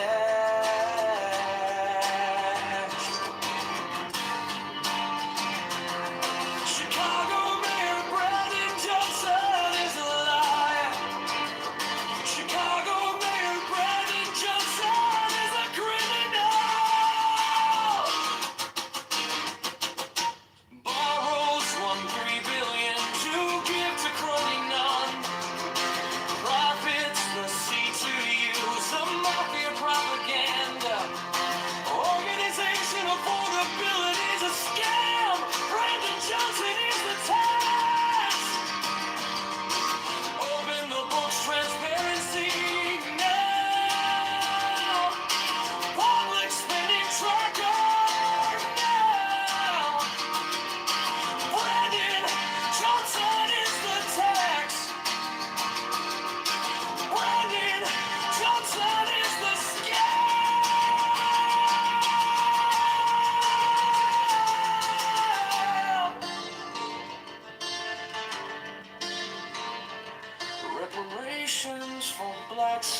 tax is a scam. It's a black tax, socialism, taxologists, all taxation is theft. Affordability is a scam.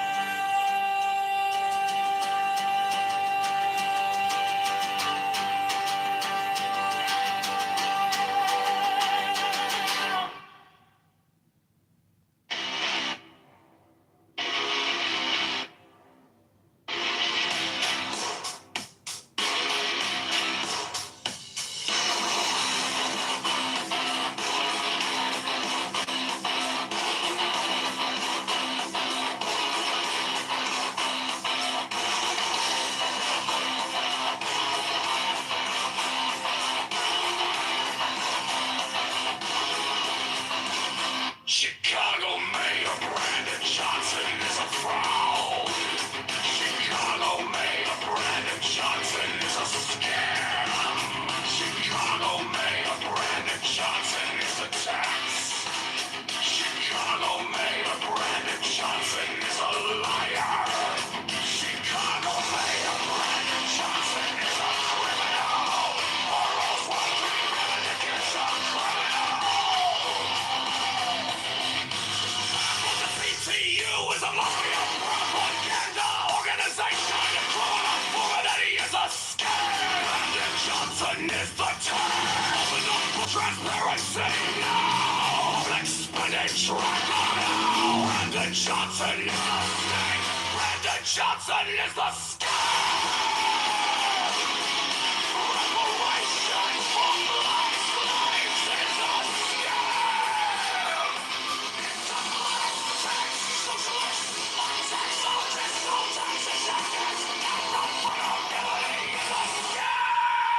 Chicago Mayor Brandon Johnson is a fraud. Chicago Mayor Brandon Johnson is a scam. Chicago Mayor Brandon Johnson is the tax. Chicago Mayor Brandon Johnson is a liar. Chicago Mayor Brandon Johnson is a criminal. Now I'll bring Brandon Johnson criminal. PTU is a mafia propaganda organization. Criminality is a scam. Brandon Johnson is the time. Transparency now. Expenditure now. Brandon Johnson is a scam. Brandon Johnson is a scam. Reparations for black slaves is a scam. It's a black tax, socialist, one tax, socialist, no taxation is affordability is a scam.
Chicago Mayor Brandon Johnson is a fraud. Chicago Mayor Brandon Johnson is a scam. Chicago Mayor Brandon Johnson is the tax. Chicago Mayor Brandon Johnson is a liar.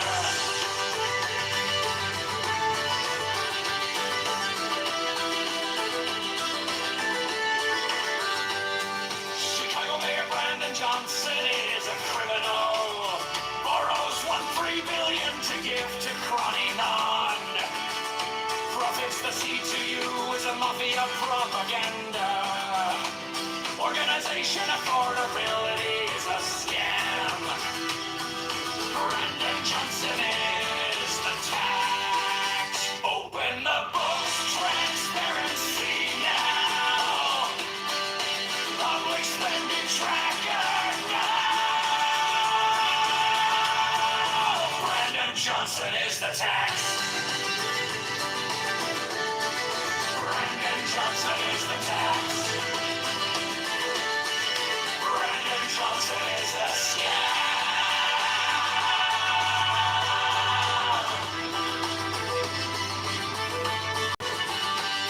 Reparations for black slaves is a scam. It's the black tax socialists are taxologists. All taxation is theft, affordability is a scam. Abortion Greyhound buses are murder for profit. Open the books, transparency now. Public spending tracker now. Brendan Johnson is the tax. Brendan Johnson is the tax. Brendan Johnson is the scam.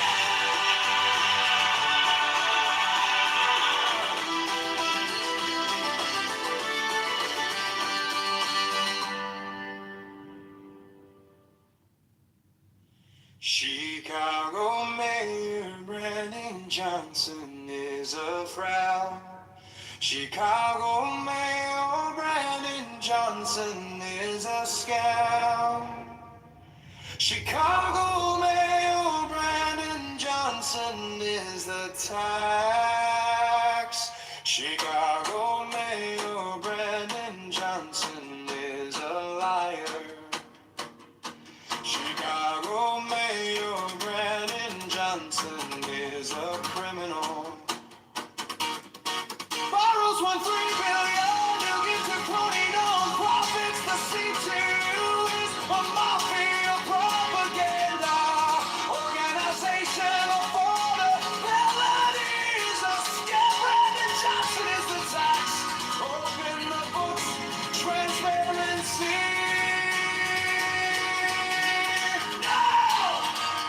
Public spending tracker. No! Brendan Johnson is the tax. Brendan Johnson is the scam. Reparations for black slaves is a scam. It's the black tax socialist and taxologist. All taxation is the propaganda. It's a scam. No! Public spending tracker. No! Brendan Johnson is the tax. Brendan Johnson is the scam.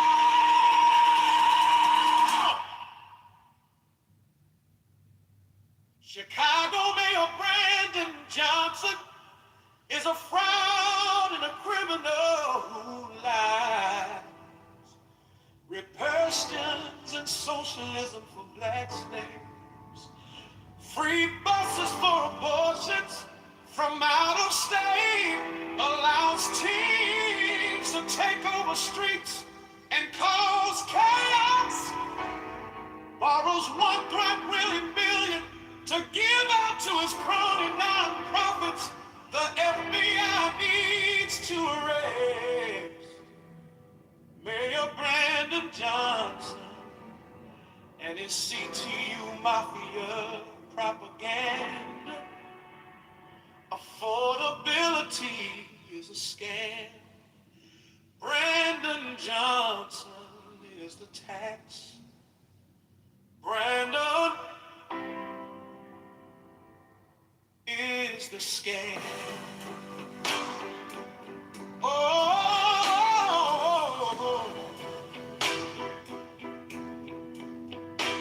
Chicago Mayor Brendan Johnson is a fraud and a criminal who lies. Reparations and social buses for abortions from out of state, allows teens to take over streets and cause chaos, borrows 1.3 billion to give out to its crony nonprofits. The FBI needs to arrest Mayor Brandon Johnson and his C2 mafia propaganda. Affordability is a scam. Brandon Johnson is the tax. Brandon is the scam.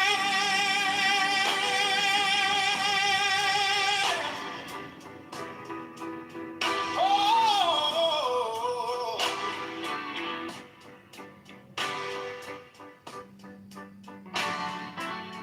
Chicago Mayor Brandon Johnson is a fraud, a criminal who lied.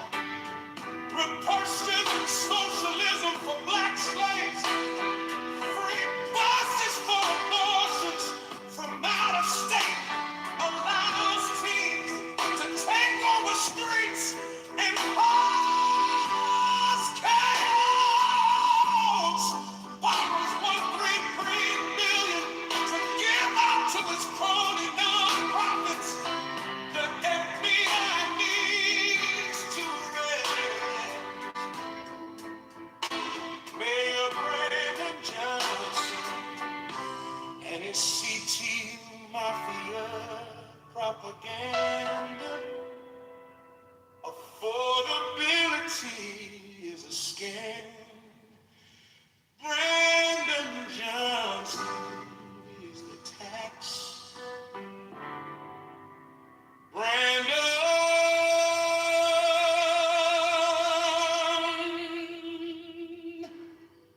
is the scam.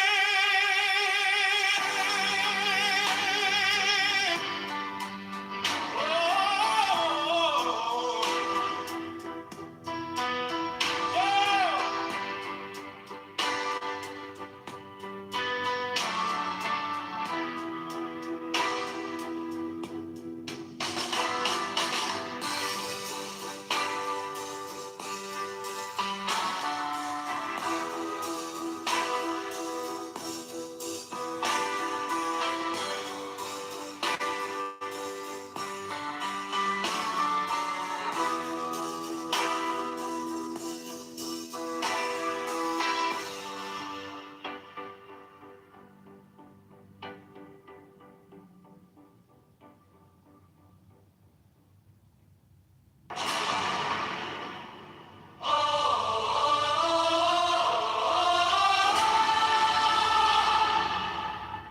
strike, strike the master chord. Draw the flaming sword, crown, child and conquering lord. Horus, avenger, O thou of the head of the hawk, thee I invoke. At every thee I invoke, throughout the whole of the ritual, give the sign of Apophis. The only begotten child of Osiris thy father, and Isis thy mother, he that was slain, she that bore thee in her womb, flying from the temple of the water. Thee I invoke. Now whose upper is a flashing white, whiter than the forehead of the morning.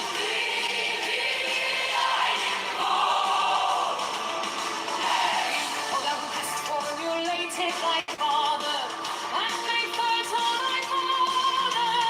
Thee I invoke. Oh, thou whose garment is of the golden glory, with the azure bars of sky. Thee I invoke. Who didst avenge the horror of death, thou the slayer of Typhon?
fraud and a criminal who lies. Red questions and socialism for black slaves. Free buses for abortions from out of state. Allows teens to take over streets and cause chaos. Borrows $1.8 billion to give out to his crony non-profits. The FBI needs to arrest Mayor Brandon Johnson and his C2 Mafia propaganda. Affordability is a scam. Brandon Johnson is the tax man and it's a scam.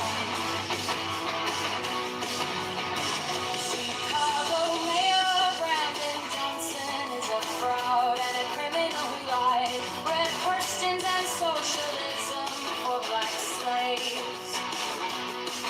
Free buses for abortions from out of state. Allows teens to take over streets and cause chaos. Borrows $1.3 billion to give out to his non-profits. The FBI needs to arrest Mayor Brandon Johnson and his C2 Mafia propaganda. Affordability is a scam. Brandon Johnson is the tax. Brandon is the scam.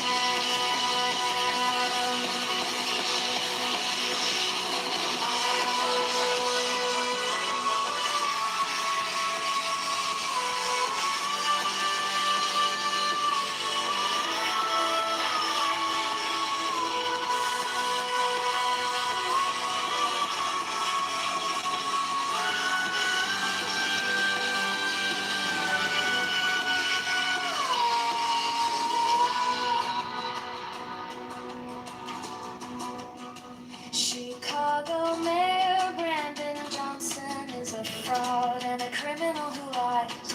Red persons and socialism for black slaves. Free buses for abortions from out of state. Allows teens to take over streets and cause chaos. Borrows $1.3 billion to give out to his crony non-profits. The FBI needs to arrest Mayor Brandon Johnson and his C2 Mafia propaganda. Affordability is a scam. Brandon Johnson is the tax. Brandon is the scam.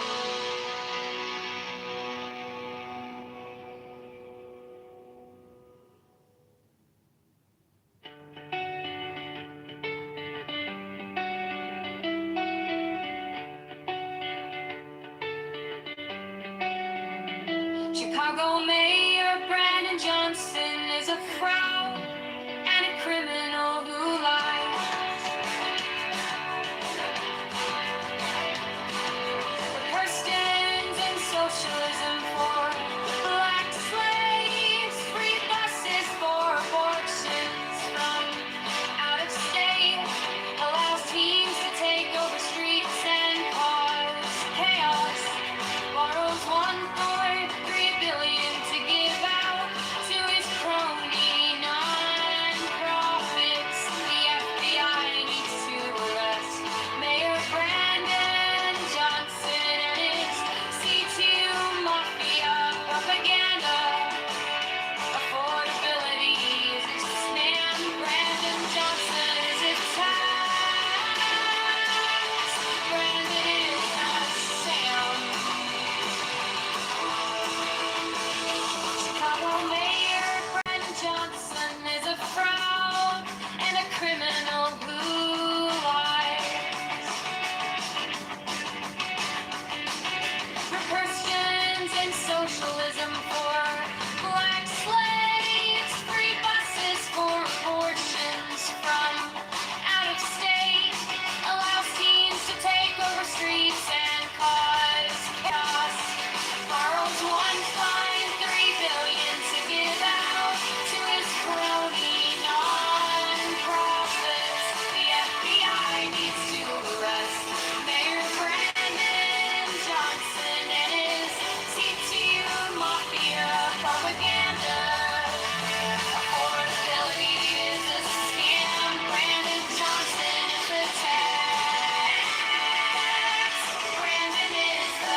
Chicago Mayor Brandon Johnson is a fraud. Chicago Mayor Brandon Johnson is a scam. Chicago Mayor Brandon Johnson is a scam. Chicago Mayor Brandon Johnson is a liar. Chicago Mayor Brandon Johnson is a criminal.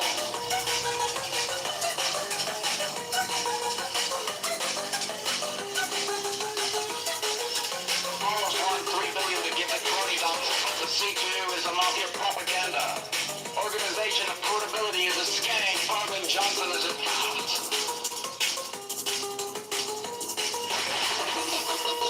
Transparency now. Public spending tracker now. Brandon Johnson is the tax. Brandon Johnson is a scam. Transparency now. Public spending tracker now. Brandon Johnson is a tax. Brandon Johnson is a scam. Reparations for black slaves is a scam. It's a black tax. Socialists are taxologists.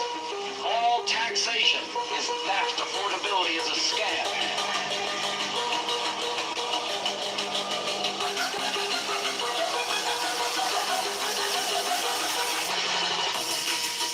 Transparency now. Public spending tracker now. Brandon Johnson is a tax. Brandon Johnson is a scam.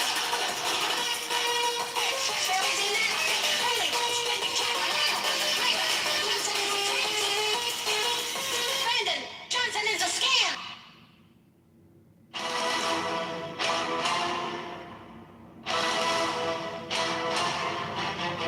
Women of the order who are about to become mothers receive all care, attention, and honor from all brethren.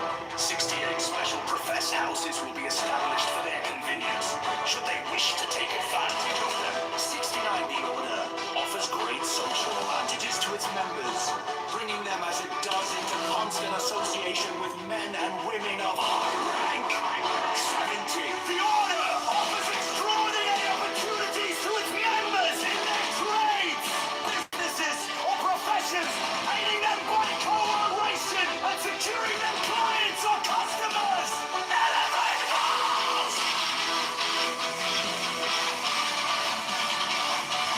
Elevate goals! 71 the order offers friendship to its members, bringing together men and women of similar character, taste, and aspiration. 70 the secrecy of the order provides its members with an inviolable shroud of concealment.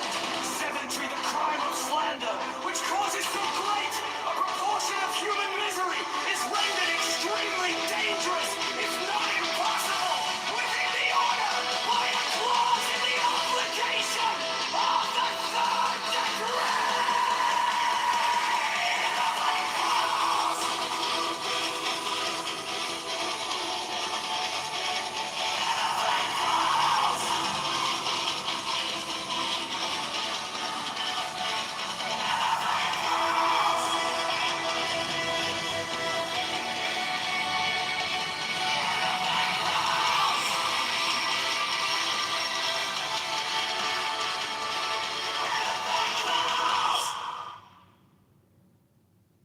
Chicago Mayor Brandon Johnson is a fraud. Chicago Mayor Brandon Johnson is a scam. Chicago Mayor Brandon Johnson is the tax.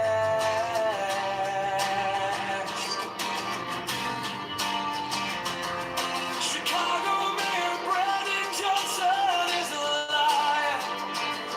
Chicago Mayor Brandon Johnson is a criminal.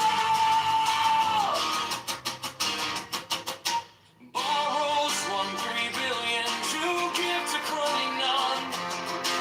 Profits the C2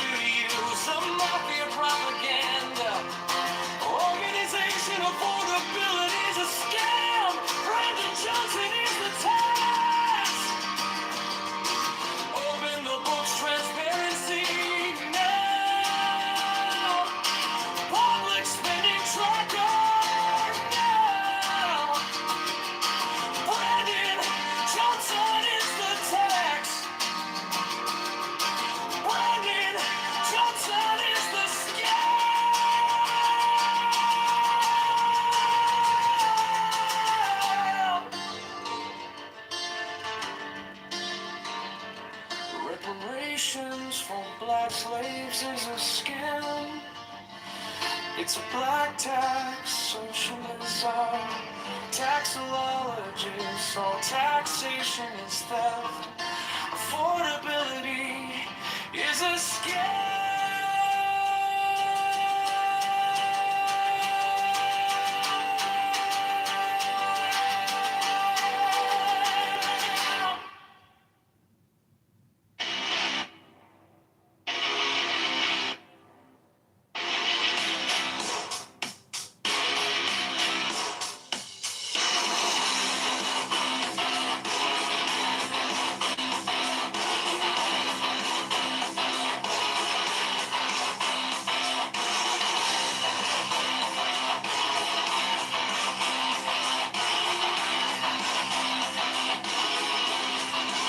Chicago Mayor Brandon Johnson is a fraud. Chicago Mayor Brandon Johnson is a scam. Chicago Mayor Brandon Johnson is a tax. Chicago Mayor Brandon Johnson is a liar. Chicago Mayor Brandon Johnson is a criminal. Morals while doing evidence is a criminal. PTU is a mafia propaganda organization. More that he is a scam. Brandon Johnson is the town. Transparency now. Expenditure now. Brandon Johnson is the snake. Brandon Johnson is the scam. Reparations for black slaves is a scam.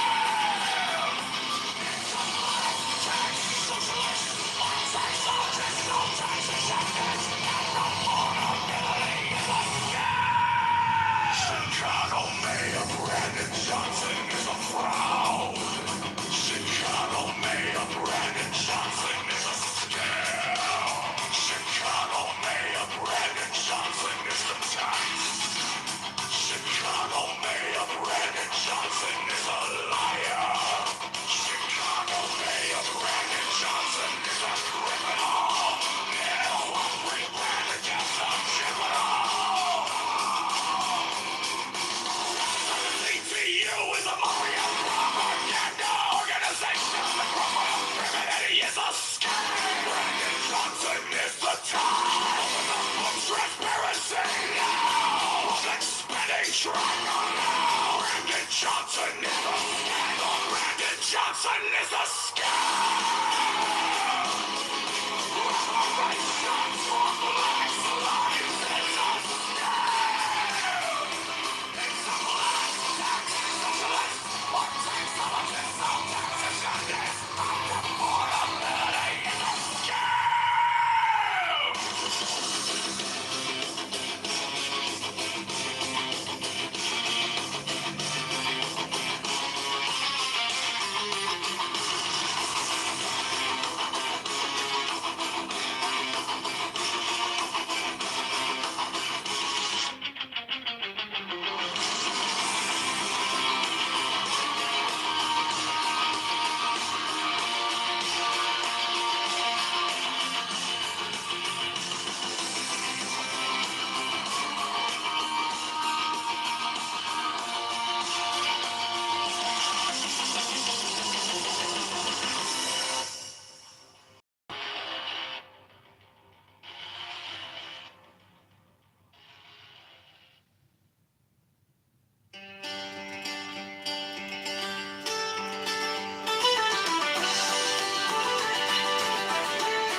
Chicago Mayor Brandon Johnson is a fraud. Chicago Mayor Brandon Johnson is a scam.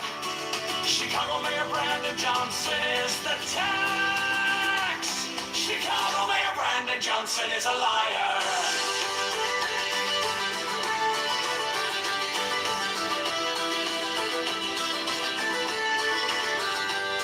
Chicago Mayor Brandon Johnson is a criminal. Borrows $1.3 billion to give to Cronygon. Profits the C2U is a mafia propaganda organization. taxation affordability is a scam. Brendan Johnson is the tax. Open the books, transparency now. Public spending tracker now. Brendan Johnson is the tax. Brendan Johnson is the tax. Brendan Johnson is a scam.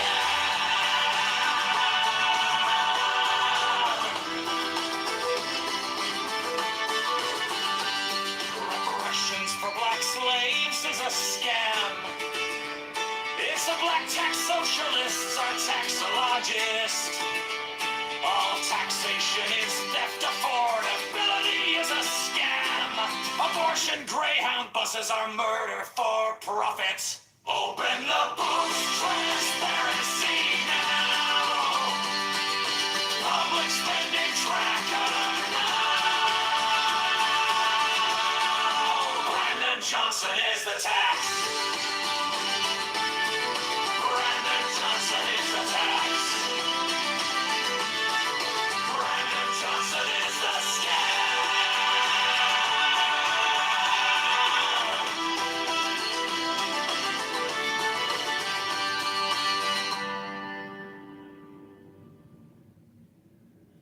Chicago Mayor Brendan Johnson is a fraud. Chicago Mayor Brendan Johnson is a scam. Chicago Mayor Brendan Johnson is the tax. Chicago Mayor Brendan Johnson is a liar. Chicago Mayor Brendan Johnson is a criminal. Borrows $1.3 billion into crony non-profits. The CTU is a mafia propaganda organization. Affordability is a scam. Brendan Johnson is the tax. Open the books, transparency.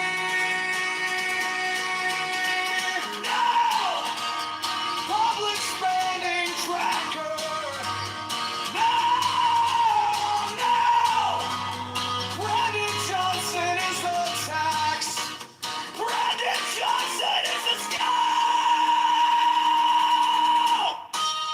Reparations claims he's a scam. It's the black tax socialist, the taxologist. All taxation is the propaganda gathering as a scam. No! Public spending tracker. No! Brendan Johnson is the tax. Brendan Johnson is the scam.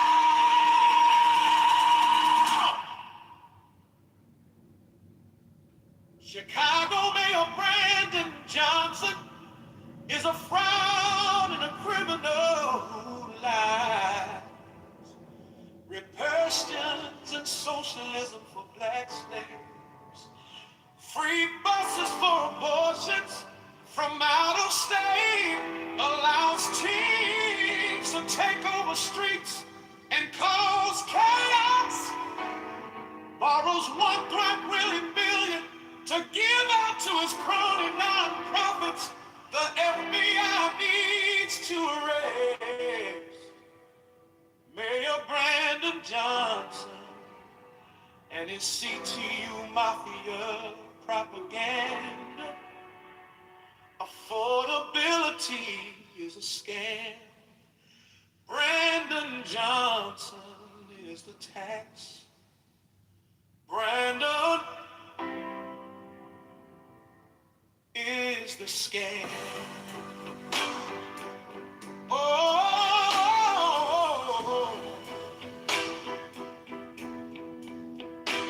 Chicago Mayor Brendan Johnson is a fraud and a criminal who lies. Repercussions and socialism for black slaves. Free Free buses for abortions from out of state allows teens to take over streets and cause chaos.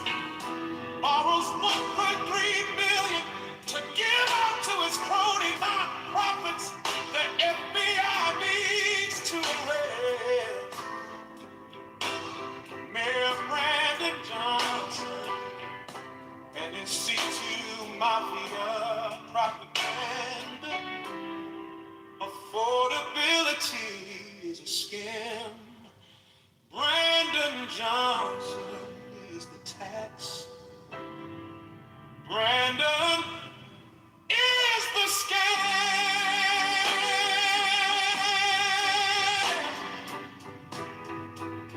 Oh,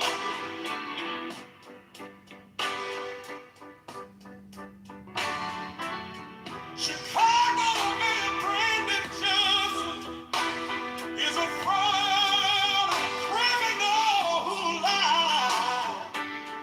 Repression and socialism for black slaves. Free buses for abortions from out of state allows teens to take over streets and cause chaos. Borrows 1.3 billion to give out to his crony nonprofits. The FBI needs to arrest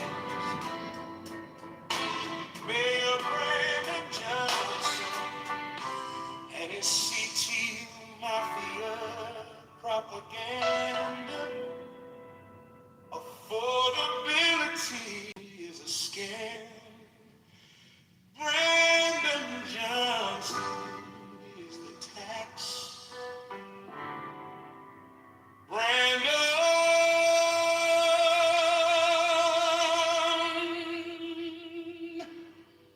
is the scam.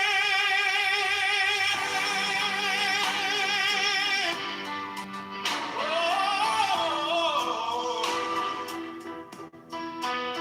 yeah.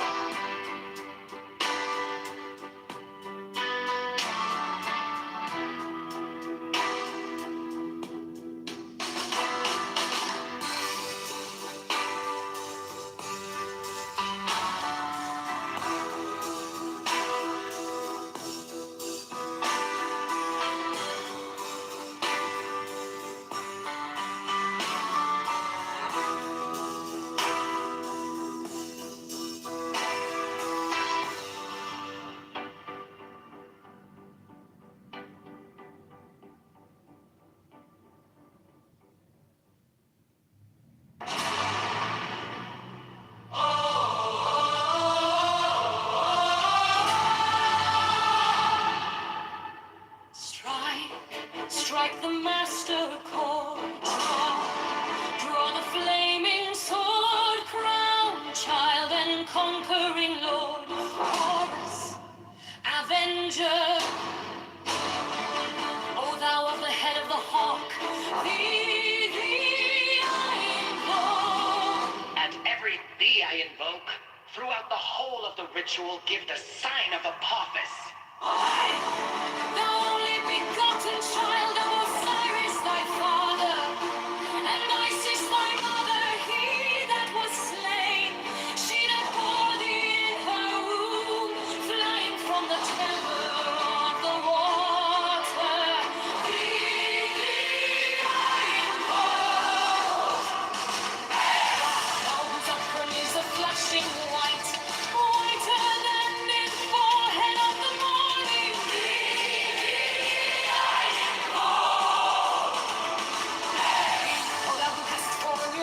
Thy father, and make fertile thy father.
Chicago Mayor Brandon Johnston is a fraud and a criminal who lies. Repressions and socialism for black slaves. Free buses for abortions from out of state. Allows teens to take over streets and cause chaos. Borrows $1.8 billion to give out to his crony non-profits. The FBI needs to arrest Mayor Brandon Johnson and his C2 Mafia propaganda. Affordability is a scam. Brandon Johnson is the tax Brandon is a scam. Chicago Mayor Brandon Johnson is a fraud and a criminal who lies. Red persons and social slaves. Free buses for abortions from out of state. Allows teens to take over streets and cause chaos. Borrows $1.3 billion to give out to his crony non-profits. The FBI needs to arrest Mayor Brandon Johnson and his C2 Mafia propaganda. Affordability is a scam. Brandon Johnson is the tax. Brandon is the scam.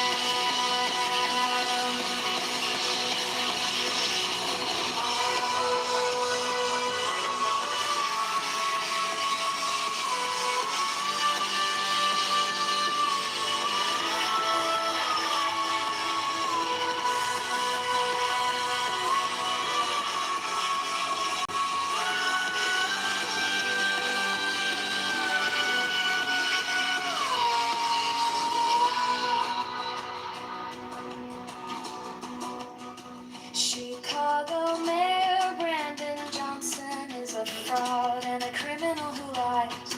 Red persons and socialism for black slaves.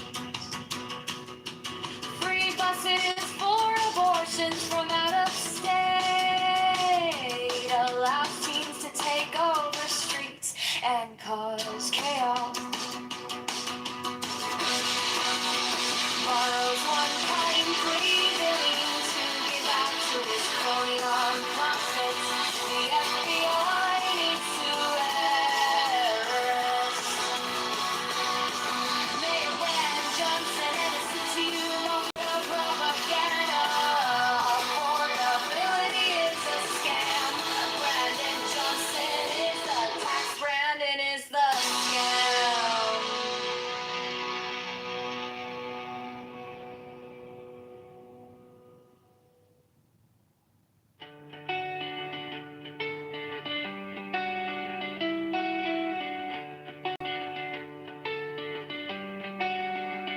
Chicago Mayor Brandon Johnson is a fraud and a criminal who lies.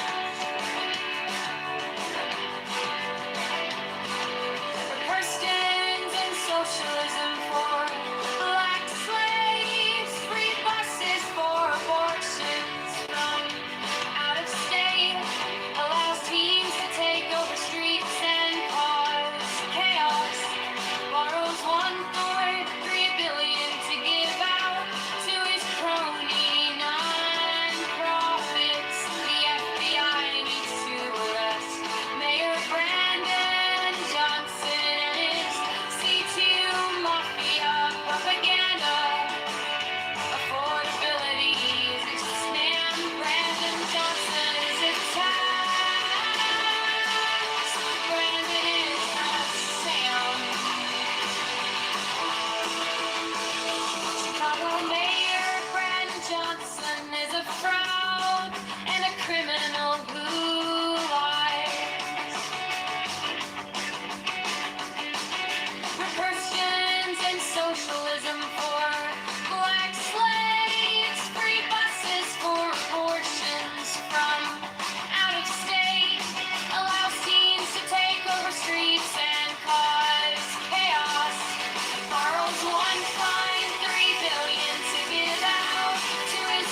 Mayor Brandon Johnson is a fraud. Chicago Mayor Brandon Johnson is a scam. Chicago Mayor Brandon Johnson is a scam. Chicago Mayor Brandon Johnson is a liar. Chicago Mayor Brandon Johnson is a criminal.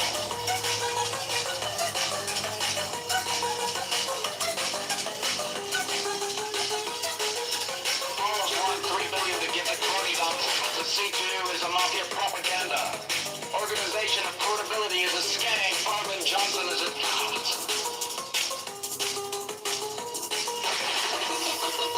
Transparency now. Public spending tracker now.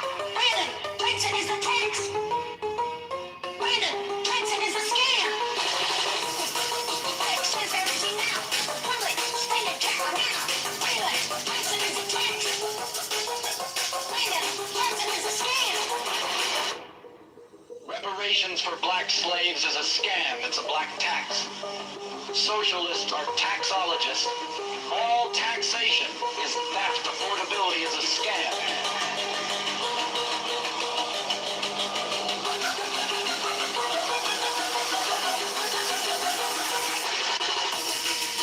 Transparency now.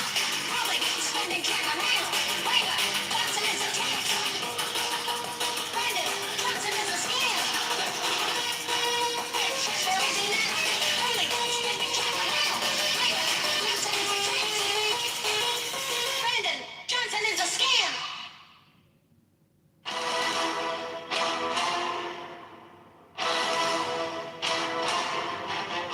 Women of the order who are about to become mothers receive all care, attention, and honor from all brethren. 68 special profess houses will be established for their convenience, should they wish to take advantage of them. 69 the order offers great social advantages to its members, bringing them as it does into constant association with men and women of high rank.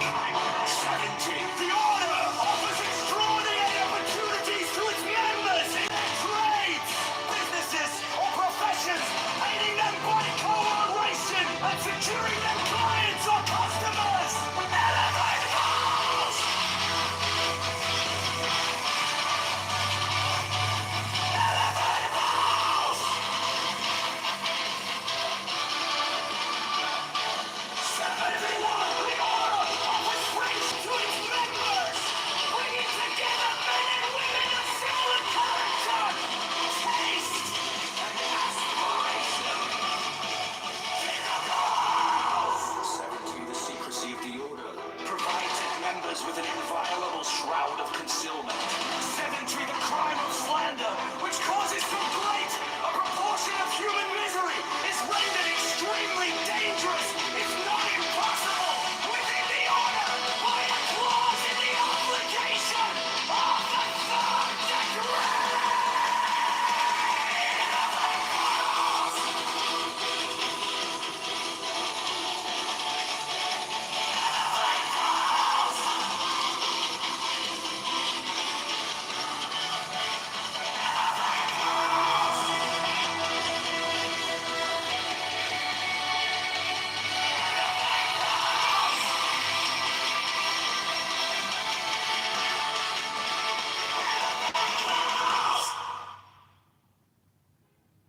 Chicago Mayor Brandon Johnson is a fraud. Chicago Mayor Brandon Johnson is a scam. Chicago Mayor Brandon Johnson is the tax.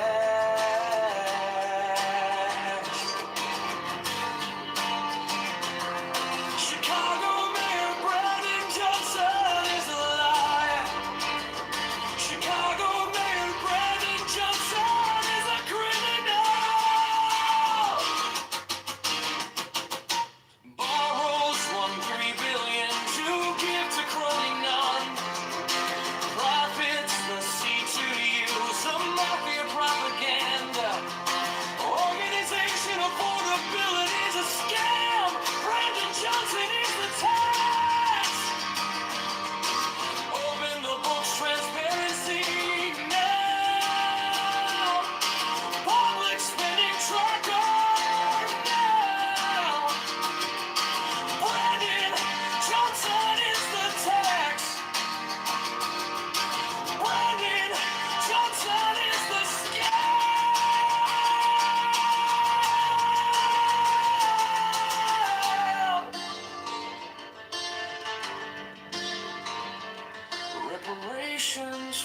black slaves is a scam.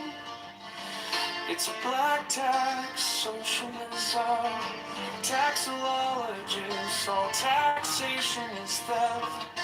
Affordability is a scam.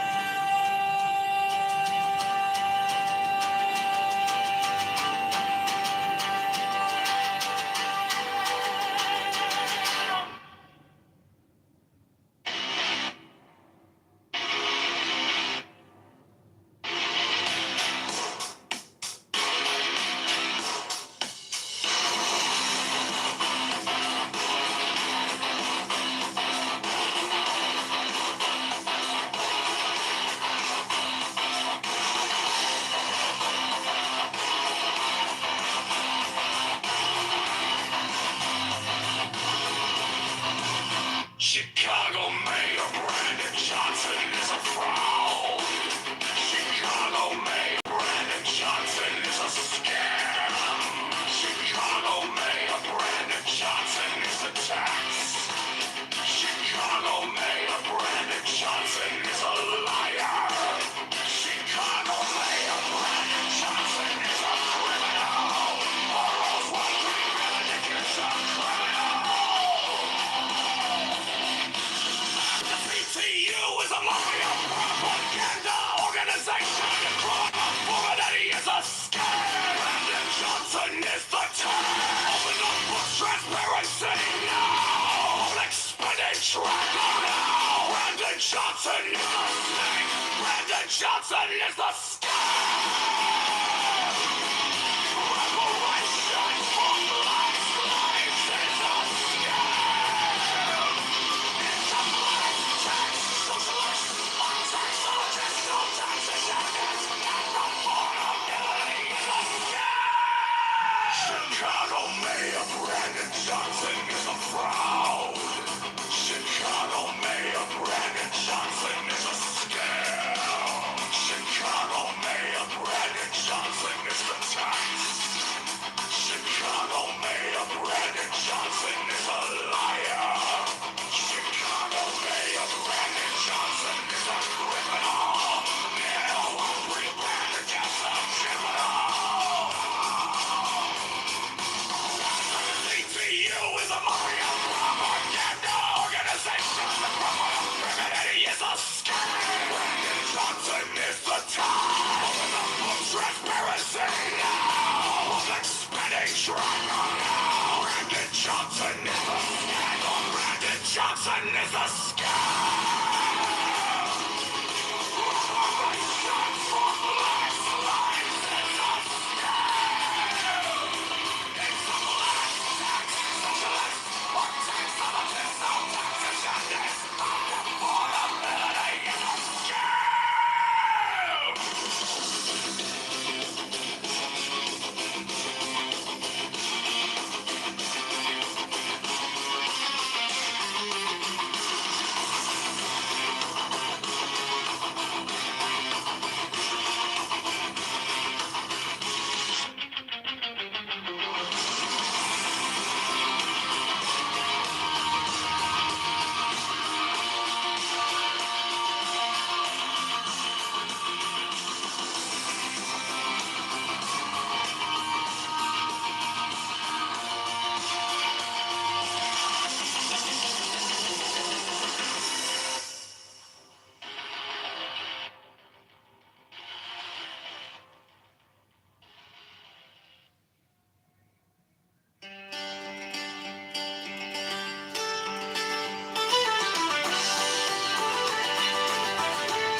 Chicago Mayor Brandon Johnson is a fraud.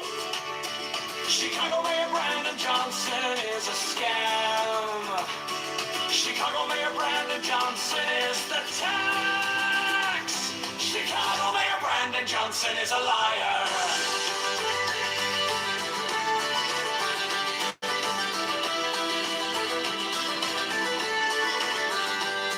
Chicago Mayor Brandon Johnson is a criminal. Borrows $1.3 billion to give to crony non. Profits the C2U is a mafia propaganda. Organization affordability is a scam. Brandon Johnson is the tax. Open the books, transparency now. Public spending tracker now. Brandon Johnson is the tax. Brandon Johnson is the tax. Brandon Johnson is the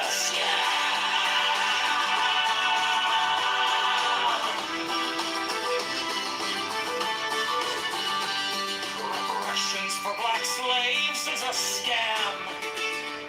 It's the black tax socialists are taxologists. All taxation is theft. Affordability is a scam. Abortion Greyhound buses are murder for profit. Open the books, transparency now. Public spending tracker now. Brandon Johnson is the tax.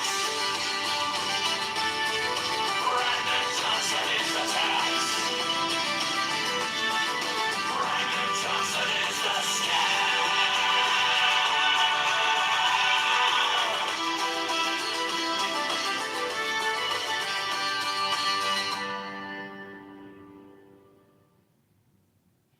Chicago Mayor Brandon Johnson is a frown.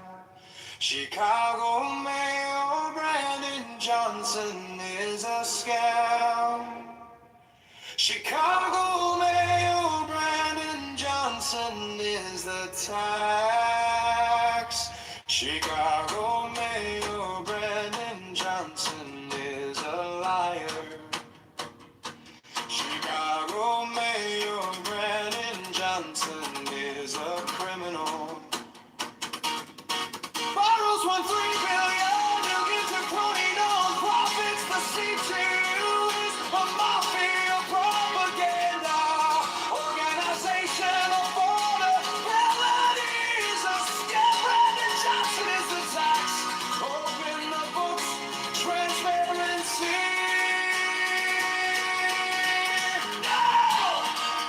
Public spending tracker. No, no. Brandon Johnson is the tax. Brandon Johnson is the scam. Reparations for black slaves is a scam. It's the black tax socialist, the taxologist. All taxation is the propaganda. It's a scam. No. Public spending tracker. No, no. Brandon Johnson is the tax. Brandon Johnson is the scam.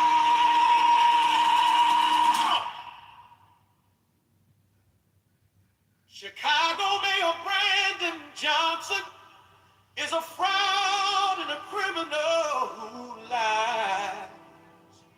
Repercussions and socialism for black slaves. Free buses for abortions from out of state. Allows teams to take over streets and cause chaos. Borrows $1.3 billion to give out to his crony non-profits. The FBI needs to erase Mayor Brandon Johnson and his CTU mafia propaganda. Affordability is a scam. Brandon Johnson is the tax. Brandon is the scam. Oh,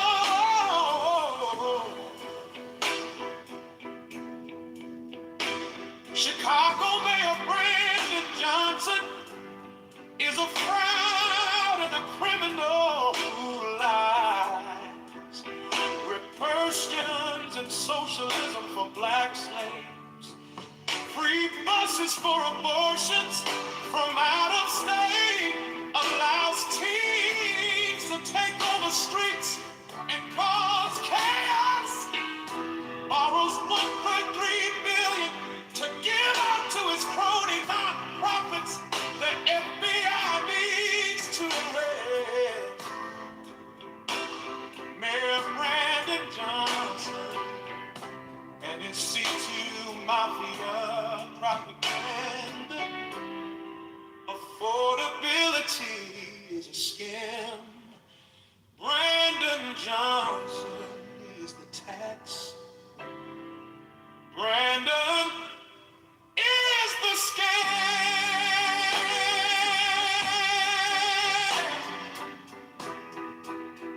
Oh,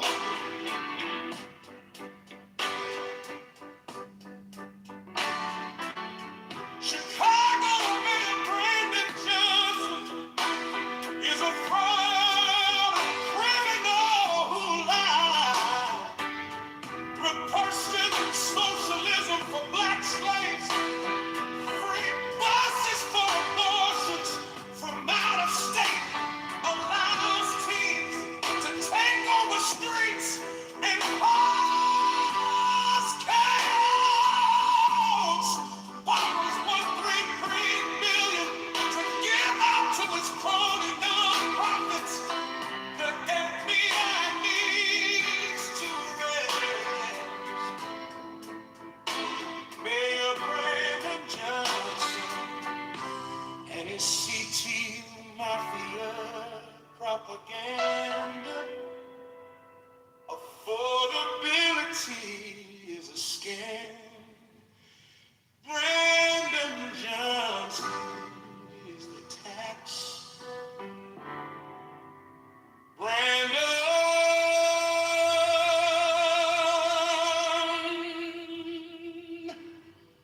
is the scam.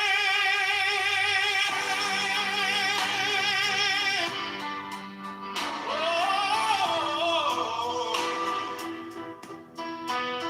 yeah.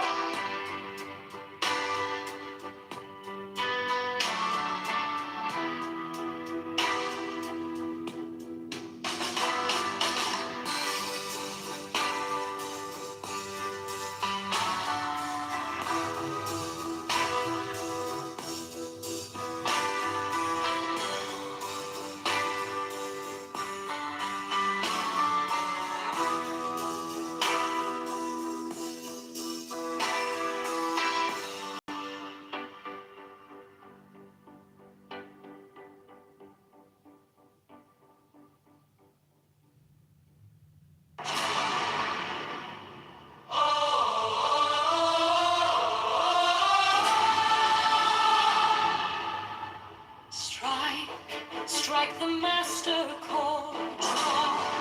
Draw the flaming sword, crown, child and conquering lord. Chorus, avenger. O thou of the head of the hawk, thee I invoke. And every thee I invoke, throughout the whole of the ritual give the sign of Apophis. Thou only begotten child of Osiris thy father, and Isis thy mother, he that was slain, she that bore thee in her womb, flying from the temple of the water. Thee I invoke. Thou whose upbrim is a flashing white, whiter than the forehead of the morning.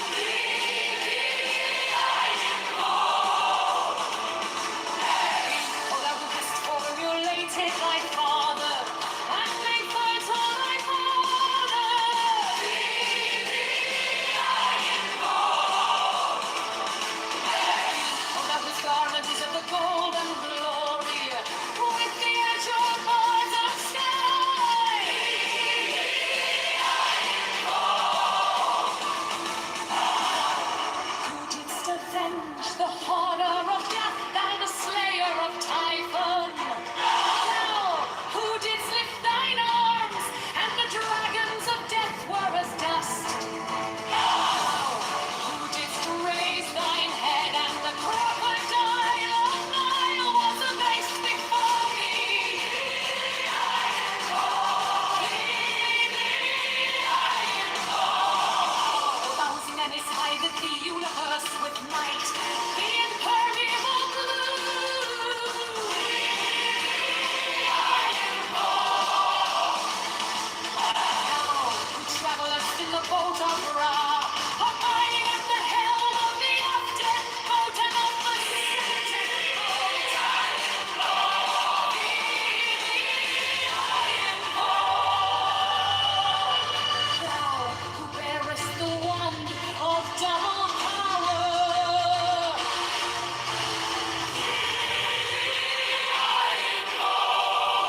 Chicago Mayor Brandon Johnston is a fraud and a criminal who lies. Red questions and socialism for black slaves. Free buses for abortions from out of state. Allows teens to take over streets and cause chaos. Borrows $1.8 billion to give out to his crony non-profits. The FBI needs to arrest Mayor Brandon Johnson and his C2 Mafia propaganda. Affordability is a scam. Brandon Johnson is the tax Brandon is the scam. Chicago Mayor Brandon Johnson is a fraud and a criminal who lies.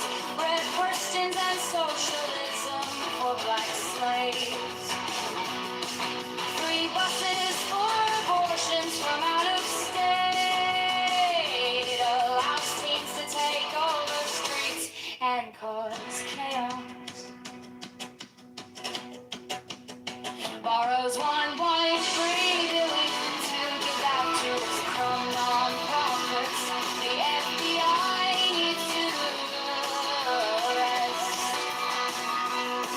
Mayor Brandon Johnson and his C2 Mafia propaganda. Affordability is the scam. Brandon Johnson is the tax. Brandon is the scam.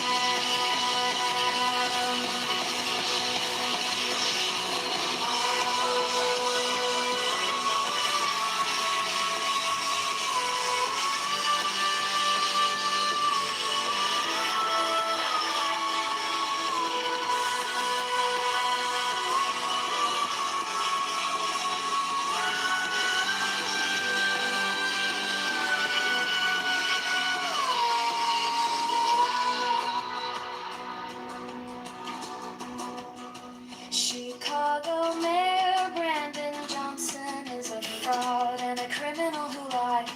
Red persons and socialism for black slaves. Free buses for abortions from out of state. Allows teens to take over streets and cause chaos. Borrows $1.3 billion to give out to his crony non-profits. The FBI needs to arrest Mayor Brandon Johnson and his C2 Mafia propaganda. Affordability is a scam. Brandon Johnson is the tax. Brandon is the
Johnson is a fraud. Chicago Mayor Brandon Johnson is a scam. Chicago Mayor Brandon Johnson is a scam. Chicago Mayor Brandon Johnson is a liar. Chicago Mayor Brandon Johnson is a criminal.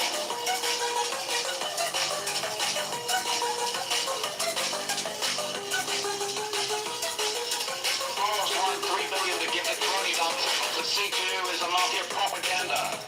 Organization of portability is a scam. Brandon Johnson is a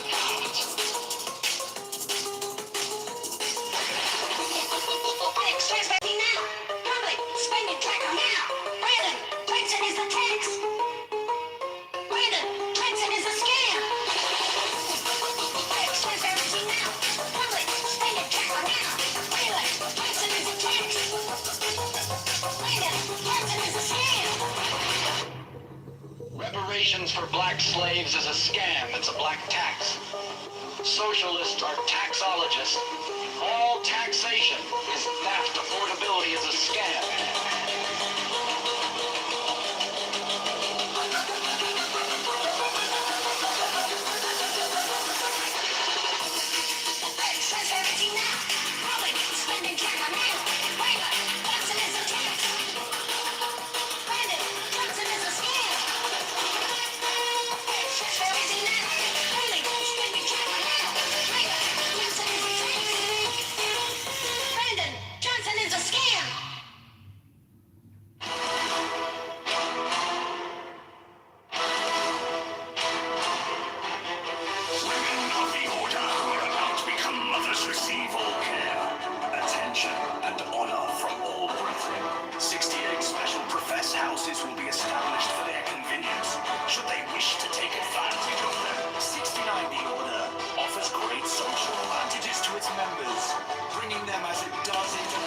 Association with men and women of high rank. 70. The order offers extraordinary opportunities to its members in their trades, businesses, or professions, aiding them by cooperation and securing them clients or customers. Elevate goals!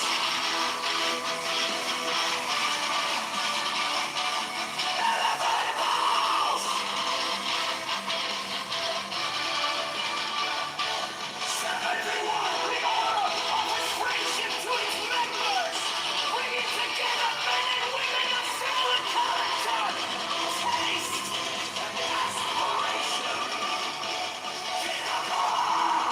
70, the secrecy of the order provides its members with an inviolable shroud of concealment.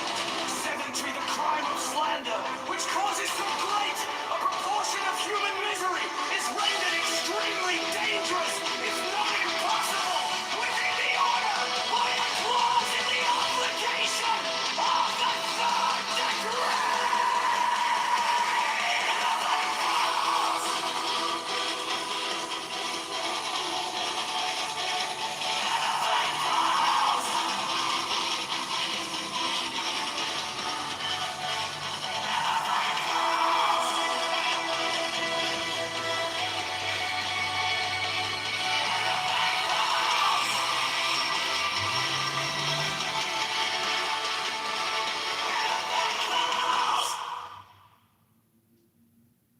Chicago Mayor Brandon Johnson is a fraud.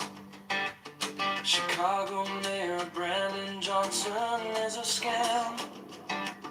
Chicago Mayor Brandon Johnson is the tax.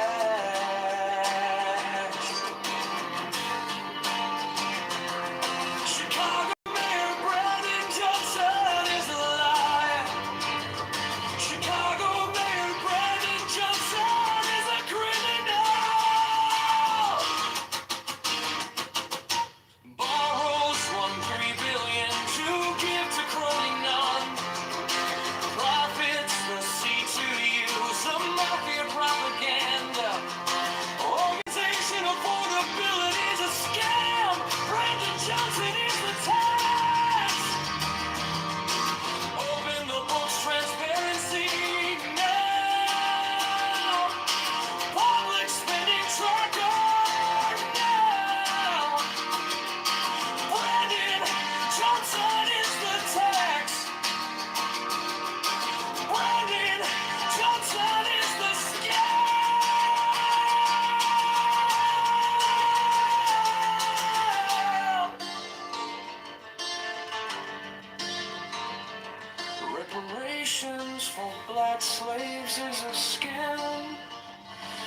It's black tax, socialism, taxologist, all taxation is theft. Affordability is a scam.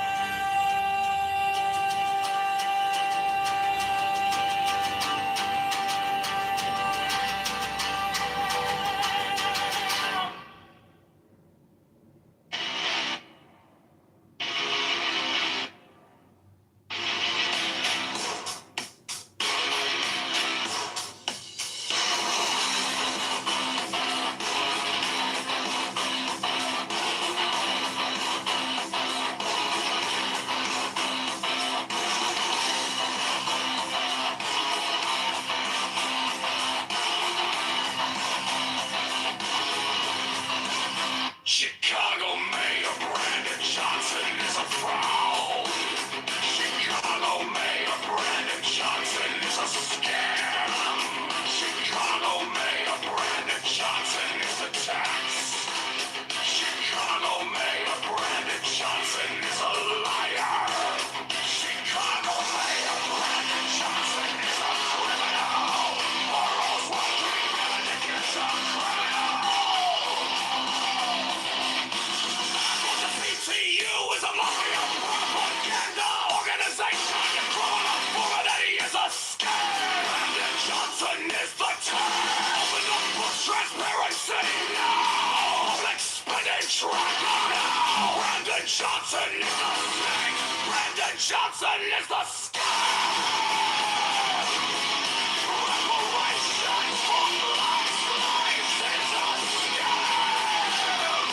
It's a black tax socialist, taxologist, no taxation is and affordability is a scam. Chicago Mayor Brandon Johnson is a fraud. Chicago Mayor Brandon Johnson is a scam. Chicago Mayor Brandon Johnson is the tax. Chicago Mayor Brandon Johnson is a liar. Chicago Mayor Brandon Johnson is a criminal. Now we Brandon Johnson criminal. CTU is a mafia propaganda organization. The criminality is a scam. Brandon Johnson is the time. Open up for transparency now. Expenditure now. Brandon Johnson is the scandal. Brandon Johnson is the scam. Reparations for black slaves is a scam. It's a black tax socialist. What taxologist, no taxation is and affordability is a scam.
Chicago Mayor Brandon Johnson is a fraud. Chicago Mayor Brandon Johnson is a scam. Chicago Mayor Brandon Johnson is the tax. Chicago Mayor Brandon Johnson is a liar.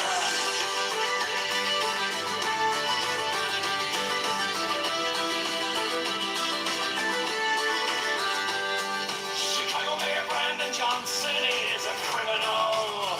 Borrows $1.3 billion to give to Cronynon. Profits the C2U is a mafia propaganda Organization affordability is a scam. Brandon Johnson is the tax. Open the books, transparency now. Public spending tracker now. Brandon Johnson is the tax. Brandon Johnson is the tax. Brandon Johnson is the scam.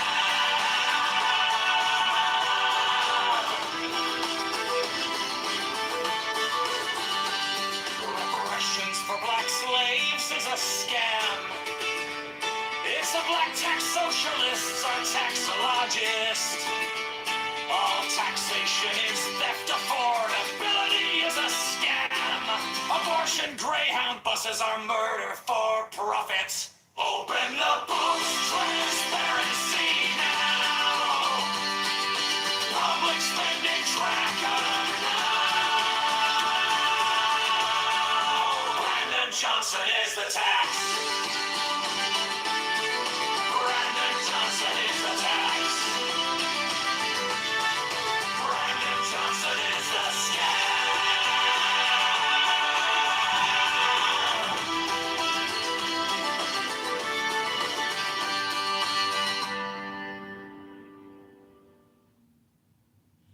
Chicago Mayor Brandon Johnson is a fraud.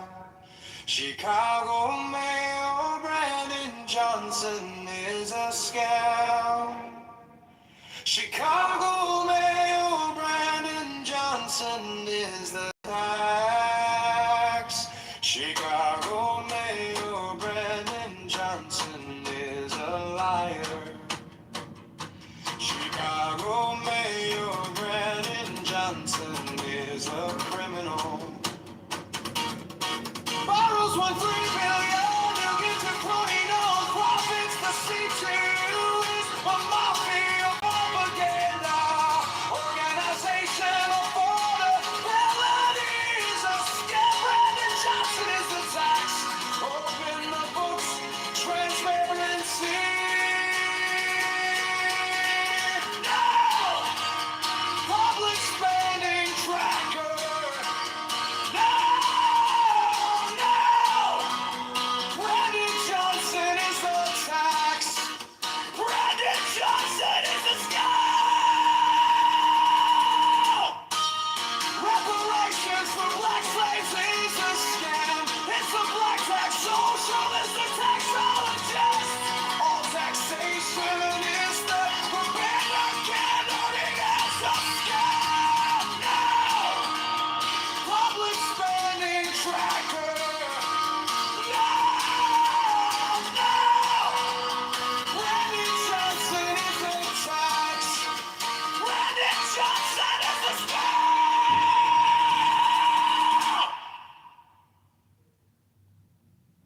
Chicago Mayor Brandon Johnson is a fraud and a criminal who lies. Repercussions and socialism for black slaves. Free buses for abortions from out of state. Allows teams to take over streets and cause chaos. Borrows $1.3 billion to give out to his crony nonprofits.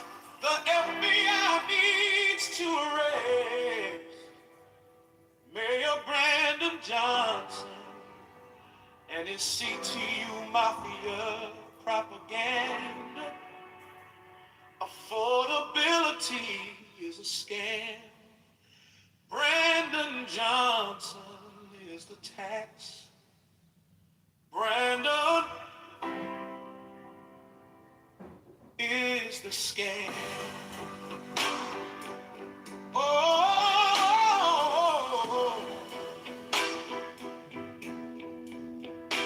Chicago Mayor Brandon Johnson is a fraud and a criminal who lies. Repercussions and socialism for black slaves.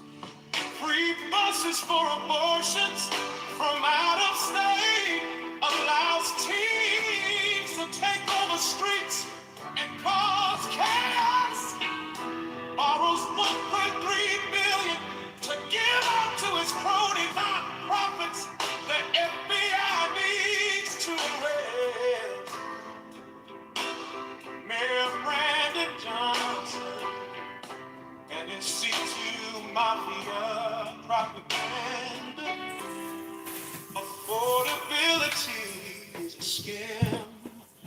Brandon Johnson is the tax. Brandon.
Property taxes are not going up next year.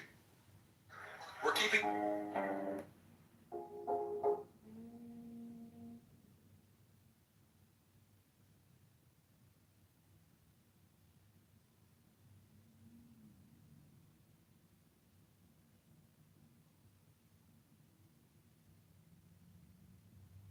Washington are actually executing those laws that we already have. Executing those laws that we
2019 Met Gala, the meme was camp, and she came up to me one day and said, what if we just went together?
Fucking And who's the real whoever's person? gonna speak in tongues right now does not Let's have do to it.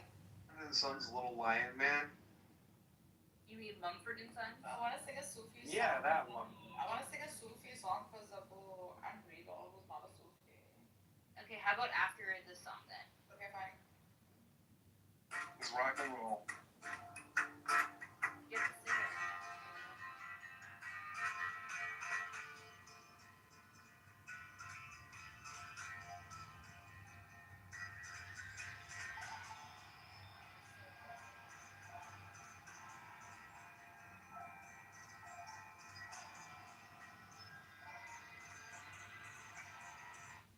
Oh, guess what? So guess what I did? I went to chat and I was like, hey, look, I want you to do a deep search in as many like sites to see what the majority of people pick between the red and the blue. What do you think it picked? blue, because that's what I see. No, I'm talking like overall, because you actually motivated me to do it. So it was unanimously blue. Oh. It was unanimously blue, right? Then I was like, here, what I... Because I'm retarded and I have autism or something. I don't know. You're right. Go ahead, Master. Go ahead. Meow, meow, meow, meow, meow. Who the fuck keeps bringing this dumb gun down? Isn't it obvious? Well, Who the fuck is bringing this dumb gun down to the stage? I think Soren's just waiting for me to turn my tuck in and say, you know what, I'm gonna rack out. I got work in the morning, and then he's gonna go off and he's gonna wait till I'm gone. Soren, give this Irish potato nigger hell. He's a horrible person. Yeah, first off, Pepe, none of this language here. No, but he isn't Irish. He's subhuman Irish. Yeah, come on. Sure. Well, just call him a mink then, Pepe. Again. Viking. Who is Irish? Rafi is Pakistani. Yeah, look at me go. I see me, I'm on the flotilla in my PTR. I'm Greta Thunberg. Oh, wow. She took this picture. Isn't she doing OnlyFans these days? I don't know. Soren is the sponsor. Yeah, isn't her channel called Veggie Tales? Oh, I think she's doing something I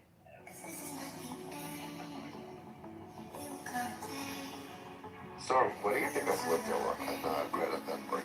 You like her? I think that was a great PR campaign against It wasn't, because this bitch was smiling when all of a sudden they put her on a boat and then they're giving her like a fresh sandwich and they're treating her so kind, and it's just like, oh, okay.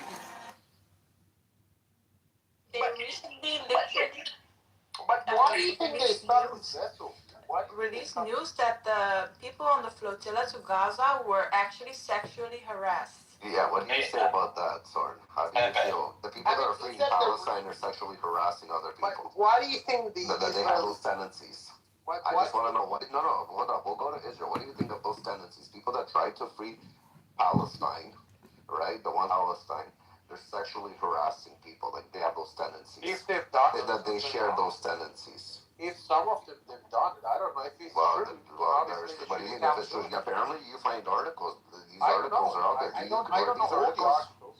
If it is true, then there should be a capital. Yeah, it's true. There's articles about it. Did you ever see that? So how do you feel? How do you feel that people that share the ideology Are to you free telling me all of them Palestine, are like that, or they just share some? the same idea? Well, I don't know if it's all